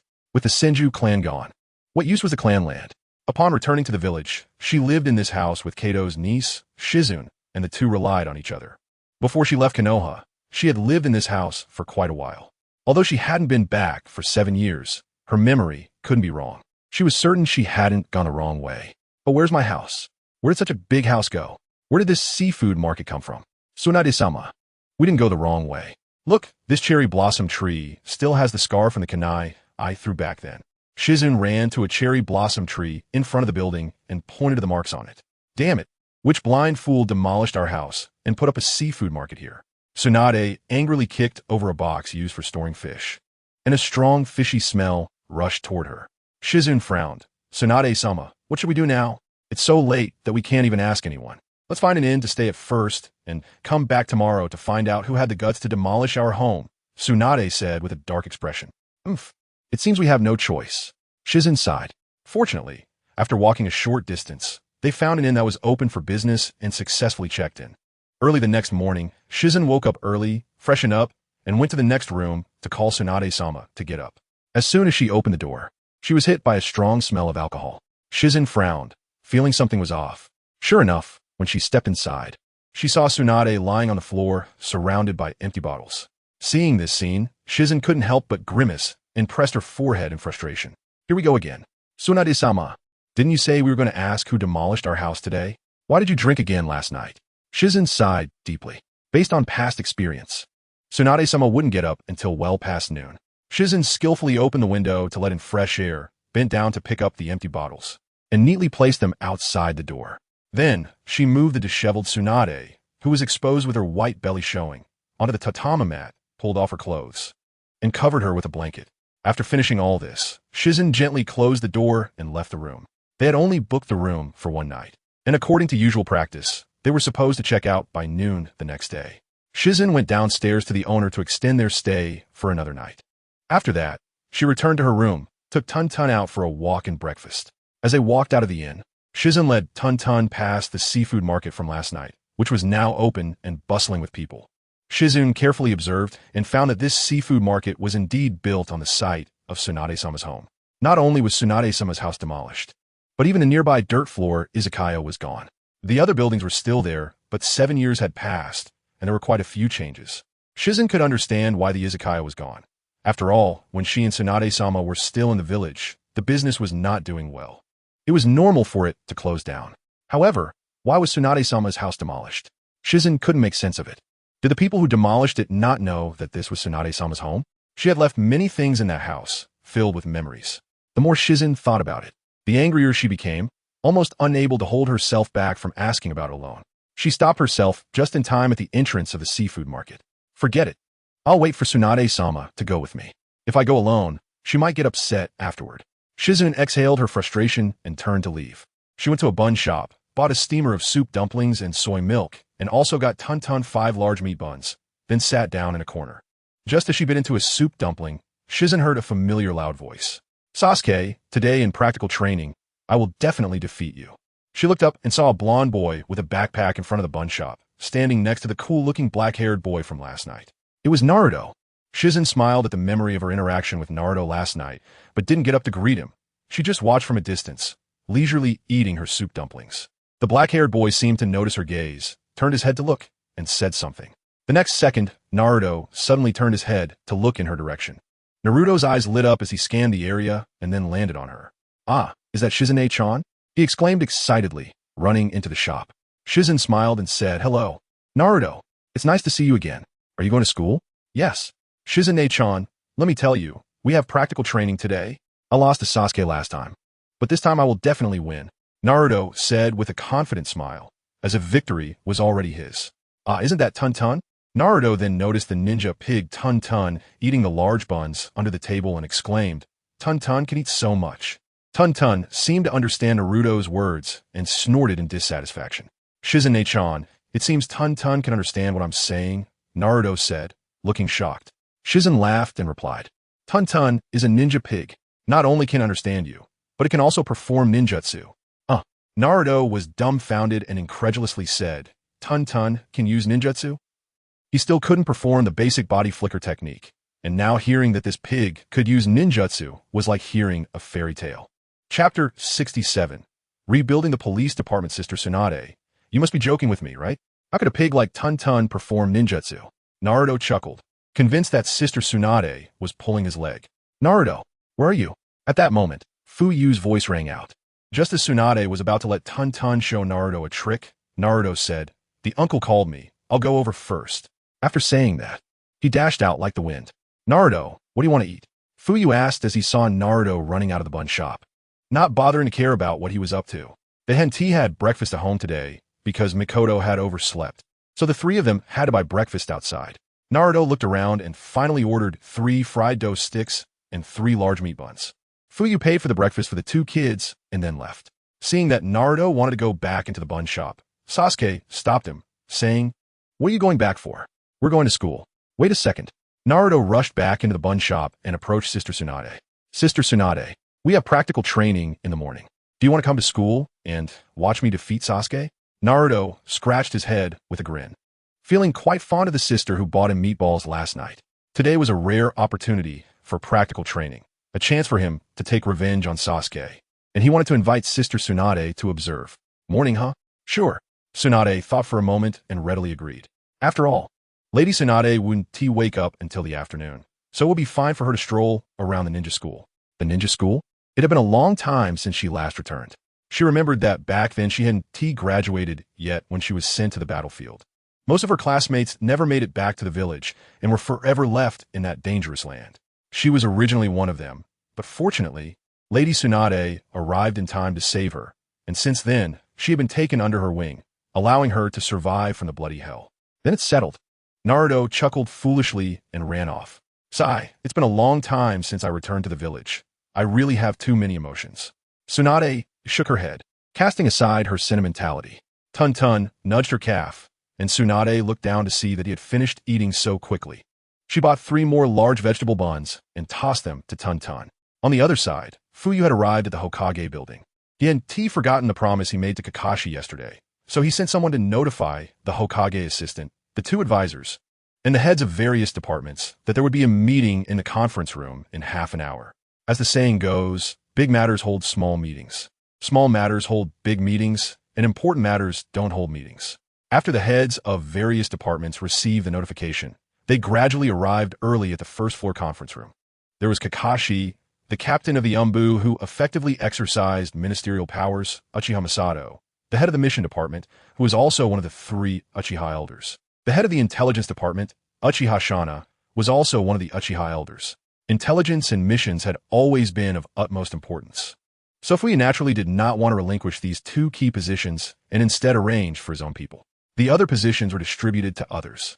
For example, the head of the medical department, Naruto, was a younger brother of Hokage assistant Nara Shikaku, a jonin from the Nara clan, skilled in using shadow imitation techniques, which were among the best in the Nara clan. The Nara clan was responsible for the village's medical system, so no one would have much to say about giving the minister position to the Nara clan. The head of the administrative department was a member of the Hyuga clan. The administrative department had quite a bit of power before, primarily to assist the Hokage's work by providing some correct opinions. Secondly, as a bridge between the land of fire and Konoha, conveying national information, receiving the financial allocations from the country to the village, and reporting on the village's conditions and situations to the daimyo. However, after Fuyue took over as Hokage, he significantly reduced the administrative department's powers. The highest official in the administrative department was no longer the minister, but the Hokage assistant, followed by the 2 advisors. Fuyue himself served as the head of the education department, as training the next generation in Konoha was of utmost importance to him, and he certainly wouldn't relinquish that. The interrogation department was still headed by the Yamanaka clan leader, who was skilled in interrogation. The police department had been abolished by him previously because continuing it with the Uchiha clan would tarnish their reputation and have adverse effects, so he decisively abolished it. However, upon reflection, it seemed too hasty. Konoha village was such a large village, with over 30,000 households and a population of around 100,000. Calling it a village was almost like referring to a small town from his past life. Therefore, the police department would still be responsible for handling public security cases in the village.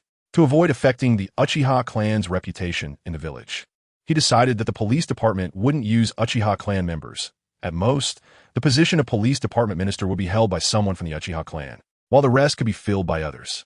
Letting each major clan assign some personnel to form the police department would ensure that in the future, when the police department handled public security cases, villagers wouldn't only blame the Uchiha clan. After all, the members of the police department would come from various clans. They couldn't blame everyone, could they? Who knows, while complaining, you might be sitting next to someone from that clan? Wouldn't that just offend people for no reason? So when the meeting started, and Fuyue proposed the decision to rebuild the police department, no one was particularly surprised, especially when they heard Fuyue say that the minister of the police department would be Uchiha Dawa. They remained quite calm. They thought to themselves that it seemed the Hokage wanted to have the second armed force, the police department, in his hands, aside from the Umbu. That made sense. After all, before the police department was abolished, it had been managed by the Uchiha clan. It wouldn't be unreasonable for the Hokage to want to take back control of the police department. However, when they heard the next part, the expressions of the other heads became somewhat subtle. The police department wouldn't be a one-man show by the Uchiha clan. Every clan would need to assign people to hold important positions in the police department, and they had to be jonin. The heads present looked at each other, and in the end, their eyes lit up. The police department, a department that could exercise armed power in the village, since the Hokage allowed them to assign personnel. They wouldn't be polite about it. They were quite eager for positions in the police department. Only Hokage assistant Nara Shikaku's gaze flickered. Seeing the excited expression of the medical department minister's younger brother, Nara Sasuke, Nara Shikaku didn't say a word, even though he knew that joining the police department wasn't a very good choice, because the police department is a place that offends people. The Uchiha clan had such a bad reputation in the village previously. Wasn't it all due to the police department's impartial handling of cases? Nara Shikaku knew the downsides, but he didn't show any expression and even publicly supported the Hokage. Hokage, our 3 clans, the Inuzuka, Nara, and the Kimichi, are willing to send 10 jonin to join the police department to help with the village's public security construction. Chapter 68, Practical Training, Uzumaki Naruto vs. Inuzuka Akiba, the head of the interrogation department, Yamashiro Kaichi, had no objections to Nara Shikaku making decisions without consulting him. The three clans of Inuzuka, Nara, and Akimichi had always stood together since ancient times. Due to the high intelligence of the Nara clan, they had always been somewhat in the lead among the three clans. Therefore, he would support Nara Shikaku's decisions without hesitation, even if he wasn't consulted. In contrast to Nara Shikaku's caution, Hyuga Hisashi was much more ambitious. Lord Hokage, how many jonin can the police department arrange? Fuyue chuckled, of course the more, the better, advisor Hisashi. Hyuga Hisashi threw a demonstrative glance at Nara Shikaku and smiled as he extended both hands. Our Hyuga clan is willing to provide 10 jonin to support the reconstruction of the police department. Fuyue nodded in satisfaction. Very good, everyone. Take note of advisor Hisashi's high awareness. With a leader in place, the heads of several major clans present also decided to support with a few jonin. One way or another. Great. Now, police department minister, please say a few words, Fuyue said, looking at Uchiha Daika, who was sitting at the end. Seeing the eyes of the crowd converge on him, Uchiha Daika looked bewildered. A clan member had informed him to attend this meeting, and he had come without knowing anything. He had no idea the clan leader would surprise him like this. He looked at Fuyue, his eyes filled with determination. Lord Hokage, I will do my best and will not disappoint you. Fuyue nodded. The specific position arrangements for the police department will be handled by Minister Daika. You all can hand over the details to him. The meeting is adjourned. Fuyue clapped his hands and dismissed the meeting. Back in the Hokage office, Fuyue had nothing else to do, so he called someone to bring in a computer for him to write novels. This computer resembled the desktop computers from his elementary school computer lab, a large box. Its functions were quite basic, but it was sufficient for writing novels. Meanwhile, Naruto's school had begun practical training. Shizen was strolling along with Tun and arrived at the Konoha ninja school. Because she was not wearing the Konoha headband and had no identification to prove her identity, the gatekeeper refused her entry. Shizen had no way of proving her identity. Her household registration was likely gone since her home was demolished. She had also left her Konoha headband at home because Lady Tsunade did not want to wear it, not wanting to recall sad memories. Standing at the school gate, Shizen looked at the playground inside and sighed. Naruto, it seems I'll have to break my promise to you. After failing to negotiate with the gatekeeper, Shizen planned to leave. Unexpectedly, the next moment, she encountered someone she knew from back in the day at the school gate. After catching up, she learned that the person was now a teacher at the ninja school. With the guarantee of this old classmate, the gatekeeper had no reason to refuse, and Shizen successfully entered the ninja school. Thanks a lot. I'll treat you to a meal next time I get the chance. Shizen smiled as she bid farewell. Her old classmate seemed to have something to do. Chatted with her for a bit, and then hurriedly left. She also led Tun toward the playground. Just as she reached the school gate, she spotted a flash of bright, yellow hair on the playground. On the playground, a combat drill was taking place. The first-year children had just entered the ninja school and were still learning theoretical knowledge about ninjas. Except for a few from prominent families, most didn't know any ninjutsu.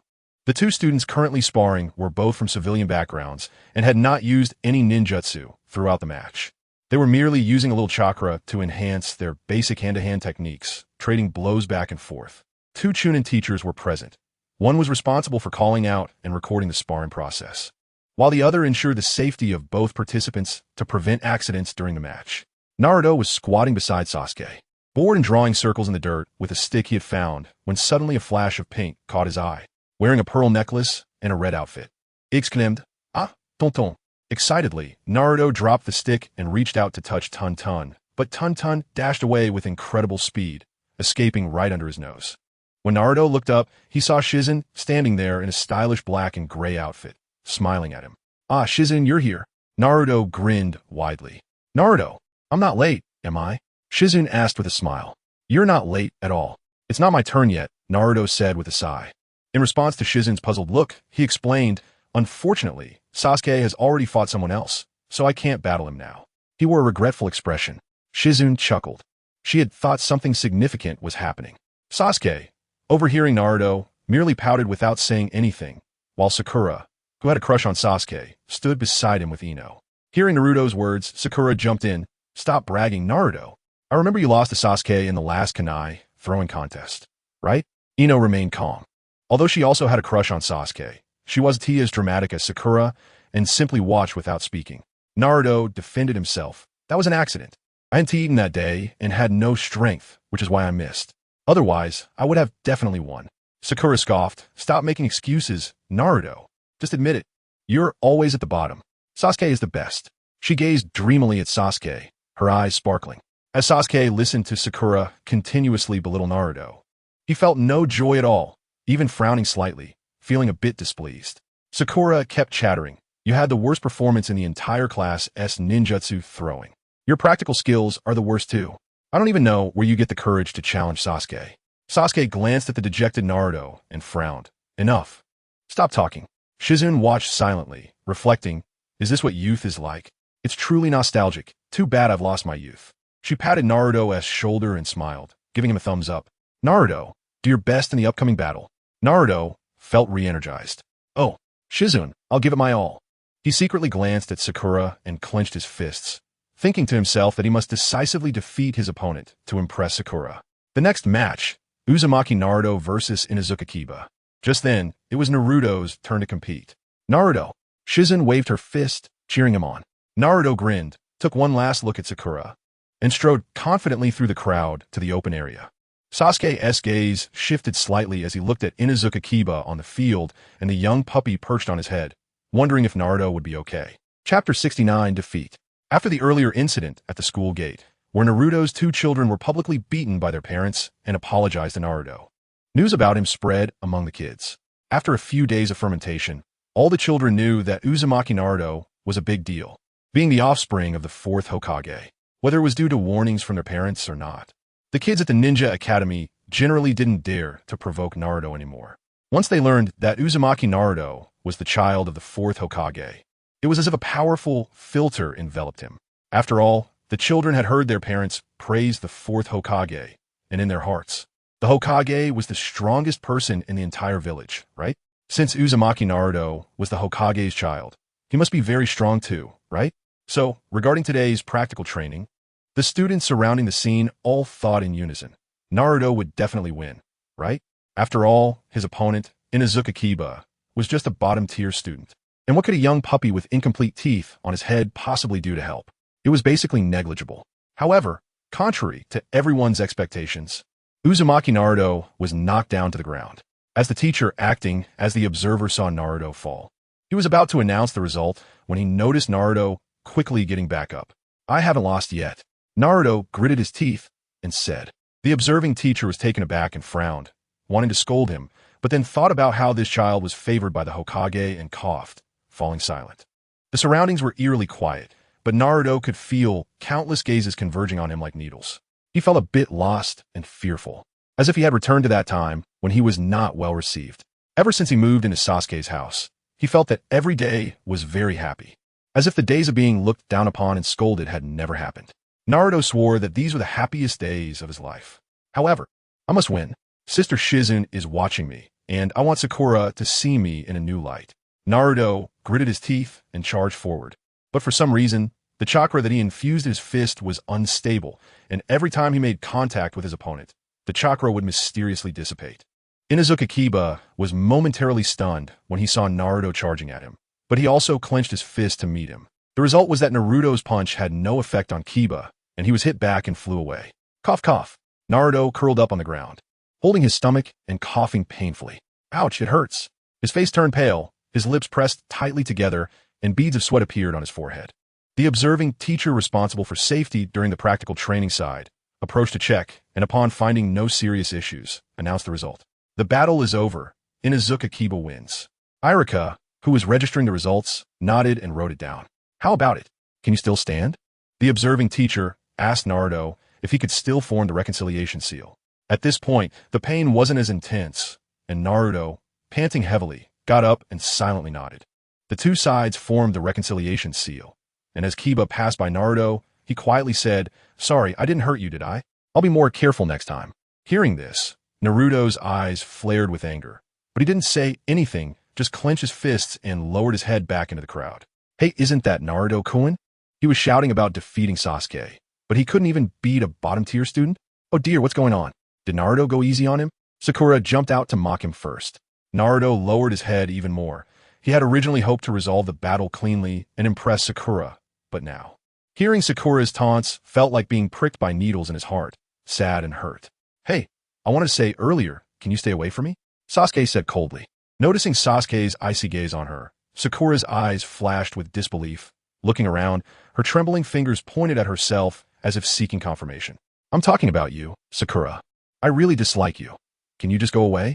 Sasuke's words felt like a winter chill, and Sakura felt as if her blood was freezing. She wanted to struggle. Sasuke, what are you saying? Sasuke, however, didn't give her a chance to finish, frowning and saying, get lost. Sakura's eyes turned red, and she looked at Sasuke with a wronged expression, helplessly walking away. Sakura Ino glanced at the cold Sasuke, secretly shocked, and chased after Sakura. Naruto stood still, unresponsive, like a soulless shell. Sasuke casually walked a couple of steps, coming to Naruto's side, throat moving but not making a sound. Shizen watched as Sasuke chased away the girl named Sakura and felt a sigh of relief. To be honest, she had never disliked a little girl so much. Even if Naruto lost, there was no need to mock him so harshly. They were just classmates, after all. Naruto, are you okay? Shizen asked with concern. Naruto looked up and forced a smile, saying, I'm fine, and pretended to pat his stomach. See, it doesn't hurt at all. Shizen noticed the subtle change in Naruto's expression and thought to herself that Naruto was truly a good kid. But she didn't understand why he would be interested in that mean little girl. Come on, don't move. Let me take a look. A green light appeared in Shizen's hand as she pressed it against Naruto's stomach. In an instant, Naruto felt enveloped by warmth, his eyes widening. Sister Shizen, it's warm and so comfortable. Shizen smiled. This is healing jutsu. It can heal injuries, okay? How about it? Does your stomach still hurt? It really doesn't hurt at all. Naruto nodded excitedly. And this time, he wasn't lying. His stomach truly didn't hurt anymore. Shizen then withdrew her healing jutsu and recalled the scene she had just witnessed, asking curiously, by the way, Naruto, why did your chakra disappear during the battle? Was it not controlled well? Sasuke, hearing this, perked up his ears in surprise. Chakra disappearing? What was going on? Sasuke currently hadn't activated his Sharingan, so he naturally couldn't see Naruto's chakra dissipating from his fist. Listening to Shizen, Sasuke was very interested. This should be the reason why Naruto lost, he thought. Right now, the school had only taught chakra refining and a little application. In the class, as far as he knew, besides a few children from prominent families, the other kids were still at this stage. Chapter 70 Naruto. Sasuke, I want to train with you tonight. He already knew the body flicker technique, but the opponents he faced didn't require it. He could defeat them with just physical techniques. For convenience's sake, he didn't bother to use it. Naruto scratched his head in frustration and said, I don't know what's going on. My chakra was fine at first and listened well, but during the fight, it just ran away. Chakra can run away?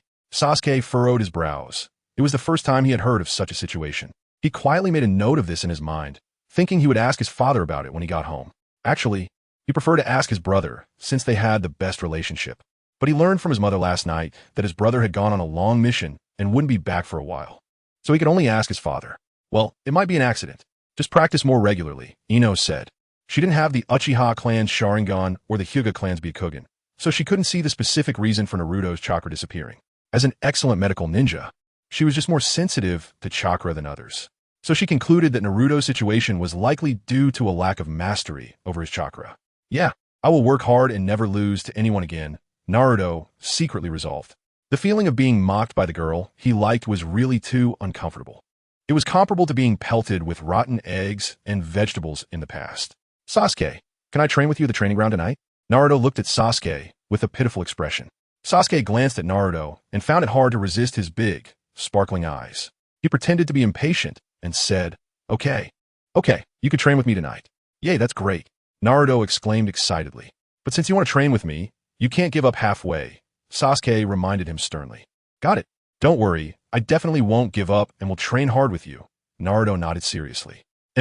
Sasuke's serious expression finally softened. All right, Naruto, I'm leaving now. Ino checked the time. It was already past 11 a.m. I'm going back to the inn and then buying something to eat. Oh, goodbye, sister. You have to win next time. Ino smiled and waved her fist. Oh, I will.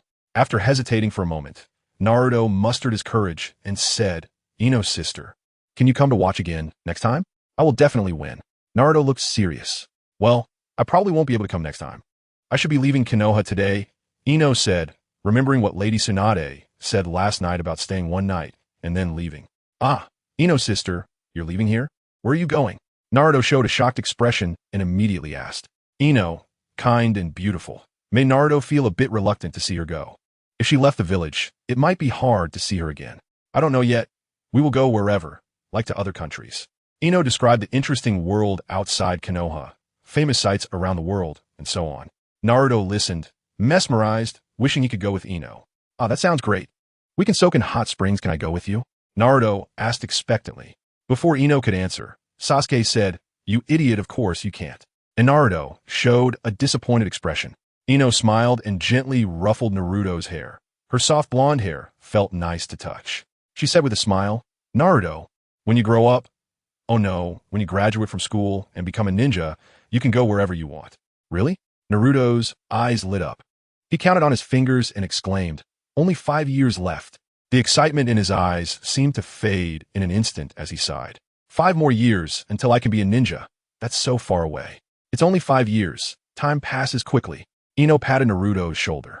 Okay, I really have to go now. Study hard in school. Ino called out to Taunton and waved goodbye to Naruto as she left. Naruto waved his hand vigorously, watching Ino and Taunton disappear at the entrance of the Ninja Academy before reluctantly shifting his gaze back. Ah, Ino's sister is such a good person. Yeah, she really is a good person. Sasuke rarely agreed. Right? She's a good person, right? Seeing Sasuke rarely agreeing with him, Naruto got a bit excited. Sasuke pushed Naruto away, who had almost leaned against him, and said with a hint of disgust, "You're dirty, covered in dust. Don't come near me." Naruto looked down and saw that his clothes were indeed covered in a lot of dust and some footprints, making him look quite dirty. Ah, no good. Only then did Naruto notice and hurriedly started patting the dust off his clothes. After a while of patting, the footprints and dust gradually came off, but there were still some marks that just wouldn't come off. Naruto anxiously sought help from Sasuke. "Sasuke, what should I do? I can't get this off." Sasuke took a casual glance and noticed it was just a small smudge of dust. He calmly said, "If it won't come off, then it won't. It's not a big deal." Naruto still felt a bit uneasy. He worried that if his aunt saw it when he got home, she would be unhappy. Sasuke sighed, took advantage of Naruto's distraction, and quietly grabbed some dirt from the ground to rub on his own clothes before patting it, leaving a mark. "Look, I have one here too."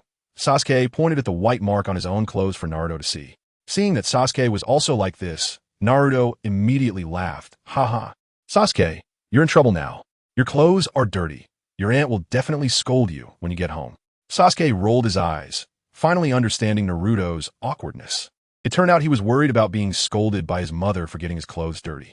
"I realize you're really an idiot." Sasuke shook his head, showing a kind of indescribable helplessness on his face. If he had known Naruto was worried about being scolded, he wouldn't have gotten his clothes dirty. It was unnecessary. From what he knew about his mother, she was so gentle that she would never blame Naruto for getting dirty.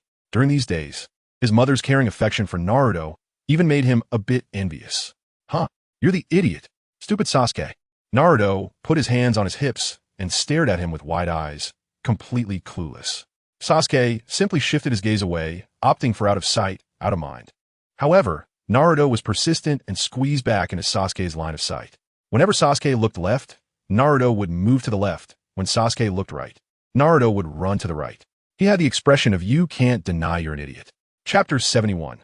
Inuzuka Kiba versus Hyuga Hinata. Sudden incident. Sasuke was speechless and simply closed his eyes. Naruto was at a loss and scratched his head on the spot. On the other side of the crowd, Sakura was quietly wiping her tears and sobbing silently, feeling a mix of emotions as if a bottle of soy sauce had been overturned in her heart. She couldn't understand. Clearly, she was standing up for Sasuke, so why did he tell her to go away? She remembered very clearly that not long ago, Sasuke had publicly said he disliked Naruto. And it wasn't just her who heard it. Ino, Shikamaru, and Choji all heard it too. "Sakura, stop crying," Ino said after watching for a while. They were good friends after all. Seeing Sakura so heartbroken made Ino feel uncomfortable as well.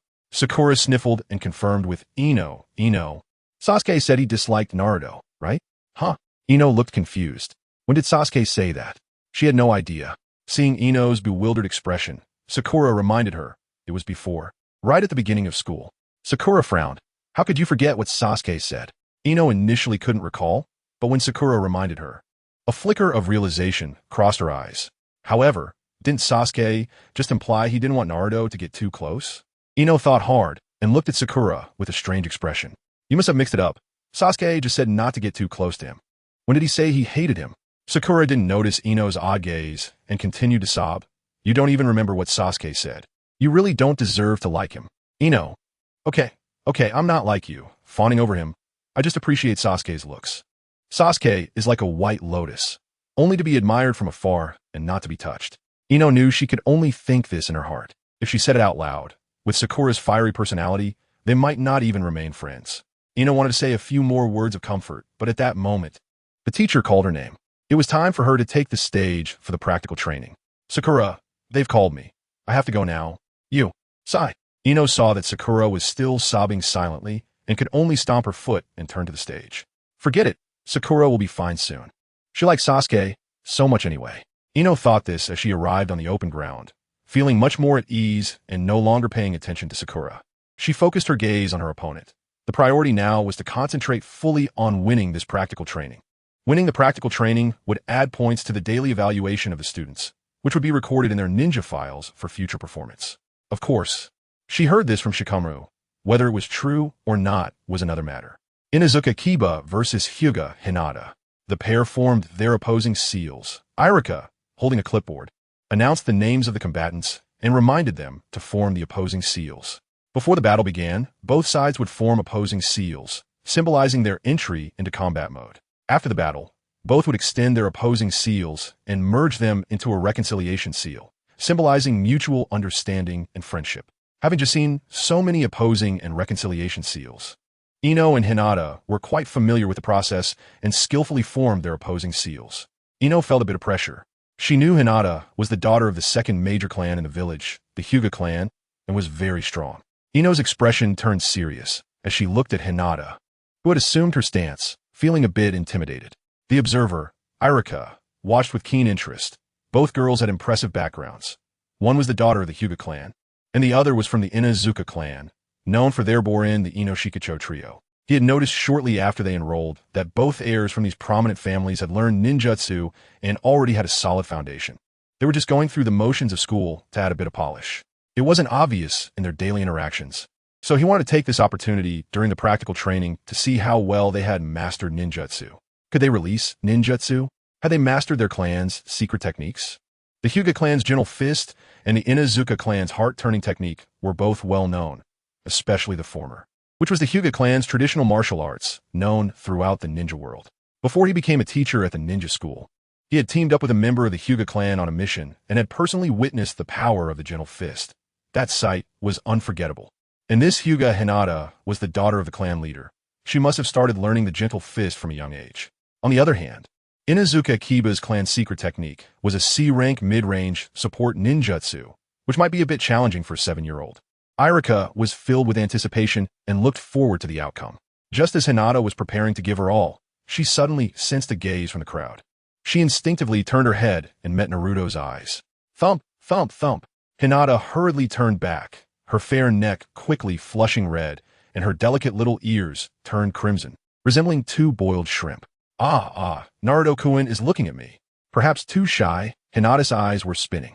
Ino, on the other hand, was too focused and hadn't noticed Hinata's change. At that moment, the safety officer saw that both had completed their opposing seals and announced, "Fight begins." Ino stared intently at Hinata, who was as still as a rock, responding to the situation with her own stillness. However, after the safety officer called out that the fight had begun, time passed second by second, and Hinata remained motionless. Sweat began to bead on Ino's forehead as she suddenly sensed something was off. She looked up and exclaimed, Teacher, Hinata has fainted while standing." What? The safety officer rushed to Hinata's side, examining her closely with a strange expression. She really had fainted while standing. What a big deal. What's going on? How did she faint?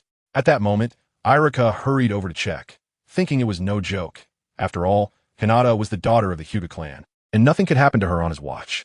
He couldn't afford to incur the wrath of the Hyuga clan, especially since Hinata's father was now the Hokage's advisor. Quick, get a few female classmates to help carry Hinata to the infirmary. Chapter 72. Craving fish. Yumino Irika hurriedly called for help. Ino immediately offered to assist and shouted to the crowd to call Sakura over to help. Sakura hesitated for a moment, but eventually walked over slowly. The group supported the unconscious Hinata towards the medical room, during which Hinata woke up. Although Hinata was awake, Yumino Irika decided to proceed with caution and take her to the medical room to see what caused her fainting. Hinata, feeling embarrassed, waved her hands to refuse. She knew she had just fainted from shyness and had nothing else to say, but felt too shy to express it. Thus, Yumino Irika instructed the girls to take Hinata straight to the medical room. Upon hearing that it was the Hyuga clan's young lady, the medical ninja hurriedly called in the on-duty female medical ninja and carefully examined Hinata. The conclusion was that Hinata Hyuga was in good health and had no signs of illness. Yumino Irika finally breathed a sigh of relief, and everyone returned to continue their combat training. Hokage building. Hokage's office. Uchiha Shimi knocked on the door and entered after receiving the Hokage's permission. Hokage-sama, you called for me? Uchiha Shimi bowed slightly, his eyes filled with respect as if on a pilgrimage. Fuyue, who was typing, paused and looked up at Uchiha Shimi. He was dressed in a gray long-sleeve shirt with a green Jainin vest over it, an orange and black tiger-striped belt around his waist, and had long black hair with sharp black eyes that were bright and determined, resembling his father in his youth. This person was indeed Uchiha Shimi, the youngest son of the elder Uchiha Shirhai, who had stepped onto the battlefield at the age of 16 during the Third Shinobi World War and, within 6 months, awakened the three-tomo Sharingan after witnessing the death of his teammates, demonstrating considerable strength among the younger generation. After the meeting, he mentioned it to the elder, who sent his beloved youngest son over for Fuyue's use. Well, I have something for you to do. Fuyue waved his hand, and Uchiha Shimi immediately came closer. Take a look, this is the novel I've written. Fuyue opened the text document, and Uchiha Shimi glanced at it. The first line had a large title, Chapter 1, The Fallen Genius, followed by the main text, The Power of Inquiry, 3 paragraphs. The more Uchiha Shimi read, the more engrossed he became, and he was captivated until he reached the end. Hokage-sama, is this your novel? Uchiha Shimi exclaimed, Hokage-sama, this is amazing. He gave a thumbs up. Your writing flows like a stream, natural and smooth, revealing extraordinary talent and profound depth in every word, as if each word carries magic, drawing the reader in. All right, I didn't ask you to come here to flatter me. Fuyue interrupted his enthusiastic praise with a laugh. Uchiha Shimi, feeling wronged, replied, I'm not flattering you. I'm speaking the truth. He curiously asked, but there are some parts I'm really curious about. Go ahead, Fuyue said, feeling pleased after being flattered, leaning back in his chair with a smile. Is this novel based on our Uchiha clan? This Uchiha-in? Yes. Fuyue nodded lightly, smiling as he explained, the world has an inexplicable fear of our Uchiha clan, and I intend to convey something different to them. Uchiha Shimi showed a look of realization. The clan leader was indeed insightful, thinking so far ahead. All right, let's talk business, Fuyue said. You speak. Uchiha Shimi slightly bent his waist. 2 things. One is to acquire the bookstore Jiang Hall in the village, and the second is for you to personally run to the capital to acquire a printing factory. Once I finish writing the novel, it can be printed directly. Initially, we can print a batch to try out in the village at Jiang Hall. After acquiring the printing factory, you should find channels for offline bookstores. If the feedback in the village is good, we can then contact other bookstore channels to sell the books. Uchiha Shimi listened carefully and repeated, acquire, Jiang Hall. Acquire a printing factory, develop bookstore channels across various regions. He nodded heavily. I understand, Hokage-sama. Please leave it to me. I will not let you down. All right, go take care of it. For funding, go find Liang Yi. He is currently in the Pan Sea Cave. I've already communicated this with him, and he will support you in financial matters. Understood, Hokage-sama. I will take care of it right away. Uchiha Shimi looked excited, feeling honored to be entrusted with a task by the Hokage. Watching Uchiha Shimi respectfully exit the room, Fuyue continued typing. After a few minutes, he had only typed a few words when suddenly he had a feeling, got up, and went to the window, just in time to see Uchiha Shimi running down the street and entering Jiang Hall. Fuyue smiled faintly. This way, he could also occupy his time with the follow-up of the novel he was writing. As long as he could finish writing, copying, the Shinobi World version of Battle Through the Heavens, it would all come together smoothly. Fuyue glanced at the time. It was almost noon, so he decided to go eat before returning to continue typing. Today, he wanted to change his taste and crave fish. So he walked a little further to find a shop that was quite busy. This shop was next to a newly opened seafood market, where the fish were all fresh. After changing into casual clothes to go out for lunch, few villagers recognized him, and he sat down at a single table against the wall. It was mealtime, and the shop was quite lively, almost full. After waiting a few minutes, a waiter finally came over to attend to him. Hello, sir. What would you like to eat? The waiter was a clean-cut young man who politely handed the menu to Fuyue. Fuyue glanced at it and said, "I'll have your restaurant's signature dish. The eel rice? And also a sashimi platter with salmon. All right, please wait a moment." The waiter quickly ran off. After placing his order, Fuyue had nothing to do and felt a bit bored. So he looked around or listened to the nearby patrons drinking and boasting. Before long, the sashimi platter he ordered was brought over first. The eel rice and salmon sashimi would take a little longer, so he was advised to eat this first. Fuyue had no objections. At first, he found the sashimi a bit unaccustomed, but after eating for a while, he discovered it tasted quite good and felt it was okay to have it occasionally. At home, Makoto would sometimes prepare sashimi for a meal. Just as Fuyue was eating the sashimi, a voice suddenly came from nearby. "Tsunade-sama great, there's just a spot that opened up here." Chapter 73. Mixed Emotions, Lord Tsunade? Upon hearing this term, Fuyue, who was chewing on sashimi, looked back in surprise, only to see a figure with light yellow twin tails sitting down with her back to him. The green jacket had a red gambling character on the back. How did I run into them? Fuyue looked at Tsunade and Shizune, feeling a bit puzzled. "Shizune, hurry up and order, I'm starving." Tsunade complained loudly, rubbing her stomach. Shizune placed the piglet on a chair and replied, "Okay, Lord Tsunade, I'll go right away." After saying that, Shizune hurried off to find a waiter to place their order.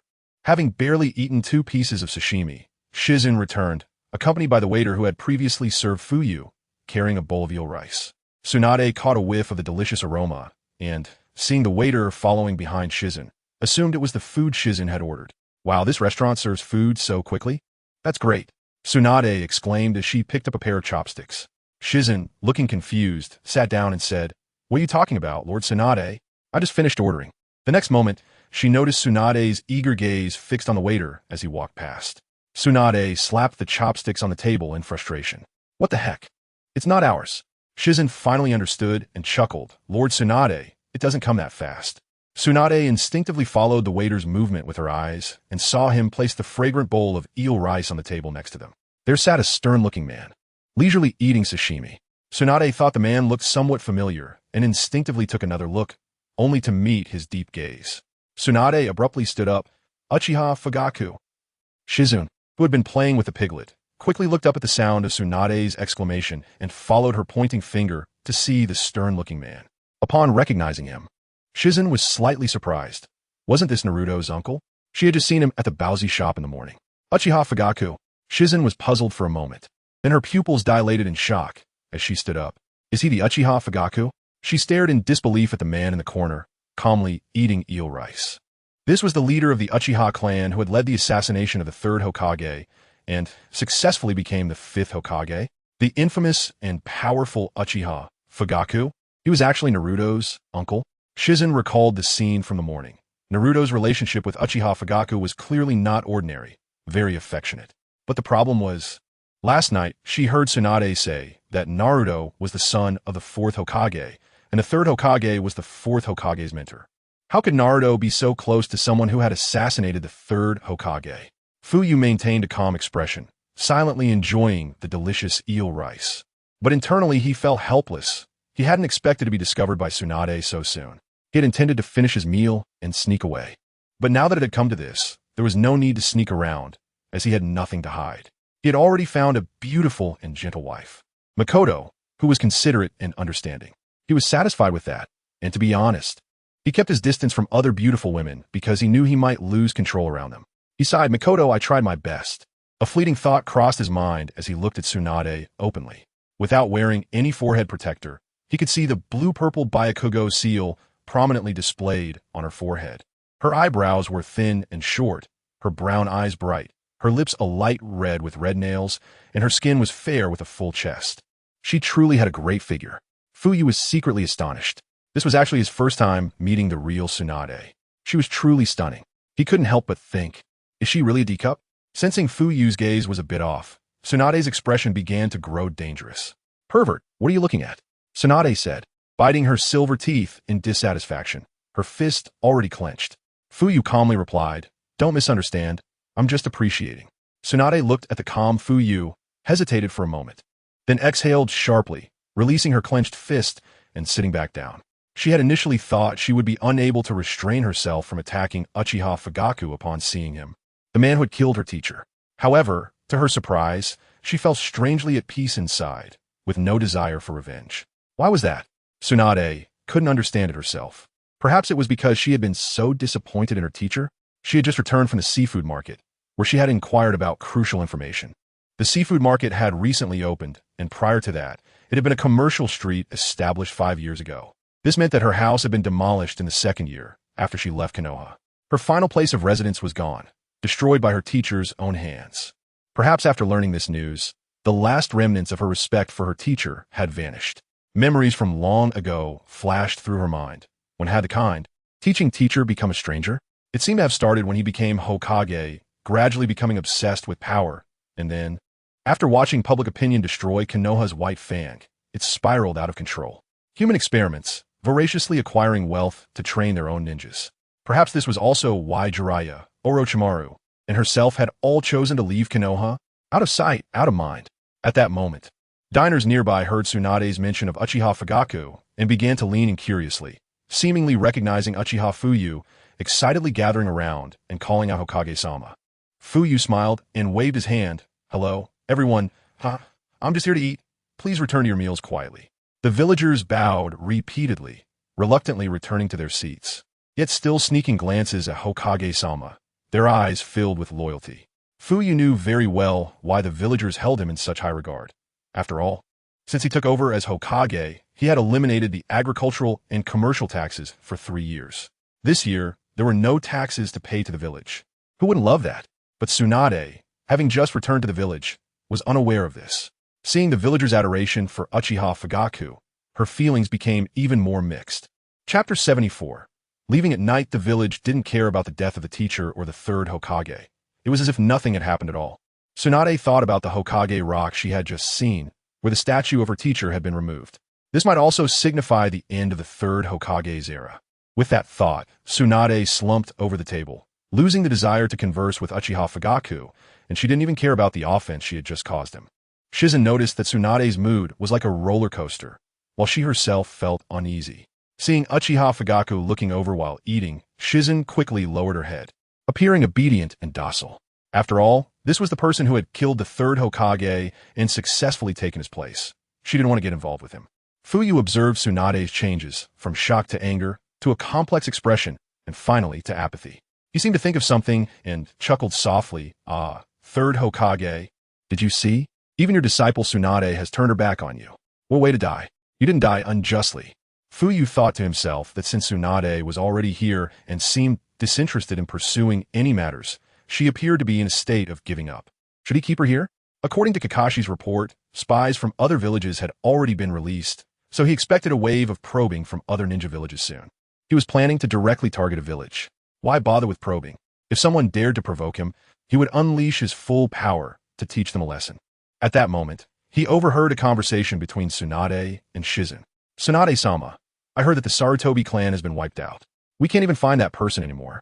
And the things in our house have probably been thrown away, Shizen said quietly while eating. Fuyue's hearing was sharp. He could hear their low voices clearly. Tsunade, however, didn't speak as softly as Shizen. Without any reservations, and not caring that Uchiha Fugaku was right behind her, she expressed her frustration. It's so annoying. That bastard.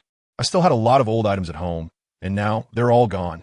I was planning to use them to pay off my debts. After cursing a few times, Tsunade began to lament. Shizen's expression turned strange, realizing that Tsunade was actually thinking about using her old belongings to pay off gambling debts. Tsunade-sama, you really? Shizen thought about whether to say something, but decided against it. Tsunade was in a bad mood, and she was afraid of getting hit. She had experienced Tsunade's iron fist once, and that taste, the lesson of blood and tears, was something she never wanted to experience again. Tsunade-sama, are we leaving tonight? Shizen asked quietly, sneaking a glance at Fuyue. After hesitating for a moment, Tsunade replied, let's leave at night. I remember our money is running low, right? Shizen, who managed the finances, confirmed, yes, that's true. We're running out of funds. She displayed a resentful expression. They had over 10 million before returning from the Land of Water. But Tsunade had decided to gamble on the way back, and her luck had remained consistently poor, losing several million. She realized that the time Tsunade had won tens of millions was probably her only stroke of good fortune in her life. We still have just over 500,000 Rio, Shizen said. Huh? Tsunade's eyes widened in disbelief at that number. Shizen sighed, feeling helpless. I warned you not to gamble, but you insisted on using our money. Now that you've lost it all, you act surprised? 500,000? That's too little. Didn't we just win tens of millions a few days ago? Tsunade slammed the table in shock. Shizen rolled her eyes. I guess you have a short memory. You only remember the times you won? You don't recall how much you lost? You lost a lot at that port town in the land of water, and then lost several million on the way back to the village. Shizen bitterly smiled, noting that the 500,000 was money she had hidden. If she hadn't seen Tsunade heading to the gambling house and quickly hidden away 600,000, they would have been sleeping on the streets last night. Who would have thought that their home would be demolished after just 7 years away? Indeed, we originally had over 600,000, but last night you went shopping and eating, and then you spent about 100,000 at that brothel. Thankfully, they had free food there, so it wasn't a total loss, Shizen added. Really? Tsunade looked confused and innocent. Shizen's forehead twitched as she stared silently at Tsunade, mechanically feeding herself spoonfuls of rice. Tsunade felt a chill looking at Shizen's expression, forced a laugh, and changed the subject. No money is fine. There's no rush to leave. Let's wait until tonight. I'll borrow some money from an old classmate. Hearing Tsunade mention an old classmate, Shizen instinctively thought of Jiraiya, who had come looking for Tsunade the other day. Huh? Has Jiraiya-sama returned? Shizen blurted out, then quickly closed her mouth, realizing something. She almost forgot that Jiraiya intended to return to the village to confront Uchiha Fugaku. He had come to recruit Tsunade to join him, but she had refused. At that time, she had gone out to buy food and drinks for Jiraiya and Tsunade, which Tsunade later told her about. Now that the main character was sitting right there, Shizen didn't want to say anything that could cause trouble. She didn't plan to inform on him, as strictly speaking, Uchiha Fugaku had nothing to do with her, while Jiraiya was an old classmate and friend of Tsunade. As Tsunade's attendant, she felt her relationship with Jiraiya was closer. But then again, Shizen's mind flashed to the image of that boy who smiled like sunshine. Uchiha Fugaku was Naruto's uncle, and their relationship seemed quite good. Shizen felt conflicted. Should she remind Uchiha Fugaku? Was Jiraiya planning to assassinate Uchiha Fugaku? Chapter 75. Jingin wants to make money, but Uchiha Fugaku is now the 5th Hokage, right? If Lord Jiraiya were to assassinate the 5th Hokage, would that mean he wants to betray the village? Although she has followed Lady Tsunade out of Konoha for many years, she still considers herself a part of it. On one side is Naruto, whom she has just met, and on the other is Jiraiya, who is not very familiar to her, but is an old friend of Lady Tsunade. The more Jingin thinks about it, the more confused she becomes. No matter how she thinks about it, something feels off. Jingin simply shakes her head, trying to toss the chaotic thoughts out of her mind. It has nothing to do with me. It has nothing to do with me. It has nothing to do with me. Don't meddle. Don't meddle. Don't meddle. Jingin silently repeats in her heart 3 times, her eyes gradually clearing up as she continues to eat. Jingin, are you listening? Tsunade said discontentedly. Huh? What's wrong, Lady Tsunade? Jingin shows a confused expression, having lost track of what Tsunade just said. I just thought of a great idea to make money. Do you want to hear it? Tsunade raises her eyebrows at Jingin, looking excited. Jingin suddenly has a bad premonition and instinctively covers her pocket. Lady Tsunade, how about we go borrow some money from your old classmates instead? Jingin suggests with a smile. Tsunade extends a finger, shaking it left and right. Jingin, borrowing money is fine, but if we earn money first, then we won't need to borrow, right? Jingin looks at Tsunade, who has a proud expression, feeling extremely uneasy. No, Lady Tsunade, I think. Jingin wants to resist a little more, but Tsunade slams the table and glares at her. Jingin, I don't want your opinion. I think we can make money, and that's enough. Saying this, she reveals a kind, motherly smile and gently persuades. Come on, give me 500,000. I know a way to make money quickly. I'll take you to earn big money. Don't look at how we only have this 500,000 now. We can make it multiply. If we win, we can turn it over. It's a sure profit. Tsunade paints a picture of a bright future for Jingin. Jingin thinks, oh no, it's coming for me. She knows it's a bad situation and says tentatively, Lady Tsunade, you know the odds are against you in gambling. She says this, but deep down, she thinks others may lose 9 out of 10, but you, Lady Tsunade, lose 10 out of 10, 100% loss. She doesn't dare voice this thought, fearing that Tsunade would get angry and beat her up. At this moment, Tsunade's heart is itching like a cat scratching. She has touched any cards for a day and a half, and now she is feeling restless. Jingin sees Tsunade's eyes turning red and realizes that Tsunade's gambling addiction has kicked in. With no other choice, Jingin takes out her wallet and painfully hands over 500,000 in silver notes. Based on past experience, she knows that if she doesn't give it, Tsunade will definitely resort to force. She can't win against Tsunade, and if Tsunade takes it by force, the 500,000 will still be lost anyway. So, she might as well give it directly. Sure enough, after Tsunade receives the 500,000, she immediately becomes cheerful. Hee, Jingyin, you eat slowly.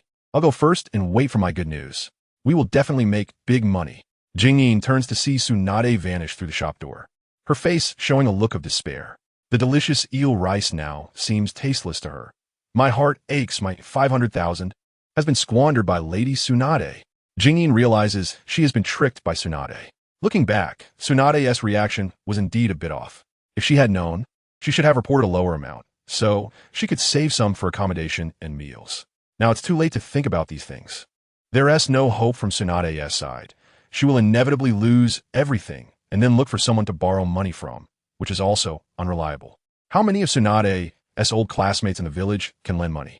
Lord Jiraiya doesn't even know where they are. She should think a way to make money. She extended her stay at the hotel this morning, and they can stay until noon tomorrow. If they run out of money, they will really have to sleep on the streets. What to do? Jingyin's brain is racing. At this moment, she overhears a conversation from a nearby table. He just completed a C-rank mission. The client is a rich lady, and I got 60,000. Wow, that's impressive. Usually, C-rank missions only pay between 10,000 to 50,000, right? You made an extra 10,000. Upon hearing the mention of money, Jingyin instinctively perks up her ears. What do you think? Shall we hit up the Pan Silk Cave tonight? Definitely. We've been busy with this mission for the last couple of days. We need to relax a bit. This morning, when I came back, I heard Gongzi say that the Pan Silk Cave has opened a restaurant inside, and we can eat for free now. What? We can eat for free? Great. It's settled then. Let us go tonight and see how it tastes. Sure thing. Jingyin listens to the entire conversation, secretly amazed. Has a reward for C-rank missions become so high now? Usually, it was only between 10,000 to 50,000. How much was it 7 years ago? The increase is significant. Then Jingyin feels somewhat relieved. Of course, it's been 7 years. Not only have mission rewards risen, but everything else has too. She glances at the two middle-aged men at the neighboring table wearing Konoha headbands and suddenly has an idea. Right? My ninja registration should still be valid. I can go to the Hokage building to take on missions and earn some money. Jingyin feels a surge of motivation. She understands that it's better to act than to think, so she speeds up her eating, even urging the gluttonous Taunton under the table to hurry up. Before long, Jingyin finishes her meal and briskly walks out of the shop with Taunton. Fuyue has also finished eating, but is not in a hurry and finishes at a normal pace. He returns to the Hokage building with a heavy heart. In the conversation between Tsunade and Jingyin, he has picked up on a lot of information. It seems that Tsunade and Jingyin planned to leave Konoha tonight. Most importantly, they seem to be out of money. Just 500,000? And Tsunade used it for gambling. No one understands Tsunade better than Fuyue. With her luck in gambling, their last 500,000 is bound to go down the drain. Then they will be out of travel expenses. It seems that their house in the village was demolished by the Sarutobi clan, and they have no place to stay. He calls over the Umbu monitoring Tsunade to inquire and learns that Tsunade and Jingyin stayed at a hotel last night. Once Tsunade loses the 500,000, they will be completely broke. Then what? Planning to borrow money? Fuyue snaps his fingers and chuckles. Out of money. Huh? That's great. Chapitre 76, Séranque Mission. Exterminate the wild boar. It's not that I'm afraid you have a weak point, but rather that I'm afraid you are without desires. Want to borrow money? Have you asked me first? Fuyue immediately called for the Umbu and instructed them to notify Tsunade's acquaintances in the village, especially her old classmates, to prohibit them from lending her money. Although the Umbu were puzzled, they strictly complied with the order. A team from the Umbu meticulously sorted through Tsunade's social network in Konoha, then split up and went to each person to inform them of the Hokage's command. Note, it was a command, not a discussion or notification. At this time, Tsunade was still unaware that her escape route had been cut off by Fuyue. She had just walked halfway through the village and arrived at a gambling house, holding 500,000 Ryo, happily sitting down at a gambling table. This gambling house still had that familiar taste. She remembered that her grandfather used to let her sit on his shoulders to gamble here when she was a child. That was also when she first had a strange connection with gambling, a word that would thread through her entire life. While Tsunade was sitting at the gambling table, Shizune had already spent her last bit of money at the Hokage building, completed the necessary procedures, and obtained her Konoha forehead protector. Shizune was relieved to touch the forehead protector. Luckily, she still had a little money left, just enough to cover the processing fees. Otherwise, she would have been dumbfounded. She put the Konoha forehead protector on her forehead and eagerly ran to the mission department in the hall to see if there were any suitable missions available for her to take on. Ideally, something simple that wouldn't waste too much time. Shizune arrived at a corner of the hall. This was the mission department, where Konoha ninjas could pick up some missions. The available missions were usually posted early in the morning on a large wooden wall. Just like the C-rank mission mentioned by the two uncles in the restaurant, there were also some here. On the mission wall, there were more D-rank missions, with B-rank missions being the least, barely numbering less than 10. D-rank missions are the lowest level, not directly involving combat or posing a serious threat to life. Such missions typically reward between 5,000 to 50,000 Ryo, such as finding lost pets, assisting in harvesting taro, or babysitting, which are relatively light and low-risk tasks. C-rank missions involve a risk of injury, but are still feasible to complete, usually valued between 10,000 to 50,000 Ryo. Tasks like bodyguarding, capturing wild beasts, or participating in general extermination actions have some danger, but are comparatively lower. B-rank missions are expected to involve confrontations between ninjas, requested by other countries. Their rewards range from 80,000 to 200,000 Ryo, including bodyguarding, espionage, and assassinating enemy ninjas, which require higher personal skill and strategy. Shizune directly ignored the B-rank missions on the wall. She prioritized tasks that she could complete the same day or receive payment for by the next day. Additionally, B-rank missions are typically less accessible for individuals, usually requiring teamwork. She had no companions to take on missions with her. This significantly narrowed her options. Shizune scanned from left to right, eliminating missions that did not meet her expectations. After carefully reviewing, she found 3 missions suitable for her current situation, 1 C-rank and 2 D-rank missions. The C-rank mission involved a large wild boar appearing in a nearby village outside Konoha, destroying farmers' fields and causing significant distress to the locals, who hoped someone could drive away or kill the wild boar. The mission reward was 20,000 Ryo. Shizune glanced at the mission address and asked the staff member how far it was from Konoha. Upon learning it was only 15 miles away, she felt a bit relieved. For a ninja, 15 miles isn't very far. At full speed, it would take about 10 minutes. A round trip would be around half an hour, plus time to deal with the wild boar. Shizune looked at the remaining 2 D-rank missions, which were common pet-finding tasks, with rewards close to 6,000 Ryo each. Well, let's do this C-rank mission first. After some consideration, Shizune decided to take on the C-rank mission. The reward for this C-rank mission was higher, even more than completing 2 D-rank missions, and dealing with a large wild boar wouldn't be particularly difficult for her. It was just past noon. If she set out now, and everything went smoothly, she might even be able to return before sunset. If the 2 D-rank missions were still available by then, she could take them on. Shizune tore off the posted C-rank mission from the wall and went to the nearby work desk to register her name and ninja ID. All right, the task deadline is 2 days. Please complete it within this time, the staff member reminded her as they adjusted their glasses. Shizune nodded, said nothing more, and turned to leave. As she exited the Hokage building, Shizune felt a sense of nostalgia. It had been a long time since she had taken on a mission, and it truly brought back memories. She collected her thoughts and headed toward the village entrance. On the 3rd floor, next to the Hokage's office window, Fuyue, who had just finished typing a chapter while enjoying the view, happened to notice Shizune exiting the Hokage building. What was she doing here? Curious. Fuyue called someone to inquire, and soon received all the information about Shizune. It turned out she had reapplied for her ninja information and had gone to take on a C-rank mission to exterminate a wild boar. Hee.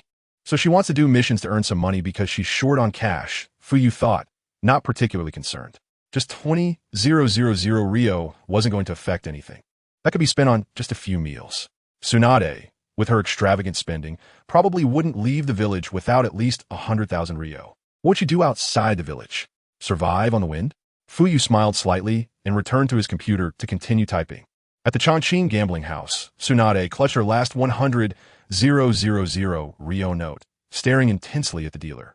She had already lost 4 hands at this table, wiping out her 400,000 Ryo. The dealer felt creeped out by her gaze, but wasn't too flustered. After all, this was a gambling house that had been in Konoha for 50 years. It had a long history. He had never seen anyone dare to cause trouble here. The gambling house had a solid backing. Tsunade didn't want to cause trouble. She was just starting to suspect that the dealer was cheating. Otherwise, how could she lose 4 times in a row? Didn't they say that in a gambling house, the house would let customers win a few times to make money? Why was she losing every single time? Tsunade's foot was nervously shaking, and she felt restless. She had boasted to Shizune that she would definitely make money. Losing 400,000 in such a short time was unbearable. Tsunade's beautiful, fair-skinned hands tightly gripped the banknote. This was her last chance to turn things around. After hesitating for a moment, she decided to leave the gambling table, thinking that today might not be a good day for cards and that she would try her luck with dice instead. Chapter 77.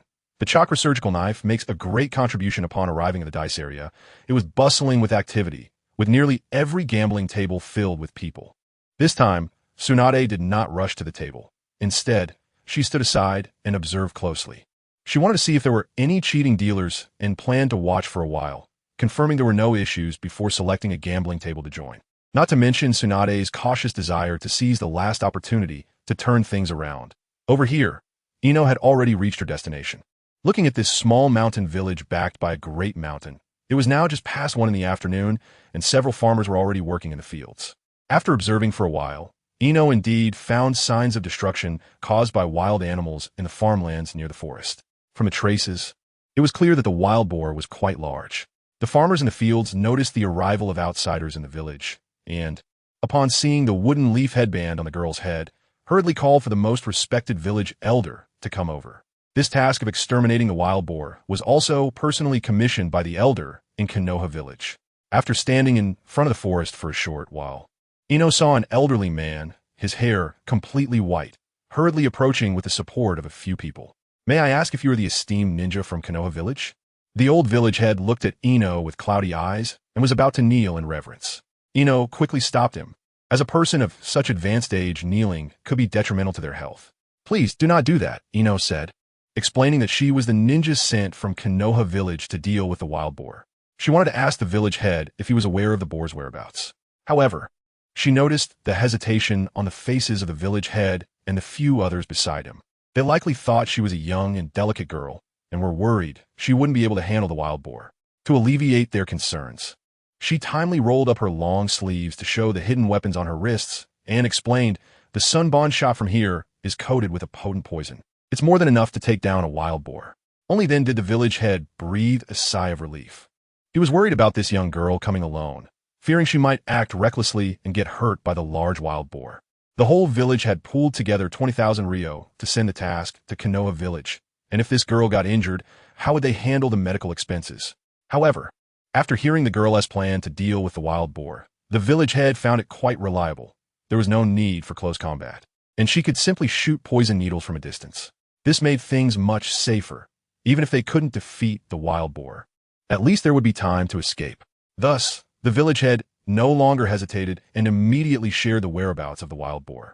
It turned out that he had sent a few agile young men to track the wild boar from a distance, and discovered that for the past 2 days, the wild boar had been resting in a natural pit on the leeward side of the northern slope of the mountain. The girl could sneak up and shoot poison needles from afar, which might indeed solve the problem of that troublesome wild boar. The village head rarely showed a hint of a smile, as this wild boar had troubled him to the point where he couldn't eat or sleep. If it wasn't dealt with soon, it would ruin the crops in the fields, and they would have to suffer next year. Is that so? That sounds good.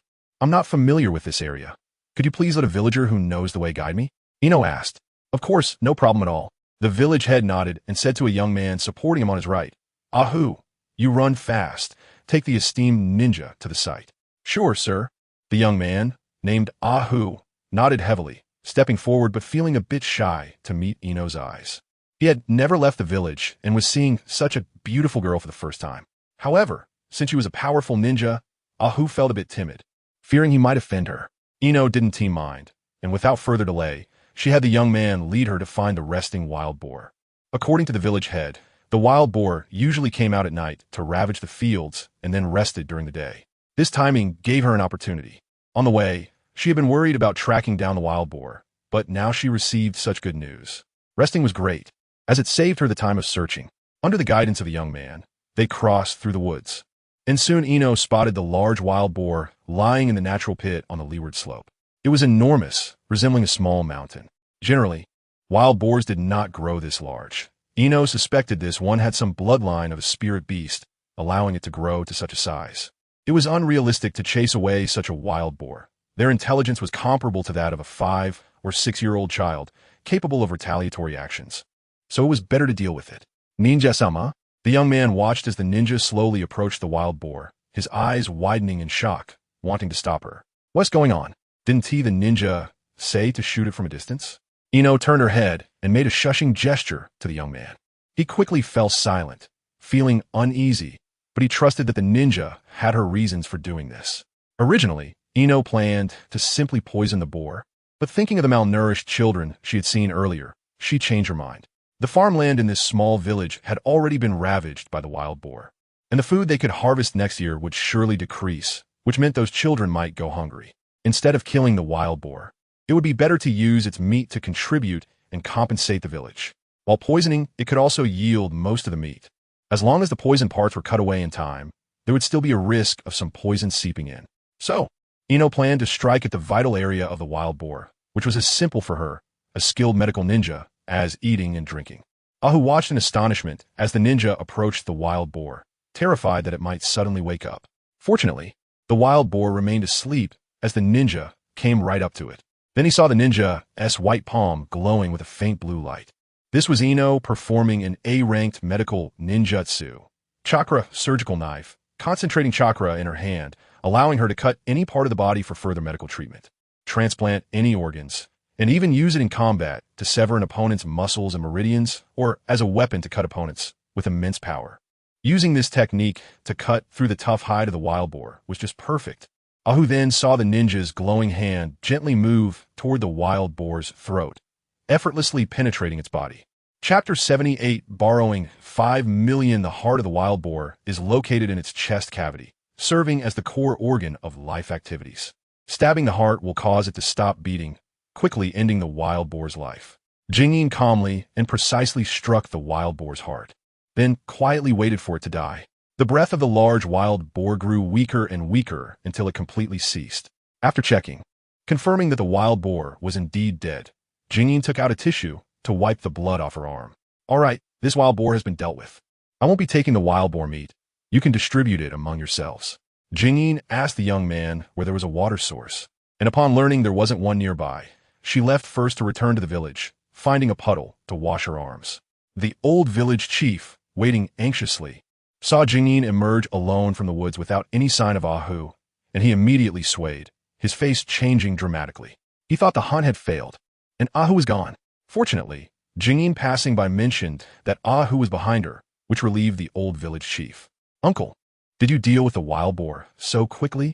The thin, dark middle-aged man, standing beside the old village chief, said incredulously. How long had they been in the mountains? You'll know when Ahu returns, the old village chief thought, feeling a bit anxious himself to know the details. But he still needed to maintain his composure in front of the younger villagers. Seeing the old village chief's calm demeanor, those around him also seemed to be influenced by him, their emotions stabilizing. After Jingyin finished washing her arms, she didn't return but waited aside. She still needed the signature of the task commissioner, the old village chief, to conclude her mission and hand it in to receive the reward. Before long, Ahu came down from the forest. After the old village chief and the others received the confirmed news from Ahu, they finally breathed a sigh of relief, their faces glowing with joy. The cursed wild boar was finally dead, and the esteemed ninja had generously offered them the wild boar meat for free. The old village chief trembled as he approached Jingyin to perform a deep bow, but thankfully, Jingyin stopped him in advance, saying that a bow would incur a cost for the wild boar meat. The old village chief then halted, expressing his gratitude. Thank you so much. You are too generous. Jingyin smiled, but said little, only taking out the task order. Village chief, the task has been completed. Could you please sign here? All right. The old village chief signed without hesitation and even suggested, esteemed ninja, why not stay for a meal? Let everyone express their gratitude to you properly. Jingyin declined. No need. I have things to do. Goodbye, everyone. She waved her hand elegantly and turned to leave. As she made her way back to the village, Jingyin was in a good mood. While in the gambling house, Tsunade's face was filled with anxiety. How could this be? How could this happen? It shouldn't be. I just lost 4 times in a row. How can I lose again? Tsunade murmured to herself, unable to comprehend why her luck was so poor today. Biting her thumb, Tsunade fell into deep thought, realizing she was in trouble, having lost 500,000 entirely. How was she going to explain this to Jingyin? After some thought, she concluded that the reason was that the initial capital of 500,000 was too little. If she could borrow another 1 million, no, another 500,000, she could definitely turn things around. Isn't there an old saying that when a person's luck is at its lowest, they will rebound? The worse it has been before, the better it will get afterward?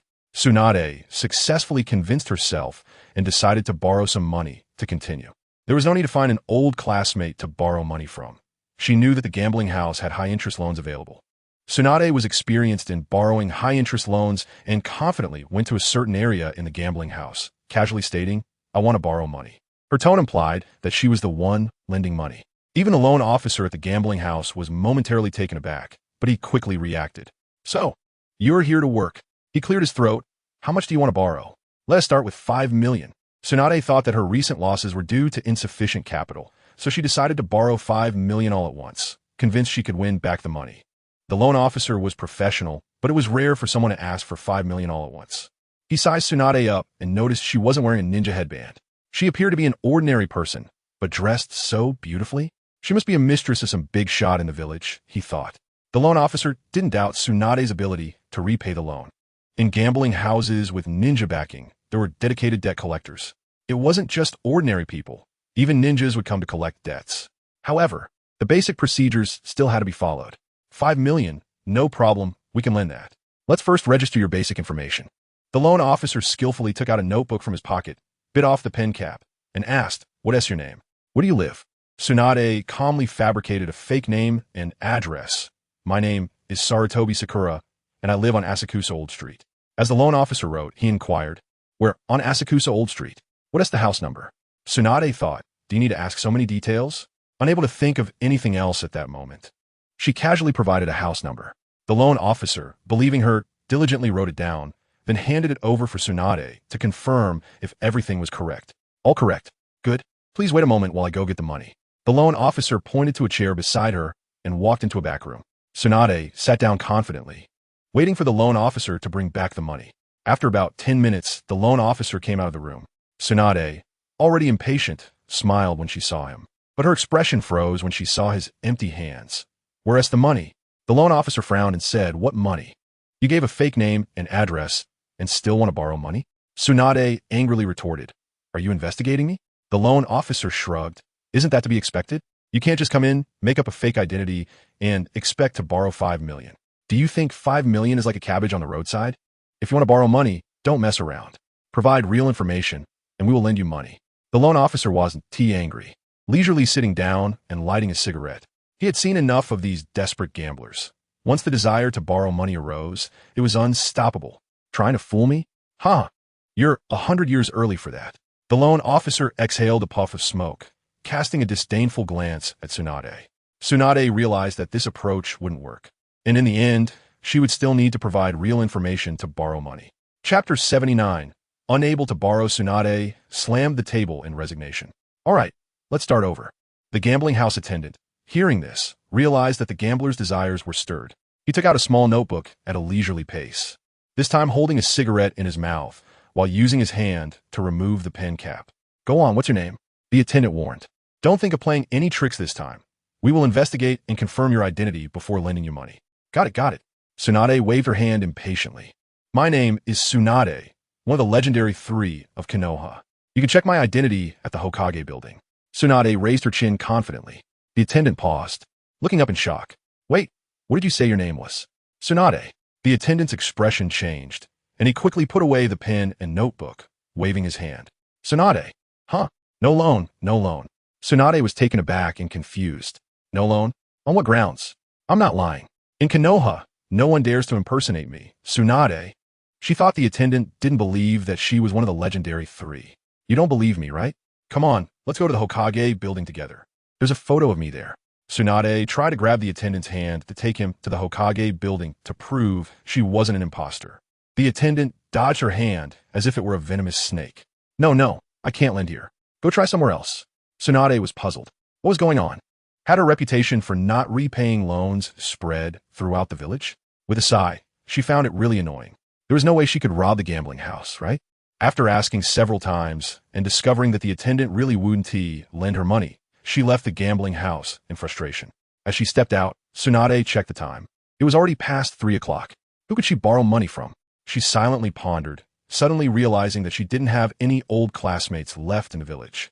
Among her classmates from the battlefield in the rain, only she, Jiraiya, and Orochimaru remained alive. After that battle, their fame as the legendary Three spread far and wide. After drifting through the years, Tsunade now looked back and realized that aside from Jiraiya and Orochimaru, she had no familiar faces left to borrow money from. With a deep sigh, Tsunade hesitated for a moment and suddenly remembered her former subordinates when she was the director of Konoha Hospital. Why not borrow a little from them? A little help in times of need. Rarely thinking about borrowing money, Tsunade hurriedly made her way to Konoha Hospital. Upon arriving at Konoha Hospital, Tsunade began searching for her former subordinates, but 7 years had passed and many new faces had appeared. She could only find a few people. Unfortunately, these few people all said they had no money. What to do now? She had to leave empty-handed. After all this trouble, it was already past 6 in the evening.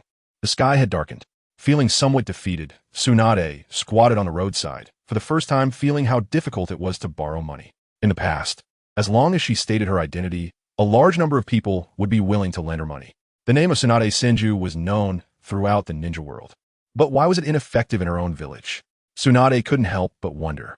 Meanwhile, the instigator of Tsunade's inability to borrow money, Fuyue, was comfortably lying on his tatami at home, enjoying a massage from his wife Mikoto. With his eyes closed, he felt as if his soul was about to float out of his body. Honey, your massage technique is really good. I think you could train the technicians at the shop.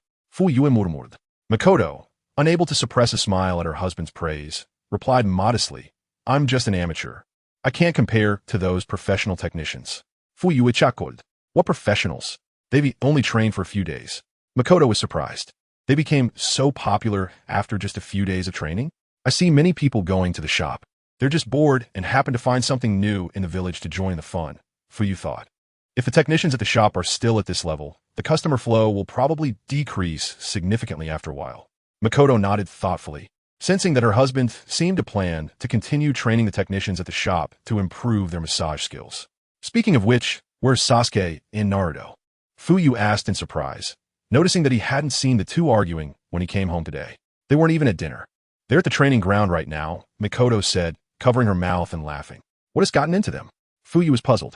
He remembered that when Itachi was home, Sasuke would follow him to the training ground, but when Itachi was away, Sasuke would relax significantly, going from training daily to occasionally. Ever since Naruto moved in with them, Sasuke had gone from occasionally training to not going at all, spending almost every day at home playing and fighting with Naruto over the television. Mikoto explained, it seems the kids had practical training at school today. Naruto lost, and when they got home, they didn't eat, just dropped their backpacks and ran to the training ground. Fuyue nodded, EC. Mikoto tentatively asked, Honey, Naruto has been living with us for a while now. When you plan to teach him some ninjutsu? His foundation is really too weak. He can't even do the body replacement technique. Sasuke can do it, and if Naruto starts working on his foundation now, it's still not too late. Mikoto felt a bit guilty for her best friend's child. After all these years, she could only watch her best friend's child suffer bullying and insults from villagers, yet she hadn't done anything to help. If Kushina knew, she would surely blame her. Yeah, that's true. You can't learn much at the ninja school. Hearing Mikoto say this, Fuyue suddenly remembered that the books at the Konoha ninja school also needed to be cleaned up. That old man Sarutobi Hiruzen had fabricated many lies in the textbooks during his time as Hokage, just to brainwash Konoha's ninjas from a young age, claiming he was the strongest Hokage, and so on. It was almost laughable. Children who didn't know the past would naturally believe the fabricated textbooks created by Sarutobi Hiruzen. To be honest, with the first and second Hokage as examples, how could the title of the strongest Hokage belong to Sarutobi Hiruzen? He was just a slightly stronger average Kage-level ninja. Whether he could defeat the Third Hokage was still a question mark. Chapter 80. The arrangement for Naruto. Wherever the leaves of Konoha dance, the fire continues to burn. The flames will keep illuminating the village and help the new leaves to sprout.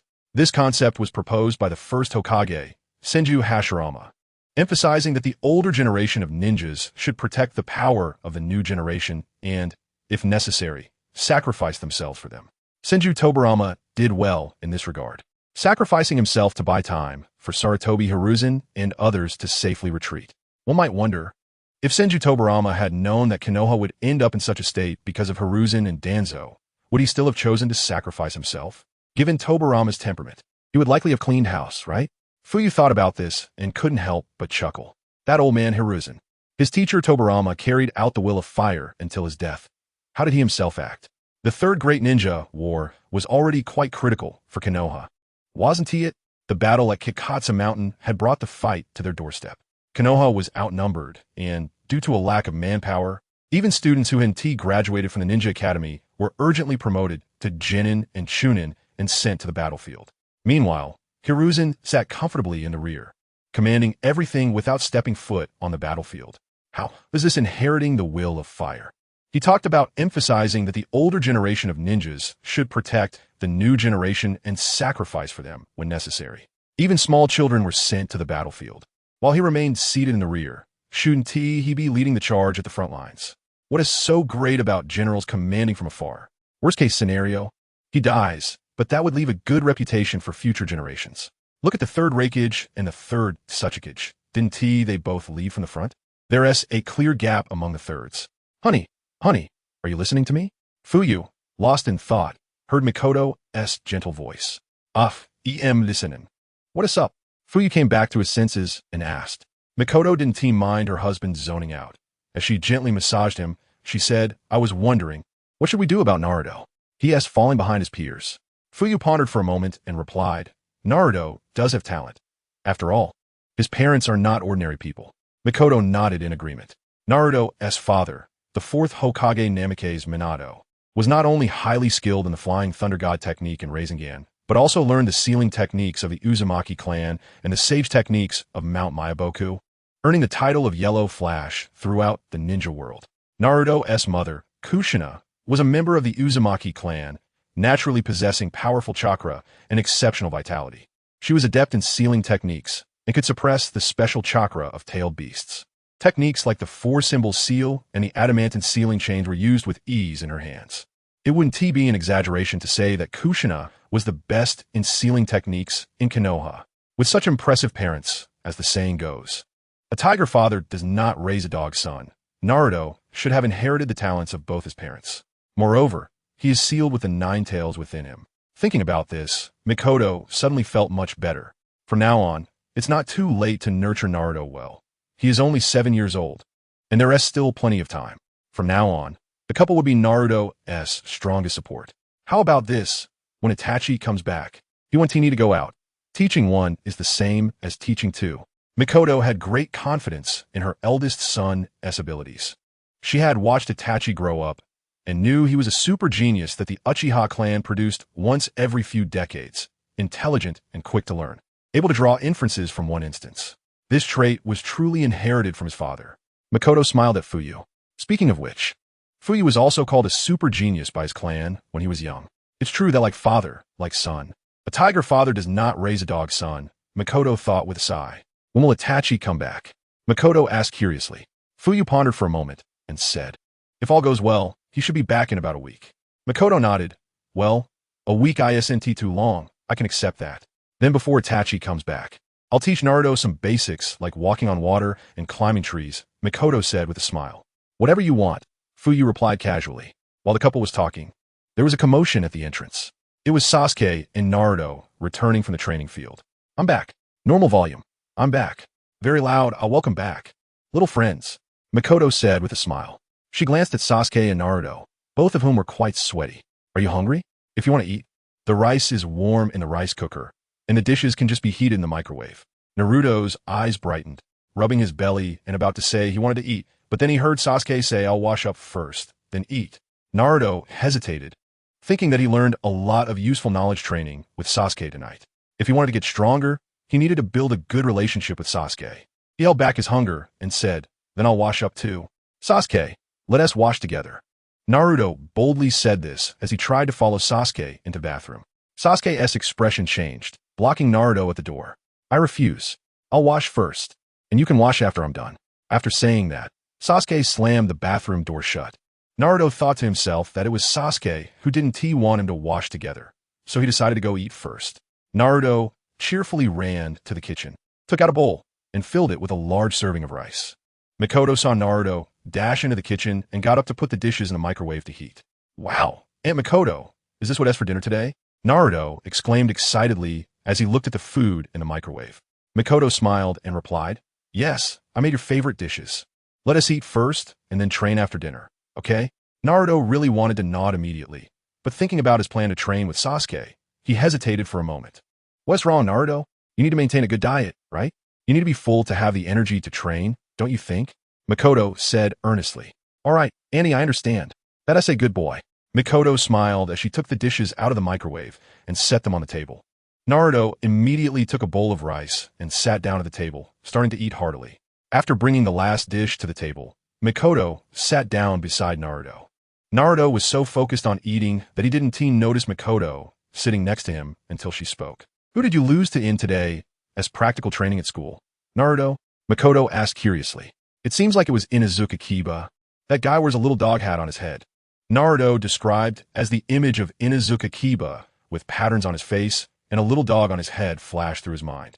Chapter 81, A Family. So you want to train with Sasuke at the training ground, right? Naruto nodded emphatically, chewing and mumbling. I want to beat that guy. That's great. Naruto has a goal now, huh? Mikoto smiled. Naruto, feeling a bit shy, grinned and suddenly put down his chopsticks, dancing around and said, Annie, I didn't know Sasuke was that amazing. Mikoto asked in surprise, Really? What makes Sasuke amazing? Naruto exaggeratedly squinted his eyes, spread his fingers wide, and did a chest expansion exercise, his loud voice echoing even in the bathroom. That Sasuke can turn into a piece of wood. Ah, that's the substitution technique. Mikoto said with a smile. Right? Naruto counted on his fingers and said, Substitution technique, and what were the other two? We learned this the day before yesterday at school. Irika-sensei taught us. Strange, I can't remember. Naruto scratched his head, his clear eyes showing a hint of foolishness. Fortunately, Mikoto timely supplémented, substitution technique, shadow clone technique, transformation technique. These three techniques are collectively known as the three body techniques. Yes, Auntie, that's what I wanted to say. At the bathroom door, Sasuke, who had finished his bath, held onto the doorknob and didn't pull the door open for a long time. Hearing Naruto say he was amazing, Sasuke felt quite pleased. So he secretly listened in and found that Naruto had started talking about his brother with their mother, and he immediately pulled the door open and ran out. Naruto, when Itachi comes back in a few days, can you ask him to teach you ninjutsu? Naruto's eyes widened, and he eagerly nodded, sure, just as Mikoto smiled. Sasuke suddenly dashed out from the bathroom, shouting, I disagree. Mikoto's beautiful brows furrowed slightly. Sasuke, what's wrong with you? My brother can only teach me. Sasuke muttered, This child, it's all because Itachi spoils him too much. Mikoto felt a bit helpless, but this was something she and her husband had already agreed upon. So she wouldn't change it just because of Sasuke's wishes. Faced with Sasuke's unreasonable tantrum, Mikoto decided to play her trump card. Sasuke, this matter has been discussed with your father. If you have any objections, just talk to your father. Sasuke instinctively looked back at his father, whose expression was stern, and subconsciously felt like retreating. Sasuke hesitated for a few seconds. His feet felt like they were rooted to the ground and couldn't move. After struggling for a moment, he heard his mother say, I told your father that your brother won't be busy with missions and will focus on teaching you two ninjutsu at home. You can spend more time with your brother. Aren't you happy? But Sasuke showed a hint of hesitation on his face. Mikoto increased her persuasion. It's just one more Naruto. Naruto is now part of our family too. Okay? But Sasuke still showed a hint of hesitation. Mikoto pressed on. You saw that Naruto lost today, right? Do you want to see Naruto keep losing to others? Sasuke's mind flashed back to the scene where Naruto was knocked down by Inuzuka Kiba during the day, and he resignedly said, Okay, I get it, I won't oppose it. Mikoto smiled and patted Sasuke's little head. That's a good boy. Family should help each other, okay? What did you practice at the training ground? Faced with Mikoto's curiosity, Sasuke shyly turned his head. Nothing much, just ordinary, like usual. Naruto was less reserved. He was eager to share, saying excitedly, Sasuke told me to practice chakra, and he said it's easy to beat that Inuzuka Kiba guy. As long as I practice with Sasuke, I can beat Kiba soon. Really? Our Sasuke really has the demeanor of an older brother. Mikoto covered her mouth and laughed. Sasuke's ears turned red, and he quietly muttered, Shut up, you talk too much. Naruto happened to hear this and asked in confusion, "Huh? Why?" "I was just speaking the truth." Naruto smiled foolishly. Sasuke was speechless. At that moment, he suddenly remembered what that female ninja had said to Naruto during the day. However, while practicing at the training ground, he noticed that Naruto didn't exhibit any signs of chakra leaking out. Since he had never experienced chakra leaking, he didn't understand Naruto's situation. So he described what had happened during the battle earlier and asked, "Kasan, does a beginner like Naruto have chakra leaking out?" Makoto thought for a moment. Beginners can indeed experience that. Oh, Sasuke nodded. So Naruto's situation today should be normal, and there wasn't any major issue. Just practice more. By the way, who is that sister who cares about Naruto? Makoto asked curiously. There aren't many girls in the village who are kind to Naruto. Sasuke replied nonchalantly.